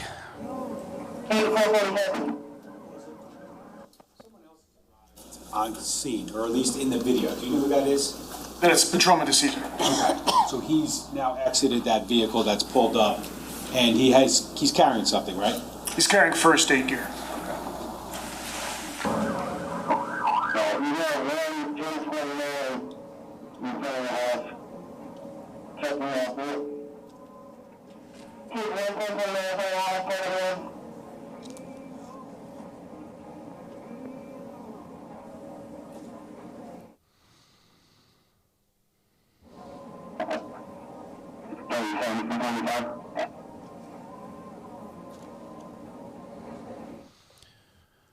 Okay.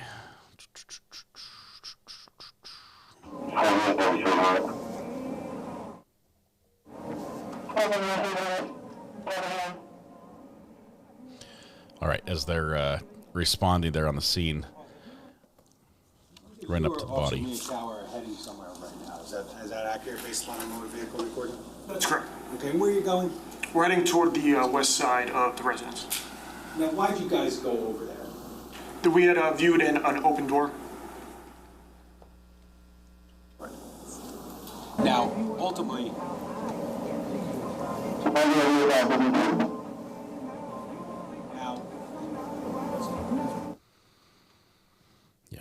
does that run for like a significant period of time? Is there a time on the bottom of the screen? 3 hours and 42 minutes. Of just listening to the radio the whole What, time? if anything, did you and DeCesar and anyone else, I think Savage, did you do with your vehicles at some point? Once we was a confirmed structure fire, we moved them out of the driveway. To move them out of the way so the fire department could then start attacking the flames. You know, only the fire department calls them apparatuses. Everyone else calls them fire trucks.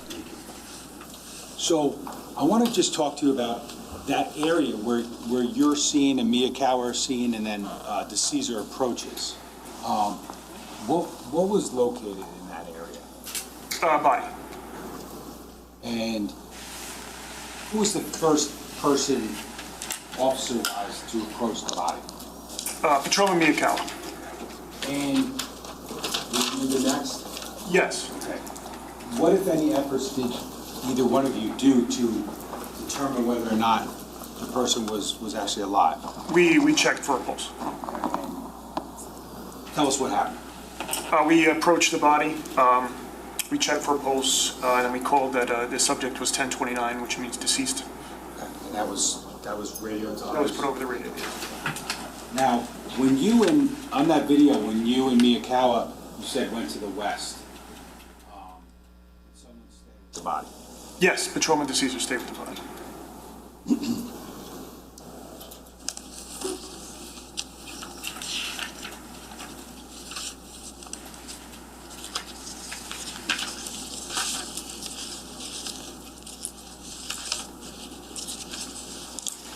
Can you just, for purposes of understanding, can you describe what the body ultimately looked like when you first encountered it? The body was face down with his legs crossed. The arms were tucked underneath the body with the sweatshirt up, and I believe, to my recollection, the hood was up over the head. Now, you and Miyakawa went around the west side, you said, correct? That is correct. And DeCesar did what? You remained with the body.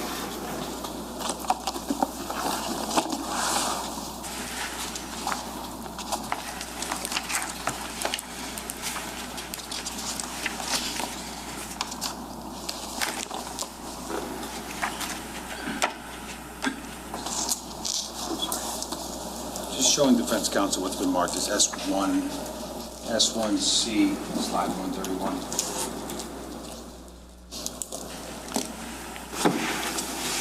Officer, you recognize this photograph or what's depicted in this photograph? Yes. Okay, and what does that show? The subject that we located on the front yard. Does that fairly and accurately depict essentially what the body looked like when you encountered it? Yes. Okay. Permission to briefly publish. Ms. Passalone? Objection. Okay. We're going to zoom in here. Again, is that essentially the way that the body looked when you found it? Yes, that's correct. Can you take it down?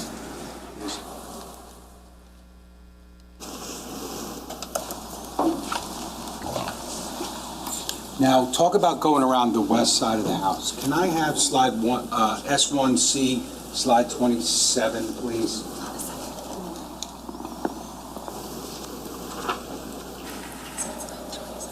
S1C, slide 27.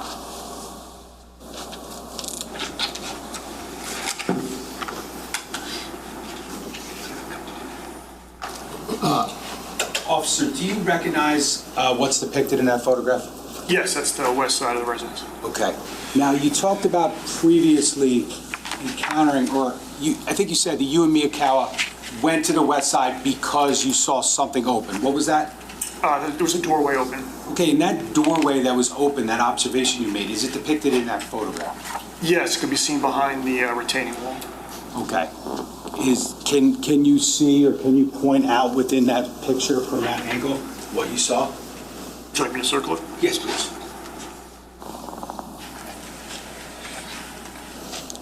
Can we capture that, please? Thank you. Okay, so this will be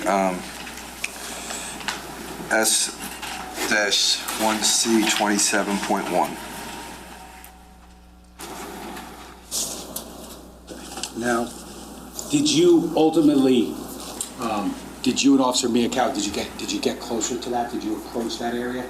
Yes, we attempted to gain entry into the residence.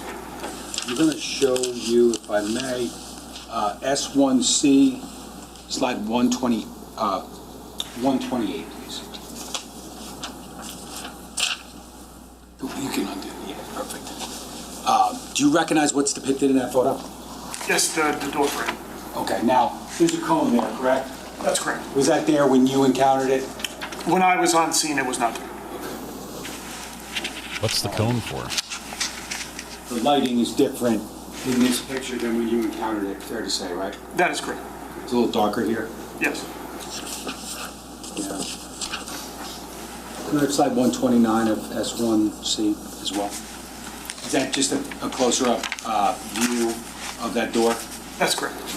Now, can you just tell me what happened when you and Miyakawa actually approached that door?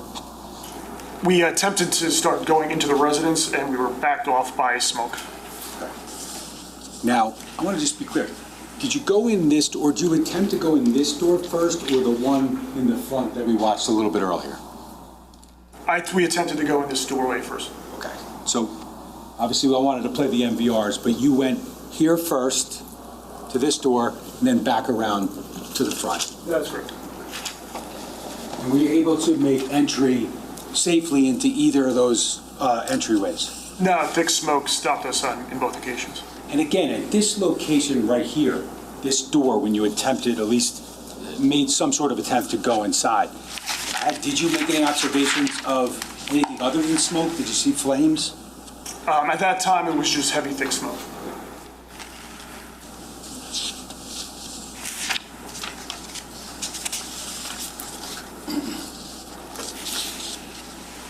Now, after trying to get in there, we know you went back around, correct? That is correct. And were other officers, other than the ones you've described so far, Savage, Miyakawa, and DeCesar, did other officers start coming? Yes, the rest of our department started showing up. And at some point thereafter, did any fire personnel or apparatus arrive? Yes. Okay, and was that response small, large, or something else? Well, very large response by the fire departments. Now, after you go to this door and then the front door, is that when you moved your vehicle, approximately? Yes. Okay, and did everybody move their vehicles? Yes, all the patrol vehicles were moved out of the driveway. And as far as your actions at the scene, once, everyone else from the department shows up and then all the fire personnel showed up, can you tell us generally what it is that you did or what you were told to do? We used crime scene tape to make a border around the body, and then I was then designated to be at the end of the driveway doing a crime scene lock. Okay.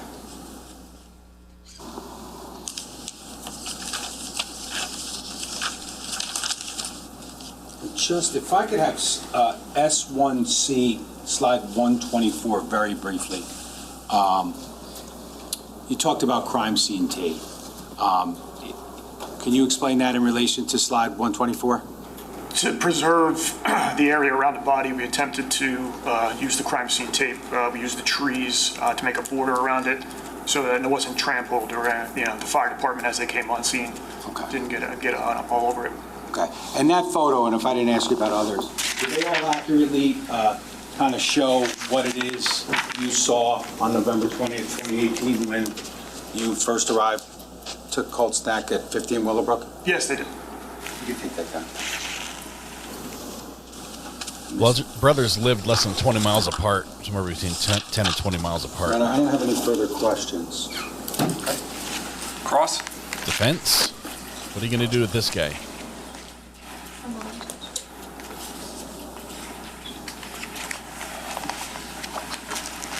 "13 miles apart."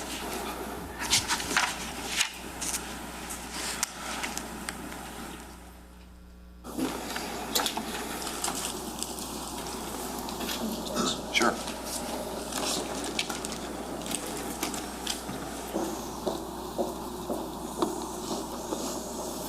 Officer reminds me to hydrate.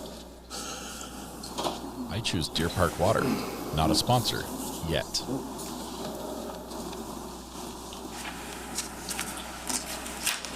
Good afternoon, sir, officer. I'm going to approach you with what's been marked as D1-301, 1-300, and 1-303. Do you recognize what is depicted in each of these three photographs, which I'm showing you at once?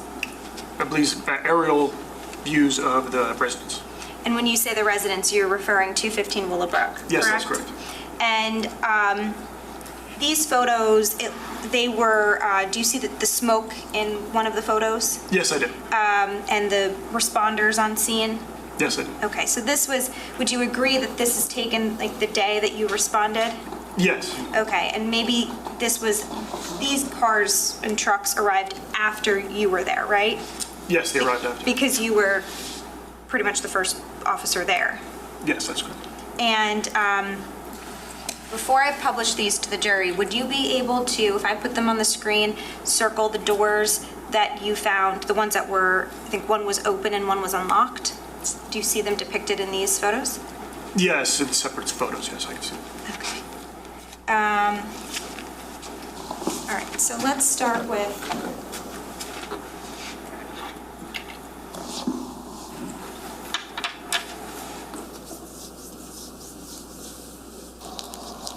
I'm going to start with D1-301.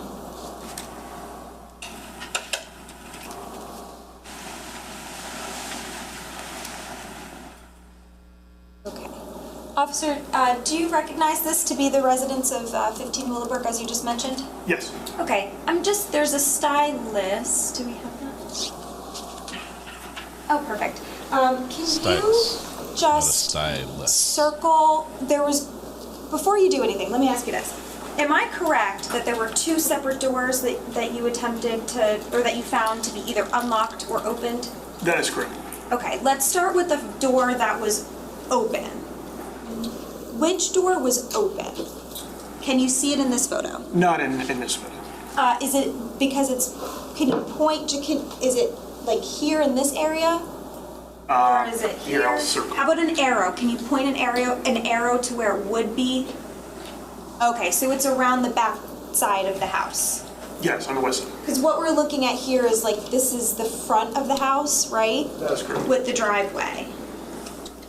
Yes? Yes, that's correct. Okay, and so if you're facing the house and you walk around the back to the right, this is where you drew the arrow, that's where the unlocked door is. The open door. Or sorry, the open door. Yes. Okay. Can you just put an O for open? Okay. And where do you see the unlocked door depicted in this photo? Maybe circle it or, okay, perfect. And can you do like a U for unlocked? Okay, thank you. Can you capture that one? Thank you so much. 301.1. Wow. That stylus is not very precise. Everyone struggled to make letters. 4s, H's, There's C's. a button on the bottom that says undo. If you hold it down, it'll all come off at once. And now I'm going to show 1-300.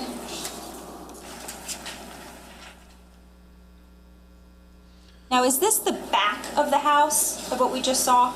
Yes, this is the south side of it. This is the opposite side. That's correct. Okay. To the best of your ability, can you again just circle or draw an arrow to where the open door was, so we can orient ourselves. Has some unique shapes in the architecture with the curved walls and the... Now the unlocked door you probably can't see in this photo, right? That's correct. It's, if you want to just draw an arrow generally toward the front of the house, then, okay.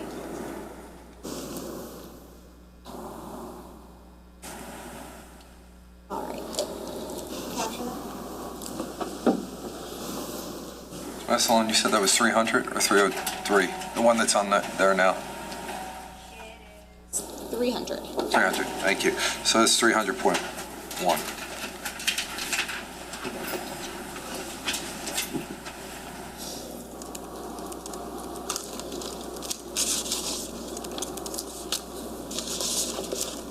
Sir, not sure if you testified to this on direct, but do you recall when you found Mr. Keith Caneiro on scene? There was also a cell phone next to him? That's correct, there was a cell phone.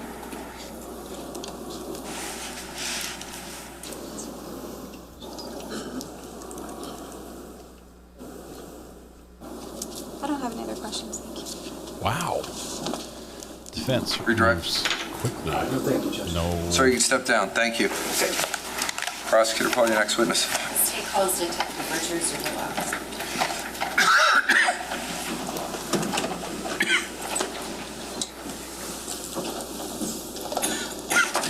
Judge reaches for another candy. Curved metal roofing, I used to sell that. It's pretty expensive.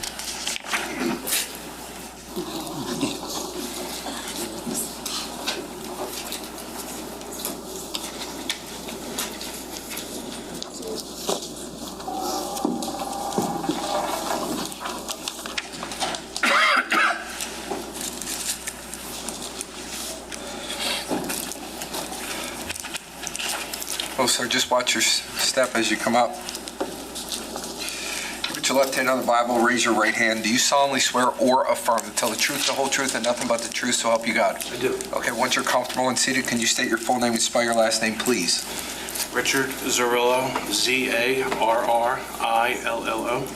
Thank you. Prosecutor? Thank you, Judge. Good afternoon, Detective. Are you currently employed? I am not. Are you retired? I am retired. Where were you employed prior to your retirement? I was employed with the Colts Neck Township Police Department from 2003 till 2020. Okay. What, if any, training did you have to become a police officer? I attended the Monmouth County Police Academy. Okay, and after that, did you go to Colts Neck or did you go someplace else? I went to Colts Neck, a year in patrol, assigned to the Detective Bureau in 2004. Where did you work prior to the Colts Neck Police Department and prior to the academy? I worked for the New York City Fire Department as an emergency medical technician from 1992 until 2002 when I took my leave. Now, back in November of 2018, Yes. you were a detective with the Colts Neck Police Department? Yes. Okay, what were your hours like? Typically 8:30 to 4:30 p.m. I want to draw your attention specifically now to November 20th of 2018. Were you working that day? I was. And what, if any, notifications or dispatches did you receive at about 12:34 p.m.? The dispatcher had dispatched patrols to a residential fire, and then later on it was believed that there was a body on the front lawn of the location.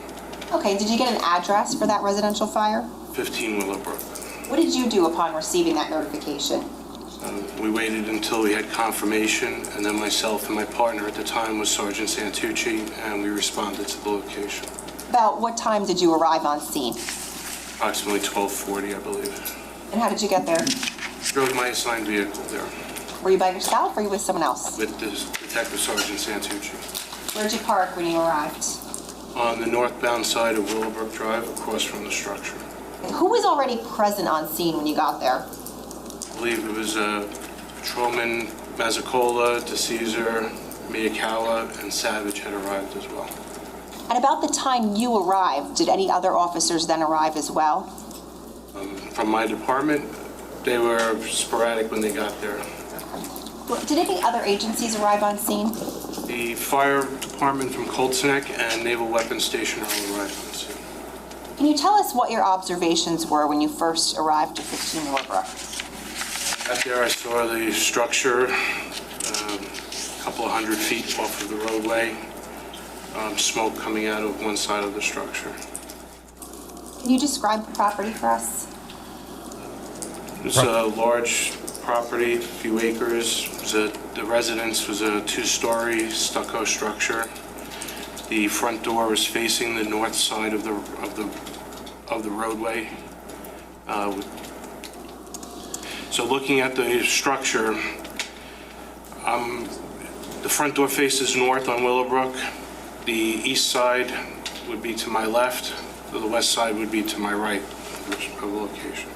Did you take note of any cameras or anything like that affixed to the house? The property was sold in Onto the property, 2024. there were surveillance cameras on the exterior. And it has been Do you leveled. recall specifically where?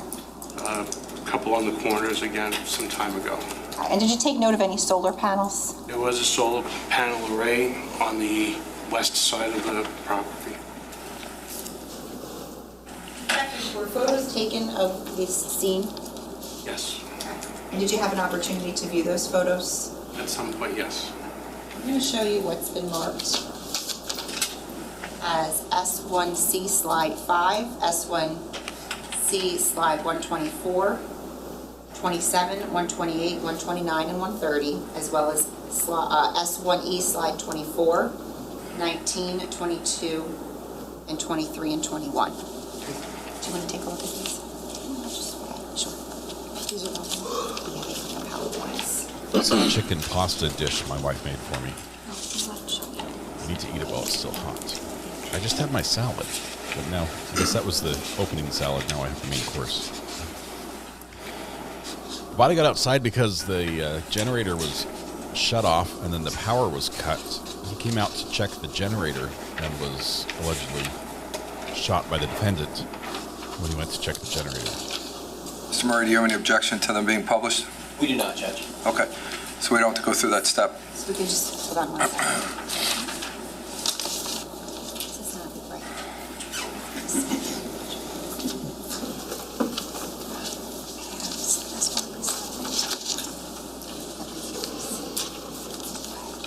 That's from me. Okay. If we can please have S1C slide 5.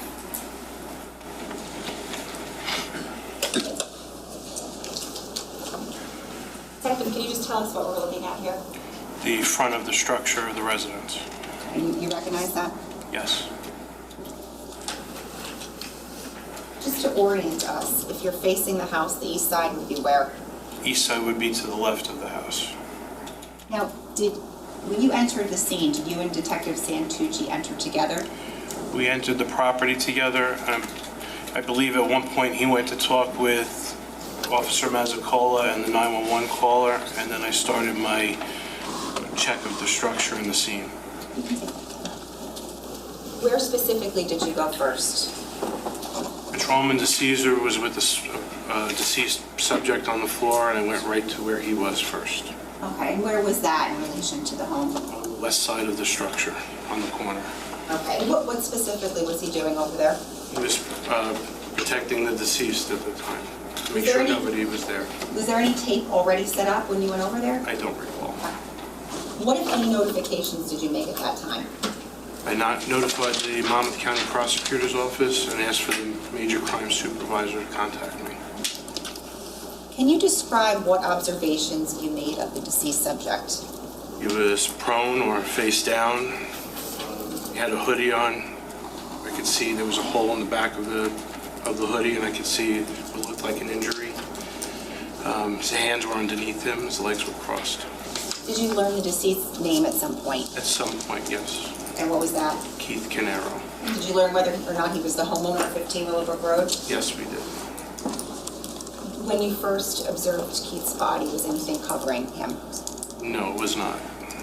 Shortly thereafter, did somebody provide something to cover up the body?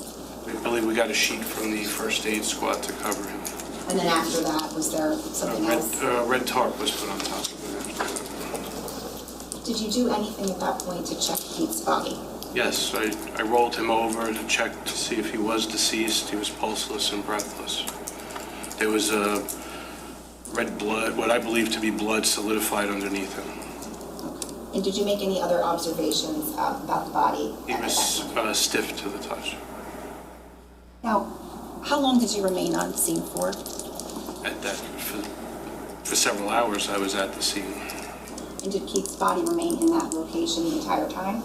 Once I finished, I rolled him back into the position I found him, and then he was covered and stayed there until the medical examiner's office removed him. We could please have the slide. That's the one East slide 24.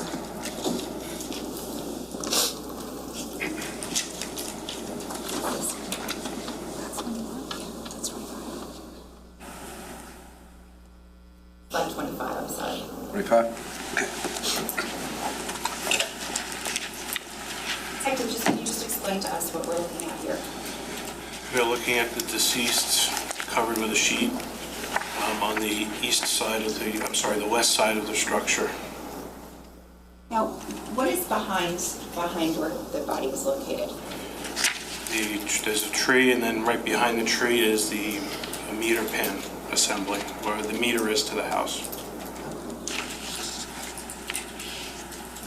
After you examined Keith's body, where did you go? I went to the corner of the house where the meter is. Okay, and what, if any, observations did you make while you were over there? That the electrical service meter was removed from the panel and the pan cover was on the ground. And where was the meter? Also on the ground. Okay. Are you able to see on the ground where they are right now from this picture?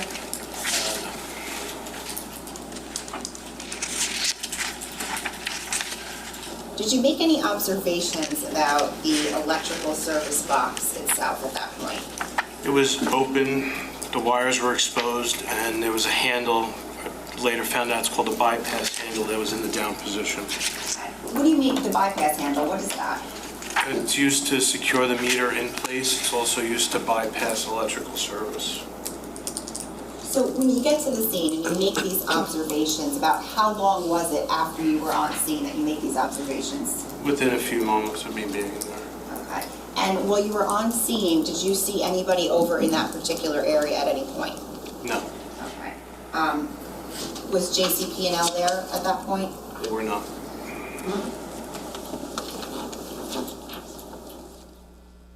Can I please have slide S1E, slide 19, it should be this.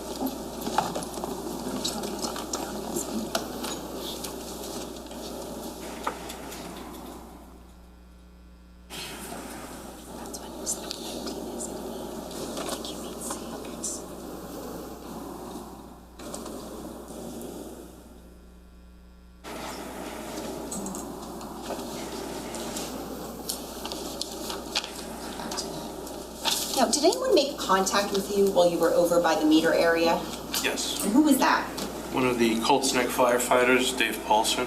Okay, and specifically, what, if anything, did he direct your attention to? He said on one of the back porches of the house, he observed what he believed was a live, intact bullet on the ground. Okay. When you say a live, intact bullet, can you just explain what that is? Bullet has two main components plus the powder, three main components plus the powder. The bullet itself was the shell casing, and the projectile was still in the front of the bullet. Okay. So that would make it an intact, or I believe to be live round at that point. Okay. And when he informed you of that, what, if anything, did you do as a result of that? I left Officer DeCesar with the deceased. I went to the location, I observed the round, and I requested somebody bring me a traffic cone from one of the patrol cars. And what did you do with that? I covered the round where it was for evidentiary value. Where in relation, if you could, and we'll come back to the photos, but where in relation to Keith's body was that bullet?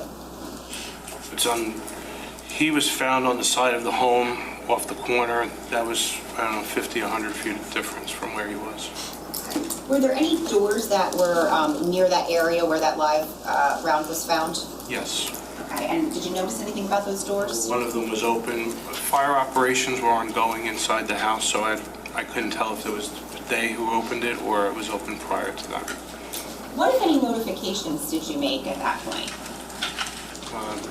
I was in touch with Sergeant Chapman from the prosecutor's office, advised him of the scene and what we had observed, and he said that his office would be sending officers to help us. Did you speak to anyone else after him? I'm sure, I'm sorry. That's okay. Do you recall speaking to a detective, Brian Weisbrot? Yes. Of the Monmouth County Prosecutor's Office. He had contacted me after I spoke with Detective Sergeant Chapman. Now, what, if any, information did you provide at that point to Detective Weisbrot?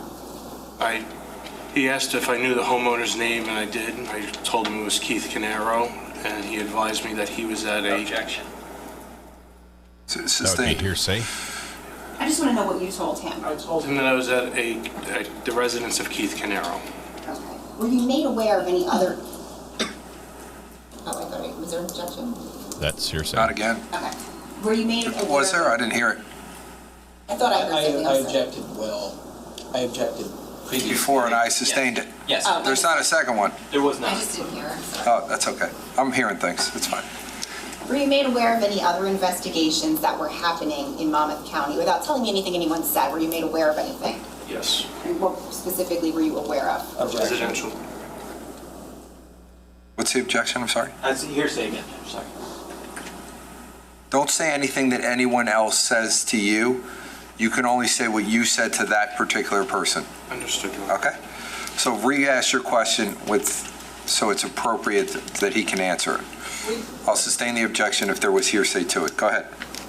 Were you made aware of any, or did you know about any other investigations that were occurring at this time? I learned of another fire.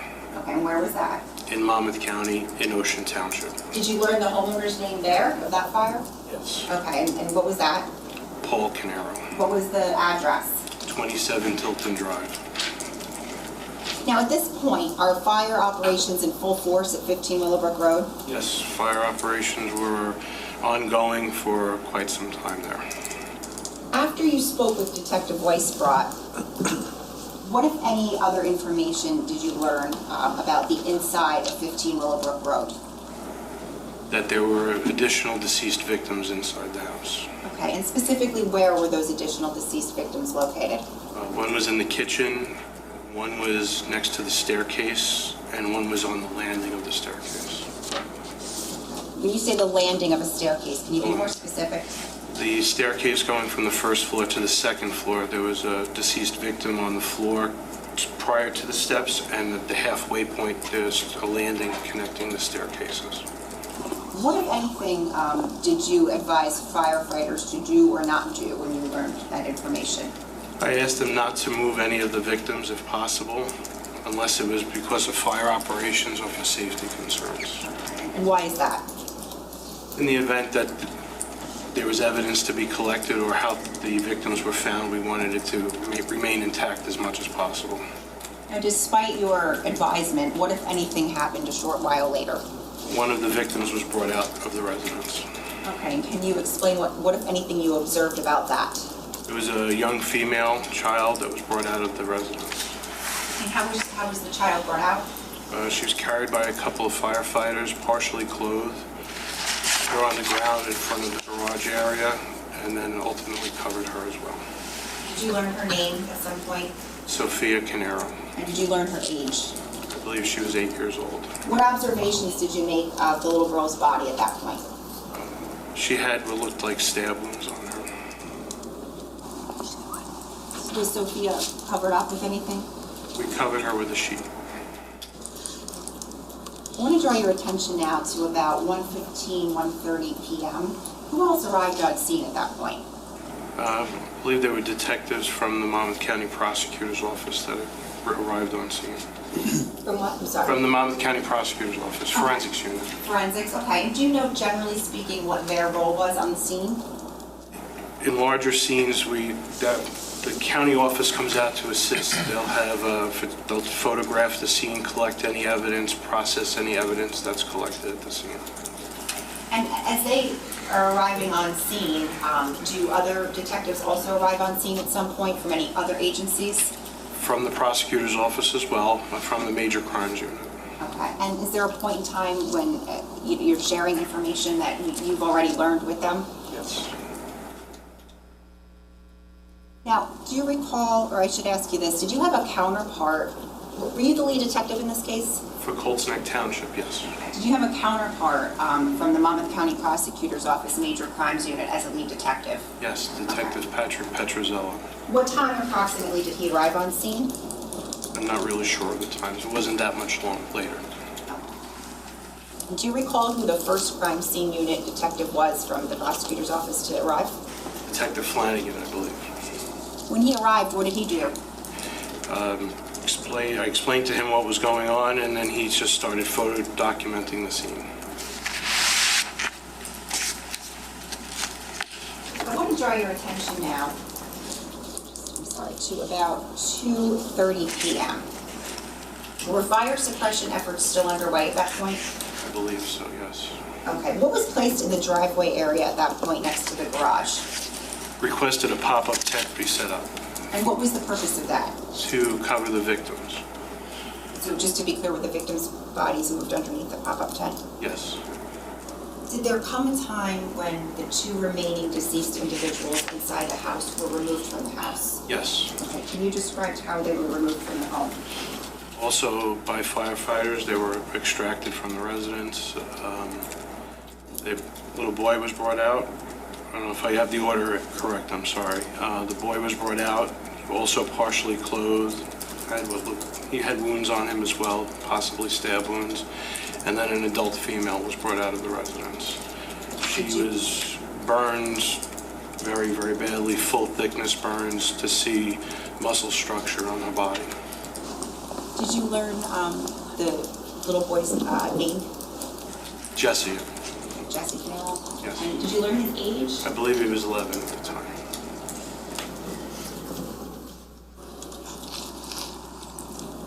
Now, at around that time, did the structural integrity of 15 Willowbrook Road become a concern? Yes. And what, if anything, was requested of firefighters at that point? They said that the structure, where they weren't sure what the stability of it, they asked if they could find any kind of electronics, DVR, video recording equipment that could be removed from the structure. Okay. And why did you make that request? Seeing cameras on the outside, if there were any recordings of what went on prior to this, we wanted to see that. And as a result of that request, what, if anything, did you see them do? They did remove some electronic equipment from the location. Now, were family members of the deceased identified or spoken to that afternoon? Yes, by members of the investigative team. Okay, do you recall who specifically was spoken to? We spoke with Jennifer's parents, I believe, was spoken to at our headquarters or at the prosecutor's office. And I know that all Caneiro's family was spoken to by members as well. And at some point, Corey was spoken to. Okay, and who's Corey? Corey is also a brother in the Caneiro family. Okay, and was there also a babysitter that was spoken to? Yes, she was later identified and spoken to. Were there any concerns about her potentially being in the house at some point? Yes, earlier it was when we realized that there were people still unaccounted for at the early onset of the scene. One of the neighbors had said that there may have been a babysitter that they hadn't seen, and that's what we were looking for as well. At about a little after 4 p.m., what agency arrived on scene? Probably the medical examiner's office arrived on scene. Okay, and what did they do? They were there to confirm the deceased and then assist in the investigation, process the victims, and then remove them to their office. Okay, were you with them when they were examining the victims' bodies? Yes. Okay. Did you make any further observations about the children? We was able to see the multiple stab wounds in both children. And did one child appear to have a wound in some place in particular? Sophia had a knife wound, I believe, in her left eye and on her head. As part of your job as a detective in Colts Neck back in 2018, Was there anything that you would review on a daily basis when you arrived to work in the morning? Every morning I would review the last 24 hours worth of calls. When you say calls, what kinds of calls would you be reviewing? Any dispatch or a car stop or any interaction that the officers had in the last 24 hours, I would see every call for service. And how specifically would you review those calls? The dispatch system at the time was such that we could run a report with parameters based on times in our area of responsibility. When you got to work that morning, so prior to you responding to the scene, when you got to work on the morning of November 20th of 2018, did you review the calls from the night before? I did. Okay, and at some point in time while you were on scene, did you recall anything about what you reviewed? Yes. And what was that? Approximately at 3 a.m. there was a call for shots fired. And where specifically was that I call? believe it was in the area of Rivers Edge Drive, and Patrolman Zoppi responded to the location.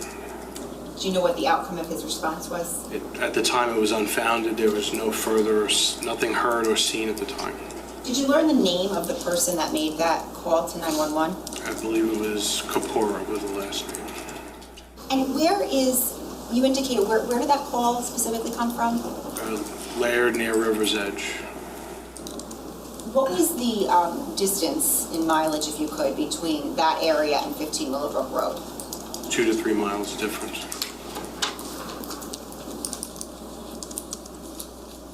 Now, we talked about how some of the family members of the deceased were identified and spoken to that day. Yes. Did there come a time when officers spoke with the victim Keith's brother, Corey Caneiro? Yes. Okay, and his wife, Elisa? Yes. Okay, generally speaking, where did that occur? Lisa was spoken to, I believe, township police officers at some point, and then later in the day, I spoke with Corey Caneiro, with Detective Petrozello. When was contact made with Corey? Later, about 7 p.m.-ish, 7:30-ish. Okay, and where was he located at that point? In Pennsylvania. Okay, and do you know why he was located there? Objection. I want to sustain it. The only way to know it is through hearsay. At some point, did you have the opportunity to speak with Corey? Yes. Okay, and how did that come about? Detective Petrozello contacted him and arranged for a meeting with him. He said he advised us he was in Pennsylvania and he would meet us out there. Okay, and specifically, did you meet him that night? Yes. Okay, and about how long did it take you to get? Let me ask you this: when did you leave the scene? Probably close to 7:30 or 8 o'clock in that area. Okay, and where specifically did you go? To the Bethlehem, Pennsylvania Police Department. Okay, when you got there, about what time was it? I believe it was about 9:30. What time? 9:30-ish. Okay, and who arrived shortly thereafter? Keith Caneiro arrived shortly after. Okay, and did you get to speak with him that night? We did. Who did you talk to? Keith Caneiro. No. I'm sorry, Corey Caneiro. My apologies. Judge How long corrects were it. you and Detective Petrozello speaking with Corey for?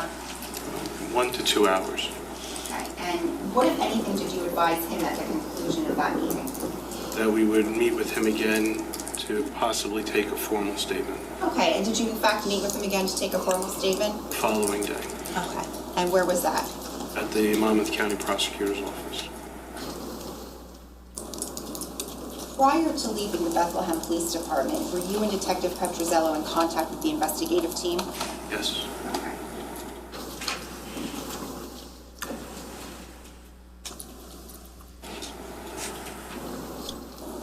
Now, when you left the Bethlehem Police Department, where did you go? We responded back to the scene at 15 Willowbrook. And what time was that about? Might have been close to 11:30. So now are we into November 21st of 2018? We're getting into the following day, yes. And what, if any, observations did you make of the scene at that point? Fire operations had concluded. There was a manned engine company there for fire watch, and members of Colts Neck Township and the Monmouth County Prosecutor's Office were on scene securing it. All right, let's stop it there. We're going to stop it there for the day. All right. Too early. But I like you guys.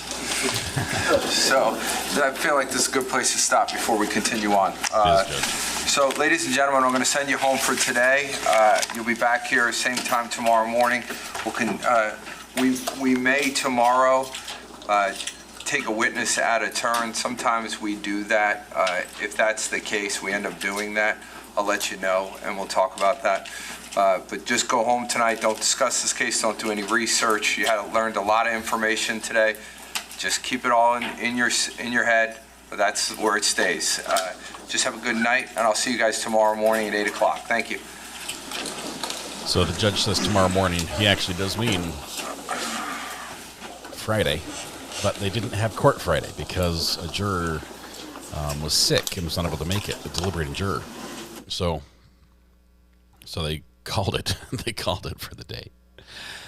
So they are scheduled to go back to court again to continue this case from where we left off right here tomorrow. But we are scheduled to go back to the au pair case, which also starts up again tomorrow. The au pair case is also a murder trial. It's out of Virginia instead of New Jersey. The au pair case the state will rest tomorrow after calling their 2 final witnesses. We're going to follow that through live until the verdict, and then we're going to pick up with this case right where we left off. Catch up if needed. We probably will. I don't think they're still going to have jurors out sick tomorrow. And then we'll be back and see this one to the end. So that is our plan. Au pair is almost done. It's almost done. If there is some really firm evidence that puts Paul at the scene, video of his car going to and from the place, his fingerprints on the bullet, the matching the bullet to the gun, as we heard from the prosecutor during the open. Even if we don't have, say, the knife that was used, it stands to reason that the person that shot Keith is probably the same person that A, lit the house on fire, and B, killed the people inside the house. If that's the case, I just cannot imagine how someone would do that to their niece and nephew that they saw all the time. It's just scheduling. We can go off the record. We're going off the record. Soon. So, we thinking we're going to take people out? We think we're going to take somebody out of order. It's brutal. Keith was shot 6 times. The wife was shot, I believe, and possibly stabbed. Not sure if that's the case. I wonder if he ran out of bullets. I wonder if he brought a handgun that had, I don't know, 10 rounds in it, 9 rounds in it, 8 rounds in it. And there weren't enough left for the children, which is horrible just to think about. But it's terrible. We're going to hear some pretty hard evidence in this one going forward. But if this is the guy that did this, one pot might have jammed. They say they found that 1 round outside the house. What probably happened was he racked the slide to prep to shoot again and forgot that it was already loaded. That would have ejected an unspent cartridge out of the barrel and put the next one in. It would still be ready to fire, but 1 round would land on the ground, and that's where the one was. So maybe that one gets fingerprints because it didn't get it didn't have high temperature, burn combustion happen inside of it. So we might get fingerprints off that one. Anyway, tough stuff here. Tough stuff. We are going to wrap that one right there and call it for the night. It's 5:20. My family has brought me lunch and dinner, like back to back. My salad was late and my dinner was early, so I'm just fat and happy sitting here, ready to call it quits today. This is a tough case. We'll be back tomorrow with the au pair case, and following that, we're going to. My son's singing in the hallway. Following that, we'll be back with this one until the end. We have some big cases coming up also this year, including Corey Richens, which is not too far away. That's going to be starting pretty quick. So thank you all. Welcome to everyone who has joined us here on this live stream. Please click the subscribe button if you haven't already. It is free And it will also help you be notified when we go live again and continue monitoring some of these cases that you're following. We'd love it if you watched it with us and enjoyed chat with us. As you can see, chat is extremely generous. We've had many gifted memberships. Like, let me just check the count here. 90 well, almost all were gifted. I think at least 85 of those memberships were gifted today. So what an amazing, generous community here. Thank you very much for that. Thanks to our amazing mods who help keep this place running in tip-top order and mostly keep me in line. Thank you. You're wonderful. I appreciate every one of you. Thank you so much. Tonight when you go home, please hug the people you love. Smile at someone. Make their day just a little bit better. Please stay safe till we go live again tomorrow morning. Let's see. What time does court start in Virginia? Is it 10? Do they start at 10? We might have to start at 9:30. I think they're a late start court, if I remember correctly. So remember, that court is not live on Fridays, but I think we'll probably be done with the case by Friday. Maybe even have a verdict. So it's going to be great. 10. All right. Excellent. Guys, be good to each other. We will see you in the morning. Have a good one.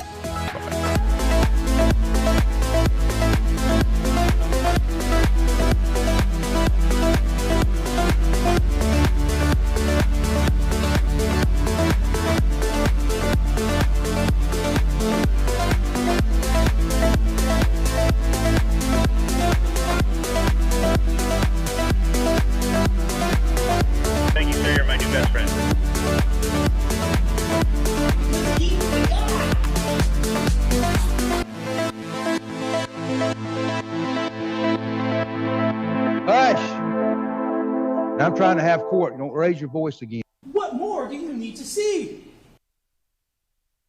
The zombie apocalypse may be upon us.